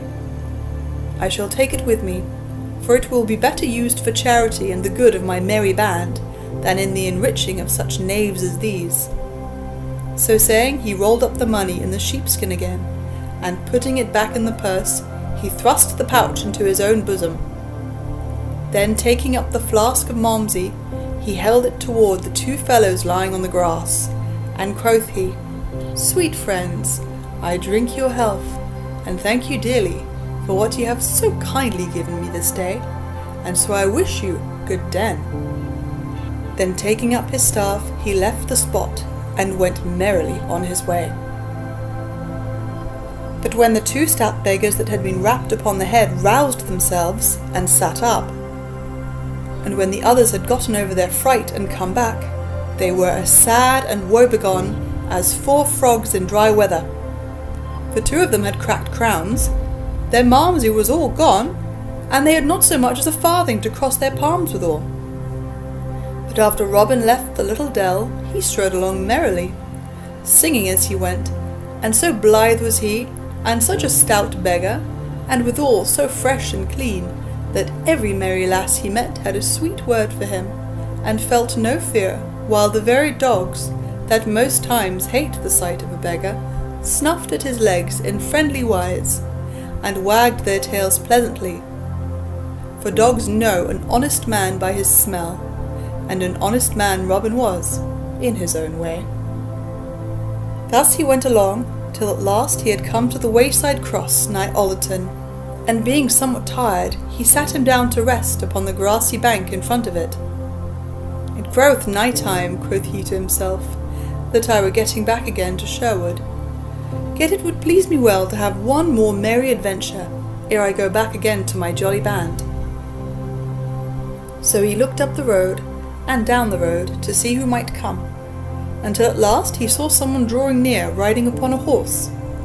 When the traveller came nigh enough for him to see him well, Robin laughed, for a strange enough figure he cut. He was a thin, wizened man, and to look upon him you could not tell whether he was 30 years old or 60, so dried up was he even to skin and bone. As for the nag, it was as thin as the rider, and both looked as though they had been baked in Mother Huddle's oven, where folk are dried up so that they live forever. But although Robin laughed at the droll sight, he knew the wayfarer to be a certain rich corn engrosser of Worksop, who more than once had bought all the grain in the countryside, and held it till it reached even famine prices, thus making much money from the needs of poor people, and for this he was hated far and near by everyone that knew aught of him. So after a while the corn engrosser came riding up to where Robin sat, whereupon merry Robin stepped straightway forth, in all his rags and tatters, his bags and pouches dangling about him, and laid his hand upon the horse's bridle rein, calling upon the other to stop. "Who art thou, fellow, that doth dare to stop me thus upon the king's highway?" said the lean man in a dry, sour voice. "Pity a poor beggar," quoth Robin. "Give me but a farthing to buy me a piece of bread." "Now out upon thee," snarled the other. "Such sturdy rogues as thou art better safe in the prisons, or dancing upon nothing, with a hempen collar about the neck, than strolling the highways so freely." "Tut," quoth Robin, "how thou talkest! Thou and I are brothers, man. Do we not both take from the poor people that which they can ill spare? Do we not make our livings by doing naught of any good? Do we not both live without touching palm to honest work? Have we either of us ever rubbed thumbs over honestly gained farthings? Go to, we are brothers, I say, only thou art rich, and I am poor. Wherefore, I pry thee once more, give me a penny." "Dost thou prate so to me, sir?" cried the corn engrosser in a rage. "Now I will have thee soundly whipped, if ever I catch thee in any town where the Lord can lay hold of thee. As for giving thee a penny, I swear to thee that I have not so much as a single groat in my purse. Were Robin Hood himself to take me, he might search me from crown to heel, without finding the smallest piece of money upon me. I trust I am too sly to travel so nigh to Sherwood with money in my pouch, and that thief at large in the woods." Then merry Robin looked up and down, as if to see there was no one nigh, and then coming close to the corn engrosser, he stood on tiptoe, and spake in his ear. "Thinkest thou in sooth that I am a beggar, as I seem to be? Look upon me. There is not a grain of dirt upon my hands, or my face, or my body. Didst thou ever see a beggar so? I tell thee, I am as honest a man as thou art. Look, friend." Here he took the purse of money from his breast, and showed to the dazzled eyes of the corn engrosser the bright golden pieces. "Friend, these rags serve but to hide an honest rich man from the eyes of Robin Hood." "Put up thy money, lad," cried the other quickly.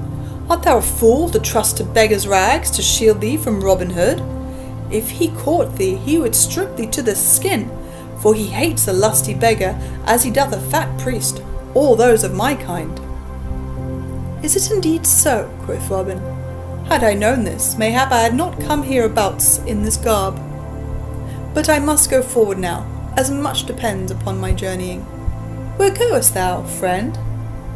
"I go to Grantham," said the corn engrosser, "but I shall lodge tonight at Newark, if I can get so far upon my way."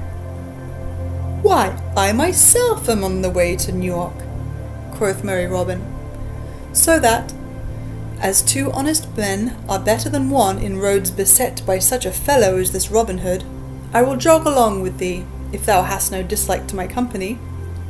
"Why, as thou art an honest fellow, and a rich fellow," said the corn engrosser, "I mind not thy company. But in sooth, I have no great fondness for beggars." "Then forward," quoth Robin, "for the day wanes, and it will be dark ere we reach Newark." So off they went, the lean horse hobbling along as before, and Robin running beside, albeit he was so quaking with laughter within him that he could hardly stand. Yet he dared not laugh aloud, lest the corn engrosser should suspect something. So they travelled along till they reached a hill just on the outskirts of Sherwood. Here the lean man checked his lean horse into a walk, for the road was steep, and he wished to save his nag's strength, having far to go ere he reached Newark. Then he turned in his saddle, and spake to Robin again, for the first time since they had left the cross. "Here is thy greatest danger, friend," said he, "for here we are nighest to that vile thief Robin Hood, and the place where he dwells. Beyond this we come again to the open honest country, and so are more safe in our journeying." "Alas," quoth Robin, "I would that I had as little money by me as thou hast, for this day I fear that Robin Hood will get me every groat of my wealth." Then the other looked at Robin and winked cunningly. Quoth he, "I tell thee, friend, that I have nigh as much by me as thou hast, but it is hidden, so that never a knave in Sherwood could find it." "Thou dost surely jest," quoth Robin. "How could one hide so much as 200 pounds upon his person?" "Now, as thou art so honest a fellow, and withal so much younger than I am, I will tell thee that which I have told to no man in all the world before, and thus thou mayest learn never again to do such foolish thing as to trust a beggar's garb to guard thee against Robin Hood. Seest thou these clogs upon my feet?"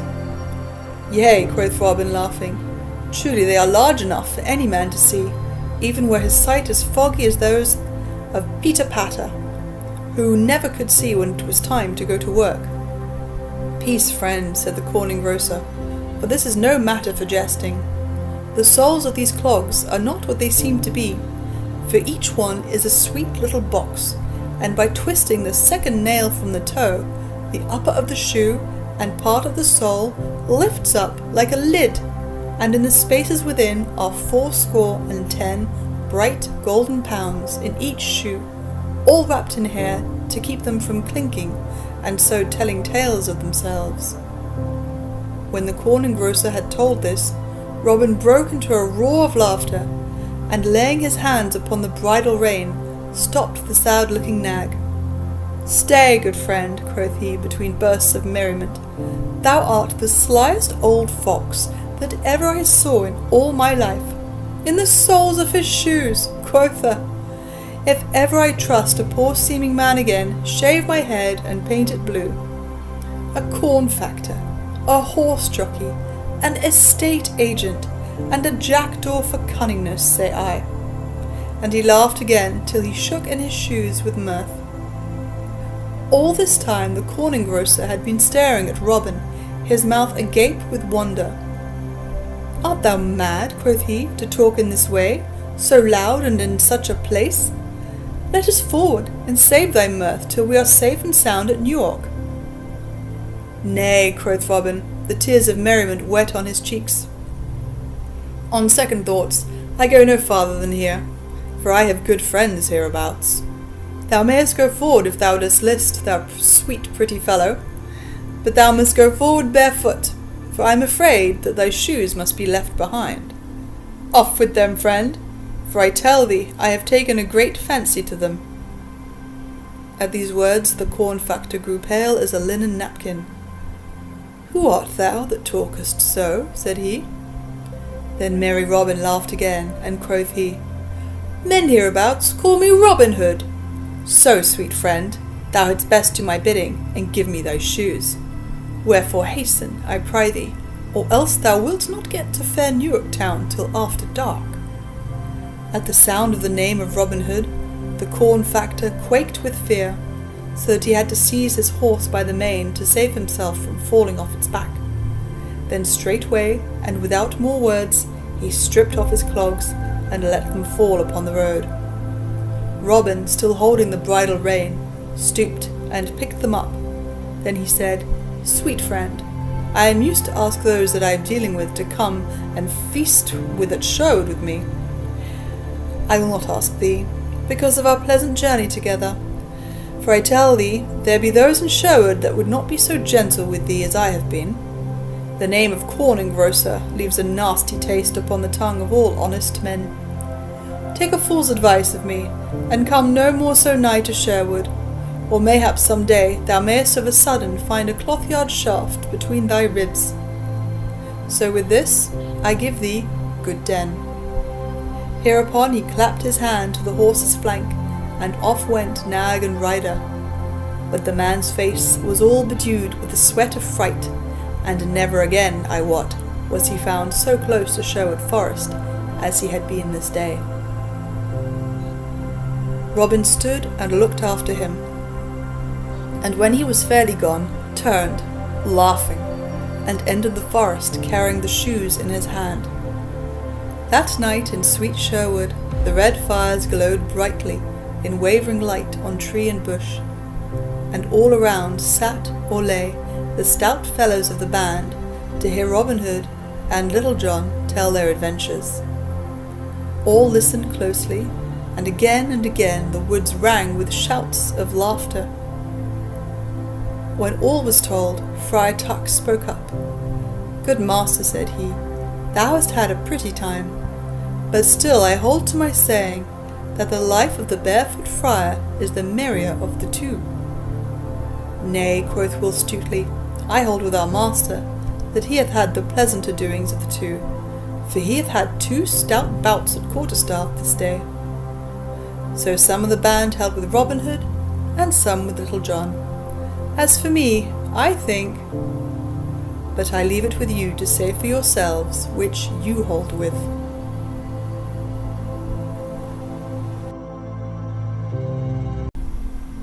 Robin Hood shoots before Queen Eleanor. The high road stretched white and dusty in the hot summer afternoon sun, and the trees stood motionless along the roadside.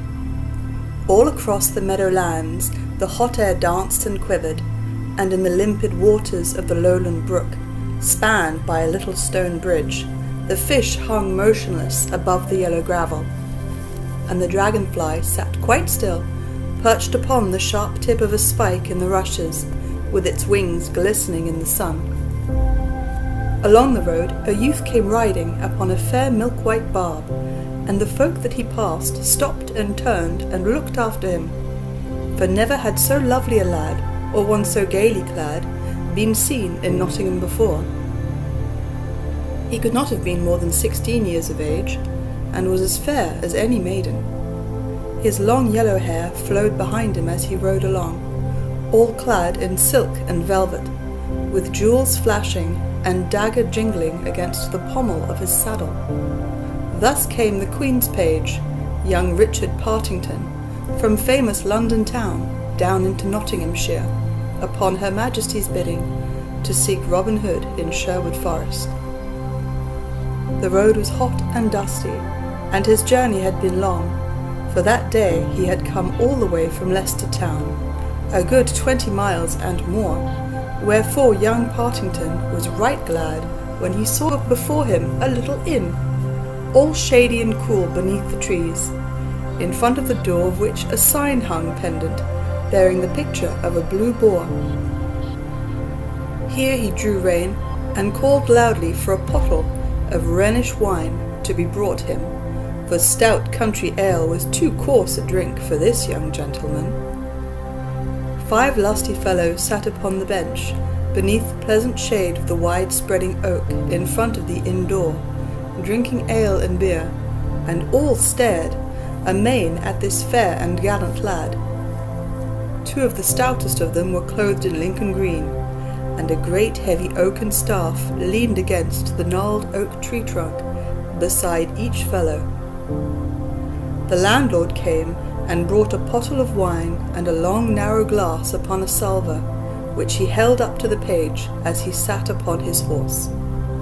Young Partington poured forth the bright yellow wine, and holding the glass aloft, cried, "Here is to the health and long happiness of my royal mistress, the noble Queen Eleanor, and may my journey and her desirings soon have end, and I find a certain stout yeoman men call Robin Hood." At these words all stared, But presently the two stout yeomen in Lincoln Green began whispering together. Then one of the two, whom Partington thought to be the tallest and stoutest fellow he had ever beheld, spoke up and said, "What seekest thou of Robin Hood, Sir Page? And what does our good Queen Eleanor wish of him? I ask this of thee, not foolishly, but with reason, for I know somewhat of this stout yeoman." "And thou knowest aught of him, good fellow," said young Partington. "Thou wilt do great service to him and great pleasure to our royal queen by aiding me to find him." Then up spake the other yeoman, who was a handsome fellow, with sunburned face and nut-brown curling hair. "Thou hast an honest look, Sir Page, and our queen is kind and true to all stout yeomen. Methinks I and my friend here might safely guide thee to Robin Hood, for we know where he may be found. Yet I tell thee plainly, we would not for all merry England have aught of harm befall him." "Set thy mind at ease, I bring naught of ill with me," quoth Richard Partington. "I bring a kind message to him from our queen.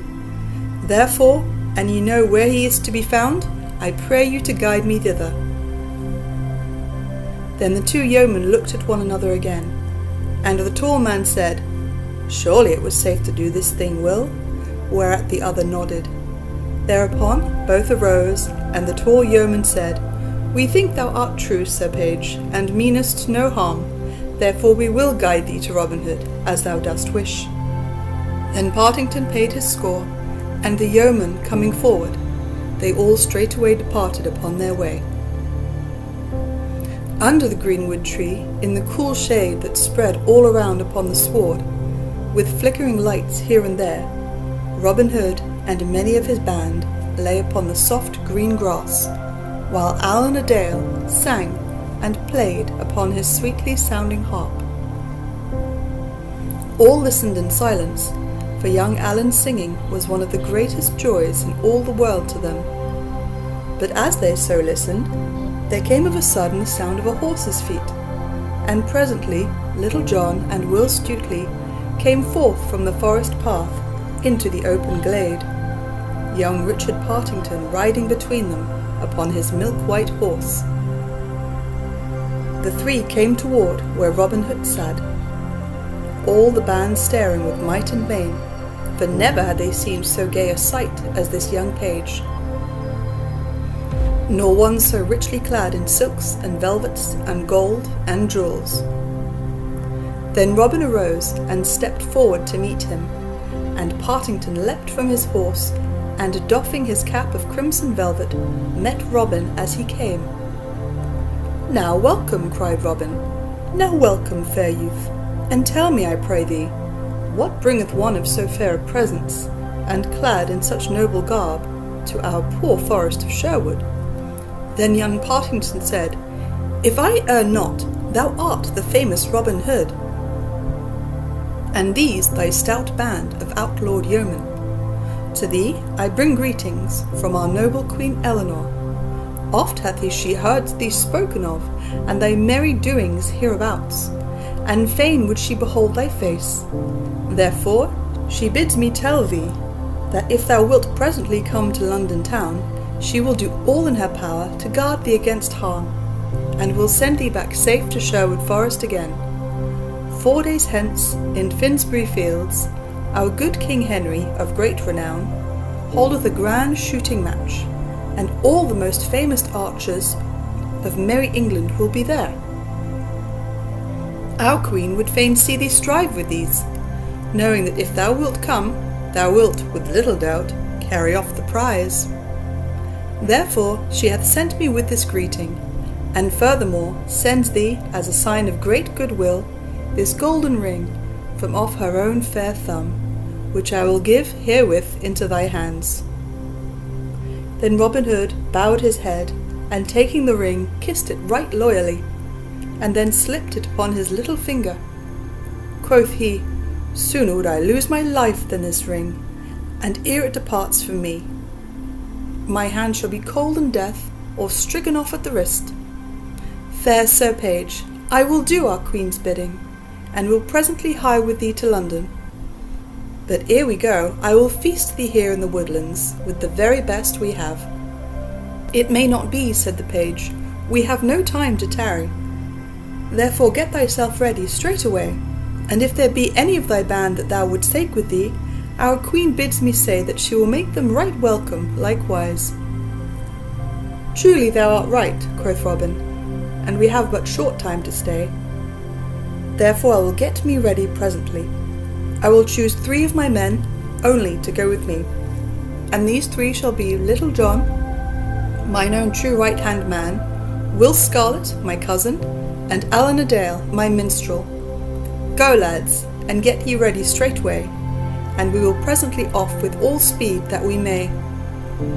Thou, Will Stutely, shall be the chief of the band while I am gone." Then Little John and Will Scarlet and Alan a Dale ran leaping, full of joy, to make themselves ready, while Robin also prepared himself for the journey. After a while they all 4 came forth, and a right fair sight they made, for Robin was clad in blue from head to foot, and Little John and Will Scarlet in good Lincoln green, and as for Alan a Dale, he was dressed in scarlet from the crown of his head to the toes of his pointed shoes. Each man wore beneath his cap a little head covering of burnished steel set with rivets of gold, and underneath his jerkin a coat of linked mail, as fine as carded wool, yet so tough that no arrow could pierce it. Then, seeing all were ready, young Partington mounted his horse again, and the yeomen having shaken hands all around, the 5 departed upon their way. That night they took up their inn in Melton Mowbray, in Leicestershire, and the next night they lodged at Kettering in Northamptonshire, and the next at Bedford Town, and the next at St. Albans in Hertfordshire. This place they left not long after the middle of the night, and travelling fast through the tender dawning of the summer day, when the dews lay shining on the meadows, and faint mists hung in the dales, when the birds sang their sweetest, and the cobwebs beneath the hedges glimmered like fairy cloth of silver, they came at last to the towers and walls of famous London town, while the morn was still young and all golden toward the east. Queen Eleanor sat in her royal bower, through the open casements of which poured the sweet yellow sunshine in great floods of golden light. All about her stood her ladies-in-waiting, chatting in low voices, while she herself sat dreamily, where the mild air came softly drifting into the room, laden with the fresh perfumes of the sweet red roses that bloomed in the great garden beneath the wall. To her came one who said that her page, Richard Partington, and 4 stout yeomen waited her pleasure in the court below. Then Queen Eleanor arose joyously, and bade them be straightway shown into her presence. Thus Robin Hood and Little John and Will Scarlet and Alan a Dale came before the Queen into her own royal bower.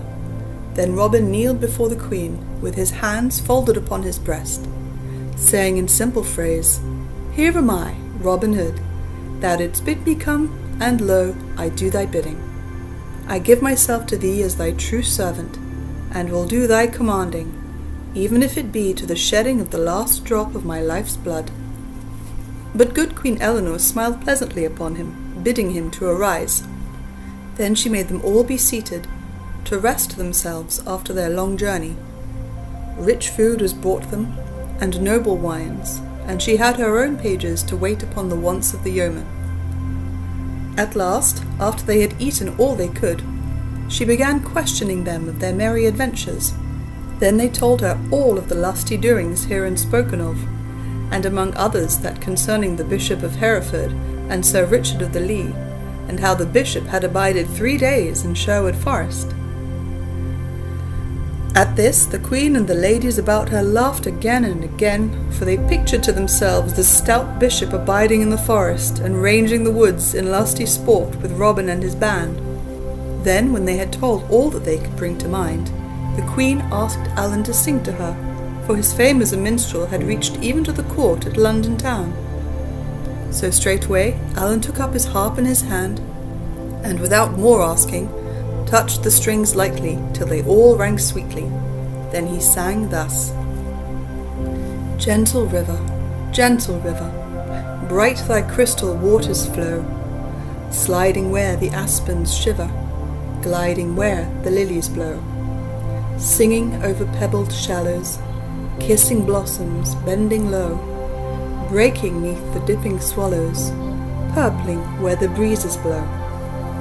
Floating on thy breast forever, down thy current I could glide, grief and pain should reach me never, on thy bright and gentle tide.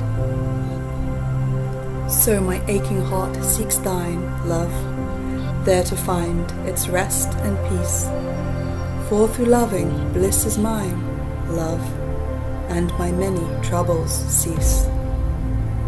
Thus Alan sang, and as he sang, all eyes dwelled upon him, and not a sound broke the stillness. And even after he had done, the silence hung for a short space, so the time passed till the hour drew nigh for the holding of the great archery match in Finsbury Fields. A gay sight were famous Finsbury Fields on that bright and sunny morning of lusty summer-time. Along the end of the meadow stood the booths for the different bands of archers, for the king's yeomen were divided into companies of 80 men, and each company had a captain over it.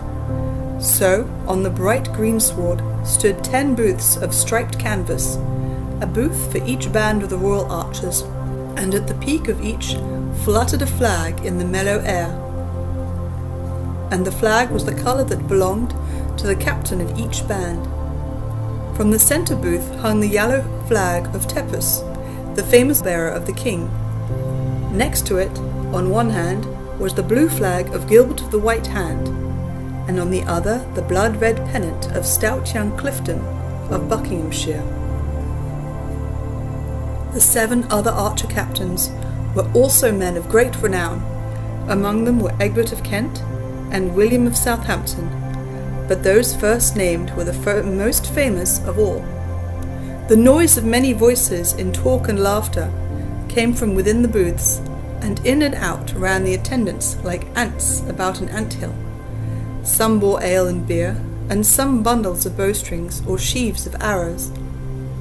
On each side of the archery range were rows upon rows of seats reaching high aloft, and in the centre of the north side was a raised dais for the king and queen, shaded by canvas of gay colours, and hung about with streaming silken pennants of red and blue and green and white. As yet the king and queen had not come, but all the other benches were full of people, rising head above head high aloft, till it made the eye dizzy to look upon them.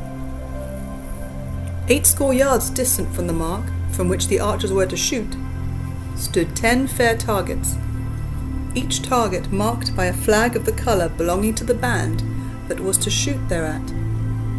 So all was ready for the coming of the king and queen. At last a great blast of bugles sounded, and into the meadow came riding 6 trumpeters with silver trumpets.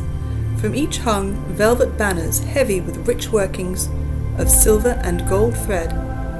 Behind these came stout King Henry upon a dapple-grey stallion, with his queen beside him upon a milk-white palfrey.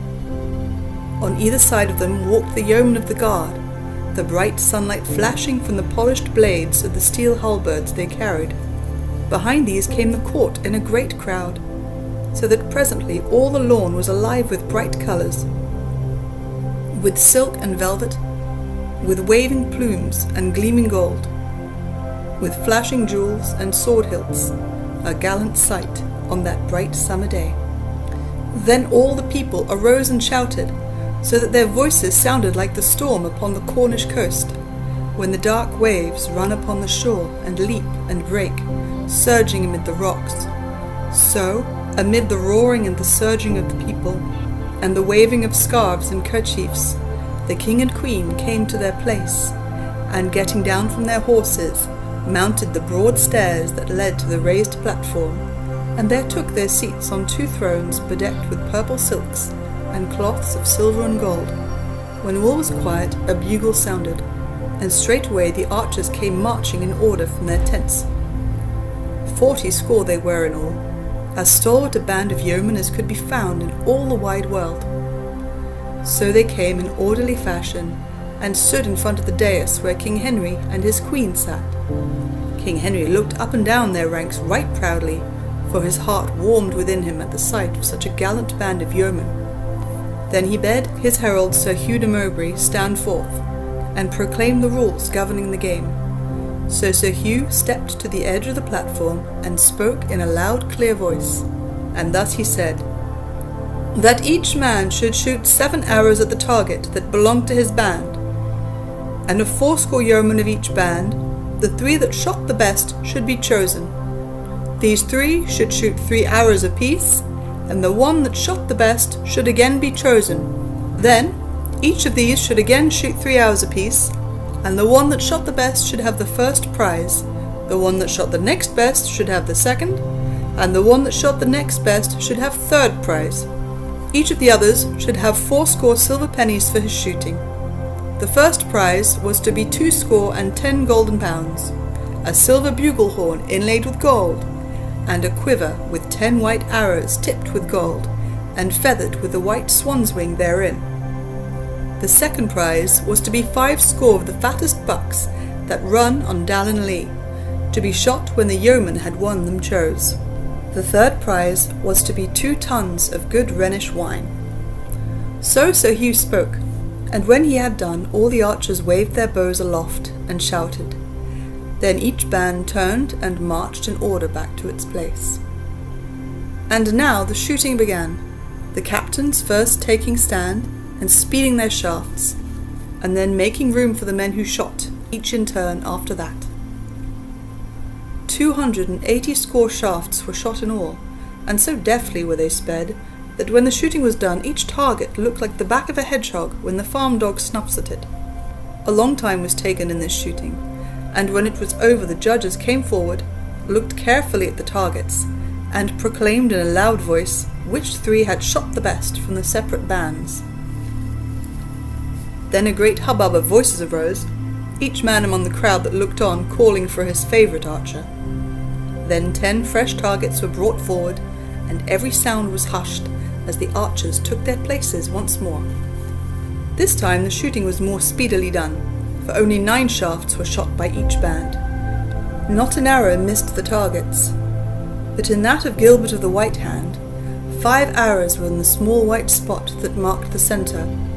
Of these 5, 3 were sped by Gilbert.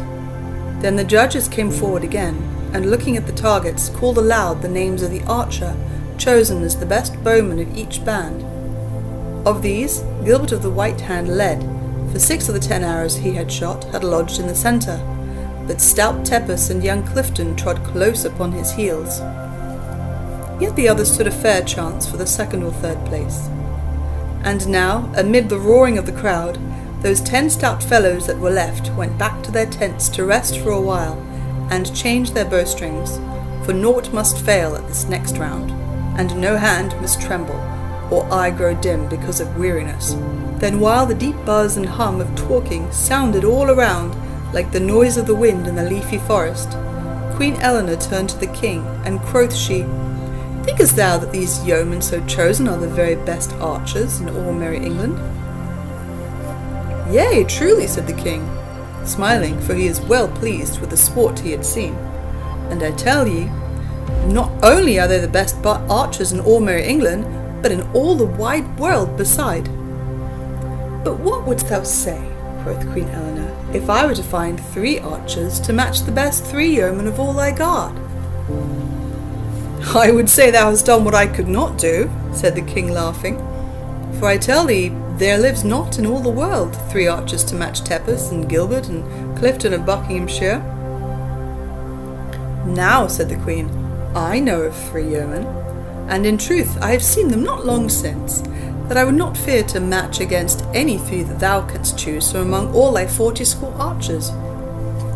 And moreover, I will match them here on this very day. But I will only match them with thy archers, providing that thou wilt grant a free pardon to all that may come on my behalf. At this the king laughed loud and long. Truly, said he, thou art taking up with strange matters for a queen.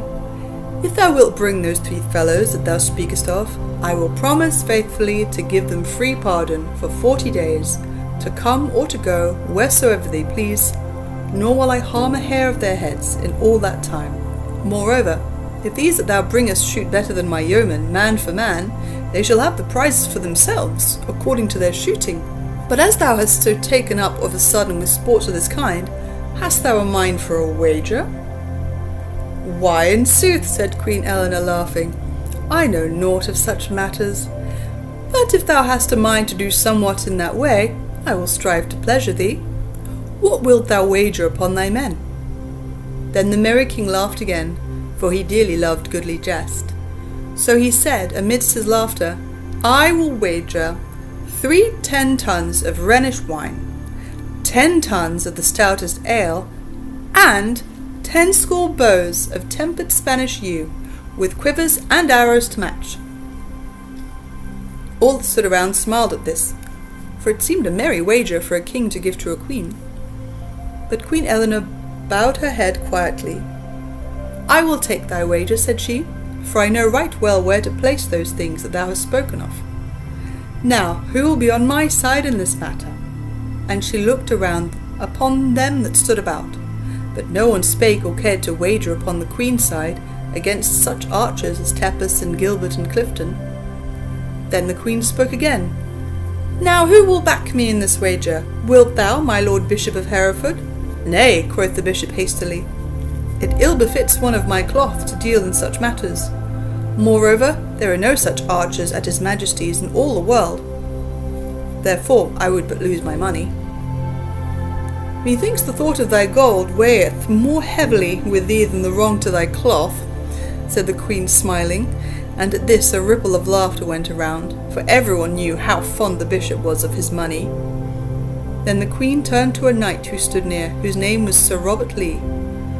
Wilt thou back me in this manner, said she? Thou art surely rich enough to risk so much for the sake of a lady. To pleasure my queen I will do it, said Sir Robert Lee, but for the sake of no other in all the world would I wager a groat, for no man can stand against Tepus and Gilbert and Clifton. Then turning to the king, Queen Eleanor said, I want no such aid as Sir Robert giveth me, but against thy wine and beer and stout bows of yew, I wager this girdle, all set with jewels, from around my waist, and surely that is worth more than thine. Now I take thy wager, quoth the king. Send for thy archers straight away. But here come forth the others, let them shoot, and then I will match those that win against all the world. So be it, said the queen. Thereupon, beckoning to young Richard Partington, she whispered something in his ear, and straightway the page bowed and left the place, crossing the meadow to the other side of the range, where he was presently lost in the crowd. At this, all that stood around whispered to one another, wondering what it all meant, and what 3 men the queen was about to set against those famous archers of the king's guard. And now the 10 archers of the king's guard took their stand again, and all the great crowd was hushed to the stillness of death. Slowly and carefully each man shot his shafts, and so deep was the silence that you could hear every arrow rap against the target as it struck it. Then when the last shaft had sped, a great roar went up, and the shooting, I wot, was well worthy of the sound. Once again Gilbert had lodged 3 arrows in the white, Tepus came second with 2 in the white, and 1 in the black ring next to it, but stout Clifton had gone down, and Hubert of Suffolk had taken the 3rd place, for while both of those 2 good yeomen had lodged 2 in the white, Clifton had lost 1 shot upon the 4th ring, and Hubert came in with 1 in the 3rd. All the archers around Gilbert's booth shouted for joy till their throats were hoarse, tossing their caps aloft and shaking hands with one another. In the midst of all the noise and hubbub, 5 men came walking across the lawn toward the king's pavilion. The first was Richard Partington, and was known to most folk there, but the others were strange to everybody. Beside young Partington walked a yeoman clad in blue, and behind came 3 others, 2 in Lincoln green and 1 in scarlet. This last yeoman carried 3 stout bows of yew tree, 2 fancifully inlaid with silver and 1 with gold, While these 5 men came walking across the meadow, a messenger came running from the king's booth, and summoned Gilbert and Tepus and Hubert to go with him. And now the shouting quickly ceased, for all saw that something unwonted was toward. So the folk stood up in their places and leaned forward to see what was the ado, when Partington and the others came before the spot where the king and queen sat. The 4 yeomen bent their knees and doffed their caps unto her. King Henry leaned far forward and stared at them closely. But the Bishop of Hereford, when he saw their faces, started as though stung by a wasp. He opened his mouth as though about to speak, but looking up he saw the queen gazing at him with a smile upon her lips, so he said nothing, but bit his nether lip, while his face was as red as a cherry. Then the queen leaned forward and spake in a clear voice. "Locksley," said she, "I have made a wager with the king that thou and 2 of thy men can outshoot any 3 that he can send against you. Wilt thou do thy best for my sake?" "Yea," quoth Robin Hood, to whom she spake, "I will do my best for thy sake, and if I fail, I make my vow never to finger bowstring more." Now, although Little John had been somewhat abashed in the queen's bower, he felt himself the sturdy fellow he was when the soles of his feet pressed green grass again. So he said boldly, "Now, blessings on thy sweet face, say I, and there lived a man that would not do his best for thee, I will say naught, only I would like to have the cracking of this knave's pate." "Peace, Little John," said Robin Hood hastily in a low voice, but good Queen Eleanor laughed aloud, and a ripple of merriment sounded all over the booth. The Bishop of Hereford did not laugh, neither did the king, but he turned to the queen, and quoth he, "Who are these men that thou hast brought before us?" Then up spoke the bishop hastily, for he could hold his peace no longer. "Your Majesty," quoth he, "yon fellow in blue is a certain outlawed thief of the mid-country, named Robin Hood. Yon tall strapping villain goeth by the name of Little John. The other fellow in green is a certain backsliding gentleman, known as Will Scarlet. The man in red is a rogue of a northern minstrel, named Alan a Dale." At this speech, the king's brows drew together blackly, and he turned to the queen. "Is this true?" said he sternly. "Yea," said the queen, smiling. "The bishop hath told the truth, and truly he should know them well, for he and 2 of his friars spent 3 days in merry sport with Robin Hood in Sherwood Forest. I did little think that the good bishop would so betray his friends. But bear in mind that thou hast pledged thy promise for the safety of these good yeomen for 40 days. "I will keep my promise," said the king, in a deep voice that showed the anger in his heart. "But when these 40 days are gone, let this outlaw look to himself, for mayhap things will not go so smoothly with him as he would like." Then he turned to his archers, who stood near the Sherwood yeomen, listening and wondering at all that passed. Quoth he, "Gilbert, and thou Tepus, and thou Hubert, I have pledged myself that ye shall shoot against these 3 fellows. If ye outshoot the knaves, I will fill your caps with silver pennies. If ye fail, ye shall lose your prizes that ye have won so fairly, and they go to them that shoot against yon, man to man. Do your best, lads, and if ye win this bout, ye shall be glad of it to the last days of your life. Go now, and get you gone to the butts." Then the 3 archers of the king turned and went back to their booths, and Robin and his men went to their places at the mark from which they were to shoot. Then they strung their bows and made themselves ready, looking over their quivers of arrows, and picking out the roundest and best feathered. But when the king's archers went to their tents, they told their friends all that had passed, and how that these 4 men were the famous Robin Hood and 3 of his band, to wit, Little John, Will Scarlet, and Alan a Dale. The news of this buzzed around among the archers in the booths, for there was not a man there that had not heard of these great mid-country yeomen. From the archers the news was taken up by the crowd that looked on at the shooting, so that at last everybody stood up, craning their necks to catch sight of the famous outlaws. 6 fresh targets were now set up, 1 for each man that was to shoot, whereupon Gilbert and Tepus and Hubert came straightway forth from the booths. Then Robin Hood and Gilbert of the White Hand tossed a farthing aloft to see who should lead in the shooting. And the lot fell to Gilbert's side, whereupon he called upon Hubert of Suffolk to lead. Hubert took his place, planted his foot firmly, and fitted a fair smooth arrow. Then, breathing upon his fingertips, he drew the string slowly and carefully. The arrow sped true, and lodged in the white. Again he shot, and again he hit the clout. A third shaft he sped, but this time failed at the centre, and but struck the black, yet no more than a finger's breadth from the white. At this a shout went up, for it was the best shooting that Hubert had done that day.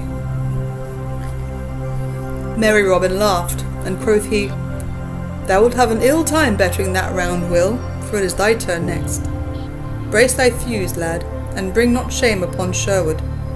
Then Will Scarlet took his place, but because of over-caution he spoiled his target with the very first arrow that he sped. For he hit the next ring to the black, the second from the centre. At this Robin bit his lips. "Lad, lad," quoth he, "hold not the string so long. Have I not often told thee what Gaffer Swanthol saith, that over-caution spilleth the milk?" To this Will Scarlet took heed, so the next arrow he shot lodged fairly in the centre ring. Again he shot, and again he smote the centre. But for all that, stout Hubert had outshot him, and showed the better target. Then all those that looked on clapped their hands for joy, because that Hubert had overcome the stranger. Quoth the king grimly to the queen, "If thy archers shoot no better than that, thou art likely to lose thy wager, lady." But Queen Eleanor smiled, for she looked for better things from Robin Hood and Little John. And now Tepus took his place to shoot. He also took overheed to what he was about, and so he fell into Will Scarlet's error. The first arrow he struck into the centre ring, but the second missed its mark, and smote the black. The last arrow was tipped with luck, for it smote the very centre of the clout, upon the black spot that marked it. Quoth Robin Hood, "That is the sweetest shot that hath been sped this day. But nevertheless, friend Tepus, thy cake is burned, methinks. Little John, it is thy turn next." So Little John took his place as bidden, and shot his 3 arrows quickly. He never lowered his bow-arm in all the shooting, but fitted each shaft with his longbow raised. Yet all 3 of his arrows smote the centre within easy distance of the black. At this no sound of shouting was heard, for although it was the best shooting that had been done that day, the folk of London town did not like to see the stout Tepus overcome by a fellow from the countryside, even were he as famous as Little John. And now stout Gilbert of the White Hand took his place, and shot with the greatest care, and again, for the 3rd time in one day, he struck all 3 shafts into the clout. "Well done, Gilbert," quoth Robin Hood, smiting him upon the shoulder. "I make my vow thou art one of the best archers that ever mine eyes beheld. Thou shouldst be a free and merry ranger like us, lad, for thou art better fitted for the green wood than for the cobblestones and grey walls of London town." So saying, he took his place, and drew a fair round arrow from his quiver, which he turned over and over ere he fitted it to his bowstring. Then the king muttered in his beard, "Now blessed Saint Hubert, if thou wilt but jog that rogue's elbow, so as to make him smite even the 2nd ring, I will give 80 waxen candles 3 fingers' breadth in thickness to thy chapel nigh Matching." But it may be Saint Hubert's ears were stuffed with tow, for he seemed not to hear the king's prayer this day. Having gotten 3 shafts to his liking, merry Robin looked carefully to his bowstring ere he shot. "Yea," quoth he to Gilbert, who stood nigh him to watch his shooting, "thou shouldst pay us a visit at merry Sherwood." Ere he drew the bowstring to his ear. "In London," here he loosed his shaft, "thou canst find naught to shoot at but rooks and daws. There one can tickle the ribs of the noblest stags in England." So he shot even while he talked, yet the shaft lodged not more than ½ inch from the very centre. "By my soul," cried Gilbert, Art thou the devil in blue to shoot in that wise? Nay, quoth Robin, laughing, not quite so ill as that, I trust. And he took up another shaft and fitted it to the string. Again he shot, and again he smote his arrow close beside the centre. A third time he loosed his bowstring, and dropped his arrow just betwixt the other two, and into the very centre, so that the feathers of all three were ruffled together, seeming from a distance to be one thick shaft. And now a low murmur ran all among that great crowd, for never before had London seen such shooting as this, and never again would it see it after Robin's Hood day had gone. All saw that the king's archers were fairly beaten, and stout Gilbert clapped his palm to Robin's, owning that he could never hope to draw such a bowstring as Robin Hood or Little John. But the king, full of wrath, would not have it so, though he knew in his mind that his men could not stand against those fellows. Nay, cried he, clenching his hands upon the arms of his seat, Gilbert is not yet beaten. Did he not strike the clout thrice? Although I have lost my wager, he hath not yet lost the first prize. They shall shoot again, and still again, till either he or that knave Robin Hood cometh off the best. Go thou, Sir Hugh, and bid them shoot another round, and another, until one or the other is overcome. Then Sir Hugh, seeing how wroth the king was, never said a word, but went straight away to do his bidding. So he came to where Robin Hood and the other stood, and told them what the king had said. With all my heart, quoth merry Robin, I will shoot from this time till tomorrow day, if it can pleasure my most gracious lord and king. Take thy place, Gilbert lad, and shoot. So Gilbert took his place once more, but this time he failed, for a sudden little wind arising, his shaft missed the centre ring, but by no more than the breadth of a barley straw. Thy eggs are cracked, Gilbert, quoth Robin, laughing, and straightway he loosed a shaft, and once more smote the white circle of the centre. Then the king arose from his place, and not a word said he, but he looked around with a baleful look, and it would have been an ill day for anyone that he saw with a joyous or merry look upon his face. Then he and his queen and all the court left the place, but the king's heart was brimming full of wrath. After the king had gone, all the yeomen of the archer guard came crowding around Robin and Little John and Will and Allen to snatch a look at these famous fellows from the mid-country, and with them came many that had been onlookers at the sport for the same purpose. Thus it happened presently that the yeomen, to whom Gilbert stood talking, were all surrounded by a crowd of people that formed a ring around them. After a while, the three judges that had the giving away of the prizes came forward, and the chief of them all spake to Robin, and said, According to agreement, the first prize belongeth rightly to thee. So here I give thee the silver bugle, here the quiver of 10 golden arrows, and here a purse of 20 golden pounds. And as he spake, he handed those things to Robin, and then turned to Little John. To thee, he said, belongeth the second prize, to wit, 50 of the finest harts that run on Dal and Lea. Thou mayest shoot them whensoever thou dost list. Last of all, he turned to stout Hubert. Thou, said he, hast held thine own against the yeoman with whom thou didst shoot, and thou hast kept the prize duly thine, to wit, 2 tuns of good Rhenish wine. These shall be delivered to thee whensoever thou dost list. Then he called upon the other 7 of the king's archers who had last shot, and gave each 40 silver pennies. Then up spake Robin, and quoth he, This silver bugle I keep in honour of this shooting match. But thou, Gilbert, art the best archer of all the king's guard, and to thee I freely give this purse of gold. Take it, man, and would it were 10 times as much, for thou art a right yeoman, good and true. Furthermore, to each of the 10 that last shot, I give 1 of these golden shafts apiece. Keep them always by you, so that ye may tell your grandchildren, and ye are ever blessed with them, that ye are the very stoutest yeomen in all the wide world. At this all shouted aloud, for it pleased them to hear Robin speak so of them. Then up spake Little John. "Good friend Tepus," said he, "I want not those hearts of Dallin Lee that yon stout judge spoke of but now. For in truth we have enough, and more than enough, in our own country. 210 I give to thee, for thine own shooting, and 5 I give to each band for their pleasure." At this another great shout went up, and many tossed their caps aloft, and swore among themselves that no better fellows ever walked the sod than Robin Hood and his stout yeomen.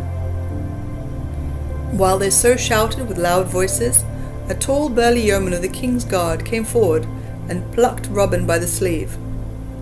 "Good master," quoth he, "I have somewhat to tell thee in thine ear, a silly thing, God wot, for one stout yeoman to tell another.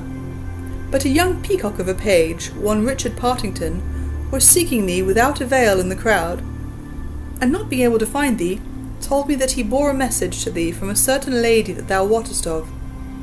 This message he bade me tell thee privily, word for word, and thus it was. Let me see, I trust I have forgot it not. Yea, thus it was. The lion growls, beware thy head." "Is it so?" quoth Robin, for he knew right well that it was the Queen sent the message, and that she spake of the King's wrath. "Now I thank thee, good fellow, for thou hast done me greater service than thou knowest of this day." Then he called his 3 yeomen together, and told them privately that they had best be jogging, as it was like to be ill for them so nigh merry London town. So without tarrying longer, they made their way through the crowd until they had come out from the press. Then without stopping, they left London town and started away northward. The chase of Robin Hood. So Robin Hood and the others left the archery range at Finsbury Fields, and tarrying not, set forth straightway upon their homeward journey. It was well for them that they did so, for they had not gone more than 3 or 4 miles upon their way, when 6 of the yeomen of the King's Guard came bustling among the crowd that still lingered, seeking for Robin and his men, to seize upon them and make them prisoners. Truly, it was an ill-done thing by the King to break his promise, but it all came about through the Bishop of Hereford's doing, for thus it happened. After the King left the archery ground, he went straightway to his cabinet, and with him went the Bishop of Hereford and Sir Robert Lee. But the King said never a word to these 2, but sat gnawing his nether lip, for his heart was galled within him by what had happened. At last the Bishop of Hereford spoke in a low, sorrowful voice. "It is a sad thing, your Majesty, that this knavish outlaw should be let to escape in this wise.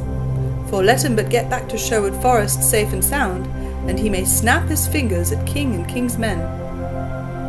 At these words the King raised his eyes and looked grimly upon the bishop. "Sayest thou so?" quoth he. "Now I will show thee in good time how much thou dost err, for when the 40 days are past and gone, I will seize upon this thieving outlaw, if I have to tear down all of Sherwood to find him. Thinkest thou that the laws of the King of England are to be so evaded by one poor knave without friends or money?" Then the bishop spoke again in his soft, smooth voice. "Forgive my boldness, your Majesty, and believe that I have naught but the good of England and your Majesty's desirings at heart. But what would it boot through my gracious lord did root up every tree of Sherwood? Are there not other places for Robin Hood's hiding? Cannock Chase is not far from Sherwood, and the great forest of Arden is not far from Cannock Chase. Besides these are many other woodlands in Nottingham and Derby, Lincoln and York, amid any of which your Majesty might as well think to seize upon Robin Hood as to lay finger upon a rat among the dust and broken things of a garret. Nay, my gracious lord, if he doth plant 1 foot in the woodland, he is lost to the law forever." At these words the King tapped his fingertips upon the table beside him with vexation. "What wouldst thou have me do, Bishop?" quoth he. "Didst thou not hear me pledge my word to the King? Thy talk is as barren as the wind from the bellows upon dead coals." "Far be it from me," said the cunning bishop, "to point the way to one so clear-sighted as your Majesty. But were I the King of England, I should look upon the matter in this wise. I have promised my queen, let us say, that for 40 days the cunningest rogue in all England shall have freedom to come and go. But lo, I find this outlaw in my grasp. Shall I then foolishly cling to a promise so hastily given? Suppose that I had promised to do Her Majesty's bidding, whereupon she bade me to slay myself. Should I then shut mine eyes and run blindly upon my sword? Thus would I argue with myself.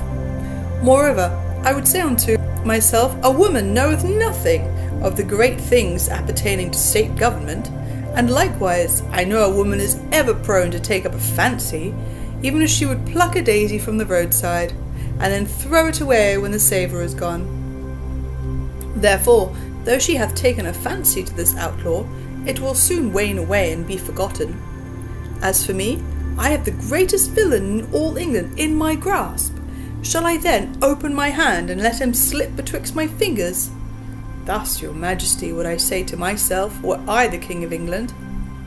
So the bishop talked, and the king lent his ear to his evil counsel, until after a while he turned to Sir Robert Lee, and bade him send 6 of the yeomen of the guard to take Robin Hood and his 3 men prisoners.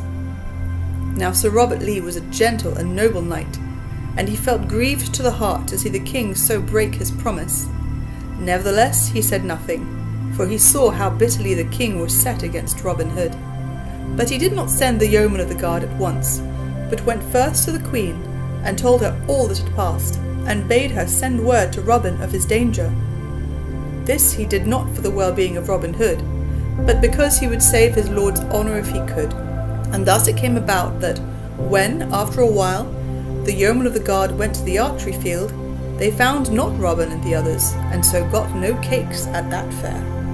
The afternoon was already well nigh gone when Robin Hood, Little John, Will, and Allen set forth upon their homeward way, trudging merrily through this yellow slanting light, which speedily changed to rosy red as the sun sank low in the heavens. The shadows grew long, and finally merged into the greyness of the mellow twilight. The dusty highway lay all white betwixt the dark hedgerows, and along it walked 4 fellows like 4 shadows, the pat of their feet sounding loud, and their voices, as they talked, ringing clear upon the silence of the air. The great round moon was floating breathlessly up in the eastern sky, when they saw before them the twinkling lights of Barnet town, some 10 or 12 miles from London. Down they walked through the stony streets, and past the cosy houses with overhanging gables, before the doors of which sat the burghers and craftsmen in the mellow moonlight, with their families about them, and so came at last, on the other side of the hamlet, to a little inn, all shaded with roses and woodbines. Before this inn Robin Hood stopped, for the spot pleased him well. Quoth he, "Here will we take our inn and rest for the night, for we are well away from London town and our king's wrath. Moreover, if I mistake not, we will find sweet faring within. What say ye, lads?" "In sooth, good master," quoth Little John, "thy bidding and my doing ever fit together like cakes and ale. Let us in, I say also." Then up spake Will Scarlet, "I am ever ready to do what thou sayest, uncle, yet I could wish that we were farther upon our way ere we rest for the night." "Nevertheless, if thou thinkest best, let us in for the night, say I also." So in they went, and called for the best that the place afforded. Then a right good feast was set before them, with 2 stout bottles of old sack to wash it down withal. These things were served by as plump and buxom a lass as you could find in all the land, so that Little John, who always had an eye for a fair lass, even when meat and drink were by, stuck his arms akimbo, and fixed his eyes upon her, winking sweetly whenever he saw her looking toward him. Then you should have seen how the lass twittered with laughter, and how she looked at Little John out of the corners of her eyes, a dimple coming in either cheek, for the fellow had always a taking way with the women folk. So the feast passed merrily, and never had that inn seen such lusty feeders as these 4 stout fellows. But at last they were done with their eating, though it seemed as though they never would have ended, and sat loitering over the sack. As they so sat, the landlord came in of a sudden, and said that there was one at the door, a certain young esquire, Richard Partington, of the Queen's household, who wished to see the lad in blue, and speak with him without loss of time." So Robin arose quickly, and bidding the landlord not to follow him, left the others gazing at one another, and wondering what was about to happen. When Robin came out of the inn, he found young Richard Partington sitting upon his horse in the white moonlight, awaiting his coming. "What news bearest thou, Sir Page?" said Robin. "I trust that it is not of an ill nature." "Why," said young Partington, "for the matter of that, it is ill enough. The king hath been bitterly stirred up against thee by that vile Bishop of Hereford. He sent to arrest thee at the archery butts at Finsbury Fields, but not finding thee there, he hath gathered together his armed men, 50 score and more, and is sending them in haste along this very road to Sherwood, either to take thee on the way, or to prevent thy getting back to the woodlands again. He hath given the Bishop of Hereford command over all these men, and thou knowest what thou hast to expect of the Bishop of Hereford, short shrift and a long rope. 2 bands of horsemen are already upon the road, not far behind me, so thou hadst best be get gone from this place straight away, for if thou tarriest longer, thou art like to sleep this night in a cold dungeon. This word the Queen hath bidden me to bring to thee." "Now, Richard Partington," quoth Robin, "this is the 2nd time that thou hast saved my life, and if the proper time ever cometh, I will show thee that Robin Hood never forgets these things. As for that Bishop of Hereford, if I ever catch him nigh to Sherwood again, things will be like to go ill with him. Thou mayest tell the good Queen that I will leave this place without delay, and will let the landlord think that we are going to St. Albans. But when we are upon the high road again, I will go one way through the country, and will send my men the other, so that if one falleth into the king's hands, the others may haply escape. We will go by devious ways, and so, I hope, will reach Sherwood in safety. And now, page, I wish thee farewell." "Farewell, thou bold yeoman," said young Partington, "and mayst thou reach thy hiding in safety." So each shook the other's hand, and the lad, turning his horse's head, rode back toward London, while Robin entered the inn once more. There he found his yeoman sitting in silence, waiting his coming. Likewise the landlord was there, for he was curious to know what Master Partington had to do with the fellow in blue. "Up, my merry men," quoth Robin, "this is no place for us, for those are after us with whom we will stand but an ill chance, and we fall into their hands. So we will go forward once more, nor will we stop this night till we reach St. Albans." Hereupon, taking out his purse, he paid the landlord his score, and so they left the inn.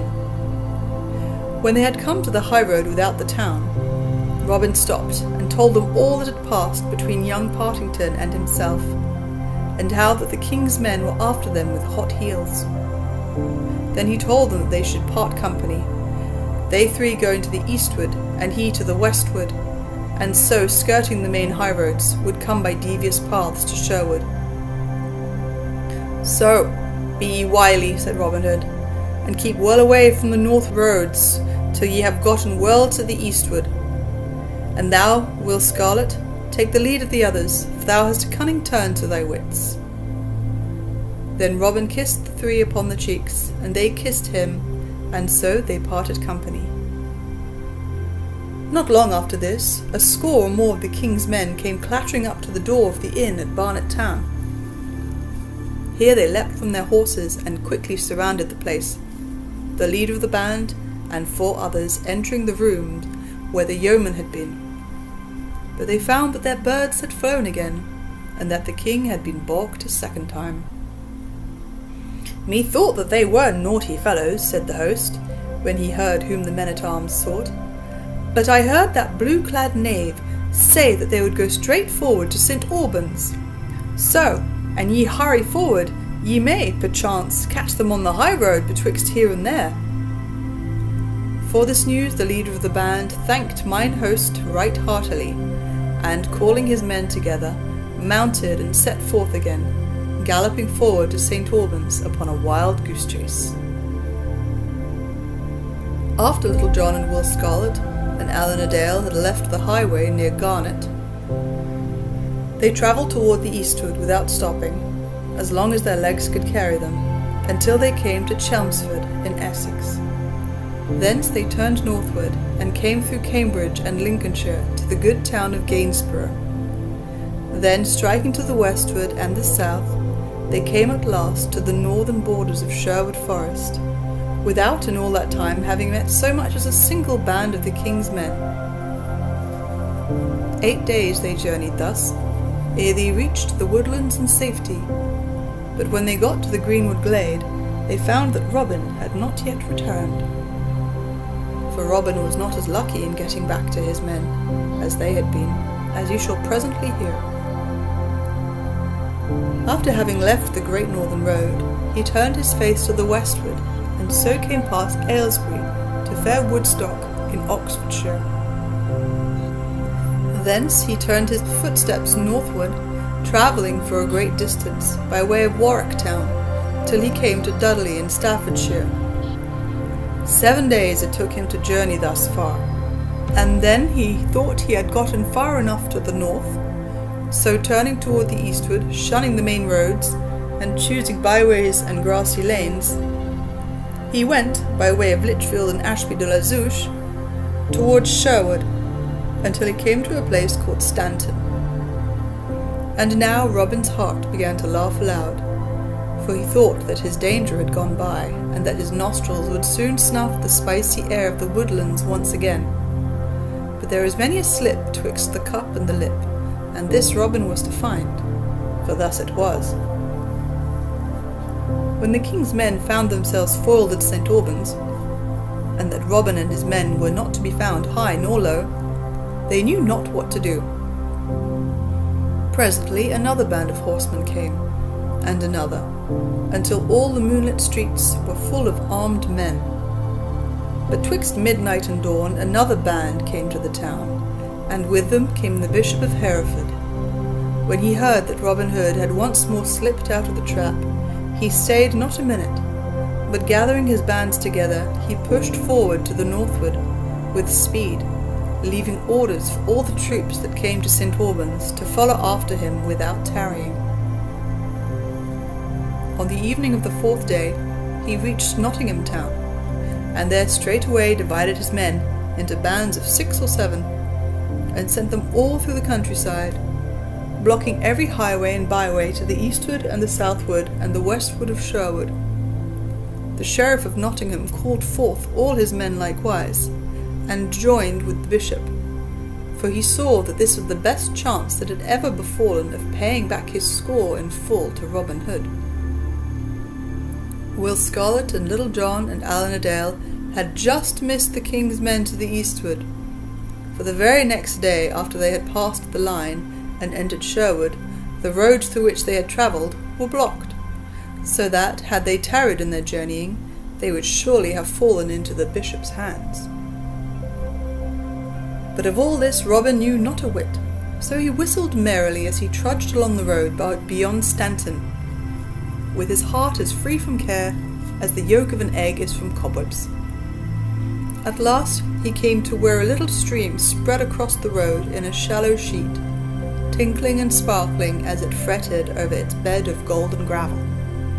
Here Robin stopped, being athirst, and kneeling down he made a cup of the palms of his hands, and began to drink. On either side of the road for a long distance stood tangled thickets of bushes and young trees, and it pleased Robin's heart to hear the little birds singing therein, for it made him think of Sherwood, and it seemed as though it had been a lifetime since he had breathed the air of the woodlands.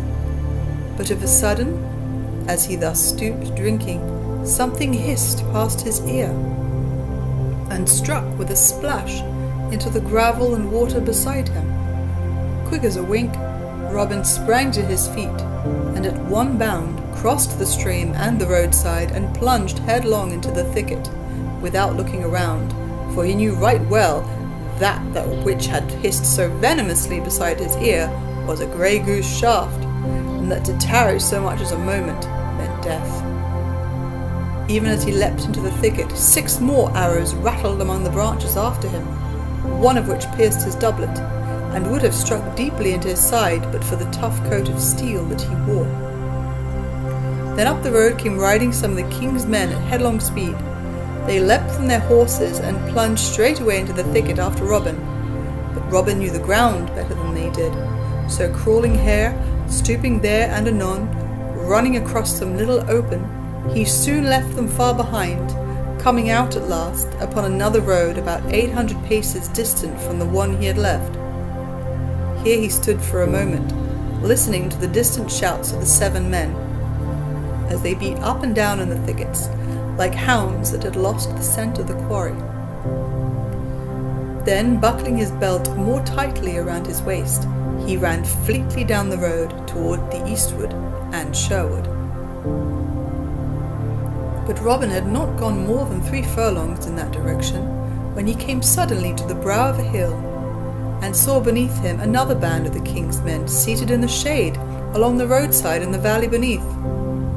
Then he paused not a moment, but seeing that they had not caught sight of him, he turned and ran back whence he had come, knowing that it was better to run the chance of escaping those fellows that were yet in the thickets than to rush into the arms of those in the valley. So back he ran with all speed, and had gotten safely past the thickets, when the 7 men came forth into the open road. They raised a great shout when they saw him, such as the hunter gives when the deer breaks cover. But Robin was then 1/4 mile and more away from them, coursing over the ground like a greyhound.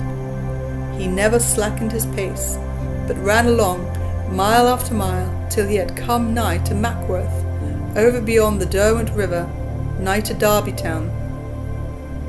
Here, seeing that he was out of present danger, he slackened in his running, and at last sat him down beneath the hedge, where the grass was the longest and the shade the coolest, there to rest and catch his wind. "By my soul, Robin," quoth he to himself, "that was the narrowest miss that ever thou dost have in all thy life. I do say most solemnly that the feather of that wicked shaft tickled mine ear as it whizzed past. This same running hath given me a most craving appetite for victuals and drink. Now I pray St. Dunstan that he send me speedily some meat and beer." It seemed as though St. Dunstan was like to answer his prayer, for along the road came plodding a certain cobbler, one Quince of Derby, who had been to take a pair of shoes to a farmer nigh Kirk Langley, and was now coming back home again, with a fair boiled capon in his pouch, and a stout bottle of beer by his side, which same the farmer had given him for joy of such a stout pair of shoes. Good Quince was an honest fellow, but his wits were somewhat of the heavy sort, like unbaked dough, so that the only thing that was in his mind was 3 shillings 6pence halfpenny for thy shoon, good Quince, 3 shillings 6pence halfpenny for thy shoon, and this travelled round and round inside of his head, without another thought getting into his noddle, as a pea rolls round and round inside an empty quart-pot. "Hallo, good friend," quoth Robin from beneath the hedge, when the other had gotten nigh enough. "Whither away so merrily this bright day?" Hearing himself so called upon, the cobbler stopped, and seeing a well-clad stranger in blue, he spoke to him in seemly wise. "Give ye good den, fair sir, and I would say that I come from Kirk Langley, where I have sold my shoes, and got 3 shillings 6pence halfpenny for them, in as sweet money as ever thou sawest, and honestly earned too, I would have thee know. But I may be so bold, thou pretty fellow, what dost thou there beneath the hedge?" "Marry," quoth merry Robin, "I sit beneath the hedge here to drop salt on the tails of golden birds. But in sooth thou art the first chick of any worth I have seen this blessed day." At these words the cobbler's eyes opened big and wide, and his mouth grew round with wonder, like a knot-hole in a board fence. "Slack a day," quoth he, "look ye now, I have never seen those same golden birds. And dost thou in sooth find them in these hedges, good fellow? Prithee tell me, are there many of them? I would fain find them mine own self." "Ay, truly," quoth Robin, "they are as thick here as fresh herring in Cannock Chase." "Look ye now," said the cobbler, all drowned in wonder, "and dost thou in sooth catch them by dropping salt on their pretty tails?" "Yea," quoth Robin, "but this salt is of an odd kind, let me tell thee, for it can only be gotten by boiling down a quart of moonbeams in a wooded platter, and then one hath but a pinch. But tell me now, thou witty man, what hast thou gotten there in that pouch by thy side, and in that pottle?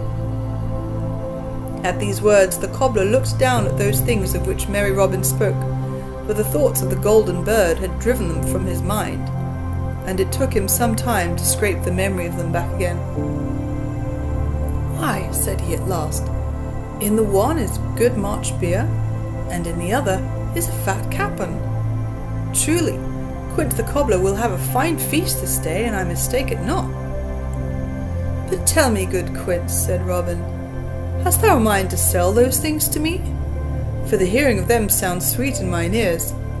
I will give thee these gay clothes of blue that I have upon my body, and 10 shillings to boot for thy clothes and thy leather apron, and thy beer, and thy capon. What sayest thou, bully boy?" "Nay, thou dost jest with me," said the cobbler, "for my clothes are coarse and patched, and thine are of fine stuff, and very pretty." "Never a jest do I speak," quoth Robin. "Come, strip thy jacket off, and I will show thee, for I tell thee I like thy clothes well. Moreover, I will be kind to thee, for I will feast straightway upon the good things thou hast of me, and thou shalt be bidden to the eating." At these words he began slipping off his doublet, and the cobbler, seeing him so in earnest, began pulling off his clothes also, for Robin Hood's garb tickled his eye. So each put on the other fellow's clothes, and Robin gave the honest cobbler 10 bright new shillings. Quoth merry Robin, "I have been many a thing in my life before, but never have I been an honest cobbler. Come, friend, let us fall to and eat, for something within me cackles aloud for that good fat capon." So both sat down and began to feast right lustily, so that when they were done the bones of the capon were picked as bare as charity. Then Robin stretched his legs out with a sweet feeling of comfort within him. Quoth he, "By the turn of thy voice, good Quince, I know that thou hast a fair song or two running loose in thy head, like colts in a meadow. I pray thee, turn one of them out for me." "A song or two I have," quoth the cobbler. Poor things, but such as they are, thou art welcome to one of them." So, moistening his throat with a swallow of beer, he sang, "Of all the joys, the best I love, sing hey, my frisking Nan, oh, and that which most my soul doth move, it is the clinking can, oh. All other bliss I'd throw away, sing hey, my frisking Nan, oh." But this, the stout cobbler got no further in his song, for of a sudden 6 horsemen burst upon them where they sat, and seized roughly upon the honest craftsman, hauling him to his feet, and nearly plucking the clothes from him as they did so. "Ha!" roared the leader of the band in a great big voice of joy. "Have we then caught thee at last, thou blue-clad knave? Now blessed be the name of St. Hubert, for we are 80 pounds richer this minute than we were before. For the good Bishop of Hereford hath promised that much to the band that shall bring thee to him." "Oho, thou cunning rascal, thou wouldst look so innocent, forsooth. We know thee, old fox, but off thou goest with us to have thy brush clipped forthwith." At these words the poor gobbler gazed all around him with his great blue eyes as round as those of a dead fish, while his mouth gaped as though he had swallowed all his words, and so lost his speech. Robin also gaped, and stared in a wandering way, just as the cobbler would have done in his place. "Alack-a-daisy me," quoth he, "I know not whether I be sitting here or in no man's land. What meaneth all this? Stir in the pot, dear good gentleman. Surely this is a sweet, honest fellow." "Honest fellow, sayest thou, clown?" quoth one of the men. "Why, I tell thee that this is that same rogue that men call Robin Hood." At this speech the cobbler stared and gaped more than ever, for there was such a threshing of thoughts going on within his poor head, and that his wits were all befogged with the dust and chaff thereof. Moreover, as he looked at Robin Hood, and saw the yeoman look so like what he knew himself to be, he began to doubt, and to think that mayhap he was the great outlaw in real sooth. Said he in a slow wandering voice, "Am I in very truth that fellow? Now I had thought, but nay, Quince, thou mistook. Yet, am I? Nay, I must indeed be Robin Hood. Yet truly, I had never thought to pass from an honest craftsman to such a great yeoman. Alas, quoth Robin Hood, look ye there now. See how your ill treatment hath curdled the wits of this poor lad, and turned them all sour. I myself am Quince, the cobbler of Derby town. Is it so? Said Quince. Then indeed I am somebody else, and can be none other than Robin Hood. Take me, fellows, but let me tell you that ye have laid hand upon the stoutest yeoman that ever trod into the woodlands. Thou wilt play madman, wilt thou? Said the leader of the band. Here, Giles, fetch a cord and bind this knave's hands behind him. I warrant we will bring his wits back to him again, when we get him safe before our good bishop at Tutbury town. Thereupon they tied the cobbler's hands behind him, and led him off with a rope, as the farmer leads off the calf he hath brought from the fair. Robin stood looking after them, and when they were gone he laughed till the tears rolled down his cheeks, for he knew that no harm would befall the honest fellow, and he pictured to himself the bishop's face when good Quince was brought before him as Robin Hood. Then, turning his steps once more to the eastward, he stepped out right foot foremost toward Nottinghamshire and Sherwood Forest. But Robin had gone through more than he wotted of. His journey from London had been hard and long, and in a 7-night he had travelled 70 and more of miles. He thought now to travel on without stopping until he had come to Sherwood. But ere he had gone 50 of miles, he felt his strength giving way beneath him, like a river bank which the waters have undermined.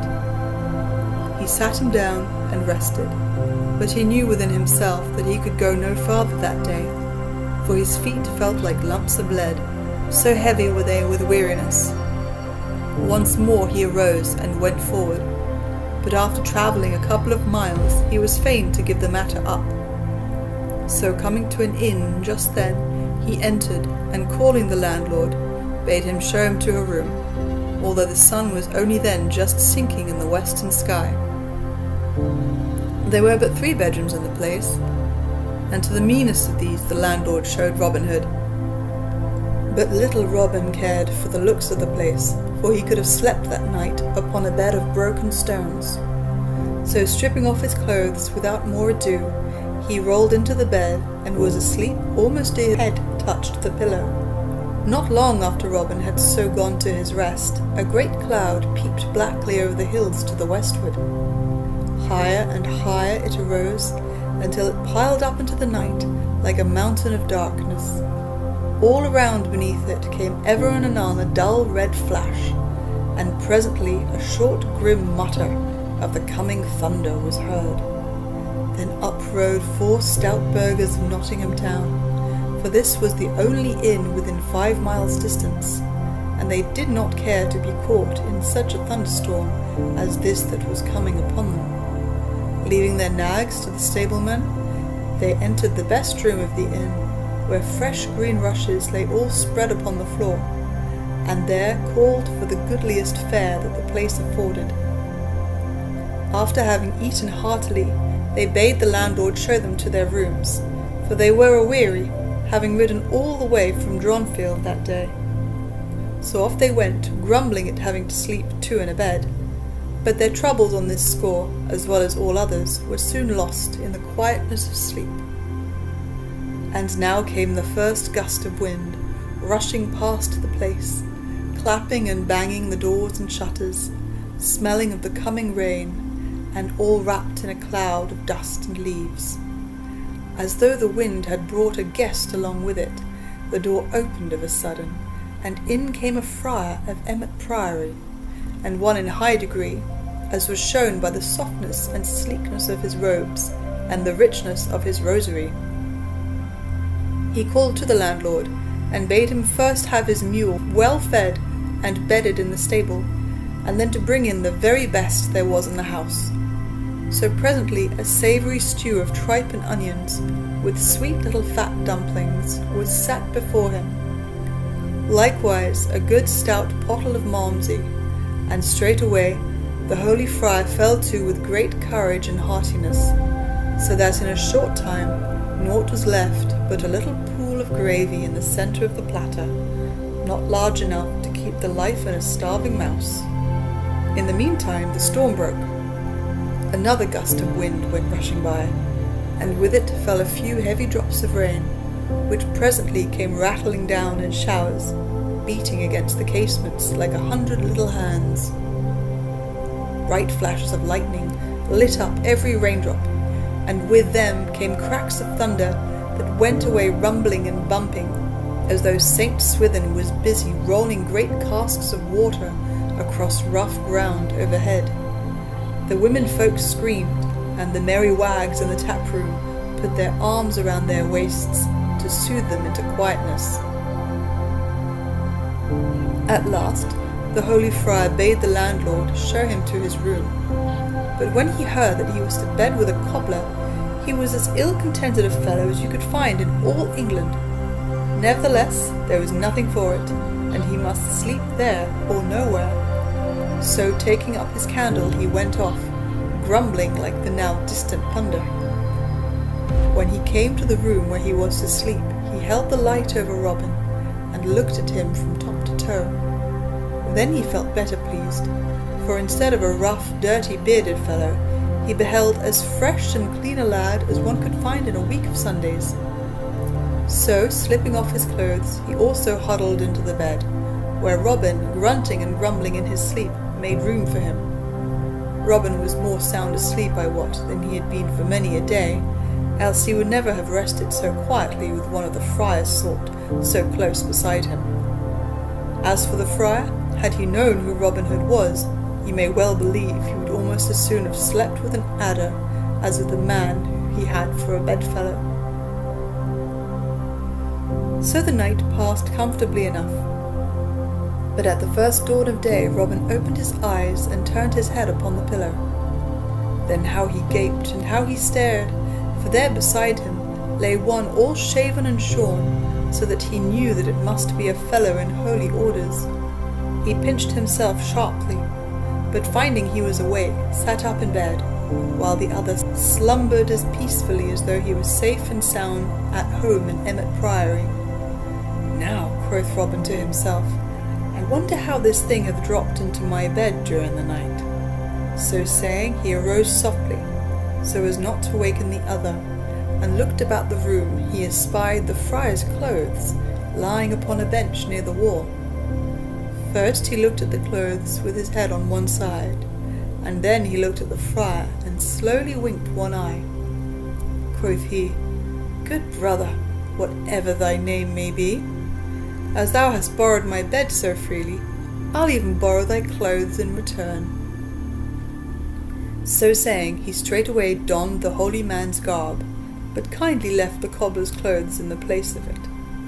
Then he went forth into the freshness of the morning, and the stableman that was up and about the stables opened his eyes as though he saw a green mouse before him, for such men as the friars of Emmet were not wont to be early risers.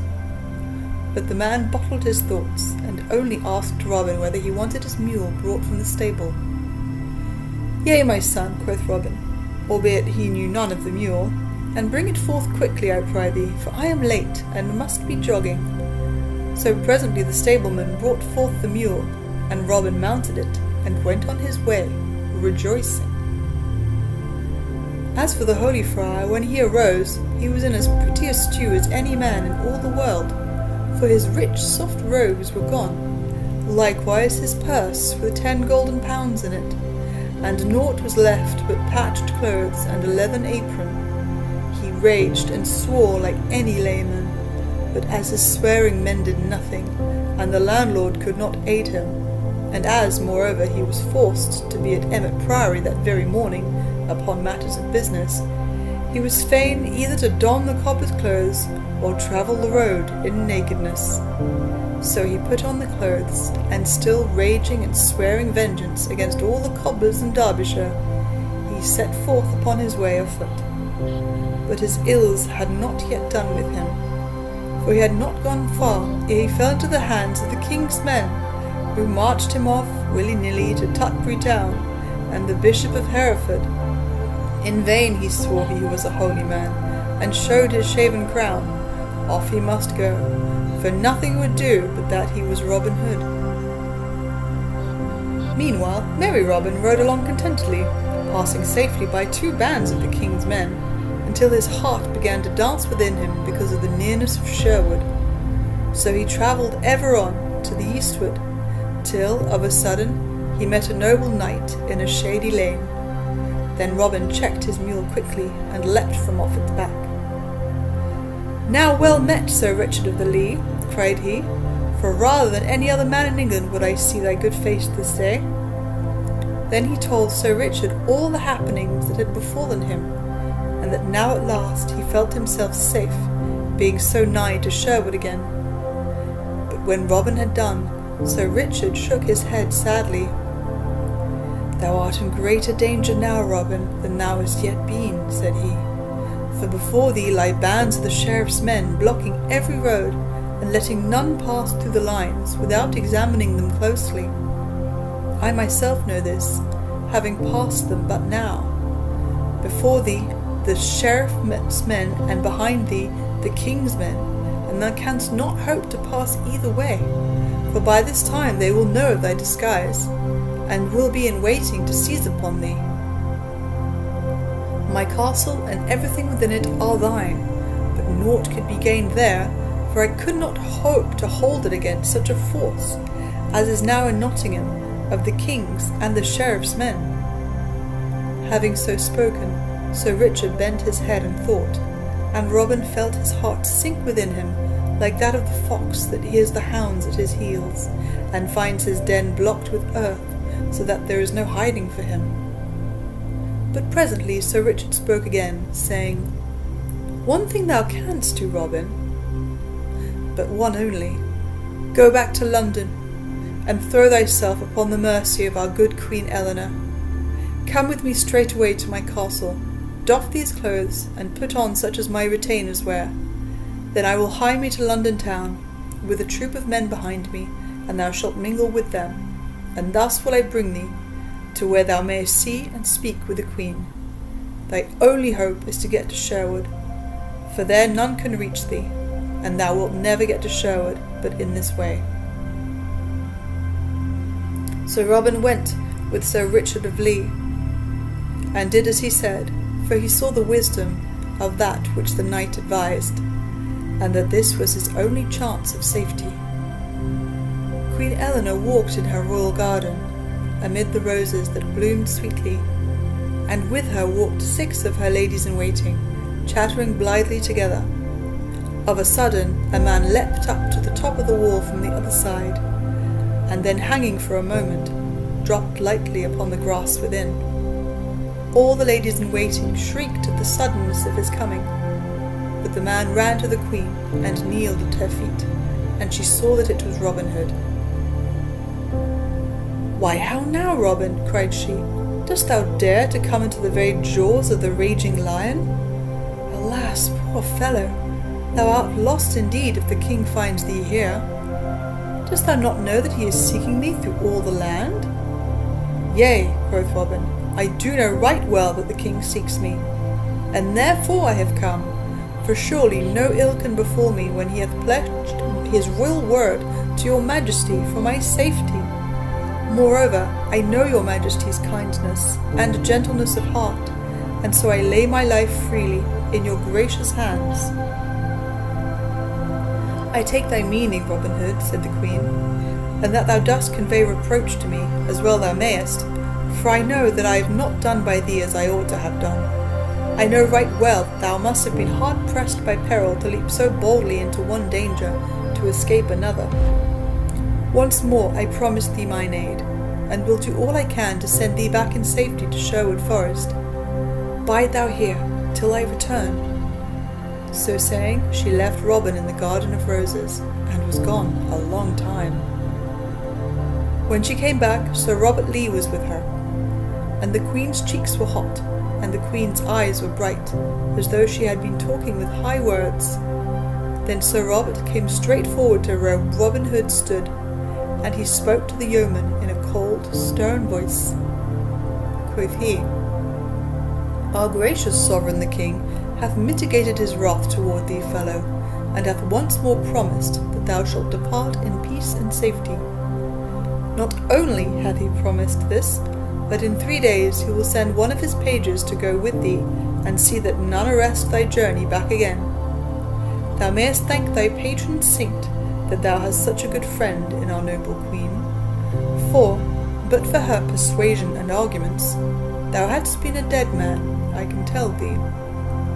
Let this peril that thou hast passed through teach thee 2 lessons. First, be more honest. Second, be not so bold in thy comings and goings.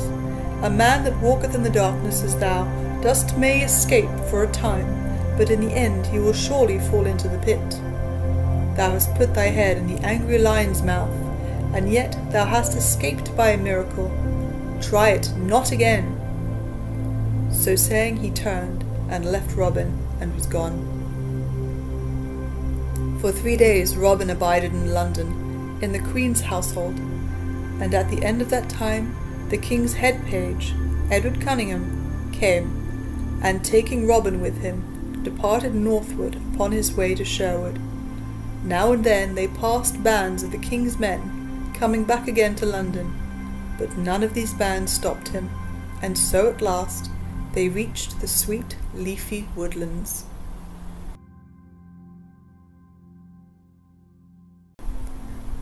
Robin Hood and Guy of Gisborne. A long time passed after the great shooting match, and during that time Robin followed one part of the advice of Sir Robert Lee, to wit, that of being less bold in his comings and his goings. For though mayhap he may not have been more honest, as most folks regard honesty, he took good care not to travel so far from Sherwood that he could not reach it both easily and quickly. Great changes had fallen in this time, for King Henry had died, and King Richard had come to the crown that fitted him so well through many hard trials, and through adventures as stirring as any that ever befell Robin Hood. But though great changes came, they did not reach to Sherwood shades, for there Robin Hood and his men dwelled as merrily as they had ever done, with hunting and feasting and singing and blithe woodland sports, for it was little the outside striving of the world troubled them. The dawning of a summer's day was fresh and bright, and the birds sang sweetly in a great tumult of sound. So loud was their singing that it awakened Robin Hood where he lay sleeping, so that he stirred and turned and arose.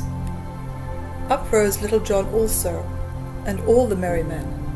Then, after they had broken their fast, they set forth hither and thither upon the doings of the day. Robin Hood and Little John walked down a forest path where all around the leaves danced and twinkled, as though the breeze trembled through them and the sunlight came flickering down. Quoth Robin Hood, I make my vow, Little John, my blood tickles my veins as it flows through them this game morn. What sayest thou to our seeking adventures, each one upon his own account? With all my heart, said Little John. We have had more than one pleasant doing in that way, good master. Here are 2 paths. Take thou the one to the right hand, and I will take the one to the left, and then let us each walk straight ahead till he tumble into some merry doing or other. I like thy plan, quoth Robin. Therefore we will part here. But look thee, Little John, keep thyself out of mischief, for I would not have ill befall thee for all the world. Marry, come up, quoth Little John, how thou talkest! Methinks thou art wont to get thyself into tighter coils than I am like to do. At this Robin Hood laughed. Why, in sooth, Little John, said he, thou hast a blundering hard-headed way, that seemeth to bring thee right side uppermost in all thy troubles. But let us see who cometh out best this day. So saying, he clapped his palm to Little John's, and each departed upon his way, the trees quickly shutting the one from the other's sight. Robin Hood strolled onward till he came to where a broad woodland road stretched before him. overhead the branches of the trees laced together in flickering foliage, all golden where it grew thin to the sunlight. Beneath his feet the ground was soft and moist from the sheltering shade. Here in this pleasant spot the sharpest adventure that ever befell Robin Hood came upon him. For as he walked down the woodland path thinking of naught but the songs of the birds, he came of a sudden to where a man was seated upon the mossy roots beneath the shade of a broad-spreading oak tree. Robin Hood saw that the stranger had not caught sight of him, so he stopped and stood quite still, looking at the other a long time before he came forward. And the stranger, I wot, was well worth looking at, for never had Robin seen a figure like that sitting beneath the tree. From his head to his feet he was clad in a horse's hide, dressed with the hair upon it. Upon his head was a cowl that hid his face from sight, and which was made of the horse's skin, the ears whereof stuck up like those of a rabbit. His body was clad in a jacket made of the hide, and his legs were covered with a hairy skin likewise. By his side was a heavy broadsword, and a sharp double-edged dagger. A quiver of smooth round arrows hung around his shoulders, and his stout bow of yew leaned against the tree beside him. "Hello, friend," cried Robin, coming forward at last. "Who art thou that sittest there, and what is that thou hast upon thy body? I make my vow I have never seen such a sight in all my life before. Had I done an evil thing, or did my conscience trouble me, I would be afraid of thee, thinking that thou wast someone from down below, bringing a message bidding me come straight away to King Nicholas." To this speech the other answered not a word, but he pushed the cowl back from his head, and showed a knit brow, a hooked nose, and a pair of fierce, restless black eyes, which altogether made Robin think of a hawk as he looked upon his face. But beside this, there was something about the lines on the stranger's face, and his thin, cruel mouth, and the hard glare of his eyes, that made one's flesh creep to look upon. "Who art thou, rascal?" said he at last, in a loud, harsh voice. "Tut, tut," quoth merry Robin, "speak not so sourly, brother. Hast thou fed upon vinegar and nettles this morning, that thy speech is so stinging?" "An thou likest not my words," said the other fiercely, "thou hadst best be jogging, for I tell thee plainly, my deeds match them." "Nay, but I do like thy words, thou sweet pretty thing," quoth Robin, squatting down upon the grass in front of the other.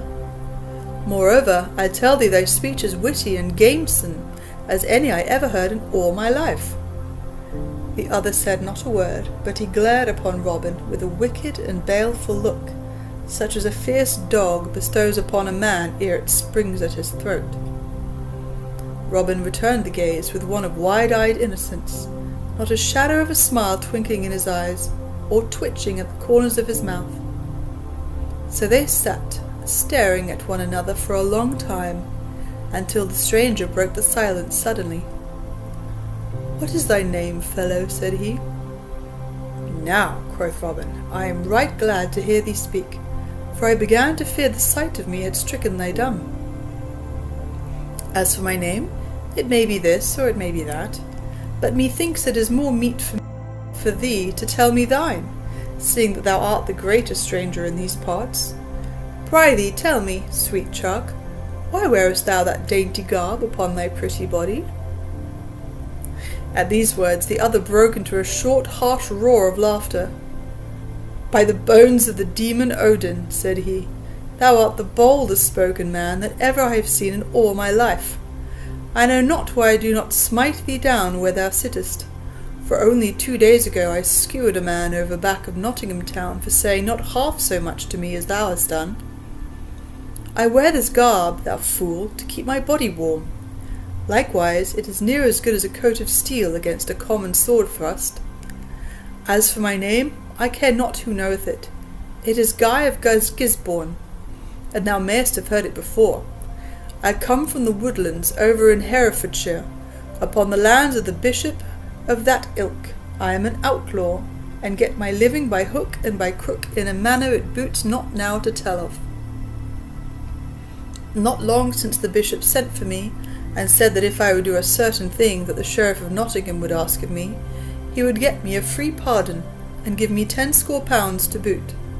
So straightway I came to Nottingham town, and found my sweet Sheriff.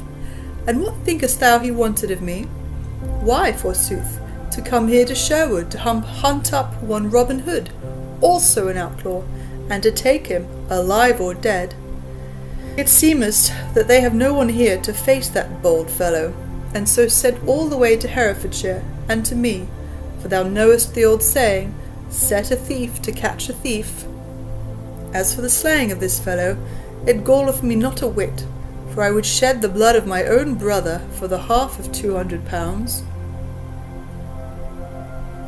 To all this Robin listened, and as he listened his gourd rose. Well, he knew of this Guy of Gisborne, and of all the bloody and murderous deeds that he had done in Herefordshire, for his doings were famous throughout all the land.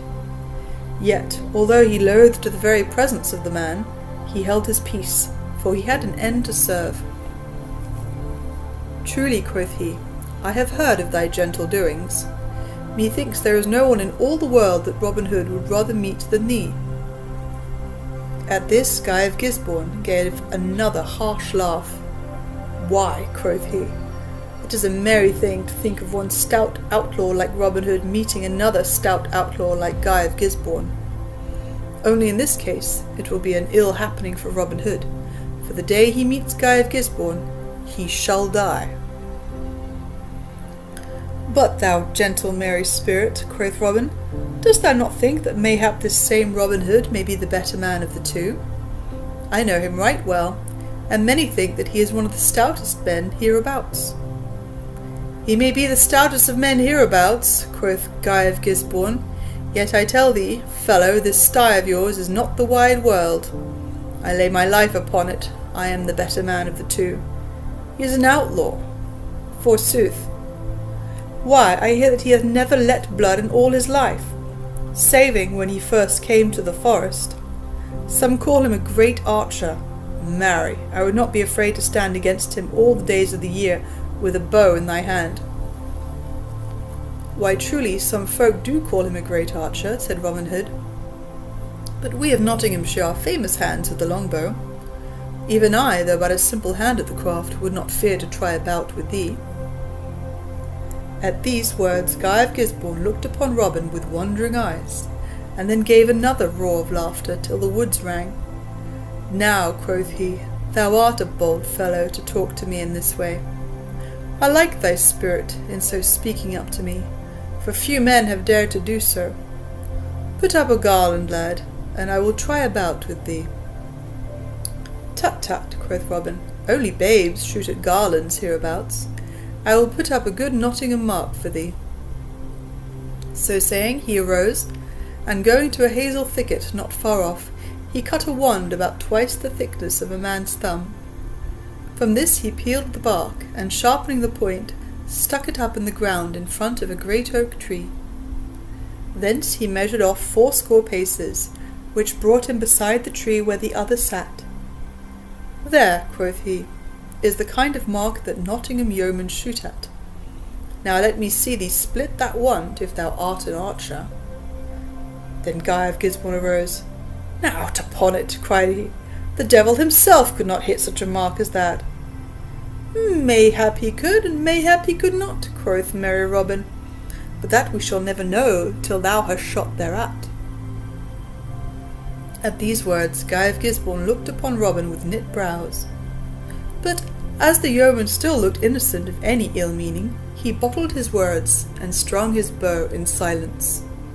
Twice he shot, but neither time did he hit the wand, missing it the first time by a span, and the second time by a good palm's breadth. Robin laughed and laughed. I see now, quoth he, that the devil himself could not hit that mark. Good fellow, if thou art no better with the broadsword than thou art with the bow and arrow, thou wilt never overcome Robin Hood. At these words Guy of Gisborne glared savagely upon Robin. Quoth he, Thou hast a merry tongue, thou villain, but take care thou makest not too free with it, or I may cut it out from thy throat for thee." Robin Hood strung his bow, and took his place with never a word, albeit his heartstrings quivered with anger and loathing. Twice he shot, the first time hitting within an inch of the wand, the second time splitting it fairly in the middle. Then, without giving the other a chance for speech, he flung his bow upon the ground. "There, thou bloody villain," cried he fiercely, "let that show thee how little thou knowest of manly sports. And now look thy last upon the daylight, for the good earth hath been befouled long enough by thee, thou vile beast. This day, Our Lady willing, thou diest. I am Robin Hood." So saying, he flashed forth his bright sword in the sunlight. For a time Guy of Gisborne stared upon Robin as though bereft of wits, but his wonder quickly passed to a wild rage. "Art thou indeed Robin Hood?" cried he. "Now I am glad to meet thee, thou poor wretch. Shrive thyself, for thou wilt have no time for shriving when I am done with thee." So saying, he also drew his sword. And now came the fiercest fight that ever Sherwood saw, for each man knew that either he or the other must die, and that no mercy was to be had in this battle. Up and down they fought, till all the sweet green grass was crushed and ground beneath the trampling of their heels. More than once the point of Robin Hood's sword felt the softness of flesh, and presently the ground began to be sprinkled with bright red drops, albeit not one of them came from Robin's veins. At last Guy of Gisborne made a fierce and deadly thrust at Robin Hood, from which he leapt back lightly. But in so leaping, he caught his heel in a root, and fell heavily upon his back. "Now, Holy Mary, aid me," muttered he, as the other leapt at him with a grin of rage upon his face. Fiercely Guy of Gisborne stabbed at the other with his great sword, but Robin caught the blade in his naked hand, and though it cut his palm, he turned the point away so that it plunged deep into the ground close beside him. Then, ere a blow could be struck again, he leapt to his feet, with his good sword in his hand. And now despair fell upon Guy of Gisborne's heart in a black cloud, and he looked around him wildly, like a wounded hawk. Seeing that his strength was going from him, Robin leapt forward, and quick as a flash, struck a backhanded blow beneath the sword arm. Down fell the sword from Guy of Gisborne's grasp, and back he staggered at the stroke, and ere he could regain himself, Robin's sword passed through and through his body. Round he spun upon his heel, and flinging his hands aloft with a shrill wild cry, fell prone upon his face upon the green sod. Then Robin Hood wiped his sword, and thrust it back into the scabbard, and coming to where Guy of Gisborne lay, he stood over him with folded arms, talking to himself the while. "This is the first man I have slain since I shot the king's forester in the hot days of my youth. I ofttimes think bitterly, even yet, of that first life I took. But of this I am as glad as though I had slain a wild boar that laid waste a fair country, since the Sheriff of Long Nottingham hath sent such a one as this against me. I will put on the fellow's garb, and go forth to see whether I may not find his worship, and perchance pay him back some of the debt I owe him upon this score." So saying, Robin Hood stripped the hairy garments from off the dead man, and put them on himself, as bloody as they were. Then strapping the other's sword and dagger around his body, and carrying his own in his hand, together with 2 bows of yew, he drew the cowl of horse's hide over his face, so that none could tell who he was, and set forth from the forest, turning his steps toward the eastward and Nottingham town. As he strode along the country roads, men, women, and children hid away from him, for the terror of Guy of Gisborne's name and of his doings had spread far and near. And now let us see what befell Little John while these things were happening. Little John walked on his way through the forest paths, until he had come to the outskirts of the woodlands, where here and there fields of barley, corn, or green meadowlands lay smiling in the sun. So he came to the high road, and to where a little thatched cottage stood back of a cluster of twisted crab trees, with flowers in front of it. Here he stopped of a sudden, for he thought that he heard the sound of someone in sorrow. He listened, and found that it came from the cottage. So turning his footsteps thither, he pushed open the wicket and entered the place. There he saw a grey-haired dame sitting beside a cold hearthstone, rocking herself to and fro, and weeping bitterly. Now Little John had a tender heart for the sorrows of other folk, so coming to the old woman and patting her kindly upon the shoulder, he spoke comforting words to her, bidding her cheer up and tell him her troubles, for that mayhap he might do something to ease them. At all this the good dame shook her head, but all the same his kind words did soothe her somewhat. So after a while she told him all that bore upon her mind. That morning she had 3 as fair tall sons beside her as one could find in all Nottinghamshire, but that they were now taken from her, and were likely to be hanged straightway, that, want having come upon them, her eldest boy had gone out the night before into the forest, and had slain a hind in the moonlight. That the king's rangers had followed the blood upon the grass, until they had come to her cottage, and had there found the deer's meat in the cupboard. That, as neither of the younger sons would betray their brother, the foresters had taken all 3 away, in spite of the oldest saying that he alone had slain the deer. That as they went she had heard the rangers talking among themselves, saying that the sheriff had sworn that he would put a check upon the great slaughter of deer that had been going on of late, by hanging the very first rogue caught thereat upon the nearest tree, and that they would take the 3 youths to the King's Head Inn near Nottingham town, where the sheriff was abiding that day, there to await the return of a certain fellow he had sent into Sherwood to seek for Robin Hood. To all this Little John listened, shaking his head sadly now and then. "Alas," quoth he, when the good dame had finished her speech, "this is indeed an ill case. But who is this that goeth into Sherwood after Robin Hood, and why doth he go to seek him? But no matter for that now, only that I would that Robin Hood was here to advise us.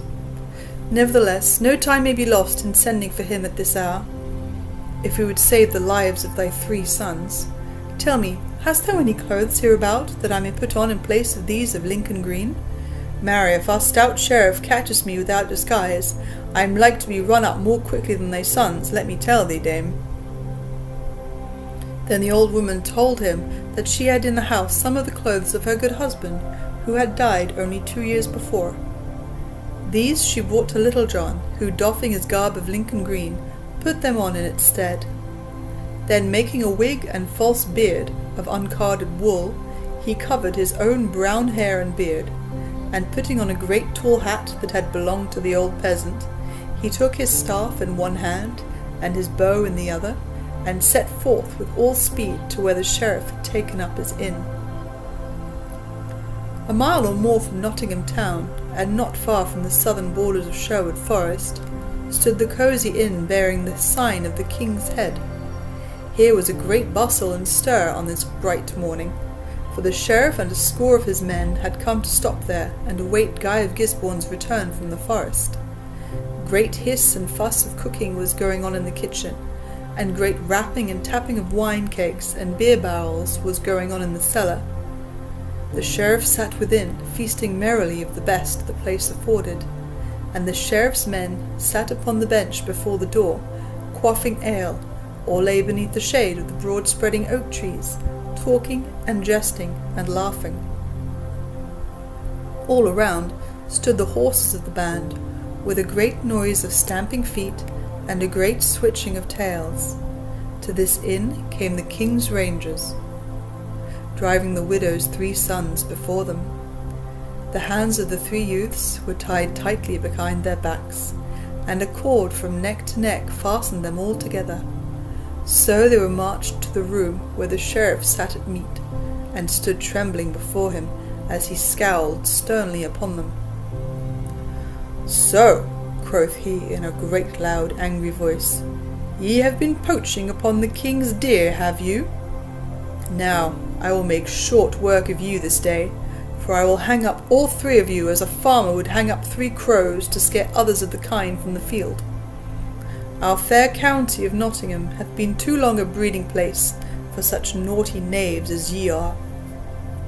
I have put up with these things for many years, but now I will stamp them out once and for all, and with you I will begin." Then one of the poor fellows opened his mouth to speak, but the sheriff roared at him in a loud voice to be silent, and bade the rangers to take them away till he had done his eating and could attend to the matters concerning them. So the 3 poor youths were marched outside, where they stood with bowed heads and despairing hearts, till after a while the sheriff came forth. Then he called his men about him, and quoth he, "These 3 villains shall be hanged straightway, but not here, lest they breed ill luck to this goodly inn. We will take them over yonder to that belt of woodlands, for I would fain hang them upon the very trees of Sherwood itself, to show those vile outlaws therein what they may expect of me if I ever have the good luck to lay hands upon them." So saying, he mounted his horse, as did his men-at-arms likewise, and all together they set forth for the belt of woodlands he had spoken of, the poor youths walking in their midst, guarded by the rangers. So they came at last to the spot, and here nooses were fastened around the necks of the 3, and the ends of the cords flung over the branch of the great oak tree that stood there. Then the 3 youths fell upon their knees, and loudly besought mercy of the sheriff. But the sheriff of Nottingham laughed scornfully. "Now," quoth he, "I would that I had a priest here to shrive you. But as none is nigh, you must even travel your road with all your sins packed upon your backs, and trust to St. Peter to let you in through the gates of paradise like 3 pedlars into the town." In the meantime, while all this had been going forward, an old man had drawn near and stood leaning on his staff, looking on. His hair and beard were all curly and white, and across his back was a bow of yew that looked much too strong for him to draw. As the sheriff looked around, ere he ordered his men to string the 3 youths up to the oak tree, his eyes fell upon the strange old man. Then his worship beckoned to him, saying, "Come hither, father, for I have a few words to say to thee." So Little John, for it was none other than he, came forward, and the sheriff looked upon him, thinking that there was something strangely familiar in the face before him. "How now," said he, "methinks I have seen thee before. What may thy name be, father?" "Please your worship," said Little John in a cracked voice like that of an old man, "my name is Giles Hobble, at your worship's service." "Giles Hobble, Giles Hobble," muttered the sheriff to himself, turning over the names that he had in his mind to try to find one to fit to this. "I remember not thy name," said he at last, "but it matters not. Hast thou a mind to earn 6pence this bright morn?" "Ay, marry," quoth Little John, "for money is not so plenty with me that I should cast 6pence away, and I could earn it by an honest turn. What is it your worship would have me do?" "Why this," said the sheriff. "Here are 3 men that need hanging as badly as any ever I saw. If thou wilt string them up, I will pay thee 2pence apiece for them. I like not that my men-at-arms should turn hangmen. Wilt thou try thy hand?" "In sooth," said Little John, still in the old man's voice, "I have never done such a thing before. But a 6pence is to be earned so easily, I might as well have it as anybody. But your worship, are these naughty fellows shrived?" "Nay," said the sheriff, laughing, "never a whit. But thou mayest turn thy hand to that also, if thou art so minded. But hasten, I pray thee, for I would get back to mine inn betimes." So Little John came to where the 3 youths stood trembling, and putting his face to the first fellow's cheek as though he were listening to him, he whispered softly into his ear, "Stand still, brother, when thou feelest thy bonds cut, but when thou seest me throw my woollen wig and beard from my head and face, cast the noose from thy neck, and run for the woodlands." Then he slyly cut the cord that bound the youth's hands, who upon his part stood still as though he were yet bound. Then he went to the second fellow, and spake to him in the same way, and also cut his bonds. Thus he did to the third likewise, but all so slyly that the sheriff, who sat upon his horse laughing, wotted not what was being done, nor his men either. Then Little John turned to the sheriff. "Please your worship," said he, "will you give me leave to string my bow? For I would fain help these fellows along the way when they are swinging, with an arrow beneath the ribs." "With all my heart," said the sheriff, "only, as I said before, make thou haste in thy doings." Little John put the tip of his bow to his instep, and strung the weapon so deftly that all wondered to see an old man so strong. Next he drew a good smooth arrow from his quiver, and fitted it to the string. Then, looking all around to see that the way was clear behind him, he suddenly cast away the wool from his head and face, shouting in a mighty voice, "Run!" Quick as a flash, the three youths flung the nooses from their necks, and sped across the open to the woodlands, as the arrow speeds from the bow. Little John also flew toward the covert like a greyhound, while the sheriff and his men gazed after him, all bewildered with the sudden doing. But ere the yeoman had gone far, the sheriff roused himself. "After him!" he roared in a mighty voice, for he knew now who it was with whom he had been talking, and wondered that he had not known him before. Little John heard the sheriff's words, and seeing that he could not hope to reach the woodlands before they would be upon him, he stopped and turned suddenly, holding his bow as though he were about to shoot. "Stand back!" cried he fiercely.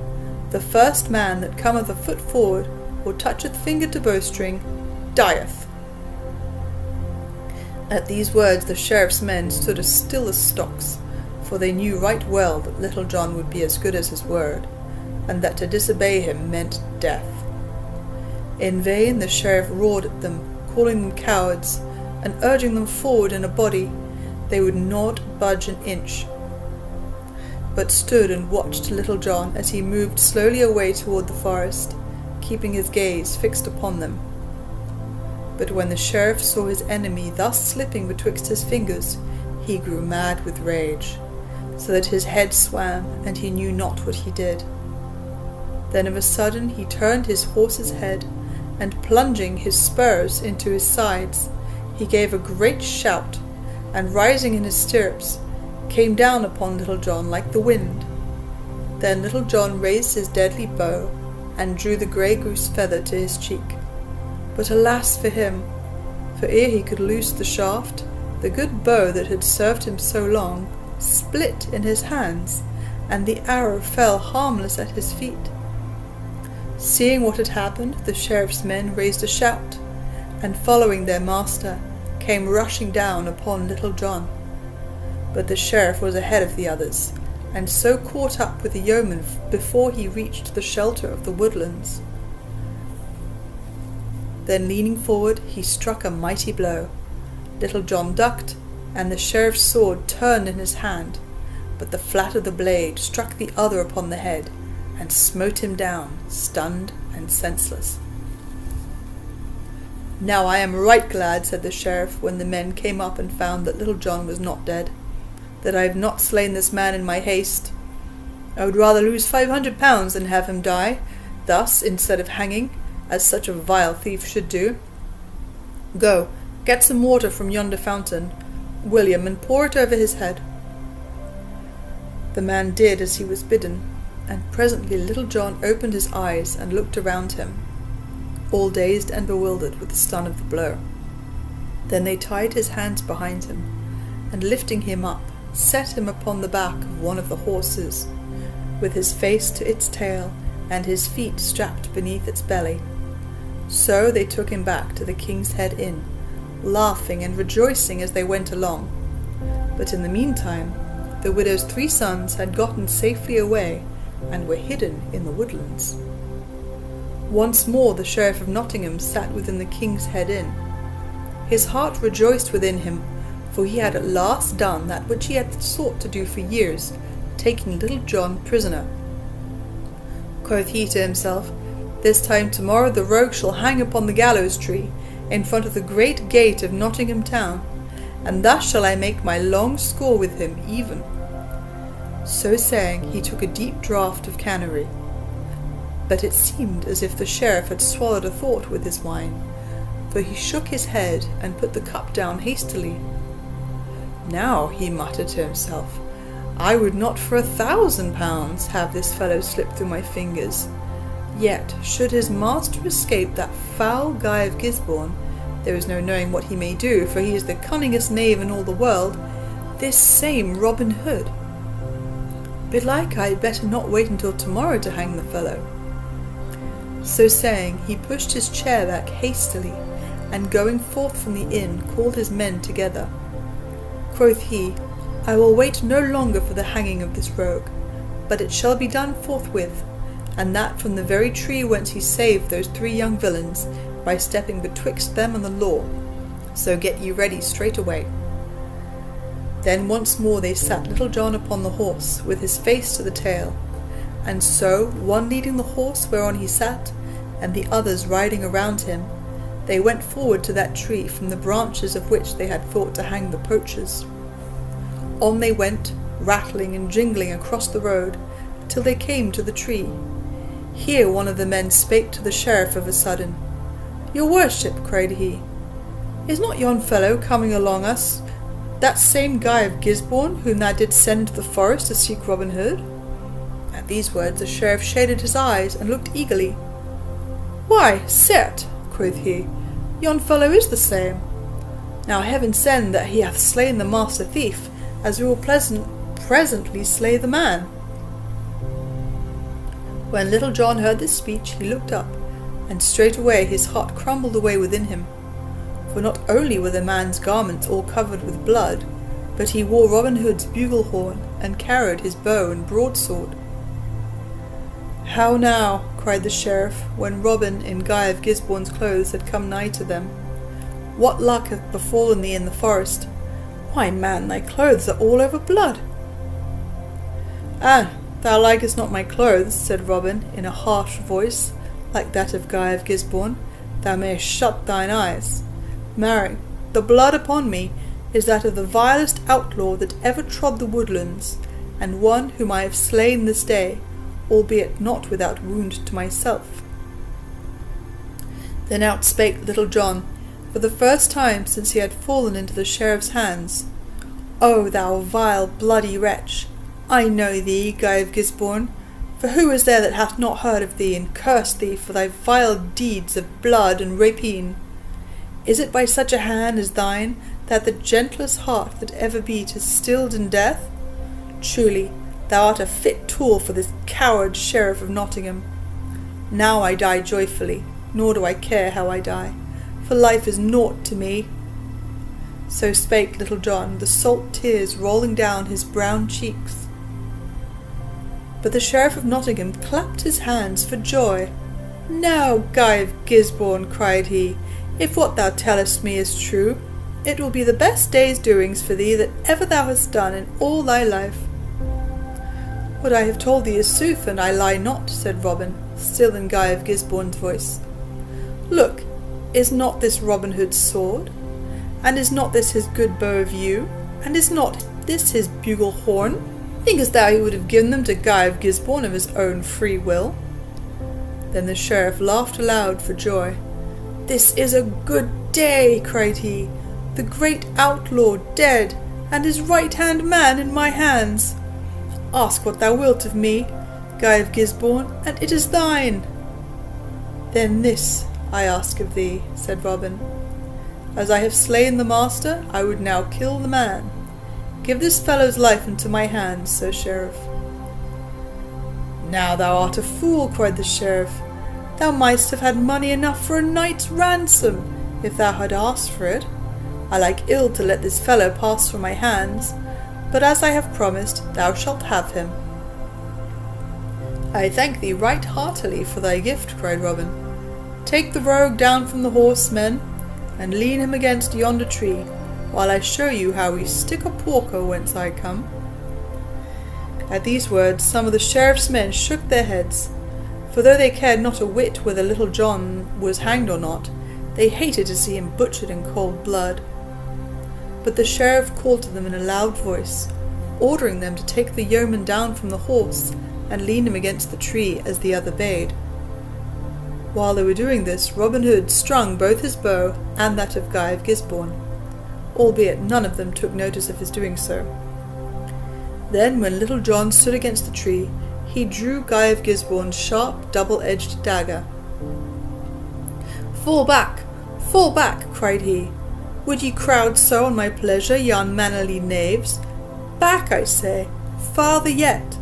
So they crowded back, as he ordered, many of them turning their faces away, that they might not see what was about to happen. "Come," cried Little John, "here is my breast.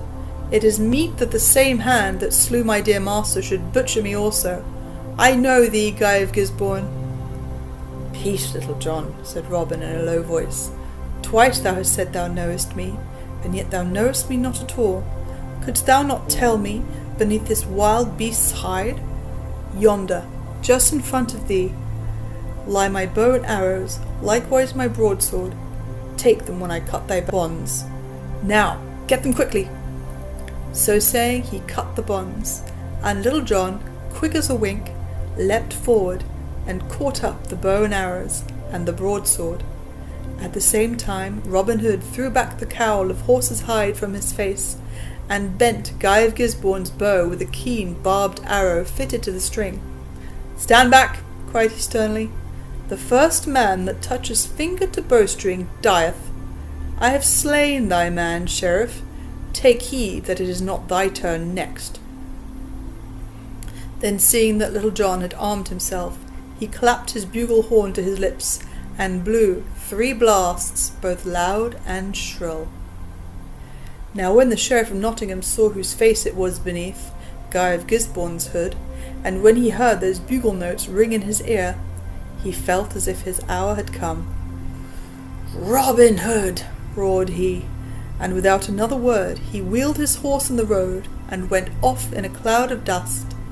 The sheriff's men, seeing their master thus fleeing for his life, thought that it was not their business to tarry longer, so, clapping spurs to their horses, they also dashed away after him.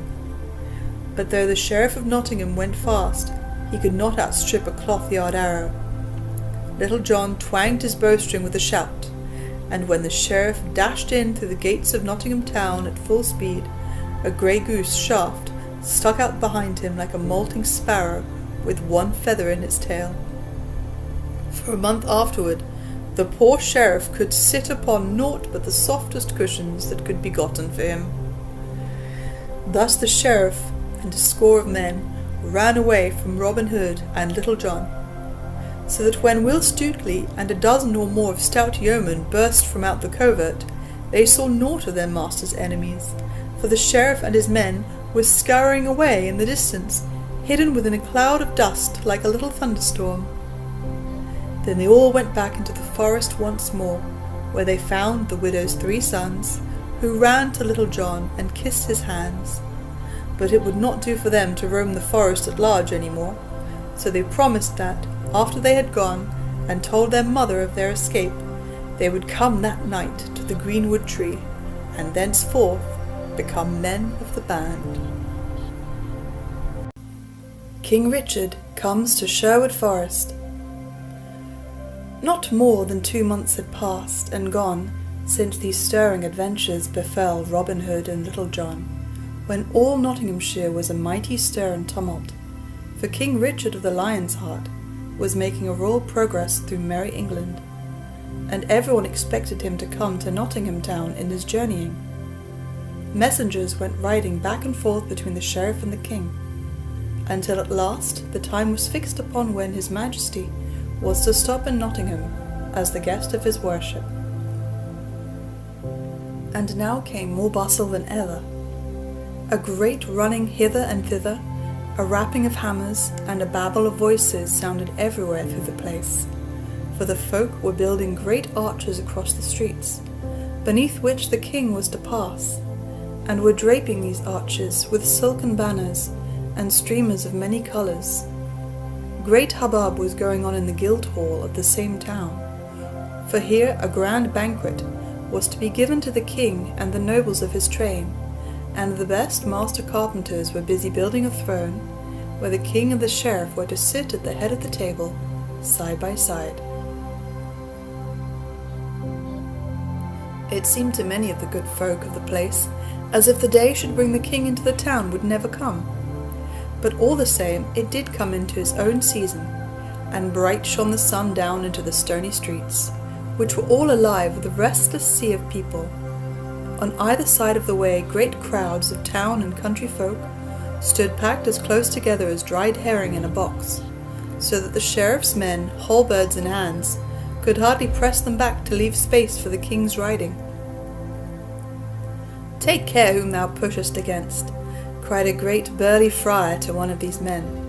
"Wouldst thou dig thine elbows into me, sir? By the Lady of the Fountain, an thou dost not treat me with more deference, I will crack thy knave's pate for thee, even though thou be one of the mighty sheriff's men." At this a great shout of laughter arose from a number of tall yeomen in New Lincoln green that was scattered through the crowd thereabouts. But one that seemed of more authority than the others nudged the holy man with his elbow. "Peace, Tuck," said he. "Didst thou not promise me, ere thou camest here, thou wouldst put a check upon thy tongue?" "Ay, marry," grumbled the other, "but I did not think to have a hard-footed knave trample all over my poor toes, as if they were no more than so many acorns in the forest."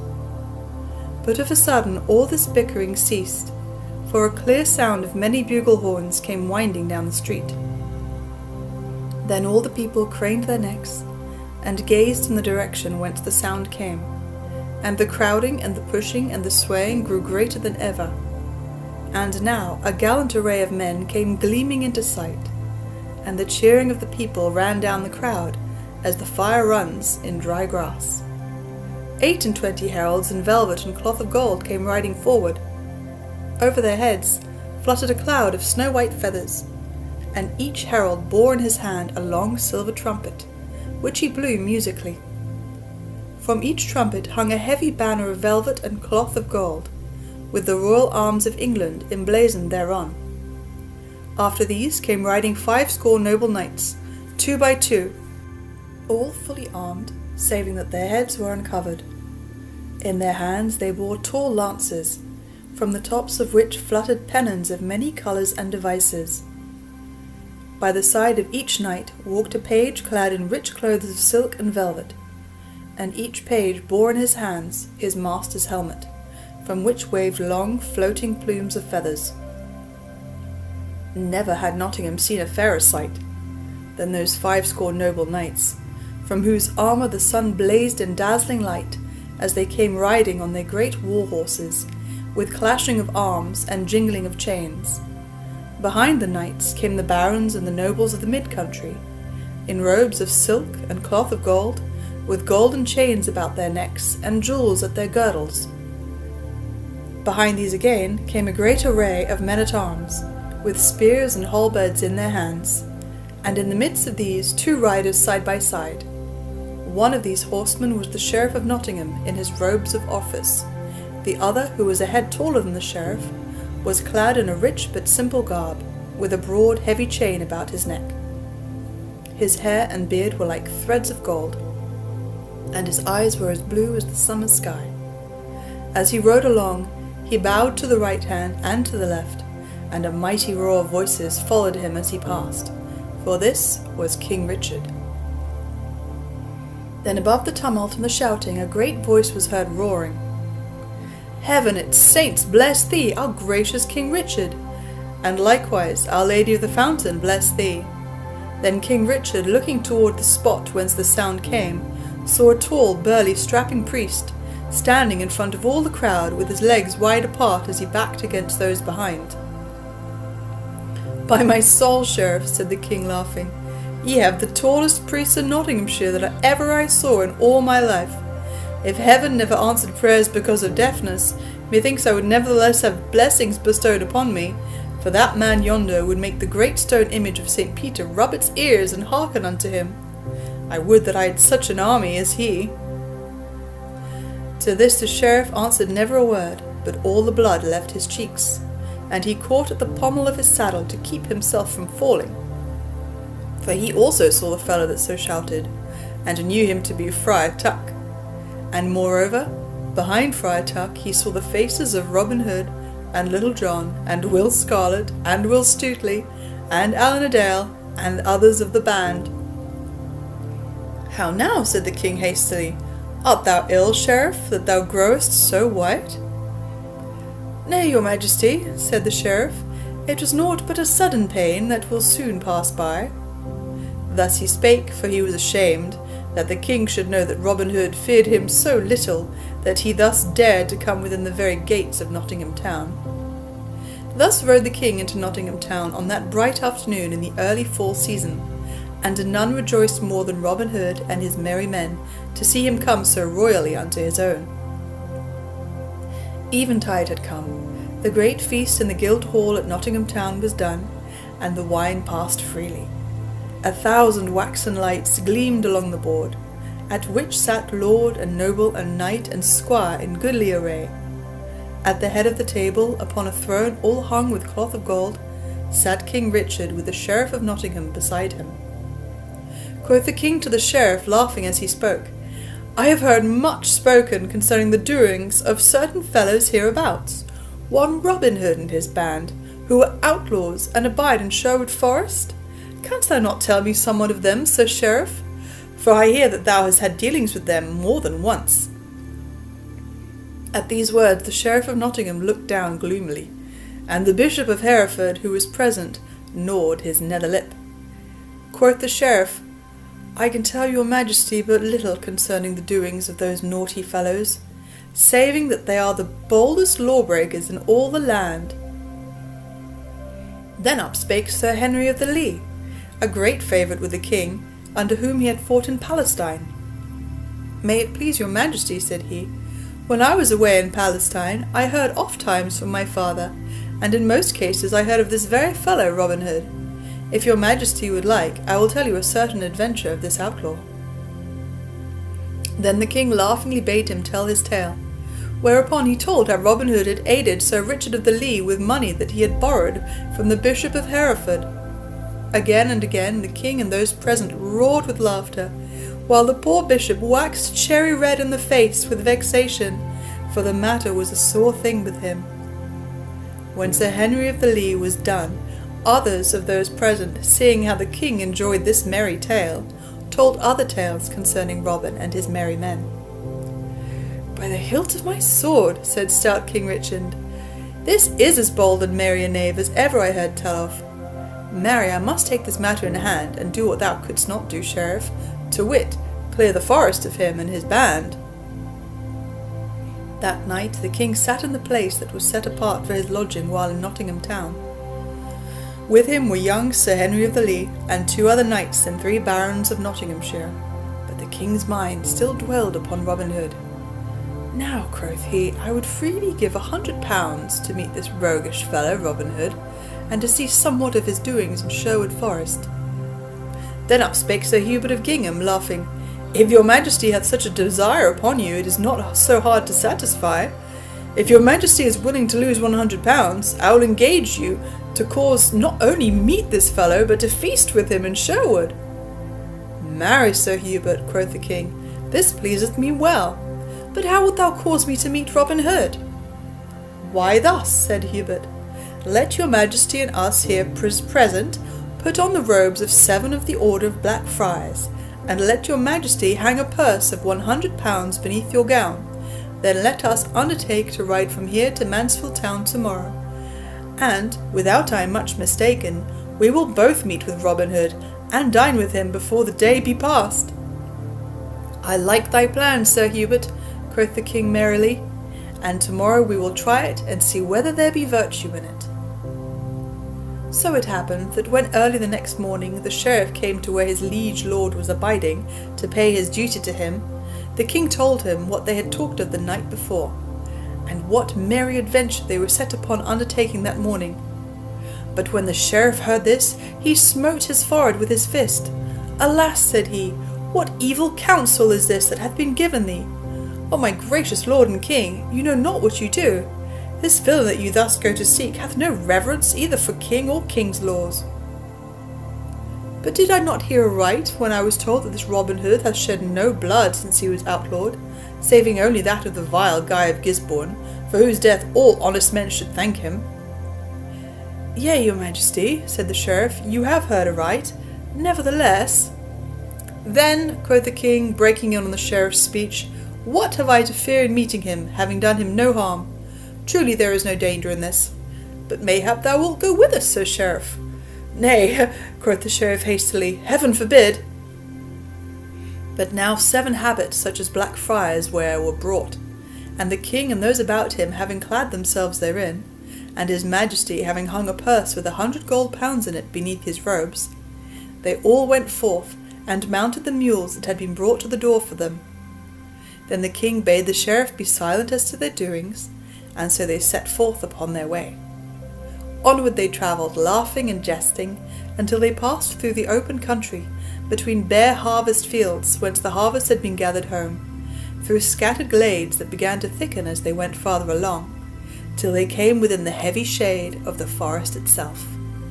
They travelled in the forest for several miles without meeting anyone such as they sought, until they had come to that part of the road that lay nearest to Newstead Abbey. "By the holy St. Martin," quoth the king, "I would that I had a better head for remembering things of great need. Here have we come away, and brought never so much as a drop of anything to drink with us. Now I would give £100 for somewhat to quench my thirst withal."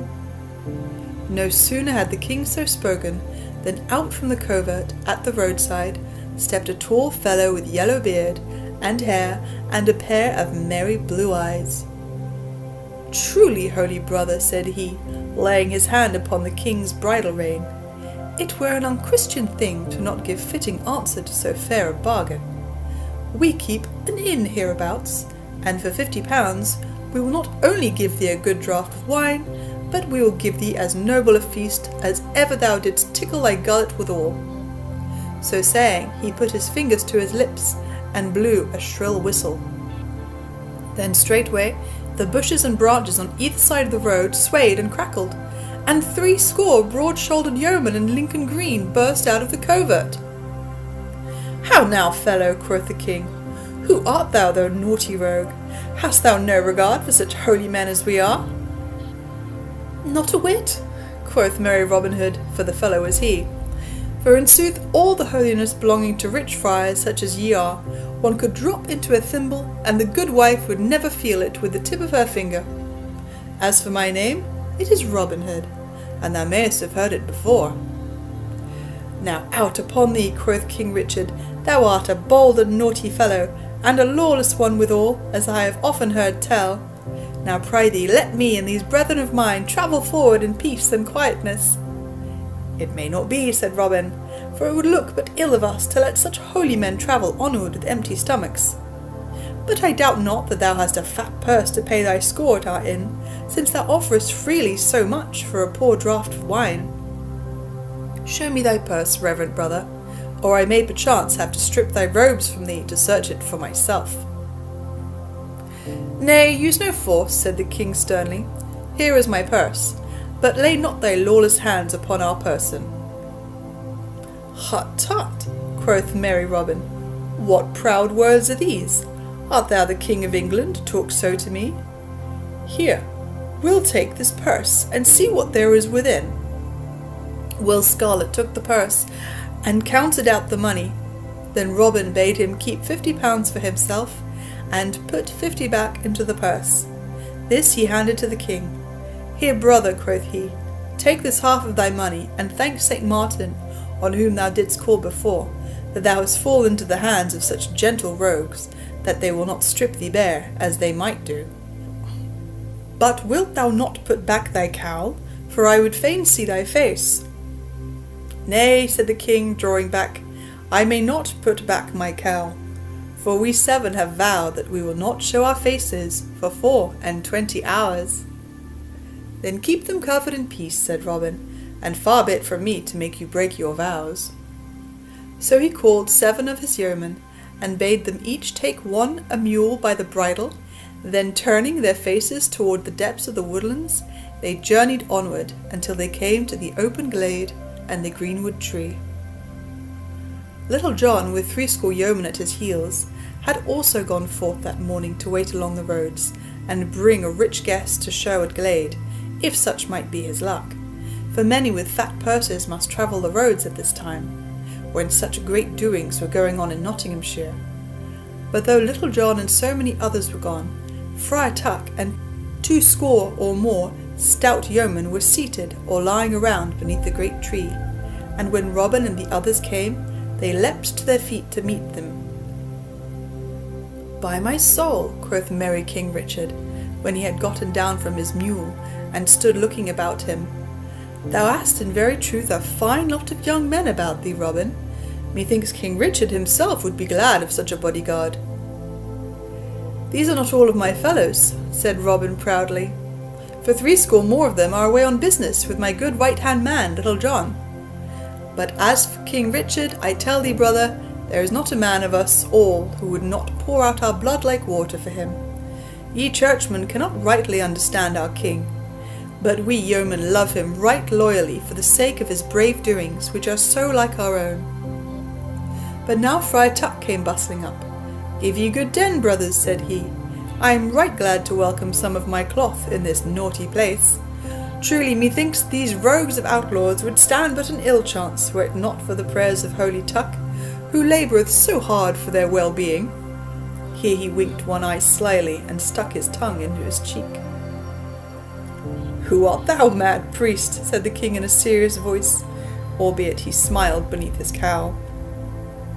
At this Friar Tuck looked all around with a slow gaze. "Look you now," quoth he, "never let me hear you say again that I am no patient man. Here is a knave of a friar calleth me a mad priest, and yet I smite him not. My name is Friar Tuck, fellow, the holy Friar Tuck." "There, Tuck," said Robin, "thou hast said enough. Prithee cease thy talk, and bring some wine. These reverent men are athirst, and since they have paid so richly for their score, they must even have the best." Friar Tuck bridled, being so checked in his speech. Nevertheless, he went straight away to do Robin's bidding. So presently a great crock was brought, and wine was poured out for all the guests and for Robin Hood. Then Robin held his cup aloft. "Stay," cried he, "tarry in your drinking till I give you a pledge. Here is to good King Richard of great renown, and may all his enemies to him be confounded." Then all drank the king's health, even the king himself. "Methinks, good fellow," said he, "thou hast drunk to thine own confusion." "Never a whit," quoth merry Robin, "for I tell thee that we of Sherwood are more loyal to our lord, the king, than those of thine order.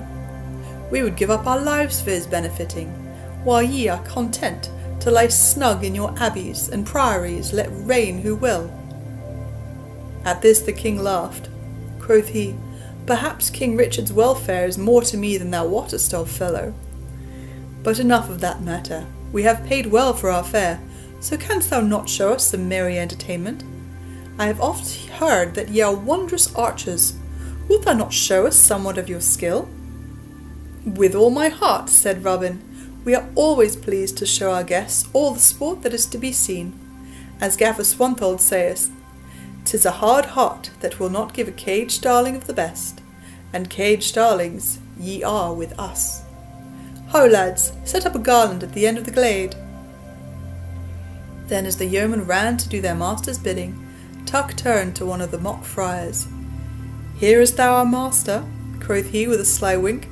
"Whenever he cometh across some poor piece of wit, he straightway layeth it on the shoulders of this Gaffer Swanthold, whoever he may be, so that the poor good man goeth travelling about with all the odds and ends and tags and rags of our master's brain packed on his back."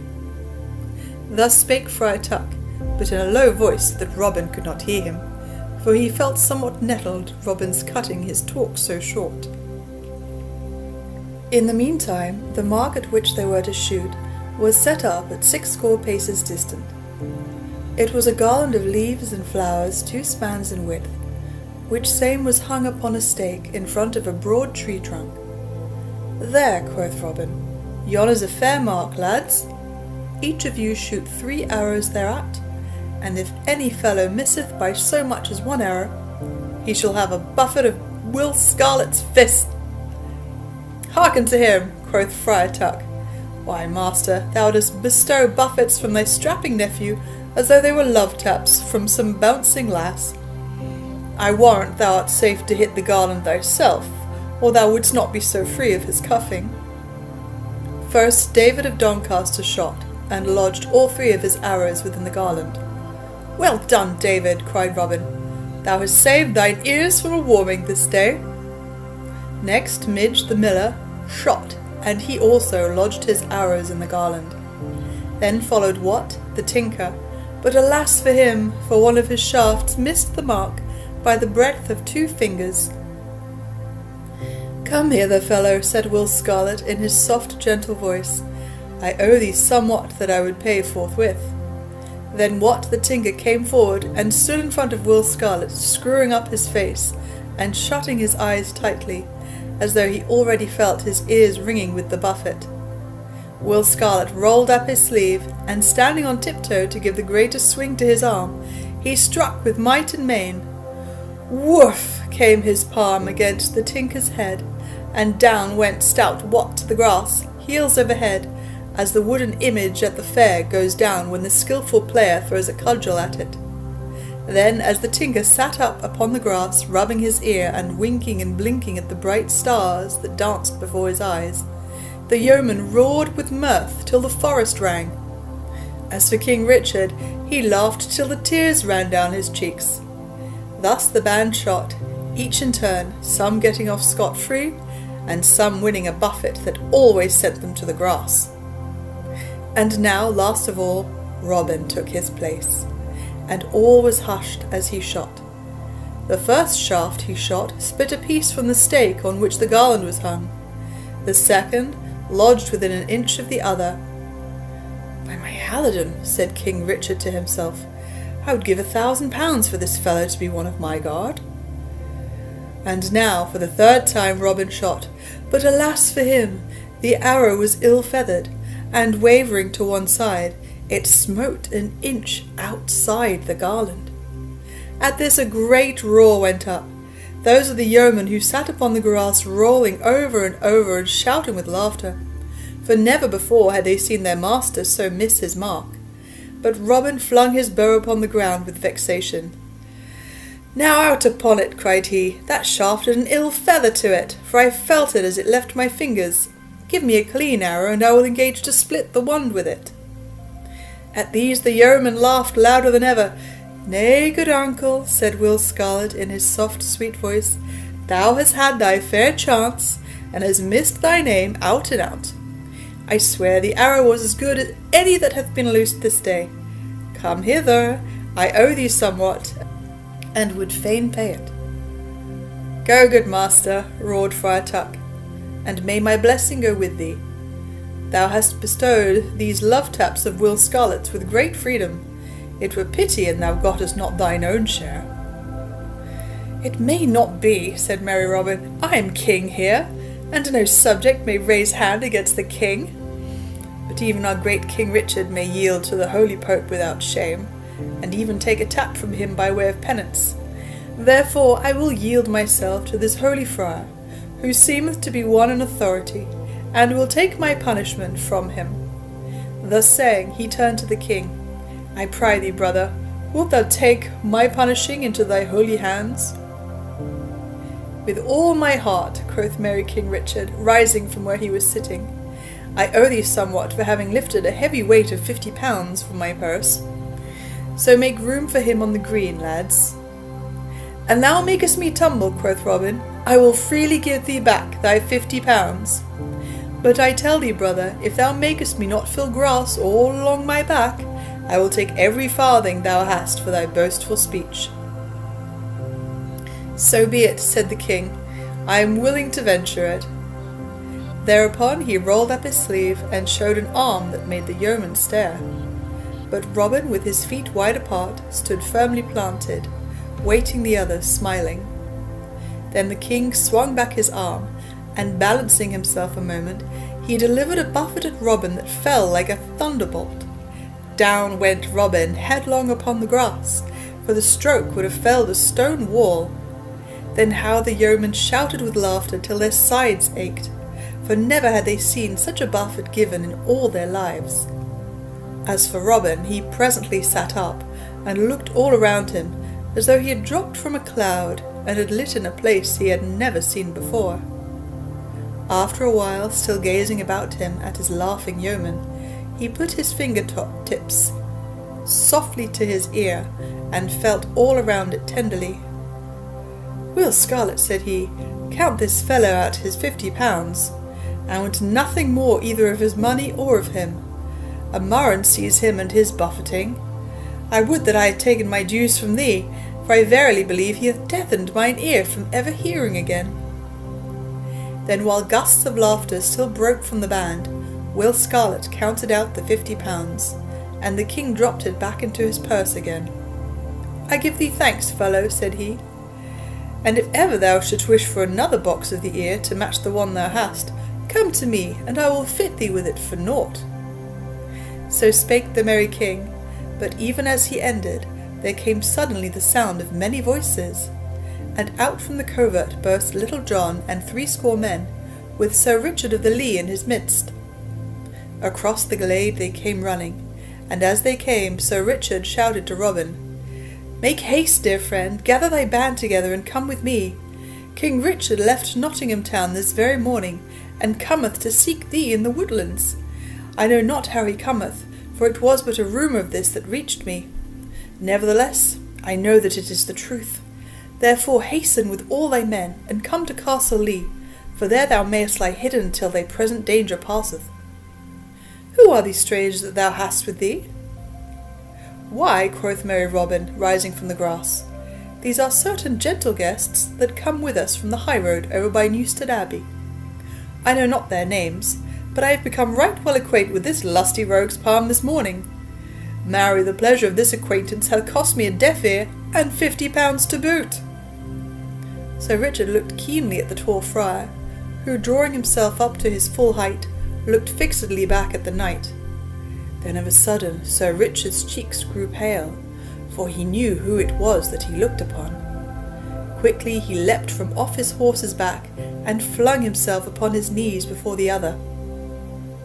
At this the king, seeing that Sir Richard knew him, threw back his cowl, and all the yeomen saw his face, and knew him also, for there was not one of them that had been in the crowd in the good town of Nottingham, and had seen him riding side by side with the sheriff.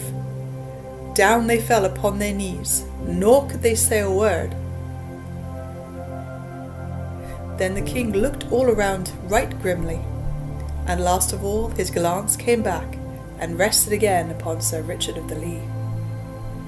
"How is this, Sir Richard?" said he sternly. "How darest thou step between me and these fellows? And how darest thou offer thy knightly castle of the Lea for a refuge for them? Wilt thou make it a hiding place for the most renowned outlaws in England?" Then Sir Richard of the Lea raised his eyes to the king's face. "Far be it from me," said he, "to do aught that could bring your majesty's anger upon me. Yet sooner would I face your majesty's wrath than suffer aught of harm that I could stay to fall upon Robin Hood and his band. For to them I owe life, honour, everything. Should I then desert him in his hour of need?" Ere the knight had done speaking, one of the mock friars that stood near the king came forward, and knelt beside Sir Richard, and throwing back his cowl, showed the face of young Sir Henry of the Lea. Then Sir Henry grasped his father's hand, and said, "Here kneels one who hath served thee well, King Richard, and as thou knowest hath stepped between thee and death in Palestine. Yet do I abide by my dear father, and here I say also that I would freely give shelter to this noble outlaw Robin Hood, even though it brought thy wrath upon me. For my father's honour and my father's welfare are as dear to me as mine own." King Richard looked from one to the other of the kneeling knights, and at last the frown faded from his brow, and a smile twitched at the corners of his lips.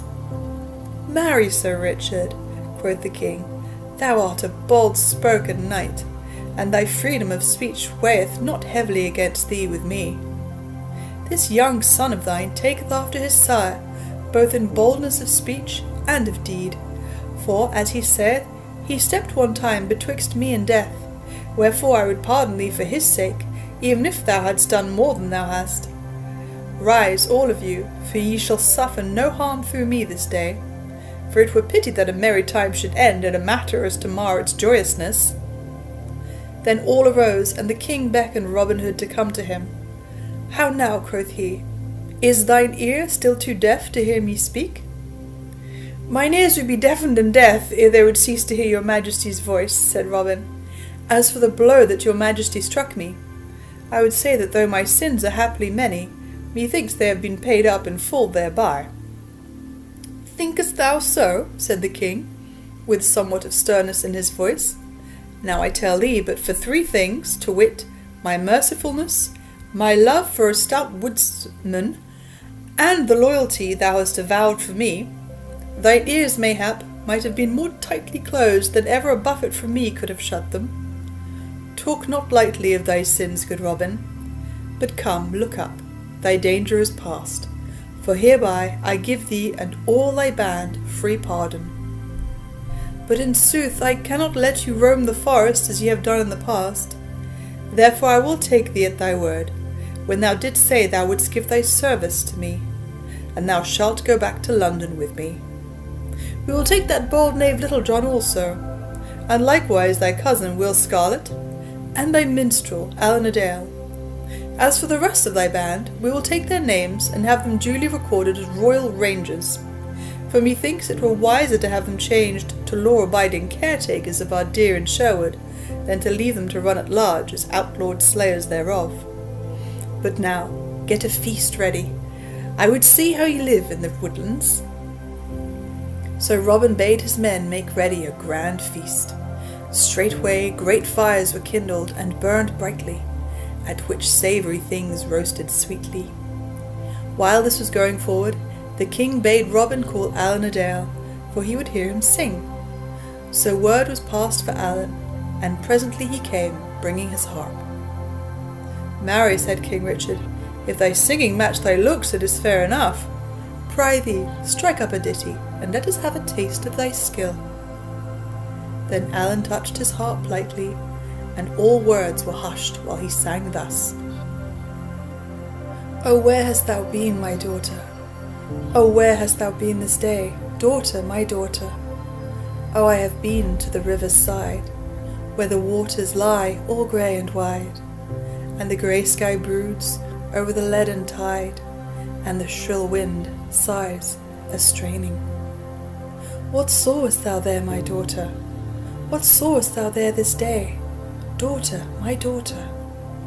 Oh, I saw a boat come drifting nigh, where the quivering rushes hiss and sigh, and the water sours as it gurgles by, and the shrill wind sighs a straining. What sailed in the boat, my daughter? What sailed in the boat this day, daughter, my daughter? Oh, there was one all clad in white, and about his face hung a pallid light, and his eyes gleamed sharp like the stars at night, and the shrill wind sighed a straining. And what said he, my daughter? What said he to thee this day, daughter, my daughter? Oh, said he naught, but did he this?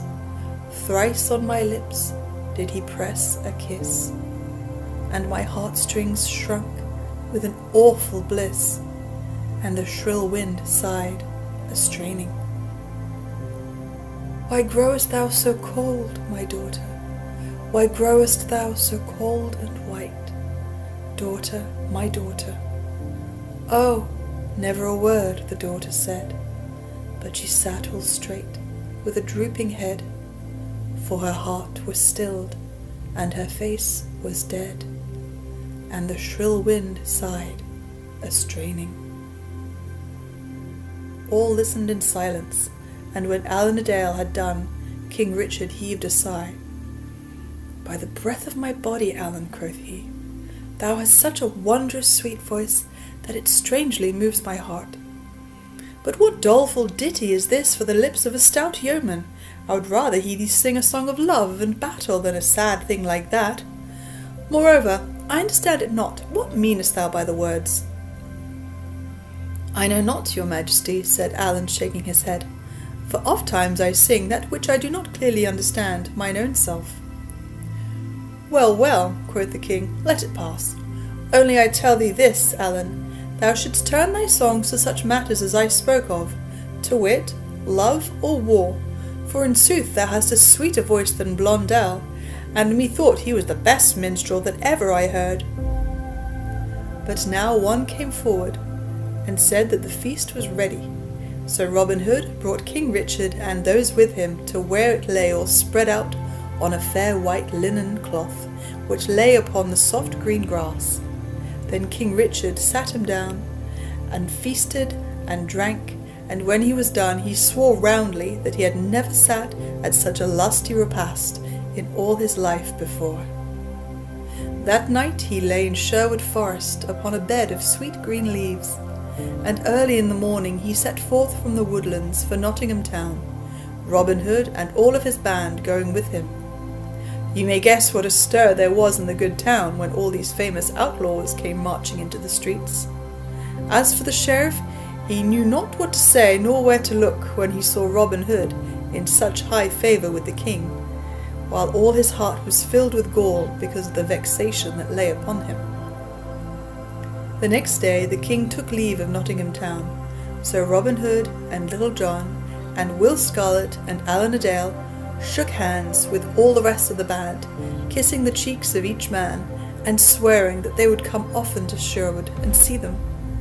Then each mounted his horse and rode away in the train of the king.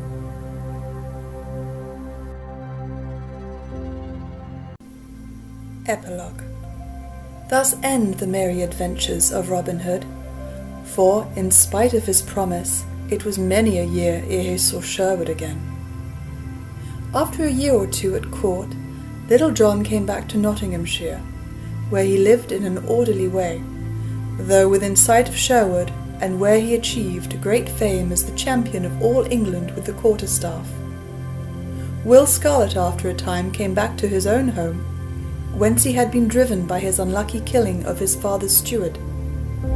The rest of the band did their duty as royal rangers right well, but Robin Hood and Allen a Dale did not come again to Sherwood so quickly, for thus it was. Robin, through his great fame as an archer, became a favourite with the king, so that he speedily rose in rank to be the chief of all the yeomen. At last the king, seeing how faithful and loyal he was, created him Earl of Huntingdon, so Robin followed the king to the wars, and found his time so full that he had no chance to come back to Sherwood for even so much as a day. As for Allen a Dale and his wife, the fair Ellen, they followed Robin Hood, and shared in all his ups and downs of life. And now, dear friend, you who have journeyed with me in all these merry doings, I will not bid you follow me further, but will drop your hand here with a good den, if you wish it. For that which cometh hereafter speaks of the breaking up of things, and shows how joys and pleasures that are dead and gone can never be set upon their feet to walk again. I will not dwell upon the matter overlong, but will tell as speedily as may be of how that stout fellow Robin Hood died as he had lived, not at court as Earl of Huntingdon, but with bow in hand, his heart in the greenwood, and he himself a right yeoman. King Richard died on the battlefield, in such a way as properly became a lion-hearted king, as you yourself no doubt know. So after a time the Earl of Huntingdon, or Robin Hood, as we still call him as of old, finding nothing for his doing abroad, came back to merry England again. With him came Allen a Dale and his wife, the fair Ellen, for these two had been chief of Robin's household ever since he had left Sherwood Forest. It was in the springtime when they landed once more on the shores of England. The leaves were green, and the small birds sang blithely, just as they used to do in fair Sherwood, when Robin Hood roamed the woodland shades with a free heart and a light heel. All the sweetness of the time and the joyousness of everything brought back to Robin's mind his forest life, so that a great longing came upon him to behold the woodlands once more. So he went straightway to King John, and besought leave of him to visit Nottingham for a short season. The king gave him leave to come and to go, but bade him not stay longer than 3 days at Sherwood. So Robin Hood and Allen a Dale set forth without delay to Nottinghamshire and Sherwood Forest.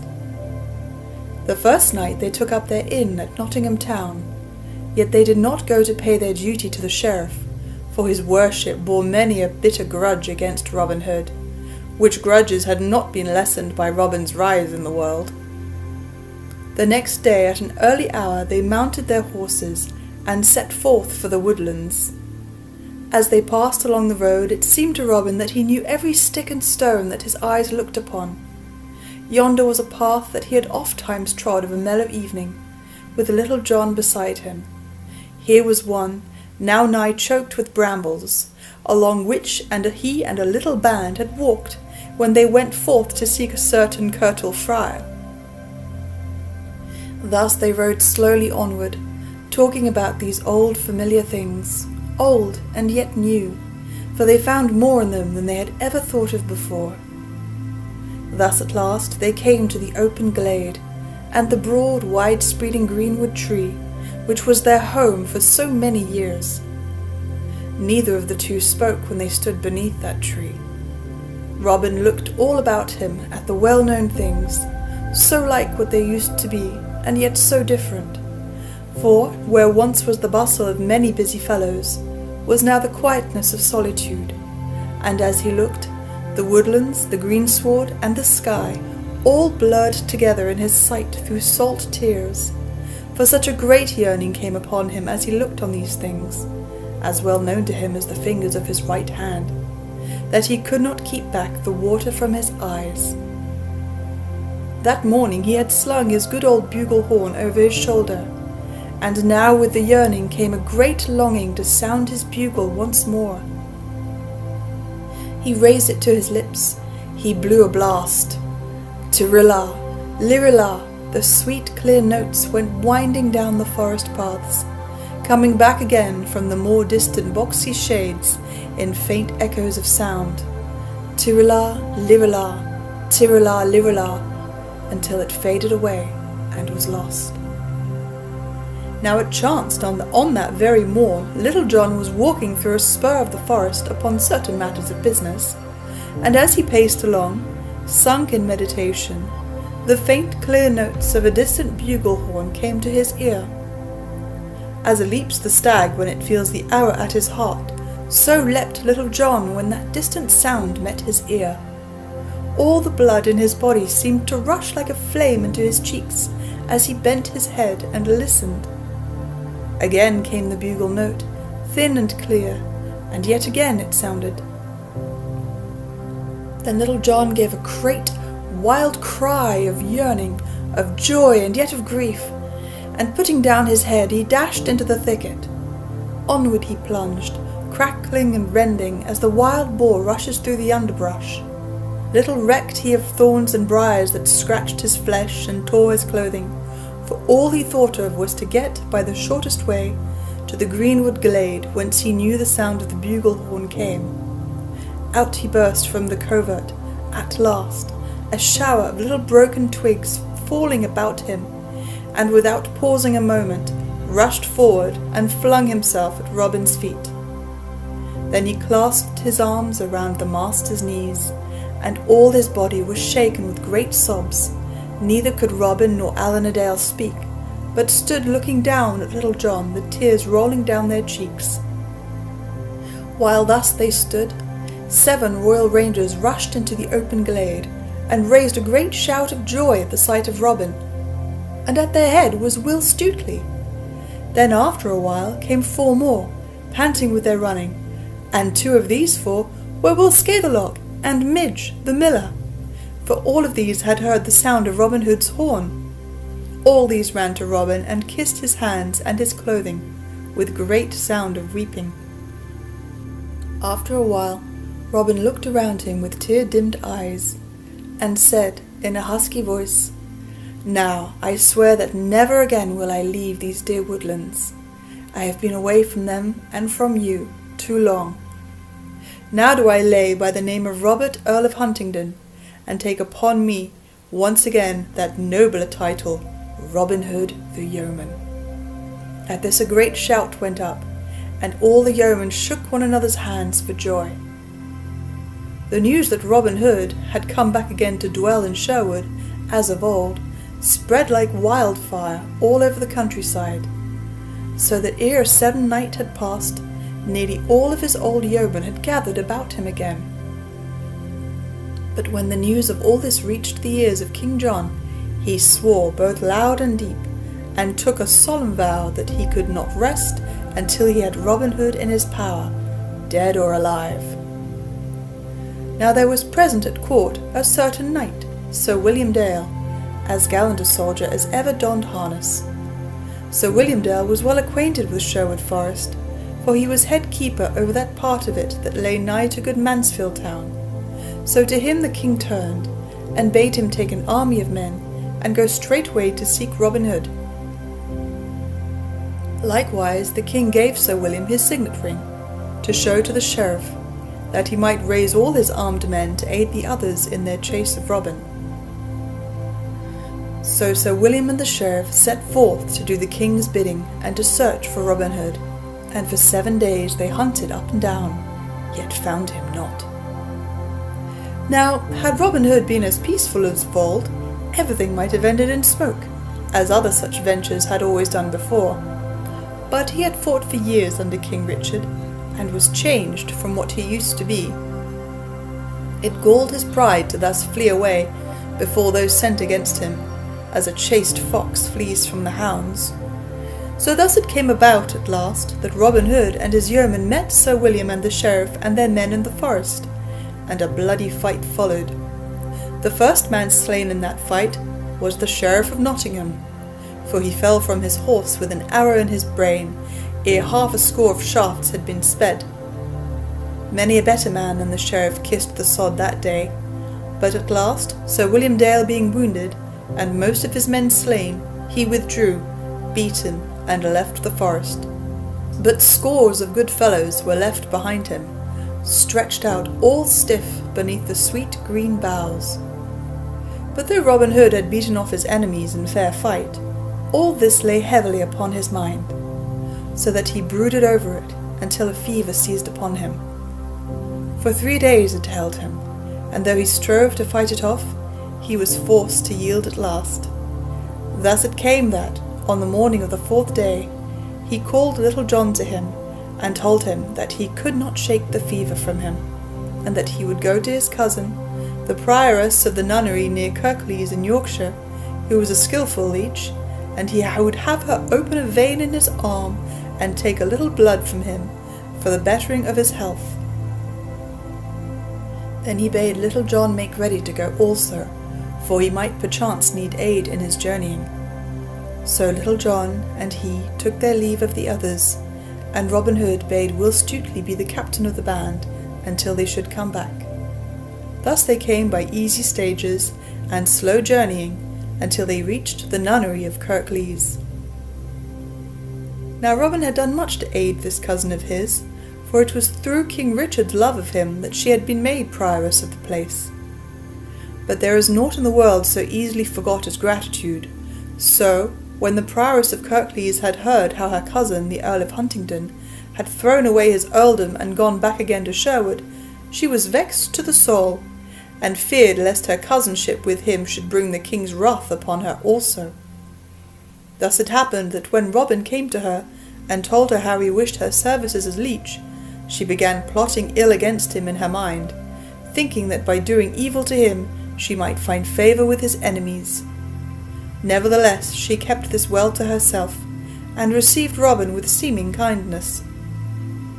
She led him up the winding stone stair to a room, which was just beneath the eaves of a high round tower, but she would not let Little John come with him.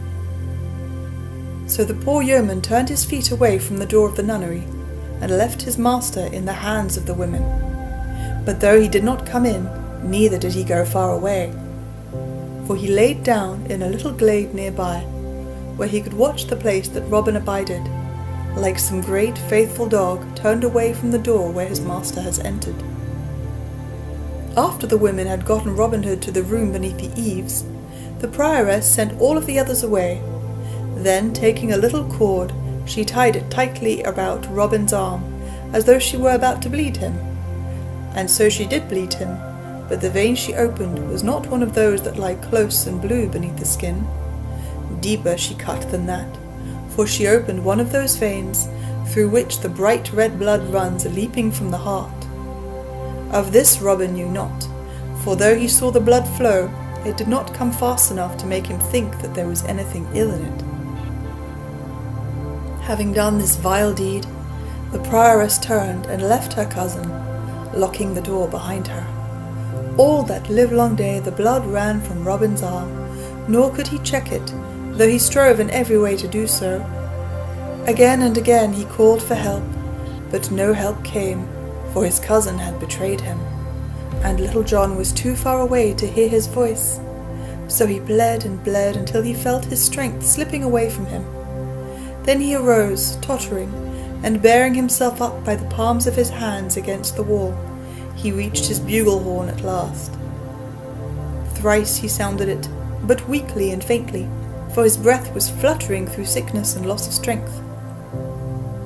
Nevertheless, Little John heard it where he lay in the glade, and with a heart all sick with dread, he came running and leaping toward the nunnery. Loudly he knocked at the door, and in a loud voice shouted for them to let him in. But the door was of massive oak, strongly barred, and studded with spikes, so they felt safe, and bade Little John be gone. Then Little John's heart was mad with grief and fear for his master's life. Wildly he looked about him, and his sight fell upon a heavy stone mortar, such as 3 men could not lift nowadays. Little John took 3 steps forward, and bending his back, heaved the stone mortar up from where it stood deeply rooted. Staggering under its weight, he came forward and hurled it crashing towards the door. In burst the door, and away fled the frightened nuns, shrieking at his coming. Then Little John strode in, and never a word said he, but up the winding stone steps he ran till he reached the room wherein his master was. Here he found the door locked also, but putting his shoulder against it, he burst the locks as though they were made of brittle ice. There he saw his own dear master leaning against the grey stone wall, his face all white and drawn, and his head swaying to and fro with weakness. Then with a great wild cry of love and grief and pity, Little John leapt forward and caught Robin Hood in his arms. Up he lifted him as a mother lifts her child, and carrying him to the bed, laid him tenderly thereon. And now the prioress came in hastily, for she was frightened at what she had done, and dreaded the vengeance of Little John and the others of the band. Then she stanched the blood by cunning bandages, so that it flowed no more. All the while Little John stood grimly by, and after she had done, he sternly bade her to be gone, and she obeyed, pale and trembling. Then, after she had departed, Little John spake cheering words, laughing loudly, and saying that all this was a child's fright, and that no stout yeoman would die at the loss of a few drops of blood. Why, quoth he, give thee a serennight, and thou wilt be roaming the woodlands as boldly as ever. But Robin shook his head and smiled faintly where he lay. Mine own dear Little John, whispered he, heaven bless thy kind rough heart. But, dear friend, we will never roam the woodlands together again. Ay, but we will, quoth Little John loudly. I say again, ay, out upon it. Who dares say that any more harm shall come upon thee? Am I not by? Let me see who dares touch. Here he stopped of a sudden, for his words choked him. At last he said, in a deep husky voice, Now, if aught of harm befalls thee because of this day's doings, I swear by St. George that the red cock shall crow over the rooftop of this house, for the hot flames shall lick every crack and cranny thereof. As for these women, Here he ground his teeth. It will be an ill day for them. But Robin Hood took Little John's rough brown fist in his white hands and chid him softly in his low weak voice, asking him since what time Little John had thought of doing harm to women, even in vengeance. Thus he talked till at last the other promised in a choking voice that no ill should fall upon the place, no matter what happened. Then a silence fell, and Little John sat with Robin Hood's hand in his, gazing out of the open window, ever and anon swallowing a great lump that came in his throat. Meantime the sun dropped slowly to the west, till all the sky was ablaze with a red glory. Then Robin Hood, in a weak, faltering voice, bade Little John raise him, that he might look out once more upon the woodlands. So the yeoman lifted him in his arms as he bade, and Robin Hood's head lay on his friend's shoulder. Long he gazed, with a wide, lingering look, while the other sat with bowed head, the hot tears rolling one after another from his eyes, and dripping upon his bosom, for he felt that the time of parting was near at hand. Then presently Robin Hood bade him string his stout bow for him, and choose a smooth, fair arrow from his quiver. This Little John did, though without disturbing his master or rising from where he sat. Robin Hood's fingers wrapped lovingly around his good bow, and he smiled faintly when he felt it in his grasp. Then he knocked the arrow on that part of the string that the tips of his fingers knew so well. "Little John," said he, "Little John, mine own dear friend, and him I love better than all others in the world, mark, I pray thee, where this arrow lodges, and there let my grave be digged. Lay me with my face toward the east, Little John, and see that my resting place be kept green, and that my weary bones be not disturbed." As he finished speaking, he raised himself of a sudden, and sat upright. His old strength seemed to come back to him, and drawing the bowstring to his ear, he sped the arrow out of the open casement. As the shaft flew, his hand sank slowly with the bow till it lay across his knees, and his body likewise sank back again into Little John's loving arms. But something had sped from that body, even as the winged arrow sped from the bow.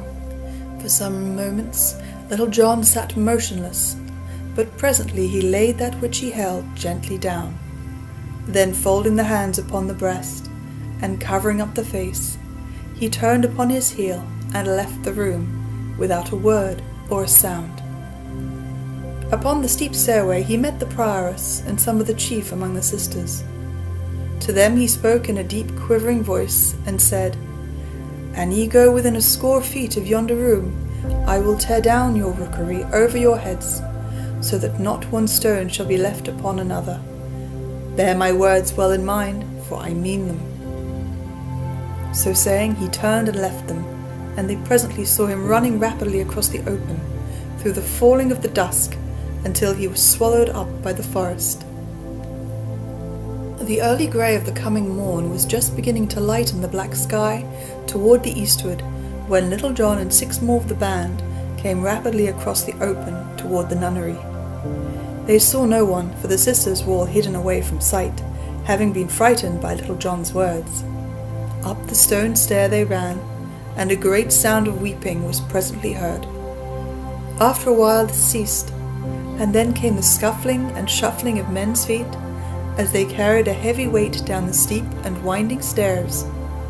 So they went forth from the nunnery, and as they passed through the doors thereof, a great loud sound of wailing arose from the glade that lay all dark in the dawning, as though many men, hidden in the shadows, had lifted up their voices in sorrow.